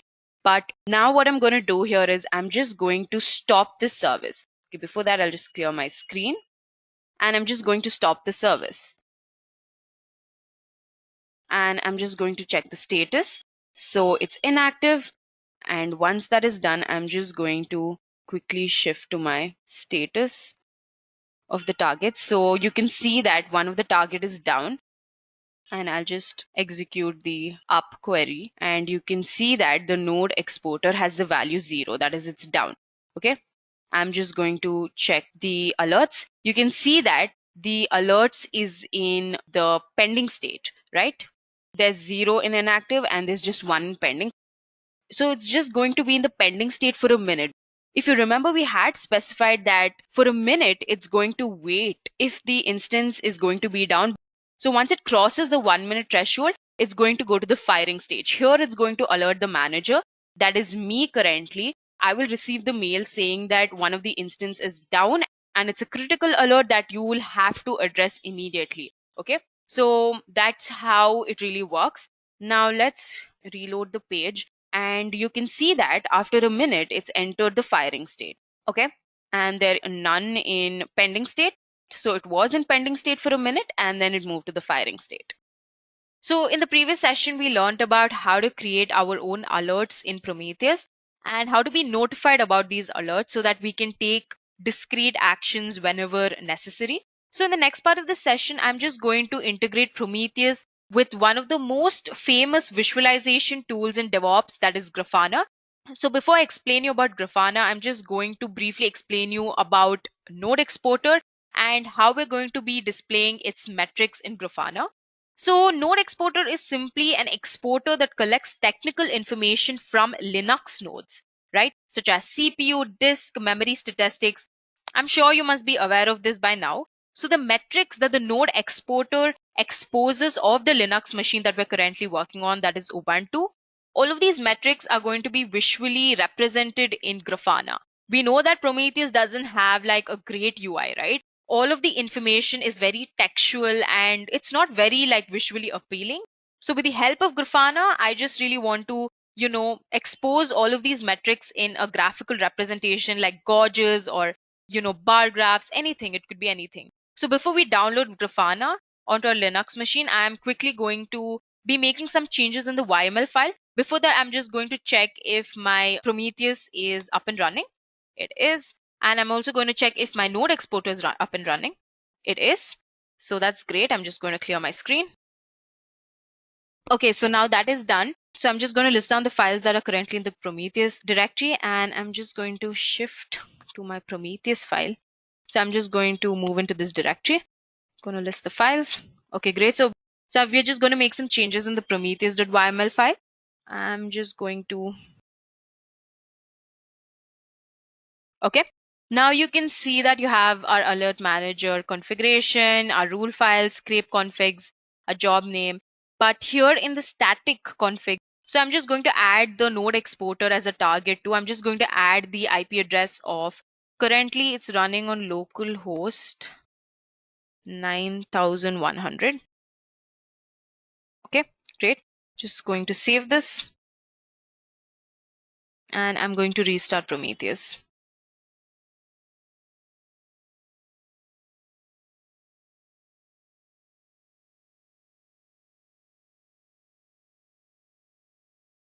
Okay, it's up and running. I'm just going to clear the screen. Okay, great. Just going to go down. So now I'm just going to go back to my Prometheus directory. And now let's go ahead and download Grafana. I will click on my web browser and I'll just go to the official website of Grafana.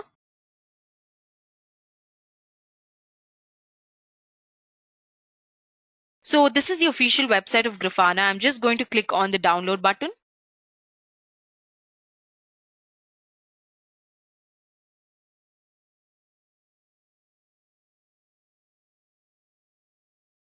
So on this page, you can just click download. And then if you scroll down, you can see Linux. So these are some of the commands that you can use to download Grafana on your Linux machine. So I've already made a list of all of these. So I'm just going to use them to download Grafana. And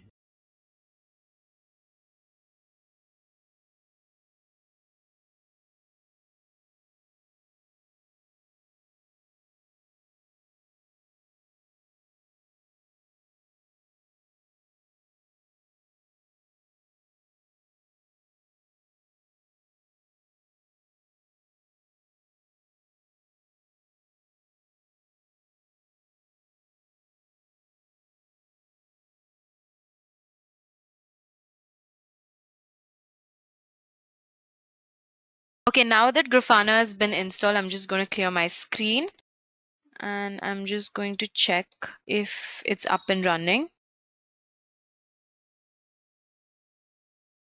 So I'm just going to use this command to start the Grafana server, and then I will check the status of it. And it's up and running. Currently, it's running on port 3000. I'm just going to quickly shift to my web browser and check.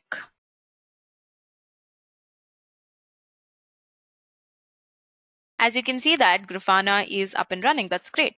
If you've newly installed Grafana, the email address and the password by default is admin.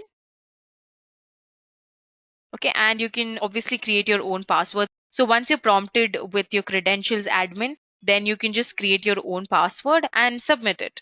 But I'm just going to skip this for now. And this is how the Grafana user interface really looks like. Okay, you can see that there's a search button, there's some icons on the left hand side, and there are also panels that you can play around with. So you can create your dashboard that will allow you to create beautiful visualizations for your data source, right? So once that is done, I'm just going to add my first data source. Just going to click this option in the basic panel. And here, as we are going to be working with Prometheus, we want our data source to be Prometheus. I'm just going to select this and it says data source added. So you can name your data source anything you'd like, but I'm just going to let it be Prometheus for now. And our URL of Prometheus is localhost 90, right? Once that is done, I'm just going to check if everything looks fine. Yes, it does. So for adding a data source, all you have to do is name it and then add a URL. That's how easy it is. I'm just going to save and test this. And this is great. It's working, right? So once I've saved and tested it, so I'm just going to click the Grafana icon that's present on the left corner, left top corner, and this will redirect me to my homepage of Grafana. Okay, now that we are done with this, I'm just going to click the plus icon and click on the option import. So what we're going to do is we are going to import the dashboard from grafana.com. So if I search for Grafana Node Exporter dashboard and click on the first link that's available, it will redirect me to a page which has the name Node Exporter Full, right? So what it really does is it has an ID. The Node Exporter has an ID. So I'm just going to copy this ID to the clipboard and I'm quickly going to import this ID here. Okay. And I'm going to load it. Because we're using the Node Exporter dashboard in Grafana, I'm just going to copy that ID and I'm going to go down. If you want to change the name, you can do that. And I'm going to select Prometheus as my data source. And I'm going to import this. Once that is done, you can see a beautiful representation of your CPU, your system load, your RAM used, and the root FS, the swap used. All of the information is beautifully being represented in gauges, right? These are gauges, okay? And these are the graphs currently. You can see that it's just been used here. You can see busy system, busy user, and all of how long it's been idle for. All of the information about the CPU. This is basic CPU information. You have storage disk. You have 8 panels here. You can see that here. So there's several different panels that have already been created by Grafana. And all you have to do is import it and add your data source. That is your Prometheus, right? And this is way better than viewing it on Prometheus because Prometheus has everything in text and in terms of metrics. So it is very boring to view it like that. I'd obviously prefer Grafana to just view all of this.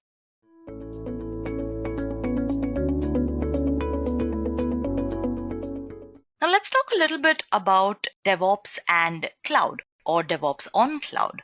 Why do we need DevOps on cloud? Now understand that DevOps and cloud go hand in hand. They can be implemented individually, of course, but DevOps becomes twice as much efficient and beneficial when clubbed with a cloud. It can help an organization deliver new software features much faster in a more effective manner.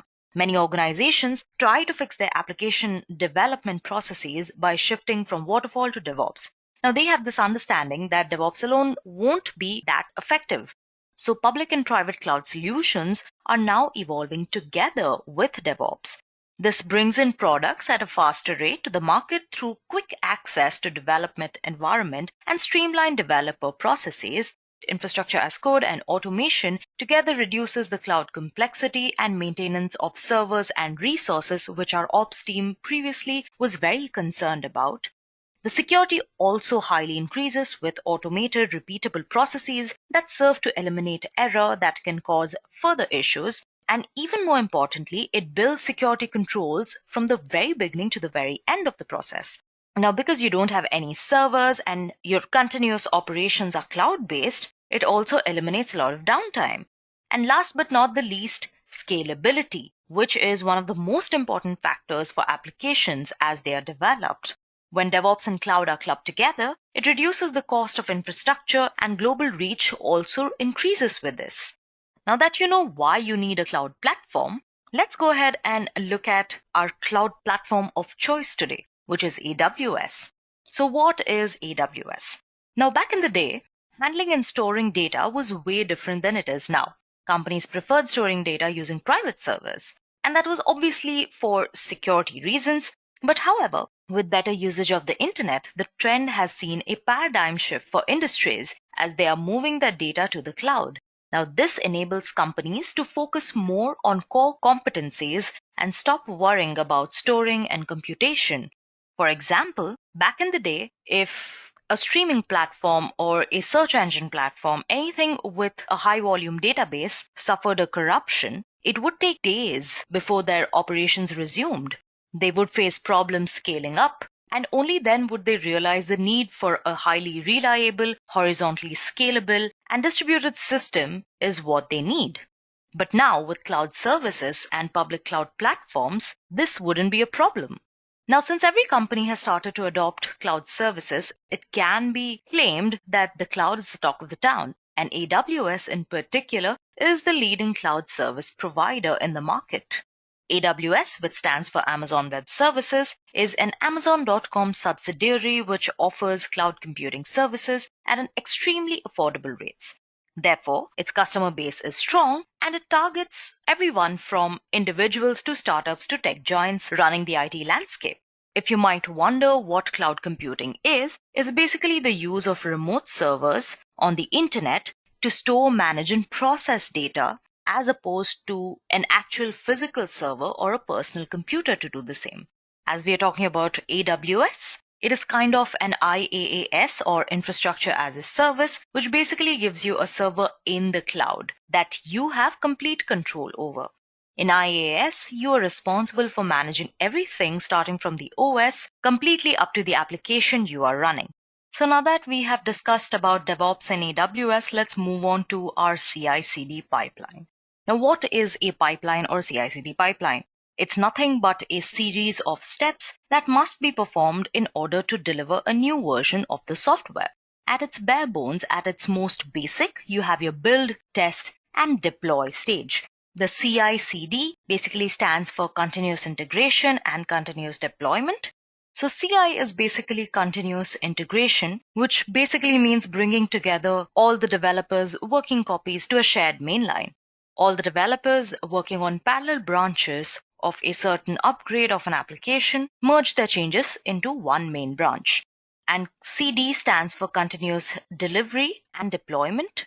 Now, while the CI includes building and testing of your application, continuous deployment is about the processes that have to happen after the code is integrated for the app to be delivered to the users. These processes involve testing, staging, and deploying the code. So at the end of this session, what we aim to do is build a CI/CD pipeline for our demo app on AWS. So for that, we will have to look at a few components of AWS. So DevOps, when implemented on AWS, becomes a lot more efficient and effective for a productive life cycle. And the steps that are involved in AWS DevOps are code commit, code pipeline, code build, code deploy, and optionally code start. So first of all, we have AWS Code Commit, which is a fully managed source control service, somewhat like GitHub, that hosts secure and highly scalable Git-based repository without the need of operating the system. It's mainly designed for developers who are supposed to store and version their code securely and reliably. For example, you have your IT administrators that store their scripts and configurations, and your web designers who can store their HTML pages and images, etc. The code commit is fully managed, has great availability, is secure, scalable, and pacens up your development lifecycle. For people not aware of code commit, think of it as versioning in your S3. But how it's different is that S3 supports versioning, but not collaborative file tracking features, which code commit obviously does. It manages batches of changes across numerous files made by multiple developers parallelly. How it works is that you create a repository in AWS Code Commit service via the console or CLI, and later using Git from the development machine, you can run git clone to connect the local repository and the AWS Code Commit repo. You can then modify your files on your development machine via the local repository and then run git add, git commit, and push it to the AWS Code Commit repository as you do with GitHub.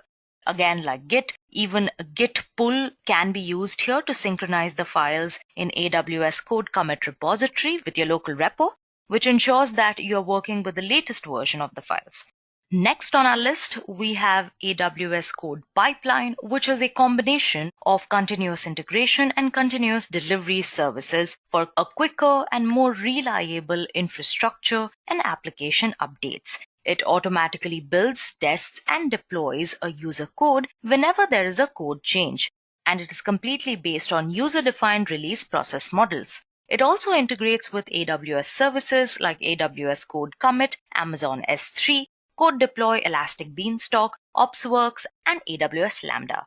You can configure the pipeline either with your CLI or your graphical user interface. And like most services on AWS, even with pipeline, you only have to pay for what you use. All of this is great and all, but why should you use code pipeline? Simple. By automating your software build, test, and release processes, AWS Code Pipeline enables you to increase the speed and quality of your software updates by running all new changes through a consistent set of quality checks. It automates your release process, it speeds up your delivery with quality, it allows you to choose your tools of choice, establish consistent release processes, and provide a pipeline history detail as your source of truth. Code pipeline basically breaks up your workflow into a series of stages like your source, build, test, and deploy, and gives you a revision option as a deployable content.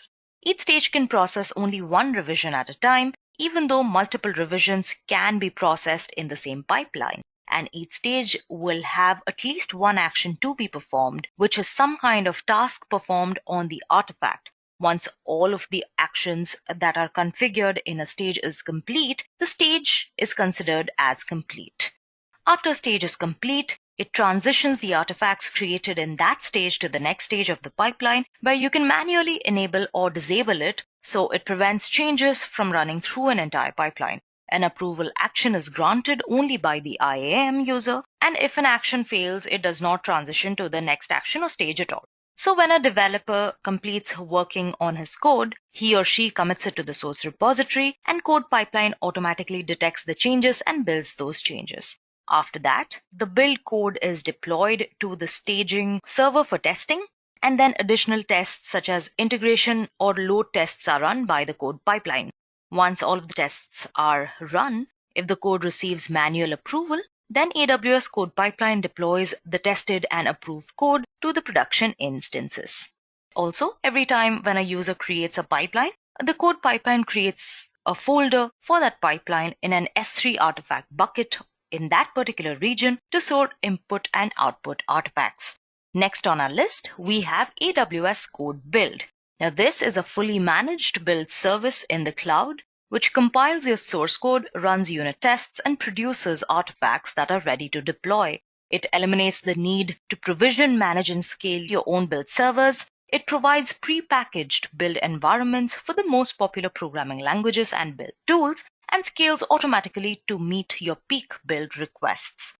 Now, one prerequisite is that you must provide the AWS Code Build with a build project, which should include information as to where to get the source code from, build environment, build commands, and where to store the build output. How it works is that the code build will use the build project to create a build environment.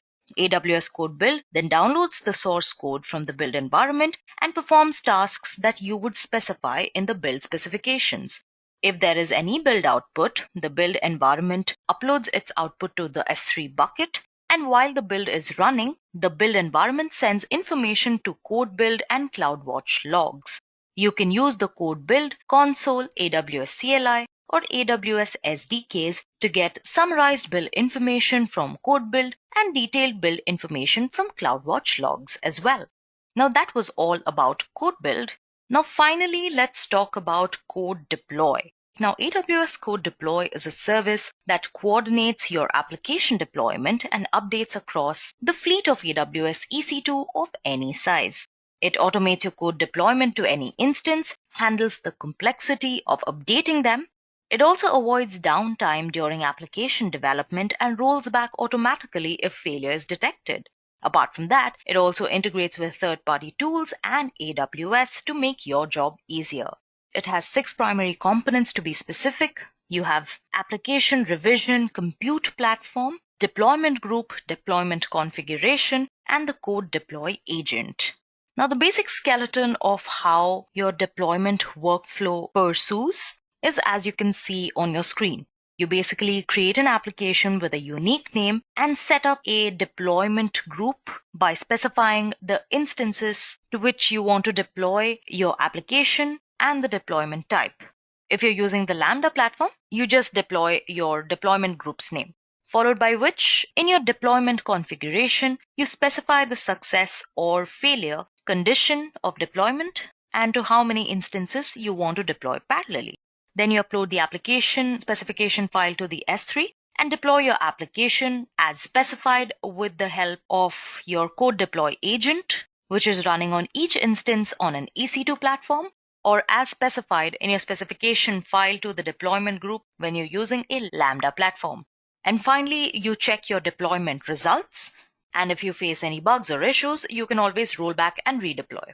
Finally, let's discuss a little bit about CodeStar, which is basically a cloud-based development service that provides tools that you need to quickly develop, build, and deploy applications on AWS.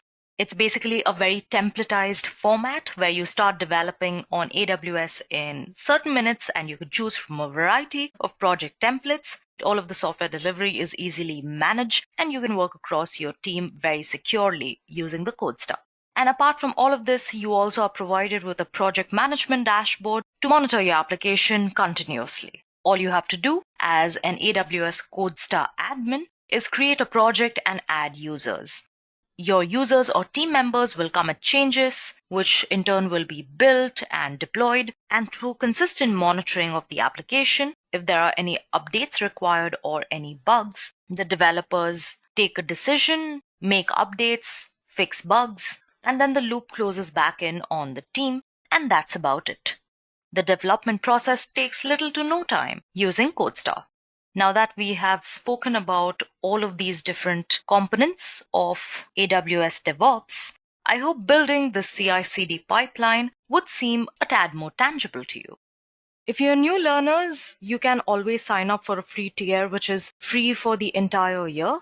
Obviously, there are limitations to all of the services beyond which you shall be charged, but that rarely happens. So if you're starting out with AWS and want to try out all of its features and services, the free tier is a pretty good idea. We already have a video on how to create a free tier on the AWS console. If any of you want to know how to create a free account, you can just go ahead and check that out.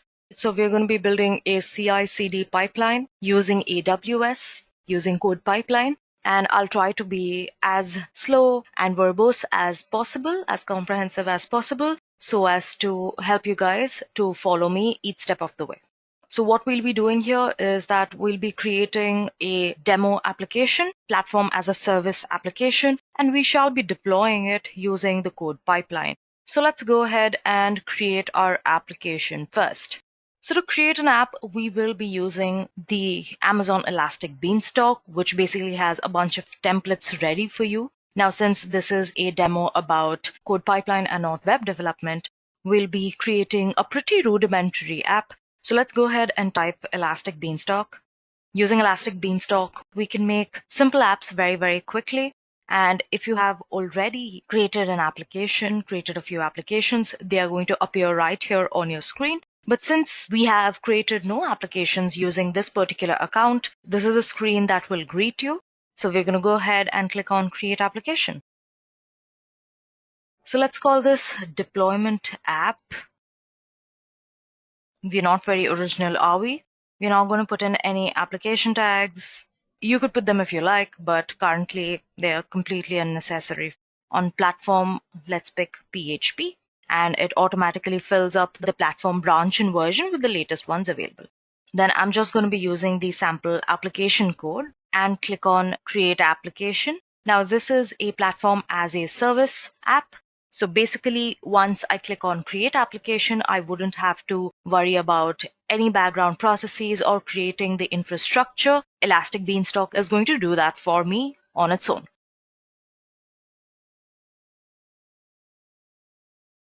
And here it's going to show you all of the steps that are taking place, like create environment is starting, using Elastic Beanstalk as Amazon S3 storage bucket for environment data, so on and so forth. Now this will take some time, so let's go ahead and parallelly do something else. I'm going to open another tab.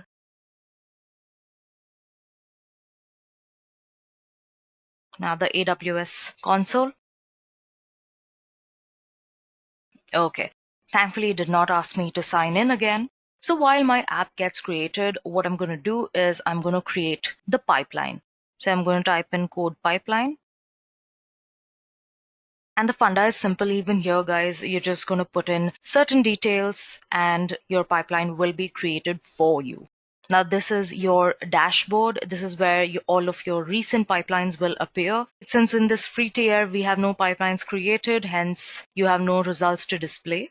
So first things first, I'm going to create a pipeline. So click on this big orange button which says Create Pipeline. I'm going to give the pipeline a name. Let's just call it Demo Pipeline.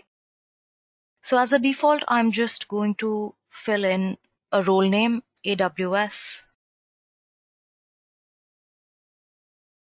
Code Pipeline, service role, US East, Demo Pipeline. Then click on Next. So for source provider, I'm going to use GitHub. And for that, I'll have to connect to GitHub. And it'll ask me to authorize the code suite. Okay.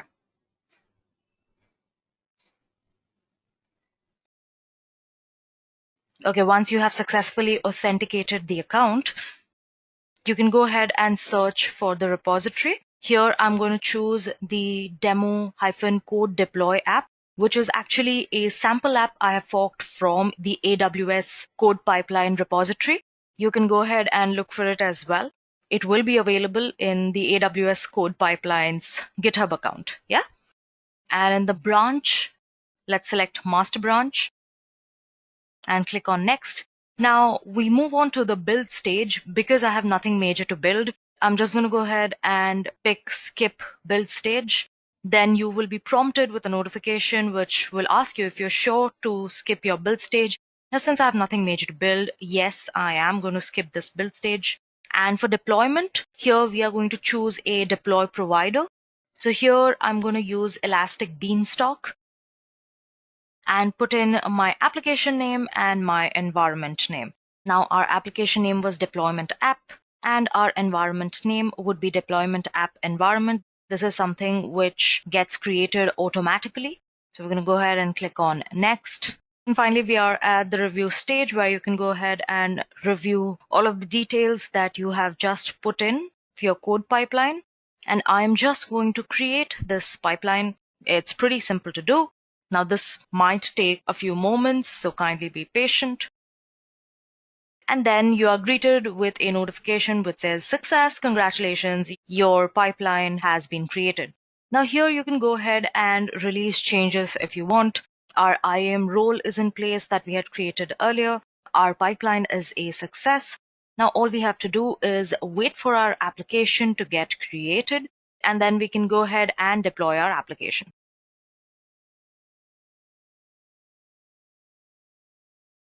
All right, with that, our application has been created. It has OK health, and you can see the platform here. You can see the running version.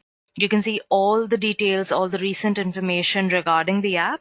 Now, this is a platform as a service. It basically runs all of your processes in the background. Now, if you would have gone ahead, created this app, configured your IAM user, configured everything else that was needed, this would have taken you a lot of time. But because you are using a platform as a service feature of AWS, this entire process is automated and your work is simplified.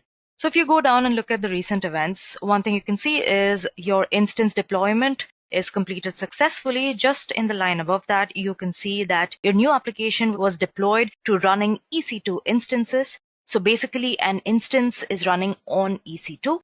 So let's go ahead and go to EC2, click on instances running. There is one instance running, obviously, we all know which one that is. And this is your deployment app. Now if we go ahead and click on it, here you can see the instance state, it's running, and your pipeline, your source has succeeded, your deployment has succeeded. You go here, you can go down, take a look at your IAM role, your subnet ID.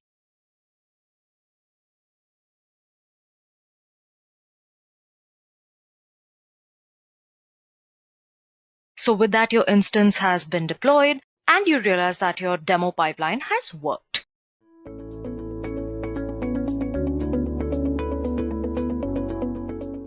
What Azure DevOps exactly is. To understand that, we need to understand what Azure is. And to understand Azure, I would be using this particular analogy. Now, if you talk about power consumption, it's fairly simple. I mean, you consume electricity and you pay for the amount or the units that you've consumed. If you've used maybe 100 units, you'd be charged for 100 units. And the important part here is you're not concerned about where the electricity has come from, who maintains it, how is it generated, how is it brought to your house, and stuff like that. I mean, even if you know about these things, it's not your concern how it is done. I mean, even if you do not have any knowledge about it, you can still survive very well. Similar as Azure or any cloud service provider that is there in the market. Let me tell you how. Now, if you talk about software development, you normally have to take care of a lot of things like building a software, building the infrastructure in first place, having servers in place, making sure that your servers, your resources are monitored and maintained. Now, the problem here is if you are doing all these things, you won't be able to focus on your business. And if you wish to focus on your business, you probably might need to hire quite a few people. Plus, servers and stuff like that is actually costly. What if I could tell you that you could actually go ahead and rent all these services like you rented the electricity and paid only for the units you used? Wouldn't that be nice? Well, this is what Azure does. It is a cloud service provider which actually lets you rent, compute, storage, database, analytics, and a number of other services. You only pay for the services you use and only for the time duration you use those services for. And that is why this analogy, which is very similar to how electricity is consumed and used. I hope the idea is clear to you what Azure is. To give you a little more specific definition, it is a popular cloud service provider which provides services I just talked about, and it is one of the best in the market. It is a Microsoft product, and we all know that Microsoft is a big fish when you talk about software market. And that is why Azure is one of the leading cloud service providers. It is second only to AWS, and it is actually catching up with AWS in a very good way. Now, AWS also has a DevOps approach, and as I've already mentioned, Azure is very much neck and neck with AWS. It also has its DevOps services, and these services that are provided by Azure are very good when you talk about comparing those with AWS DevOps services. Let's try to understand how Azure DevOps services go well with each other. And to do that, let's take a look at some of the components which Azure has to offer to you. Well, when you talk about Azure components, these are the major components which Azure has to offer to you. You have your Azure pipelines, you have your Azure boards, Azure artifacts, Azure repos, and Azure test plans. If you remember the definition of DevOps, I talked about continuous integration and continuous deployment. Let me throw in some light on what it is exactly. Now, when you talk about continuous integration and continuous deployment, what you mean to do here is you wish to continuously build softwares and continuously deploy those to the end users. Again, if there are any releases, any changes that need to be done, those should be implemented right away, and the latest version should be available to all the people that are working on that software. I mean, if I actually go ahead and build a particular software, now if there are like 15 people working on that, and if I make some changes to that software, that change should be given to everyone, right? So this is where continuous integration and deployment comes into picture. It aims at keeping everyone on the same page and ensuring that software development happens at a faster rate. And to do that, you have something called as Azure pipelines. Now, when you talk about continuous integration and deployment, you need a line, maybe a tunnel where you can actually carry out these processes, right? That tunnel, that line, that pipeline is something that is provided by Azure pipelines. I mean, you can actually go ahead and build any kind of software and use different kinds of platforms that Azure supports. And when I say Azure supports, well, Azure supports so many platforms that I believe there is hardly any software or any framework that you wish to use that you cannot using Microsoft Azure. And that is why building pipelines with Microsoft Azure becomes very easy. Now, if you talk about building pipelines in general, it is a very simple and a very easy to implement kind of a process, because it is just clicks away when you talk about Microsoft Azure. And once the pipeline is ready, integrating it with different softwares becomes very, very easy. Now, again, if you are building a software, you might be having maybe hundreds of people working on that software. In that case, you need a software or something that would let you keep track of all these things, help you plan better, help you have everyone on the similar pages, and help you keep track of all these things. Now, this is where Azure boards come into picture. It readily integrates with Power BI. Now, if you people know what Power BI is, it is a data visualization and business intelligence tool, and it is one of the best in the market. It is very neck and neck with Tableau, which again is a great tool. And what Microsoft Azure boards do is they let you integrate Power BI into Azure DevOps environment, where you can actually go ahead and take a look at the data in real time and have various graphs, charts, so that you are assessing, or the way in which you keep track of all these things becomes a lot more easier. Next, we have Azure Artifacts, and what it does is it lets you take into consideration various packages or feeds that you generate. Now, when I say this, you can do that from both private and public resources.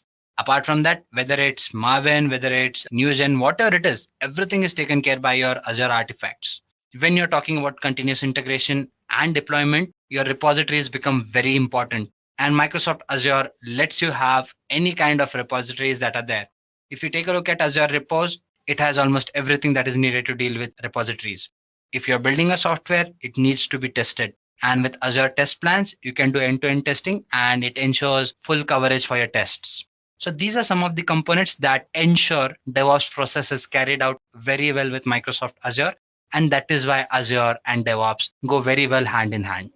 Now let's move further and take a look at the demo part.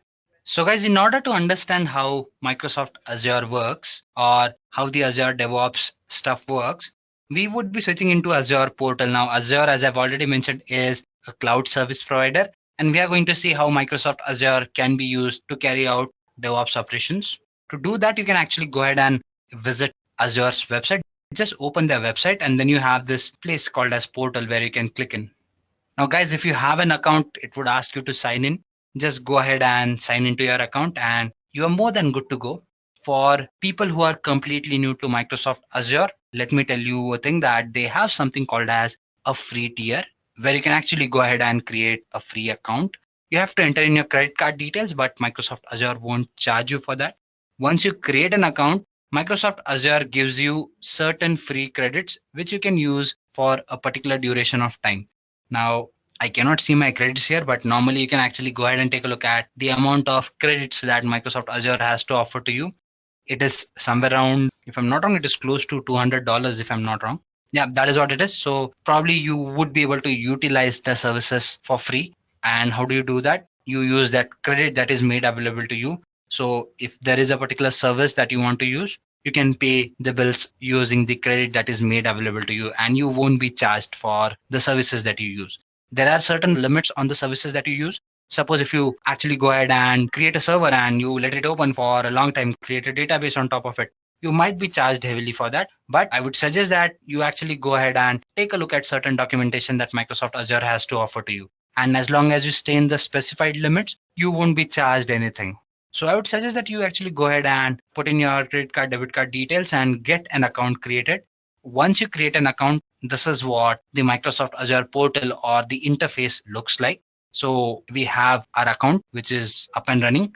Now we are going to go ahead and carry out DevOps practices, right? So how do we do that? We switch into DevOps.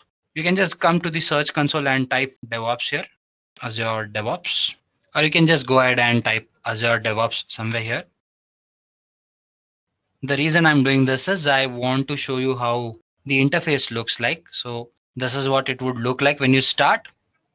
And if you click on start free, you would be redirected to this page. Now again, guys, first you need to create an organization. Think of organization as an environment. I mean, if your company is actually planning to build a software, they would be having a structure to do that, right? So if your company is planning to actually go ahead and build a particular software, they would be having a template, a structure to do that, right? So when I say an organization, I'm talking about a structure.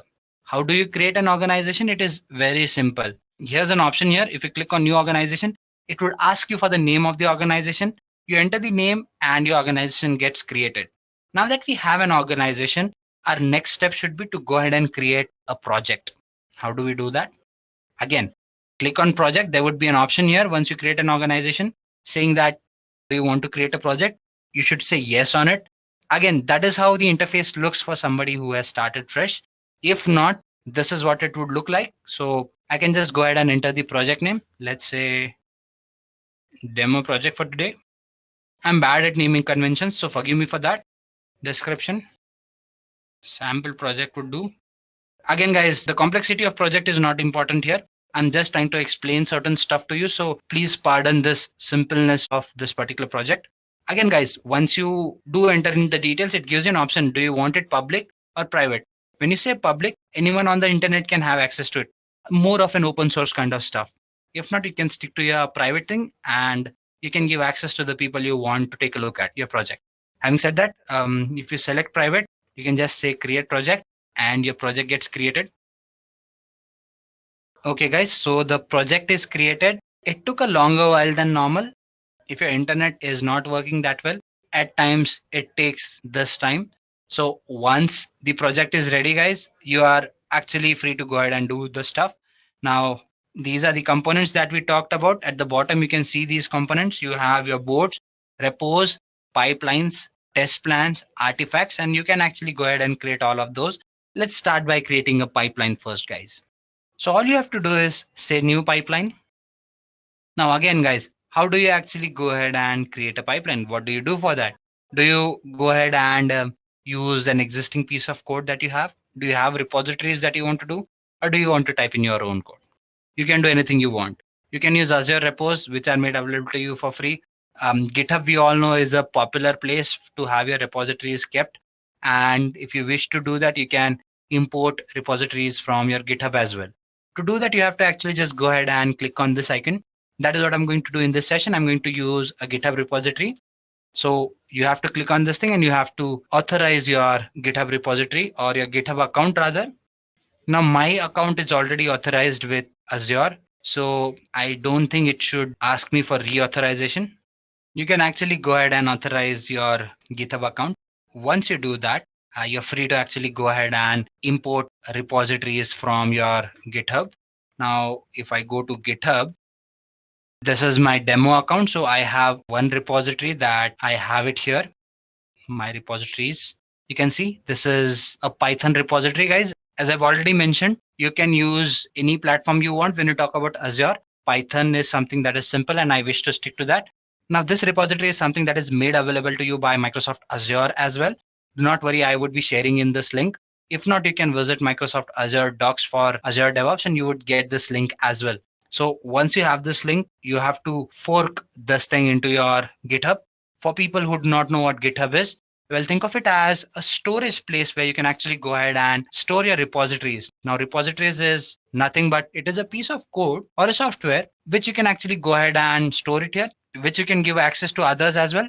Something that is called as open source, where others can actually go ahead and take in your piece of code, maybe modify it and give it to you, or modify it and use it for their own purpose. So this is what GitHub does. It is a place where you can put in your codes, you can have a master branch for it, and you can give access to certain people who can make changes to that code. Now, how do people make changes to it? They have this option which is called as forking your GitHub repository. When I say forking it, that means I'm actually creating a copy or a branch of this particular repository and I'm using it for my own sake. Once I make changes to it, I can submit those changes to the main repository or to the master branch of it.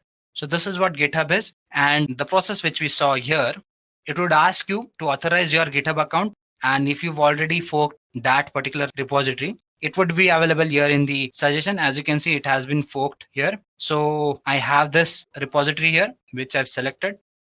So it opens my YML file, which is there, which I can actually go ahead and edit. What does this thing do? It considers Python Django framework. It tests a Django product or project rather on multiple versions of Python. And it has steps that lets you analyze code, save, build artifacts, deploy them, and more. So this is what this piece of code does for you guys. And won't be getting into the details of what this code does, but again, it's a sample repository. You can actually go ahead and study it a little more. Once you do that, all you have to do is just run this piece of code. As simple as that, guys. You have to run it. What this code does is it creates a pipeline for you. And when I say it creates a pipeline, it lets you probably actually go ahead and make codes, make changes to the codes, and submit those to the master branch. We would be doing that. Do not worry about that. As you can see, Microsoft Azure gives you continuous feedback and update as to what is happening, where it is happening, and how it is happening. This might take maybe half a minute or so because quite a few things that are happening. As you can see, it's telling you what has happened, right? I mean, the processes, you can see the tasks happening. It is performing tests and stuff like that. See, these are the number of processes that have taken place. You've prepared a job, it has initialized an agent to take care of it, initialized the job, got resources for it, used Python version, exported the project path, then it installed certain prerequisites, it ran tests, it published the test results, and then this is what happened. Post job get sources. If you wish to have more details, you can click on this icon and it would give you the details about what has happened here. So you can do that as well. Or you can just probably come back to pipelines and see that there's a pipeline that has been created. Now, guys, if I actually go ahead and commit changes to this piece of code, that is my YML file or the files that I have in this repository, those would be reflected here. You can see the status here. We are going to do that, but let me show you some other things as well. If I click on analytics, it should give me analytics of what has happened here, whether there were any failures, whether the code ran properly and stuff like that. Test failures is not available because we do not have a plugin here. When I say plugin, okay, it did not find any test results is what it is saying. So let's just go ahead and do certain things and probably this would be more clear to you guys. Do not worry about that. Going back to the history part. If I take a look at the summary part, it would tell me what has happened here. Test succeeded, build pipeline succeeded, manually queued, and this is what has happened. Now, guys, can I just go ahead and put in certain other details? Can I make certain changes here? Let's try to understand what can be done. Now, again, I have this Git repository with me, right? So let's just go ahead and play with it a little and commit certain changes. To do that, first, go to the pipeline. This is the pipeline I'm concerned about. And probably I must be getting certain details that I'm looking for. they're not here. So let's go back a little. Projects, pipelines again. Here you have this option called as status badge. Now, what is the status badge? See, this is what the status badge looks like. It tells that, okay, whether the pipeline you built was built correctly or not. So if you are a developer, you would be wanting your code to be green, right? I mean, everything should be checked green. Everything should be nice and ready and successful. So this is what the badge does. So we are going to go ahead and use this piece of badge to add to our code so that now this is a sample stuff. I mean, it's not that important, but if we do go ahead and make or add this badge to our piece of code, it would show that a certain change was made in the code or in the file, and that would be reflected in the pipeline, something that is important when you talk about CI/CD. So let's do that with this simple example. So I come to the pipelines here, my pipeline, and then I scroll down. You would be having this README file where you can make changes. How do we do that? I say edit. And then I add in a piece of code here. Say, let's add a new piece of code somewhere here, maybe. Okay, there you go. Again, guys, do not get into the details of the complicacy of this stuff. It is fairly easy, and do not judge me for that either. I mean, as I've already mentioned, my aim is to just go ahead and show you how the concept or the stuff works. So it is very basic, guys. I've just gone ahead and made some change to this piece of code. I've actually just gone ahead and added the batch here. So I'm just going to go ahead and say commit changes, update readme file. Yes, please do that. Commit directly to the master branch, or should I commit it to the new branch that I did? Let's say master branch for now. So the change was committed here. So if I come here and if I just go to pipelines and select my pipeline, open it.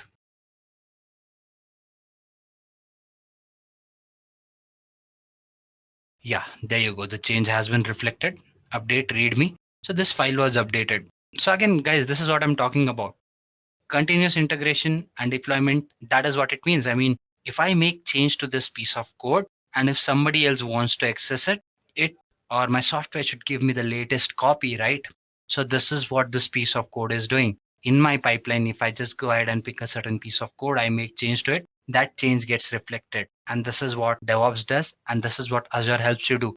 It lets you bring in the whole GitHub concept into Azure, and it helps you go ahead and work with CI/CD in a much better way. Again, I talked about some other stuff as well. Repos, you have your boards, you have quite a few things that you can do. If you talk about overview in general, you have something called as dashboard.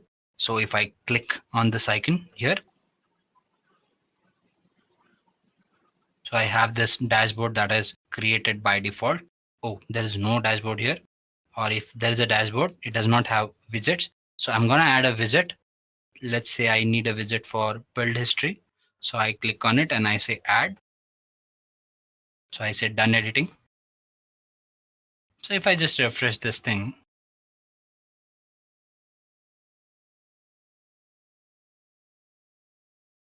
so if I just come here and select this particular pipeline and I say save, it will reflect the changes that has happened.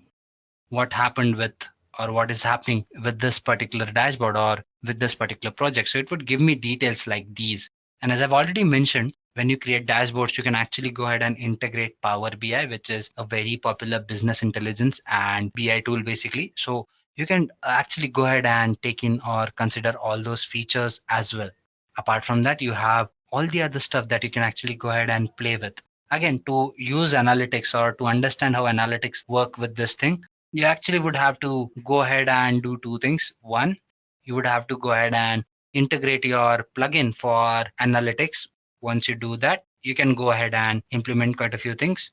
To do that, you can actually come here and you can do quite a few things. You can take your GitHub connections. You can integrate your GitHub with your Azure. You can actually go ahead and integrate quite a few other things. See, you have options like service connections, agent pools, retention, parallel jobs, and stuff like that. So you can take care of all those things as well. Boards, again, you can go ahead and add items here. Items as in you can put in states where you want to put in details for certain things, like there are particular bugs that have particular priorities. Based on your project, you can add in those items saying that, okay, this is the criticality of those items and stuff like that. It is fairly easy. You can just click on create a new item, whether it's a bug, whether it's a feature, issue, whatever it is. You can go ahead and you can add that here. and you can keep track of all those things in the form of dashboards or boards here. Repos, you can actually go ahead and when you click on files, you can see the repos that you're using and stuff like that. You can go to the marketplace and you can take in the repos that Microsoft Azure supports. Pipelines, we've seen what it is. Test plans, you can go ahead and launch proper test plans as well. And you can create your own artifacts or your feeds as well by using Azure artifacts. So yeah, guys, this is pretty much what this session had to offer to you people.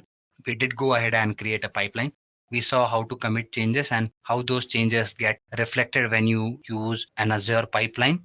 And we also saw what dashboards are and how do they work.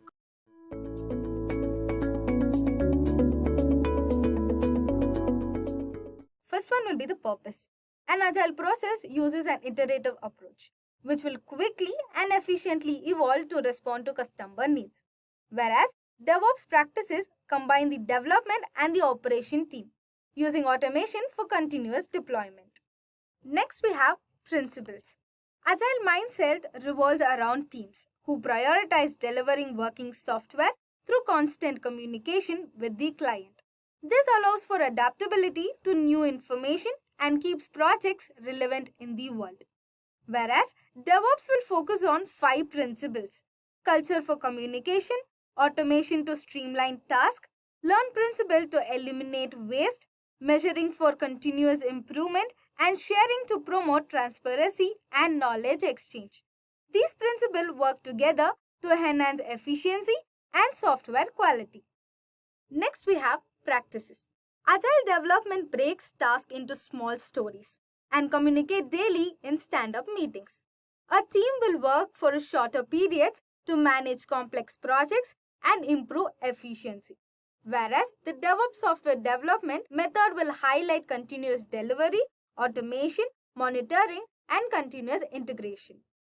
Then we have team skills. Agile team members are more flexible, adaptable, multifunctional, and are strong communicators. There will be technical and non-technical people working in it, where DevOps team members automate processes with IAC, deploy software, and generally there are much technical people involved in this. Next up, we have toolkits. Agile will make use of the project management tools like Trello for version control, Git is used for changing the code and communication, Slack is used to keep the code in sync. Whereas DevOps will focus on bigger building process. They use configuration management tools to automate infrastructure setup, CI/CD tools to automate building, testing, and deployment. Lastly, monitoring tools to keep an eye on everything. And lastly, we have risk management. Rapid development with risk mitigation, like sprinting to the finish line but with a safety net. You break down your project into smaller tasks and work quickly using efficient methods. Whereas in DevOps, it ensures that the changes wouldn't risk project integrity, meaning making sure any modification to the project wouldn't negatively impact its overall quality, performance, or ability to achieve its goal. It's like safeguarding the health of the project throughout its development. Now, let me take a case study as an example to compare DevOps versus Agile. Let's take Spotify as an example, as it is a popular music streaming platform that personalizes the customer's experience and delivers new features quickly to a large and various user comments. Their traditional waterfalls development process led to slow innovation, and it's difficult to adapt to user feedbacks. So, Spotify embraced Agile methodology, focusing on the short sprints with user stories that prioritize features based on user needs. They also implemented DevOps practices, utilizing CI/CD pipelines for automated testing and deployment. Additionally, they also adapted a culture of experimentation, allowing teams to test new features with a small setup of users before broader rollouts. This approach has enabled Spotify to personalize music recommendations, roll out new features more frequently, and adapt to user feedback faster. Their experimentation culture allowed them to test and refer features before wider deployment, reducing the risk of introducing bugs or unpopular features. This shows us that DevOps and Agile are better when they work together. Still, for Spotify needs of rapid feature development and reliable deployment, DevOps is the best choice. Now let us see the future of DevOps and Agile. In the future, the scope of DevOps and Agile in AI and ML will be like DevOps, it will automate repetitive tasks like a tireless construction crew, freeing developers for creative problem solving. Agile, like a weather forecast for the building, provides data insights that enables developer to make better decisions about features and priorities in AI ML development. Next, let's see the role of DevOps and Agile in an advanced collaboration tool. Agile promotes effective teamwork and frequent communication, which is very essential for distributed teams. Whereas DevOps combines these tools into development pipeline for seamless project management. Lastly, we have infrastructure as code and GitHubs. Agile supports continuous improvement and updates, enabling quick adaptation to the changes, where DevOps drives automation and consistency in infrastructure management through IAC and GitHubs. So, I'm here to conclude that both DevOps and Agile are essential, but DevOps is better if you focus on automating and streamlining the entire software delivery process. At the same time, Agile is better if you need to improve flexibility and responsiveness in the development phase.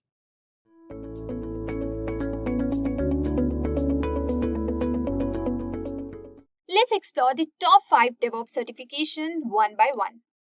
DevOps certifications are recognitions given to individuals who have showcased their proficiency in different facets of DevOps methodologies, principles, and tools. These top 5 DevOps certifications are significant for individuals aiming to progress in their careers and companies searching for adept DevOps professionals. They function as a means to verify and highlight one's expertise and capabilities in DevOps. At top 1, we have AWS Certified DevOps Engineer Professional Certification. AWS DevOps offers significant growth potential and enhances team productivity across diverse projects. Embracing AWS DevOps culture, practices, and tools lead to high performance and faster product delivery, boosting customer satisfaction. To secure a rewarding job with an attractive salary in this field, consider earning the AWS Certified DevOps Engineer Professional Certification. So let's now explore and determine the intended audience for this exam. This certification is for those with 2+ years of AWS experience, having coding skills, DevOps knowledge, continuous delivery expertise, as well as security and monitoring capabilities. So what's required to obtain this certification? So to achieve this certification, you must successfully complete the AWS Certified DevOps Engineer Professional exam, which includes a mix of 2 question types, multiple choice and multiple response. So now let us go through the overview of the exam. The exam is at the professional level and allows 180 minutes for completion with a fee of $300 USD. So it consists of 75 questions which can be multiple choice or multiple responses. You may also check out the AWS DevOps Engineer Certification Training course from Edureka that provides live interactive learning, lifetime access, hands-on project-based learning, and many more. The AWS DevOps Training course covers essential skills and tools such as deploy an application using a code pipeline, automate the setup of AWS resources, create stacks, and manage configuration along with the tools like AWS Code Build, AWS Code Deploy, Amazon ECS, and many more. So check out the link in the description for more details. The following certification we have is Certified Kubernetes Administrator. The Certified Kubernetes Administrator is a popular certification that validates an individual's knowledge and skills in the management, operations, and maintenance of Kubernetes clusters. It is a widely recognized credential for professionals who work with Kubernetes, an open source container orchestrations platform. Certified Kubernetes Administrator is a recognized certification for Kubernetes management. So let's have a look at certification prerequisites. So one should have experience with Kubernetes and basic knowledge of container technology. The CKE exam tests skills in Kubernetes tasks like cluster setup, workload management, networking, storage, maintenance, and troubleshooting. Check out the Kubernetes Certification Training Course Administrator from Edureka that provides industry-recognized certifications. The CKA training course covers essential skills and tools such as Kubernetes controllers, securing Kubernetes clusters, logging, and monitoring groups. To know more details, visit course link in the description below. Moving on to the next certification, we have a Microsoft Certified Azure DevOps Engineer Expert. The Microsoft Certified Azure DevOps Engineer Expert certification is a prestigious credential that validates an individual's expertise in implementing and managing DevOps practices using Microsoft Azure tools and services. This certification is designed for professionals who work with Azure DevOps and Azure services to build, deploy, and maintain applications with a focus on automation, continuous integration, and continuous delivery. The Microsoft Certified Azure DevOps Engineers Expert certification exam is around 150 minutes long with a mix of question types. It assesses your skills in instrumentations, SRE strategies, security, source control, CI/CD, collaboration, and monitoring. You may also check out the Microsoft Azure DevOps Certification Training course by Edureka. Prominent multinational corporations including Microsoft, HCL, KPMG, Accenture, and others employ Azure DevOps for constructing robust cloud infrastructure. Check out the curriculum designed by the experts, the link to which is in the description box below. Next on the list, we have the Docker Certified Associate Certification. The Docker Certified Associate Certification is a credential that validates a professional knowledge and expertise in working with Docker containers. It demonstrates proficiency in Docker technology, container orchestration, and related concepts. This certification is recognized in containerization and is valuable for individuals working in roles such as DevOps engineers, container administrators, and software developers who use Docker as a part of their workflows. The Docker Certified Associate exam is a performance-based online test that evaluates your Docker container skills. It typically lasts around 90 minutes, covers various Docker topics, and has a passing score of approximately 70%. There are no strict prerequisites, but practical Docker experience is recommended. You can check out the Docker Certification Training course by Edureka. By opting for this training course, you will gain hands-on experience in Docker's installation. Through this course, you will acquire expertise in understanding containerizations and Docker architecture and its components. Also, it covers essential skills and tools. So check out the link in the description for more details. Top 5 in the list, we have Certified Jenkins Engineer Certification. The Certified Jenkins Engineer Certification validates mastery of Jenkins, a widely used open source automation server for software development. This credential showcases proficiency in Jenkins setup, automation, and industry best practices. It is especially beneficial for individuals in software development and DevOps roles, especially those handling Jenkins pipelines and automation. The Certified Jenkins Engineer exam is typically an online test lasting around 90 minutes. It assesses various Jenkins skills, including installation, configuration, pipeline, creation, security, and troubleshooting. Practical tasks are included. Check out Edureka's Jenkins Certification Training course. Industry experts craft this certification training to provide comprehensive knowledge of Jenkins, a widely used CI/CD tool. You can also explore the Jenkins Certification Training curriculum, the link to which is available in the description box below.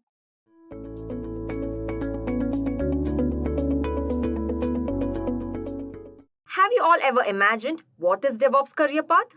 A DevOps career path typically involves several stages, each building on technical skills, hands-on experience, and a deep understanding of both development and operations. Here is an overview of typical DevOps career progression. First is the entry level, which focuses on basic automation, cloud management, and maintaining CI/CD pipeline. Key skills include scripting and containerization. The second level, which is also called as the intermediate level, which involves optimizing infrastructure, improving deployment processes, and managing larger scale systems, which requires advanced cloud and automation expertise. The last level is the senior level, which oversees DevOps strategy, system architecture, and security. Involves leading teams and designing scalable, robust infrastructure solutions. So, each step in this path typically requires continuous learning, certification, and hands-on experience. networking with peers, contributing to open source projects, and staying up to date with industry trends, which are also key to advancing in DevOps career. Let's see the roles for each level in the DevOps career prospects. First is the entry level, second comes the intermediate level, last is the senior level. The roles of entry level are, first is DevOps engineer, then comes the junior DevOps engineer. In the intermediate level, first role is DevOps specialist, then comes the DevOps analyst. In the last level, that is the senior level, the roles are DevOps architect and the DevOps lead. The growing demand. According to Blog, the DevOps professionals significantly impact a range of industries. 37% operate with the technology sector, financial services and consumer sectors also exhibiting substantial engagement. This diversity showcases DevOps as a key driver of efficiency and innovation across various fields. These figures demonstrate an extensive reach of DevOps methodologies beyond its tech industry into diverse fields such as healthcare, telecommunication, and government, where they also drive efficiency and innovation. Moving on to detailed view on the career prospects of DevOps. The career prospects of DevOps can be divided into various levels, each with its own set of responsibilities, required skills, and opportunities for growth. Responsibilities define the scope of work and also help in setting clear expectations for a DevOps role, ensuring smooth operations and alignment with business goals. Next is the required skills, which are essential for efficient execution of tasks and career progression. They also enable professionals to adopt best practices, manage infrastructure effectively, and also stay competitive in a fast-evolving field. Last comes the opportunities for growth, which highlight the potential for career advancements, motivating continuous learning and allowing professionals to transition into higher-level roles or more specialized areas within DevOps. Let's see the roles and responsibilities of entry level, having the role DevOps engineer and the junior DevOps engineer. The roles and responsibilities are assist in setting up and maintaining CI/CD pipeline, manage cloud resources and on-premises infrastructure, automate routine tasks with scripts, monitor system performance and troubleshoot issues, collaborate with development and operation teams. Let's also see the essential skills of entry level. Understanding of Docker and basic Kubernetes, familiarity with cloud platforms like AWS and Azure, proficiency in Git, scripting skills like Bash or PowerShell, basic Linux and Windows administration knowledge. Moving on to the main prospect, there's a salary prospect of entry level. The average annual salary in India for the entry level having 0 to 2 years of experience, the salary attained is 5 to 8 lakhs per year. The average annual salary for United States in the entry level having 0 to 2 years of experience, the salary attained is $70,000 to $90,000 per year. Next, coming up is the intermediate level. The roles and responsibilities of intermediate level having the roles DevOps specialist, then the DevOps analyst are design and optimize CI/CD pipeline, manage and scale cloud infrastructure, develop and enhance automation scripts, implement advancement monitoring and performance tuning, collaborate on integrating new tools and processes. Let's also see the essential skills needed for intermediate level. Advanced CI/CD tools like Jenkins, expertise in IAC tools like Terraform, in-depth knowledge of Docker, strong experience with cloud platforms like AWS, advanced scripting like Bash and Python, and even automations. Moving on to the salary prospect of intermediate level is the average annual salary in India having 3 to 5 years of experience, the salary attained is 10 to 18 lakhs per year. The average annual salary for United States having 3 to 5 years of experience, the salary attained is $100,000 to $130,000 per year. Intermediate level DevOps roles offer competitive salaries and involve managing complex tasks with growth opportunities into senior and specialized positions. Now, moving on to the last level, that is the senior level. The roles and responsibilities of DevOps architect and the DevOps lead are design and implement scalable DevOps frameworks and infrastructure, lead and mentor DevOps teams, oversee project execution, develop and execute strategies for CI/CD, automation, and cloud infrastructure, integrate new tools and optimize processes for performance and efficiency. The essential skills for senior level is expertise in DevOps architect and infrastructure, leadership and team management, strategic planning and advanced tools like CI/CD, IAC, Kubernetes, and cloud platforms, strong understanding of security and compliance. The salary prospect of senior level is in India, the average annual salary having 5+ years of experience, the salary attained is 18 to 30 lakhs per year. The average annual salary for United States having 5+ years of experience, the salary attained is $130,000 to $180,000 per year. Moving on to the certification. This DevOps certification adds a credibility tag to your skills, making the job search very important. It means higher salary and career growth, with added advantage of being updated at all times on current tools and best practices. The certification does not only stand, but it also gives a huge advantage in the job market. So, you can also check out our Edureka School's DevOps Engineer Masters program that will make you proficient in DevOps principles like CI/CD, continuous monitoring, and continuous delivery, using tools like Puppet, Chef, Docker, Git, and Jenkins. It includes training on Linux, Python, Docker, AWS DevOps, and so on. DevOps Engineer Certification Training Course Curriculum created by extensive research on 5,000 plus job descriptions across the globe to make you a certified DevOps expert. Let's see the summary for this video. A DevOps career path is ideal for individuals passionate about blending software development with IT operations, with growing demand for DevOps professionals, attractive salaries, and clear progression opportunities. This field offers a fulfilling and lucrative career for those willing to continuously learn and adapt to new technologies.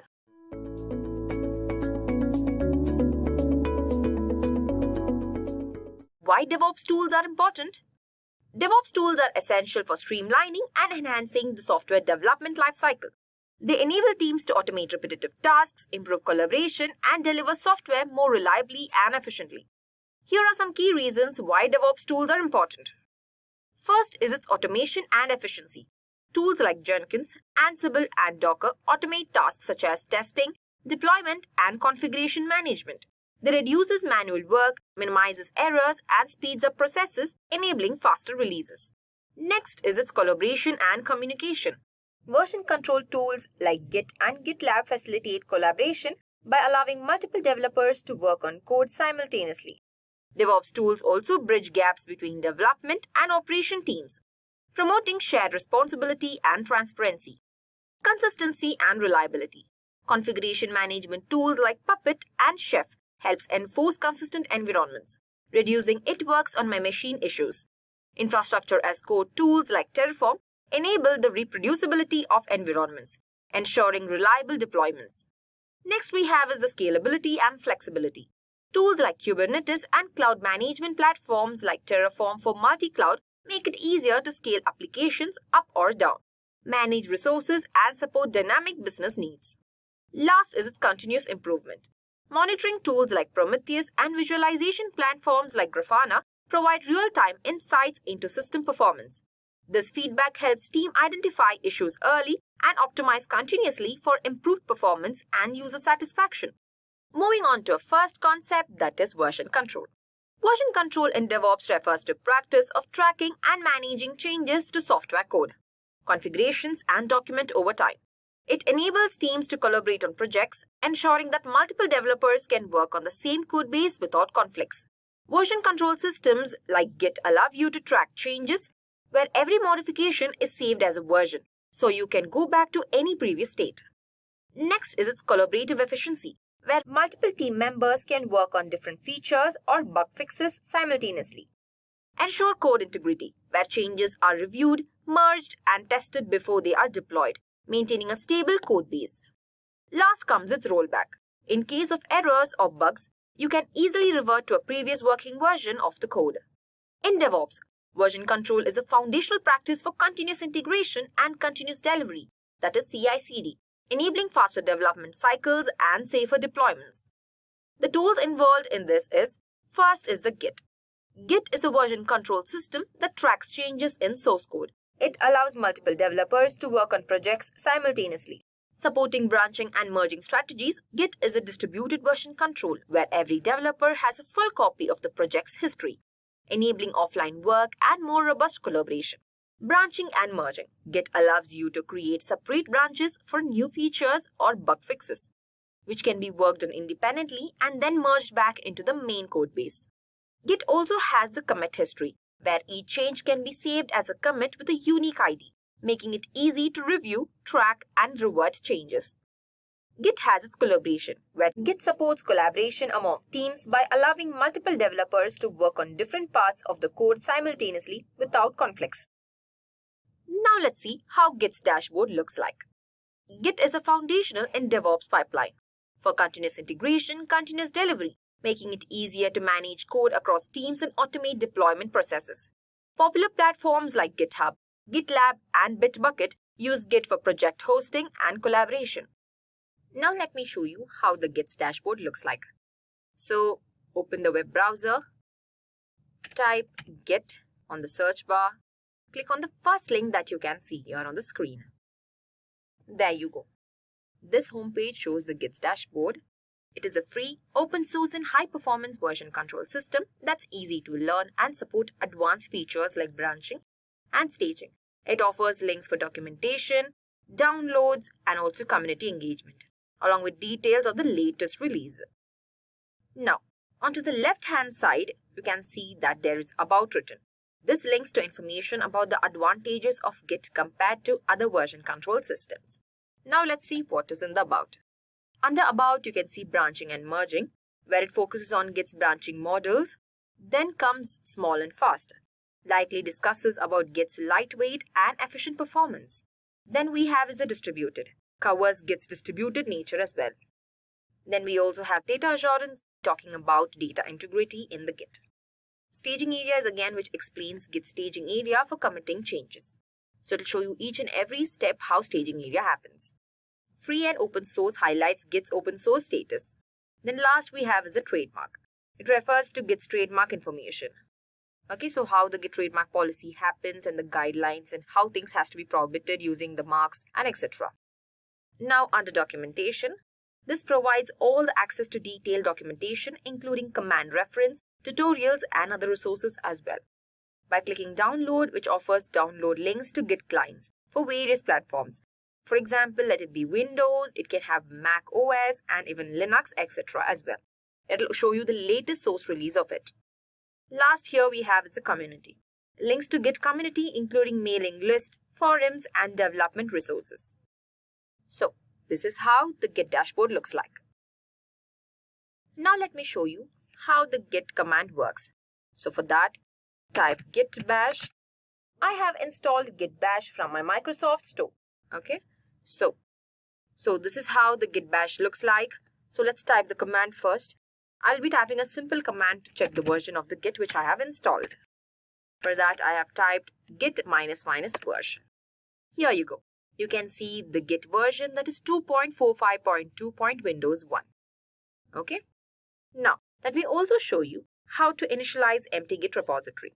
Before that, let me show you how you can take a help of any command in case you forget. Okay. So git --help command will help you to reach to any command in case you forget or you want to just see what the description of the command looks like. So for example, if it is add, you want to add any kind of files, or if you want to add any repository to your file, anything or any content, you can know what kind of changes and what kind of description for this can be. You have add, move, you also have restore and remove as well. Okay, so all these will help you to fetch and know what kind of commands can be used and where. Now with that, let's continue to initialize the empty Git repository. For that, let's create a directory by typing mk directory. So I will just create anything called opt, name of it. So let's change the directory to opt now. Yeah, here you can see that my directory is changed. Now let's check if there's any files in the opt. You can see there's no files. Okay, now let's initialize the Git by typing git init. There you go. You can see initialized empty Git repository in the opt directory. Okay, now let's see what are the untouched files that we have. So ls-a will show you all the files that should be untouched. Okay, so remember .git shows that all the repositories that is considering in this should not be untouched because it has this configuration, and do not touch the .git. If you touch, the initialization will go off. Okay, now let's remove the .git, or let's lose the .git from my opt repository. So for that, let me type rm-rf.git.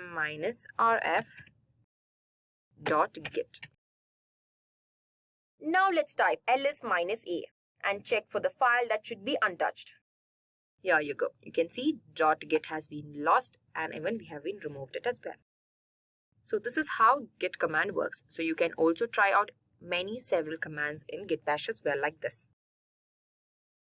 Then we have is the GitLab. GitLab provides a version control alongside integrated CI/CD capabilities, facilitating collaboration through issue tracking, merge requests, and also project management features. Version control serves as a foundation for CI/CD by enabling teams to manage code changes and maintain a history of modifications. Code changes pushed to Git or GitLab trigger subsequent stages in the CI/CD process. Git is a web-based DevOps platform that provides a complete tool chain for software development, from version control to CI/CD. It helps teams collaborate on code, automate builds, test integrations, and deploy applications efficiently, all in one platform. With features like Git repositories, issue tracking, and pipeline automation, GitLab streamlines the development and deployment processes for faster, more secure, and software delivery. The video that is provided showcases the GitLab Enterprise homepage. This platform is designed to provide a comprehensive solution for software development and collaboration. Let me also show you how GitLab's dashboard looks like. For that, let's type GitLab, then click on the first link that you can see on the screen. Here you go. This is the home screen of the GitLab. So, here from the left-hand side, we have platform, which is likely refers to the core GitLab platform, which offers features like version control, issue tracking, CI/CD pipelines, and more. When seeing on solutions, this section probably links to specific solutions or offering within the GitLab platform, such as security, DevOps, and AI. Coming to pricing, this likely leads to information about the different pricing plans and tiers for GitLab. Resources. This section might contain documentation, tutorials, and community resources for the reference. Then you can see here you have company. This could link to information about the company, its mission, and its team as well. You can also see we have Get Free Trial, a call to action to sign up for a free trial of GitLab. Here you can see Sign In button, a button for existing users to log into their GitLab account as well. So you can just type your username and password, or if you're not signed in, you can even create one as well. Overall, the homepage aims to convey GitLab's comprehensive approach to software development and its commitment to leveraging AI to enhance the development process. It highlights the platform's capabilities, encourages users to sign up for a free trial, and provides resources for further exploration as well. As we have seen, tools like Git and GitLab, which is a web-based DevOps platform that provides a complete toolchain for software development. Now let's see what CI/CD is. CI/CD is a continuous integration and continuous delivery. It is a DevOps practice that automates the software development lifecycle. Continuous integration, where developers frequently integrate code with a shared repository, where automated tests run to ensure code quality and detect issues early. Continuous delivery, which automates the process of preparing code changes for production, ensuring that updates can be deployed quickly and reliably. Together, CI/CD speeds up development, improves collaboration, and reduces the risk of errors during deployment. The tools included in CI/CD first is Jenkins, an open source automation server that supports building, testing, and deploying applications through pipelines. It integrates with various tools and plugins to create robust CI/CD workflows.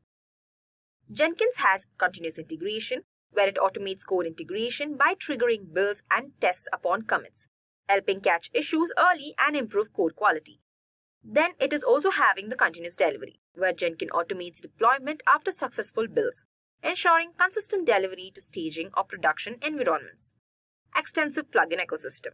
With over 1,800 plugins, Jenkins integrates with many tools, that is Git, Docker, Slack, to support diverse DevOps workflows. Pipeline as code. Jenkins allows CI/CD pipelines to be defined in code, that is Jenkins file, making workflows repeatable and version controllable. Declarative and scripted pipelines. Offers two types, that is declarative pipelines for simplicity and scripted pipelines for complex Groovy-based workflows. Then it's distributed builds. Jenkins can distribute tasks across multiple nodes, enabling parallel job execution for faster builds in larger projects. Extensive community support. Jenkins has a large community with comprehensive documentation and plugins, making it easy for teams to adopt and customize. Cross-platform and open source. Jenkins works on multiple OSs and is open source, offering flexibility and customization for diverse project needs. Monitoring and notification. Jenkins notifies teams through email, Slack, etc. on build and deployment statuses to keep everyone informed. Last is its DevOps pipeline essential. Jenkins' flexibility and scalability make it a key DevOps tool, streamlining testing, integration, and deployment. The Jenkins dashboard offers a comprehensive view of CI/CD processes, allowing teams to manage and monitor automated workflows for building, testing, and deploying applications. It provides an overview of all active projects and pipelines, showing the status of each build job, like success, failure, or in progress. Users can view recent builds and access detailed logs for debugging as well. Now let's see how the Jenkins dashboard looks like as well. For that, let's type Jenkins in the search bar of the web browser. You can see the first link that is named Jenkins. Click on it. Here you can see the Jenkins dashboard. The navigation bar at the top provides the link to various resources, including the documentation, community, and also the security. Now, here you can see the two buttons, that is download and documentation. Let's click on download and see. So under download, we have download and deploy. This section emphasizes the two primary release lines of the Jenkins, that is long-term support, that is LTS, and weekly releases, which provides links to learn more about each of their respective advantages. Here you can see stable. This section highlights the stability and security focuses of LTS releases. It mentions the frequency of updates and the inclusion of bug fixes and security patches. Weekly releases.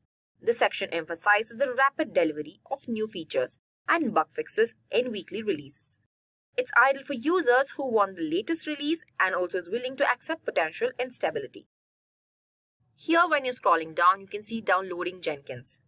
This section provides instructions on how to download Jenkins in various formats like WAR files, native packages, installers, and Docker images.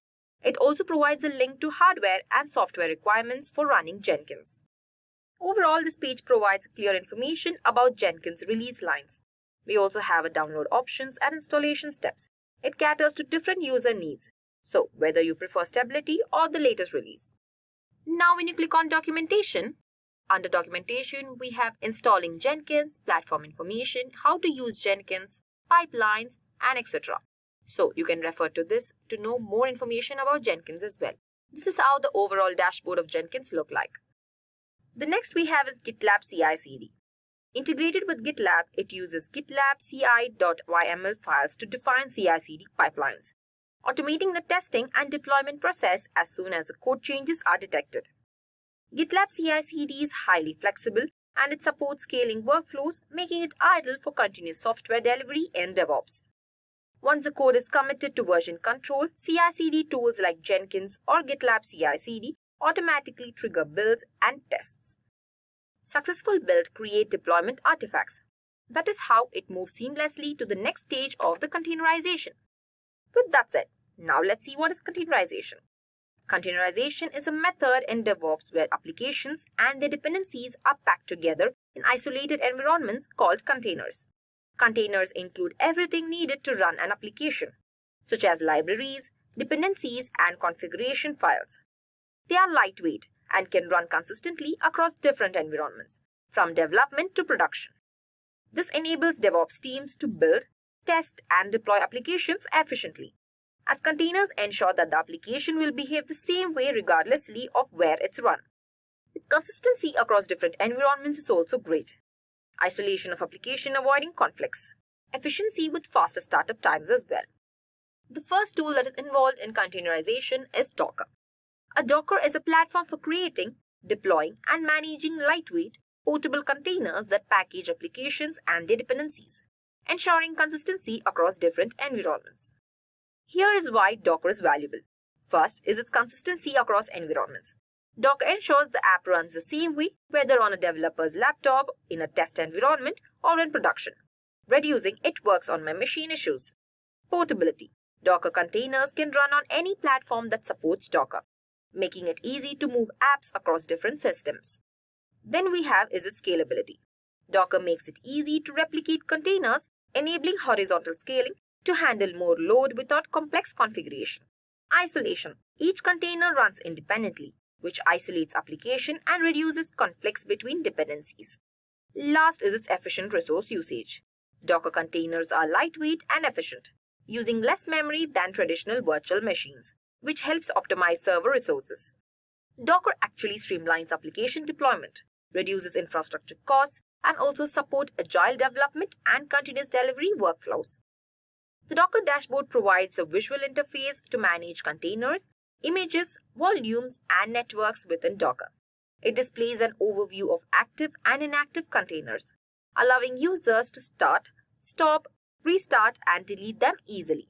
The dashboard also lists available images which can be pulled from Docker Hub or created locally with details on size and version. Users can manage volumes and networks, critical components for container data storage and communication. For developers, it offers insights into resource usage like CPU memory per container, helping monitor performance and troubleshoot issues in containerized applications. Now let's see in detail how the Docker dashboard looks like.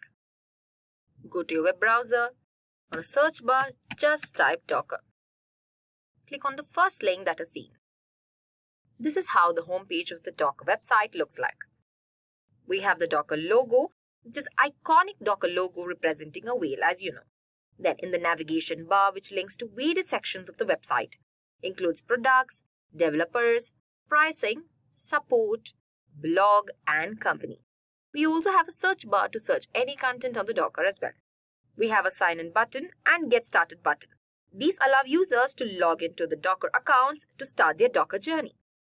As you can see, the headline given is develop faster and run anywhere. This actually emphasizes Docker's core valuable proposition, which enabling developers to build and run applications consistently across different environments. We have download Docker desktop button, which encourages users to download Docker, the primary tool for local Docker development. You can download on any OS system like Mac, Windows, or Linux, and different versions of it is also given. Learn more about Docker, which is a link to more detailed information about Docker and its features. It gives you step-by-step information and also the documentation of how Docker is processed. We can just click on Sign In. Just by adding your email and the password, you can sign into your Docker website as well. So it will just show you a message like Welcome to Docker Home with your preferable name. Overall, the Docker homepage is designed to be simple, informative, and inviting. It clearly communicates Docker's value proposition and provides easy access to key resources for the developers. Now, let me show you a small demo how Docker works. I'm writing the commands on Ubuntu on my VMware workstation. So, let me type the first command, that is to check the Docker version. So, after installation of Docker, I have checked the Docker version, that is 24.0.5. Now, let me show you how to pull a simple image from the Docker Hub. I've typed sudo docker run hello world. Hello world will be my image here. So let's see if the message has come. Yes, here you go. You can see hello from Docker. This message shows that your installation appears is working correctly. Okay. If you're having any doubts on how to just refer your commands, or if you've forgotten to any commands, you can just open your web browser and type Docker installation on Ubuntu. Just click on the first link that you can see here. Here you can see install Docker engine on Ubuntu. Here you'll be getting all the prerequisites and also all the installation methods, how to install using the apt repository. Everything will be given in this. So you can go through this or you can refer this to write your commands as well. The next tool we have is Kubernetes, an orchestration tool that manages containerized applications, automating deployment, scaling, and load balancing across clusters. Kubernetes is an open source platform designed to automate the deployment, scaling, and management of containerized applications. Here's what makes Kubernetes essential. First is the orchestration. Kubernetes automates the placement, monitoring, and management of containers across clusters, ensuring applications run reliably. Next is the scaling. It adjusts the number of container instances based on demand, handling load balancing automatically. Self-healing. Kubernetes restarts failed containers, replaces containers, and kills containers that don't respond to user-defined health checks. Then we have the rollouts and rollbacks. Kubernetes can manage updates to applications, allowing smooth rollouts and rollbacks with minimal downtime. Then is the service discovery and load balancing. It provides built-in load balancing and service discovery, simplifying networking and containerized applications. Last is the resource management. Kubernetes efficiently distributes and allocates resources, maximizing the hardware's utilization. The Kubernetes dashboard is a web-based interface for managing and monitoring Kubernetes clusters. It provides an overview of the cluster's resources, including namespaces, nodes, and workloads such as deployments, replica sets, and pods. Through the dashboard, users can easily view the status of applications, checks the error, and also see resources usage metrics like CPU and memory. It also allows for simple management tasks like deploying containerized applications, scaling deployments, and performing basic troubleshooting.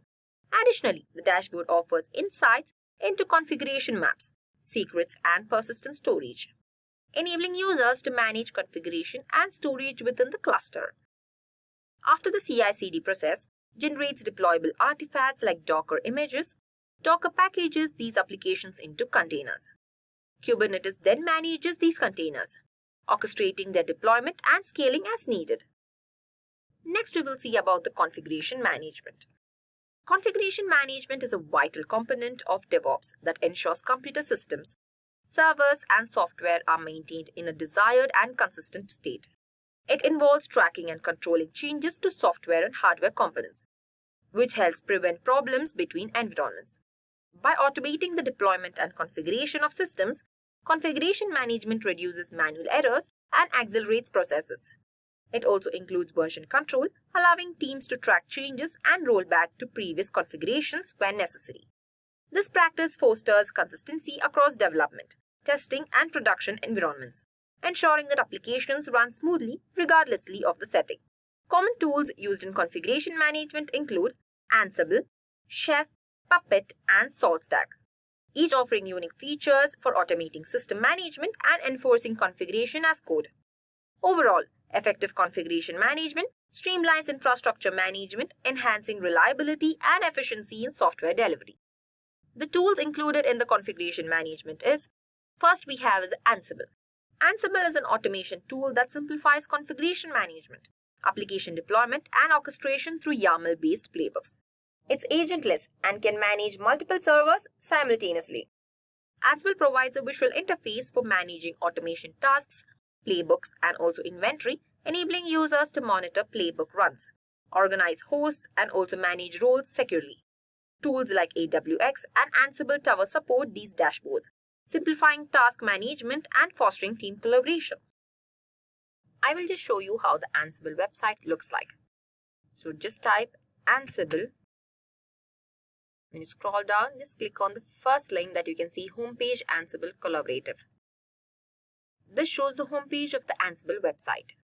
On the navigation bar, you can see links to documentation, Galaxy, forum, resources needed for your references, and also Ansible automation platform as well. So when you scroll down, you have a small brief of what Ansible is. Here there's a link to how Ansible works. So you have a detailed view of how Ansible works, its efficiency architecture, credentials of Ansible, and so on as well. So here under documentation, we have project documentation and Ansible automation platform. So when you click on project documentation, here there is an Ansible community documentation where it offers you how to install the Ansible package. You can also run your first command and how to start writing your Ansible playbooks. Everything for the user is also given here. Under developers, you can see how to set up your development environment, learn how Ansible works. You can also write custom modules and plugins as well. Overall, the homepage aims to introduce Ansible as a powerful automation tool. It encourages community engagement and knowledge sharing. It also provides easy access to documentation and the resources as well. Provides and promotes the use of Ansible through Ansible automation platform. I'll just show you a small command how Ansible can just be written. So for that, just type Ubuntu. This Ubuntu app can be installed from the Microsoft Store itself. So after creating all the needed credentials, I've also installed Ansible. You can also install Ansible from the documentation which I have shown. So let's just type Ansible --version to check what version of Ansible I have. Here you go. You can see I have the Ansible core version of 2.16.11, and even the configuration file is also given, the configured module search path, Ansible Python module location and where is it installed. I also have the collection location of the Ansible, executable location of my Ansible, Python version that is 3.10.12, and etc. as well. So this is how you can just type your commands of the Ansible in your Ubuntu. The next tool we have is Puppet. It is a DevOps configuration management tool that automates the setup and maintenance of servers, ensuring consistent infrastructure across environments. With a central control system, Puppet manages multi-servers, corrects configuration drift, and also works across various platforms, helping teams streamline complex setups and maintain reliable, scalable systems. The Puppet dashboard is a user interface that allows DevOps teams to manage, monitor, and visualize their infrastructure managed by Puppet. Through the dashboard, users can oversee node status, view configuration changes, apply updates, and also monitor compliance in real time. It provides a central place to manage configurations, track reports, review logs, and also ensure that infrastructure consistency across environments, making it easier to maintain and scale complex setups. Now let me show you in detail how Puppet dashboard looks like. So, going to our web browser, in the search bar, let's type Puppet. Just click on the first link that you can see. This will direct to your home page of the Puppet. So, the Perforce logo is actually indicating that Puppet is now part of the Perforce family. So, in the navigation bar, which provides the links to various sections of the website, including products, community, service and training, resources that is needed for the reference, and why Puppet is also used. It will give you an overview of why Puppet is used. And we also have a search bar that allows you to search the content of the Puppet. We also have blogs written on Puppet, downloads, security, support, and community as well. So, when you just click on downloads, the Download Puppet Enterprise is the main call of action. We're promoting users to download their enterprise version of Puppet. It also gives you the installation Puppet Enterprise, provides a brief overview of the installation process and links to detailed documentation. As you can see, it is given the step-by-step how to install Puppet as well. And we also have a new way to install Puppet Enterprise. It highlights a new feature, the Puppet Installation Manager, which simplifies installation process. You have a lot of options for the installation here. Overall, this homepage actually aims to introduce Puppet as a powerful configuration management tool, encourages users to download and try Puppet Enterprise, provides easy to access for documentation and resources, highlights the latest features and improvements in Puppet. The next tool we have is Chef. It is a configuration management tool known for its infrastructure automation capabilities. It uses code-driven recipes to define configuration and can manage servers across complex, scalable environments, ensuring consistency and efficiency. Chef has its automated configuration, where Chef applies desired configuration across all servers, ensuring consistency. And its scalability. It simplifies scaling environments by deploying identical setups across new servers. Speed and efficiency. Automation accelerates deployment and update times, improving operational efficiency. And last comes its change tracking. Chef integrates with version control, making infrastructure changes easily, trackable, and also reversible. Once the infrastructure is provisioned and applications are containerized, Ansible can be used to automate the configuration of those containers and their environments as well, ensuring consistency and reducing manual errors. Ansible simplifies the orchestration of complex setups with its YAML-based playbooks. Moving on to Infrastructure as a Code. Infrastructure as a Code is a DevOps practice that automates the management and provisioning of computing infrastructure through machine-readable configuration files. This approach enables consistent, repeatable, and scalable setups by allowing teams to define infrastructure using code stored in version control. The key benefits of IAC include minimizing human errors, enhancing productivity, and also accelerating deployment times across development, testing, and production environments. The tool that is included in the Infrastructure as a Code is Terraform. Terraform is an open source tool that allows users to define infrastructure using a declarative configuration language, enabling provisioning across multiple cloud providers. Terraform are visual tools that help manage and monitor infrastructure as a code. Deployments created with Terraform. They provide features such as state management, which shows the current status of resources, and also the ability to visualize planned changes before applying them. These dashboards enhance team collaboration by offering shared visibility into infrastructure changes and also integrate with version control systems to track updates. Additionally, they enable real-time monitoring of infrastructure components, facilitating quick issue resolution. Tools like Terraform Cloud and Terraform Enterprise offer these capabilities, improving overall efficiency in infrastructure management. Now let me show you in detail how Terraform website looks like. Let's type Terraform. And here you can see Terraform by HashiCorp. So let's click on that.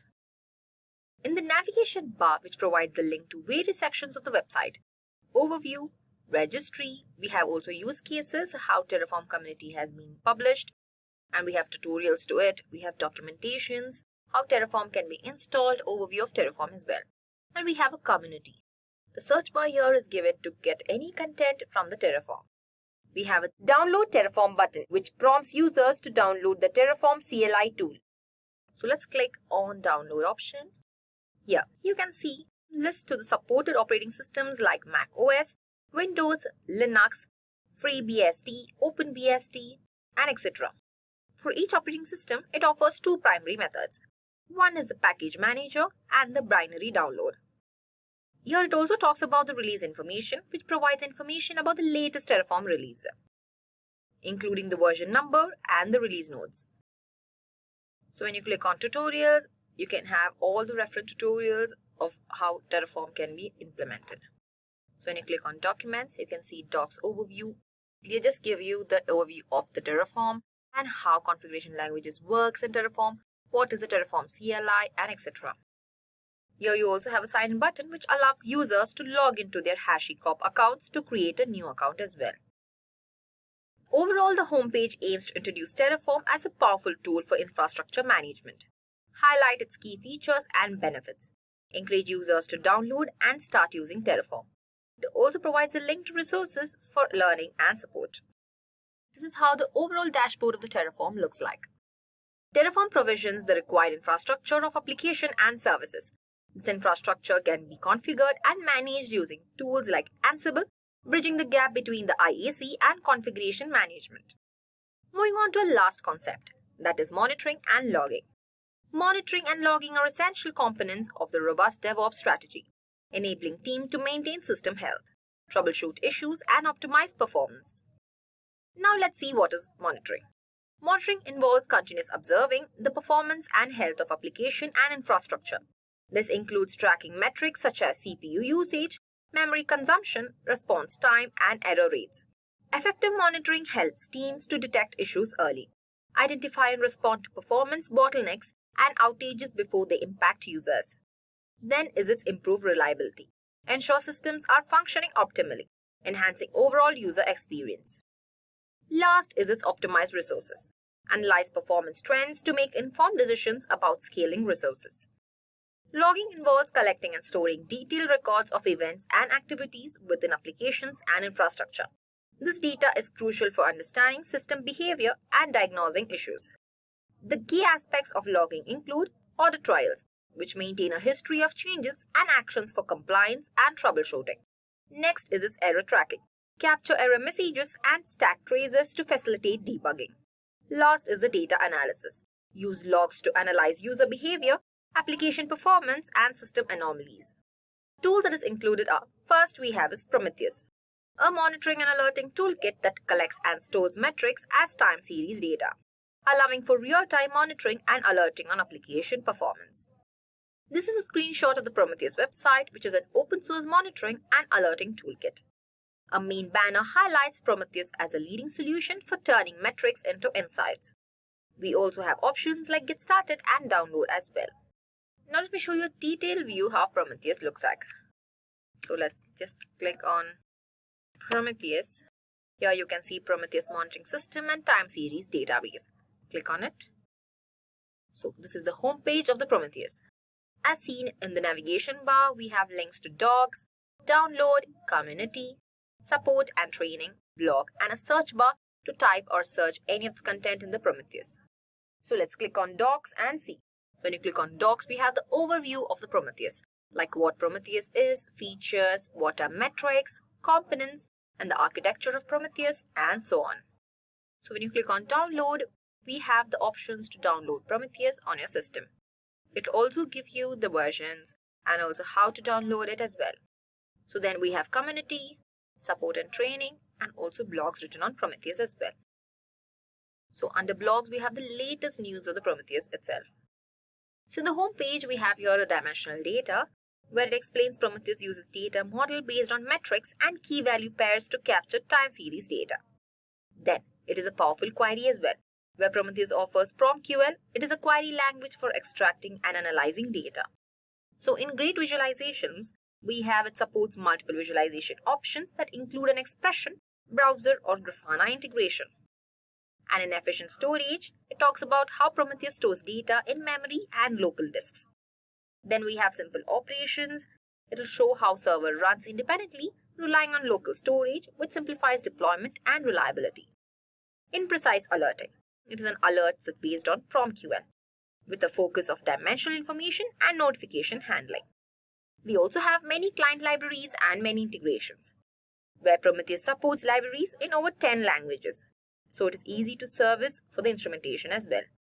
Then, in many integration, we have integrations with various systems like Docker, HAProxy, StatsD, and JMX. So Prometheus is widely used in DevOps for monitoring application, infrastructure, and systems. The next tool we have is the Grafana, a visualization tool that creates interactive dashboards from various data sources, including Prometheus, to monitor application health and performance. This image is from the Grafana Labs website, showcasing Grafana as a powerful visualization and monitoring tool. It describes Grafana as a pane of glass for monitoring various data sources, including AWS, Zabbix, and more. Grafana allows users to visualize data in dashboards and monitor different metrics in real time. The Grafana Cloud Free tier offers features like 10K Prometheus metrics, 50 GB logs, 50 GB traces, and 500 VU K6 testing, along with numerous plugins and pre-built solutions. Trusted by companies worldwide, Grafana aims to provide an accessible and also comprehensive monitoring solution. So after deploying applications and services, monitoring tools like Prometheus continuously collect metrics, which can then be visualized in Grafana. This feedback loops inform developers to perform issues, which may also lead to further code changes and trigger the CI/CD cycle again. Now let's see the conclusion of what we have learned. These tools in one stream of DevOps will make the software development lifecycle more efficient in organizations. Here the flow starts from the source control, followed by CI/CD and containerization, then goes to configuration management and IAC, finally to continuous monitoring and logging.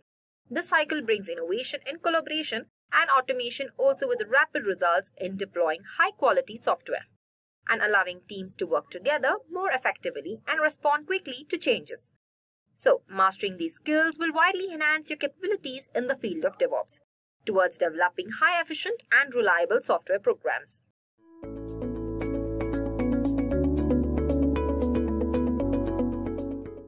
Let's see the first question in the basic level.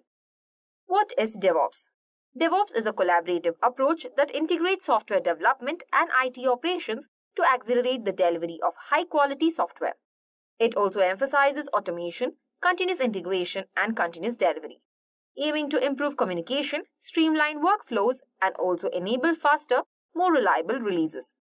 By fostering a culture of collaboration and leveraging tools for monitoring, infrastructure as code, and automation, DevOps allows teams to innovate rapidly while maintaining stability and scalability. Let's move to the second question.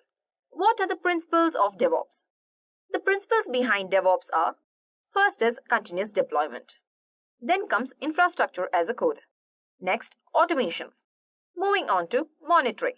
Last is the security. Let's see the third question now. Explain some popular tools of DevOps. Here are some popular tools of DevOps such as: first we have is Jenkins. Jenkins is a DevOps tool for monitoring the execution of repeated tasks. Jenkins is a software that allows continuous integration, and it will be installed on a server where the central build will take place. Then we have is Ansible.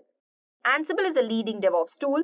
Ansible is an open source IT engine that automates application deployment, cloud provisioning, intra-service orchestration, and other IT tools. Then we also have Nagios. Nagios is one of the more useful tools for DevOps. It can determine the errors and rectify them with the help of network, infrastructure, server, and log monitoring systems. The next tool is Docker. Docker is a high-end DevOps tool that allows building, ship, and also run distributed applications on multiple systems. The last tool we have is Git.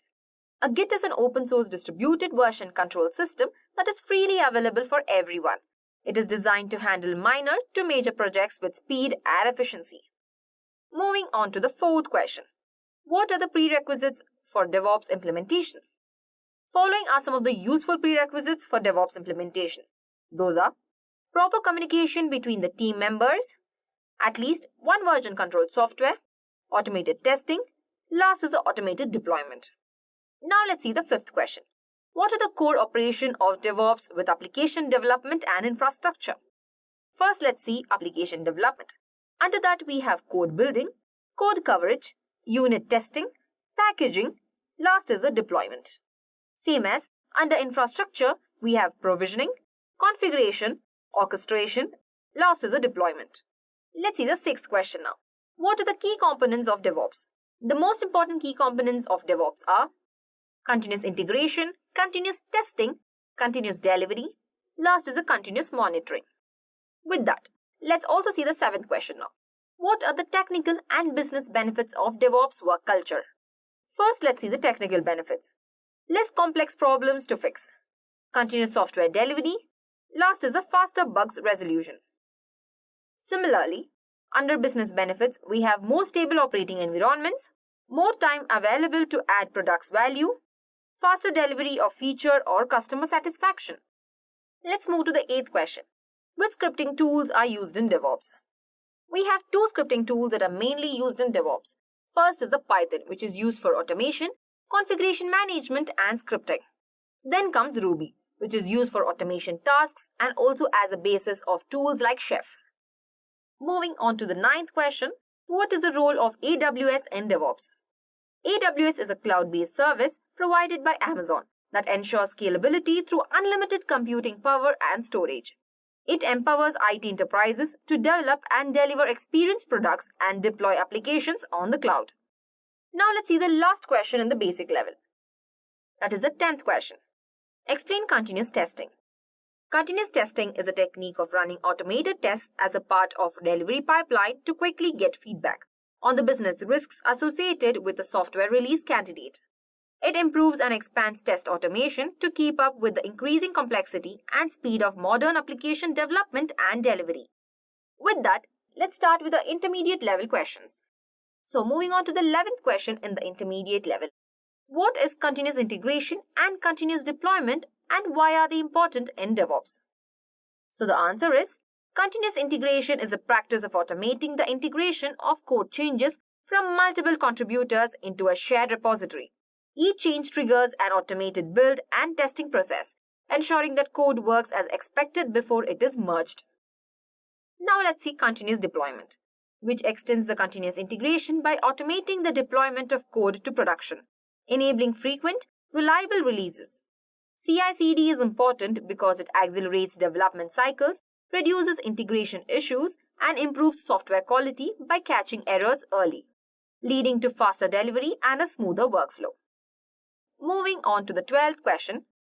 Explain the concept of infrastructure as a code. How does it benefit DevOps? Infrastructure as a code is a method of managing and provisioning computing infrastructure through machine-readable configuration files, rather than through physical hardware configuration and interactive configuration tools. Benefits of infrastructure as a code include, first we have is consistency and repeatability, which reduces human errors and also ensures that environments are identical. Next we have is the version control.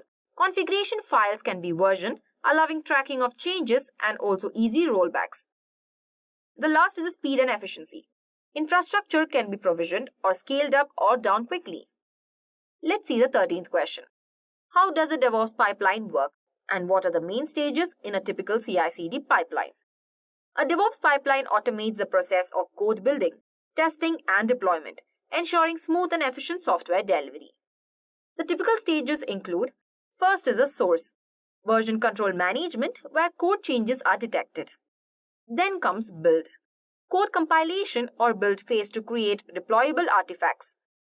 Next is test, automated testing to verify code quality and functionality.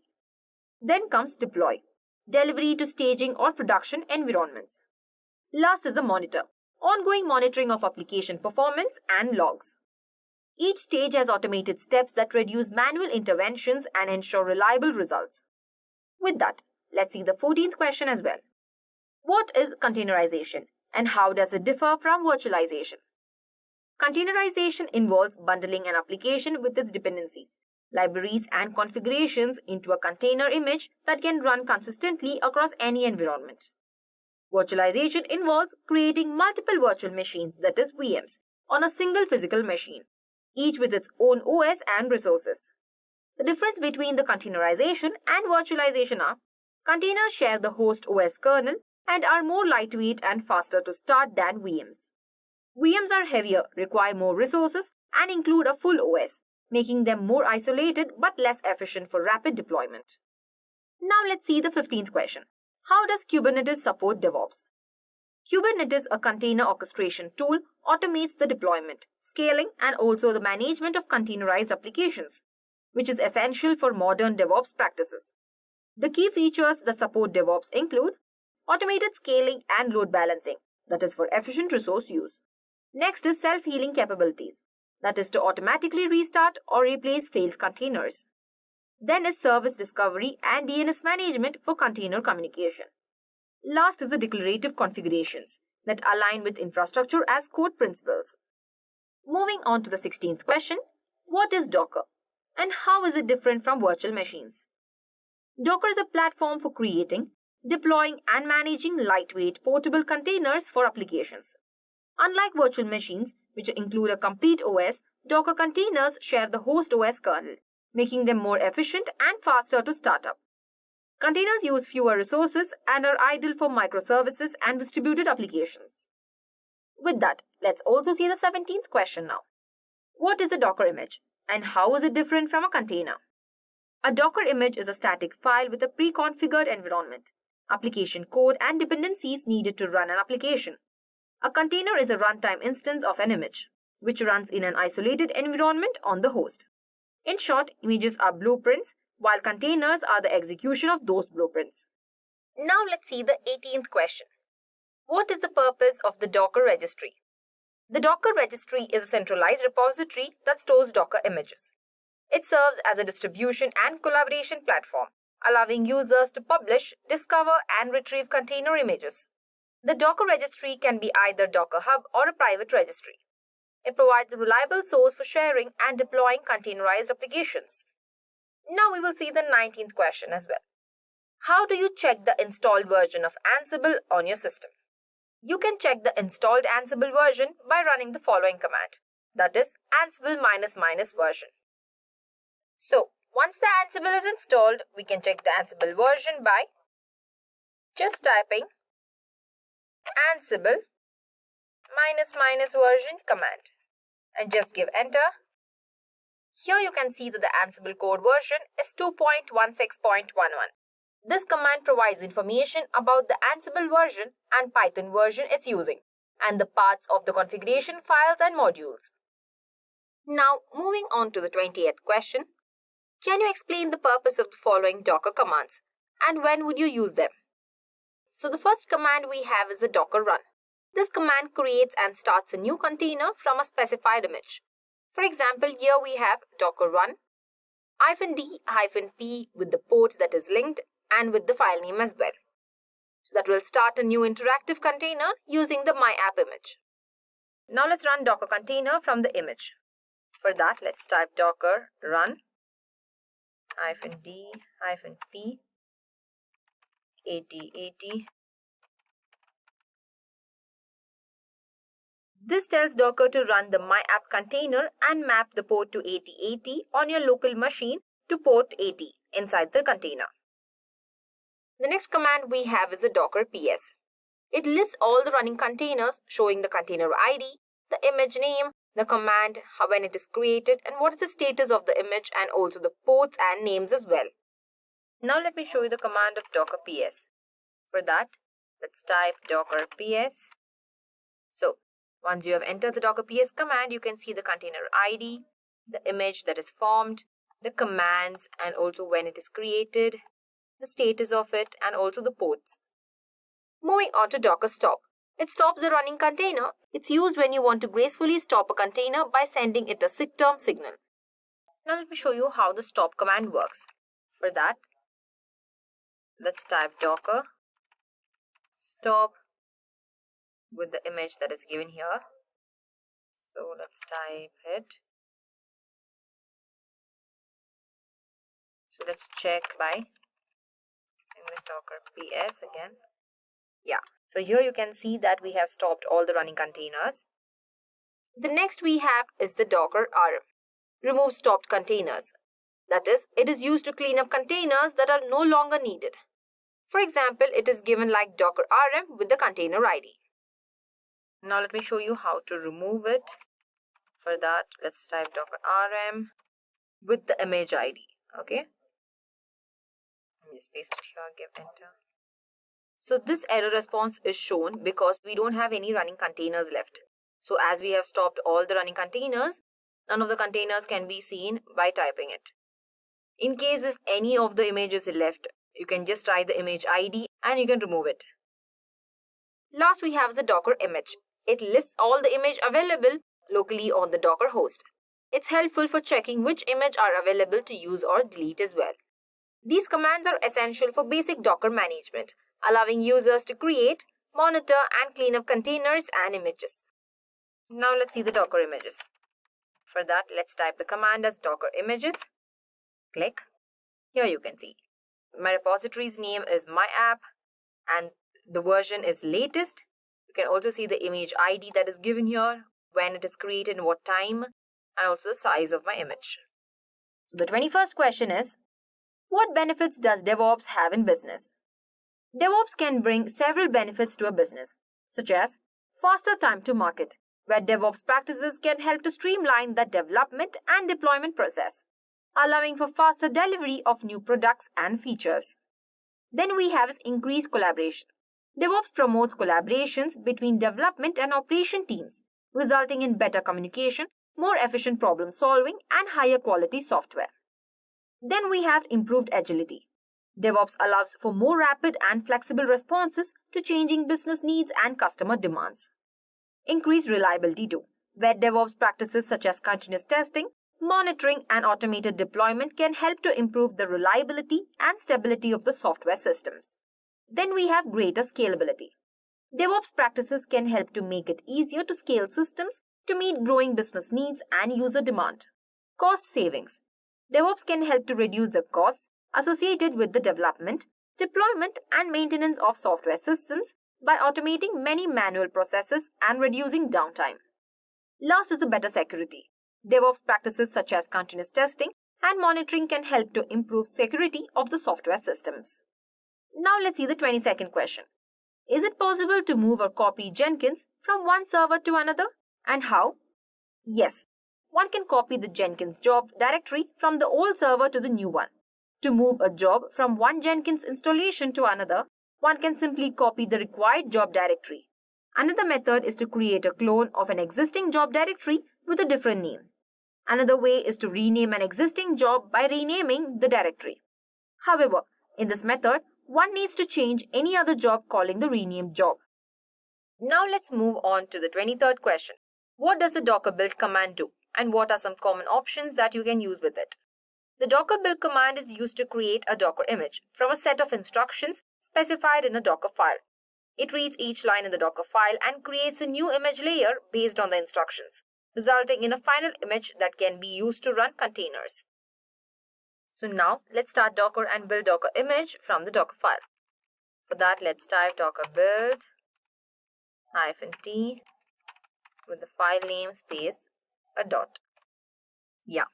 So here you can see this command builds a new image of the Docker with the tag my app using the Docker file in the current directory. With that, let's see the 24th question. List the trending Jenkins plugins.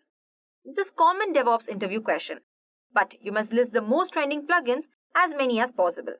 So the first one we have is Git plugin. It facilitates Git functions critical for a Jenkins project and provides multiple Git operations like fetching, pulling, branching, checking out, merging, listing, pushing, and tagging repositories. The Git plugin also serves as a DVCD, that is, Distributed Version Control DevOps, to assist distributed nonlinear workflows through data assurance to develop high-quality software. Next, we have the Jira plugin. This open-source plugin integrates Jenkins with Jira, with both server and cloud versions, allowing DevOps teams to gain more visibility into their development pipelines. Next, we have Kubernetes plugin. This plugin integrates Jenkins with Kubernetes to provide developers with scaling automation when running Jenkins slaves in a Kubernetes environment. This plugin also creates Kubernetes pods dynamically for every agent the Docker image defines. It runs and determines each agent after build completion. Now let's see the Docker plugin as well. This plugin helps developers spawn the Docker containers and automatically run builds on them. The Docker plugin lets DevOps teams use Docker hosts to provision Docker containers as Jenkins agent nodes running single builds. They can determine the nodes without the build processes requiring any Docker awareness. Now let's see about the SonarQube plugin. This plugin seamlessly integrates SonarQube with Jenkins to help DevOps teams detect bugs, duplication, and vulnerabilities and ensure high code quality before creating code automatically through Jenkins. Last we have is the Maven integration plugin. While Jenkins doesn't have inbuilt Maven support, this plugin provides advanced integration of Maven 2 or 3 projects with Jenkins. The Maven integration plugin offers multiple functionalities like incremental builds, binary post-build deployments, automatic configurations of JUnit, find bugs, and other reporting plugins. Now let's see the 25th question. How do you initialize a Git repository? And what is the significance of the .git directory? To initialize a Git repository, use a command that is git init. This command creates a .git directory in the project folder, which contains all the metadata and the history for the repository, enabling version control for the project. Now let's see how this command works. For that, let's first simply check the version of the Git by just typing the command git ---- version.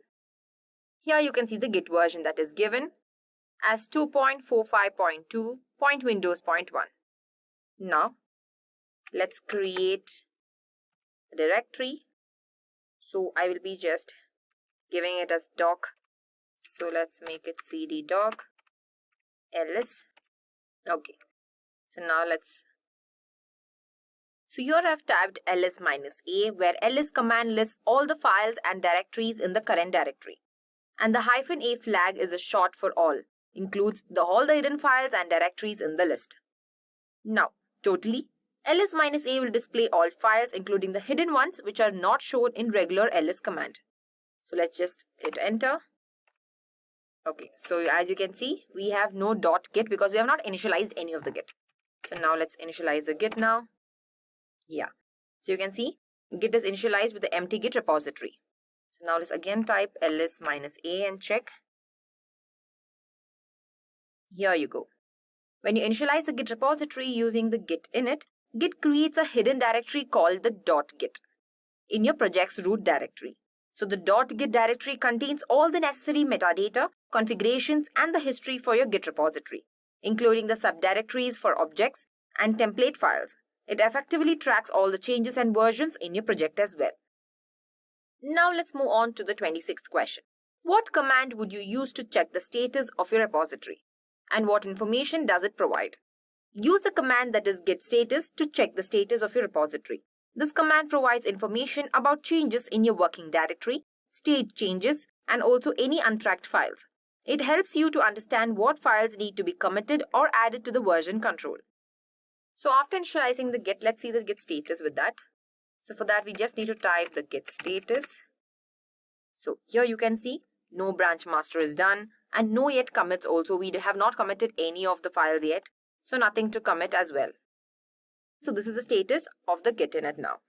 This is how you check the status by typing just Git status. Now let's see the 27th question as well. What is a conflict in Git? Conflicts arise when conflicting changes are made to the same part of a file or files by different contributors, typically during a merge or rebase operation.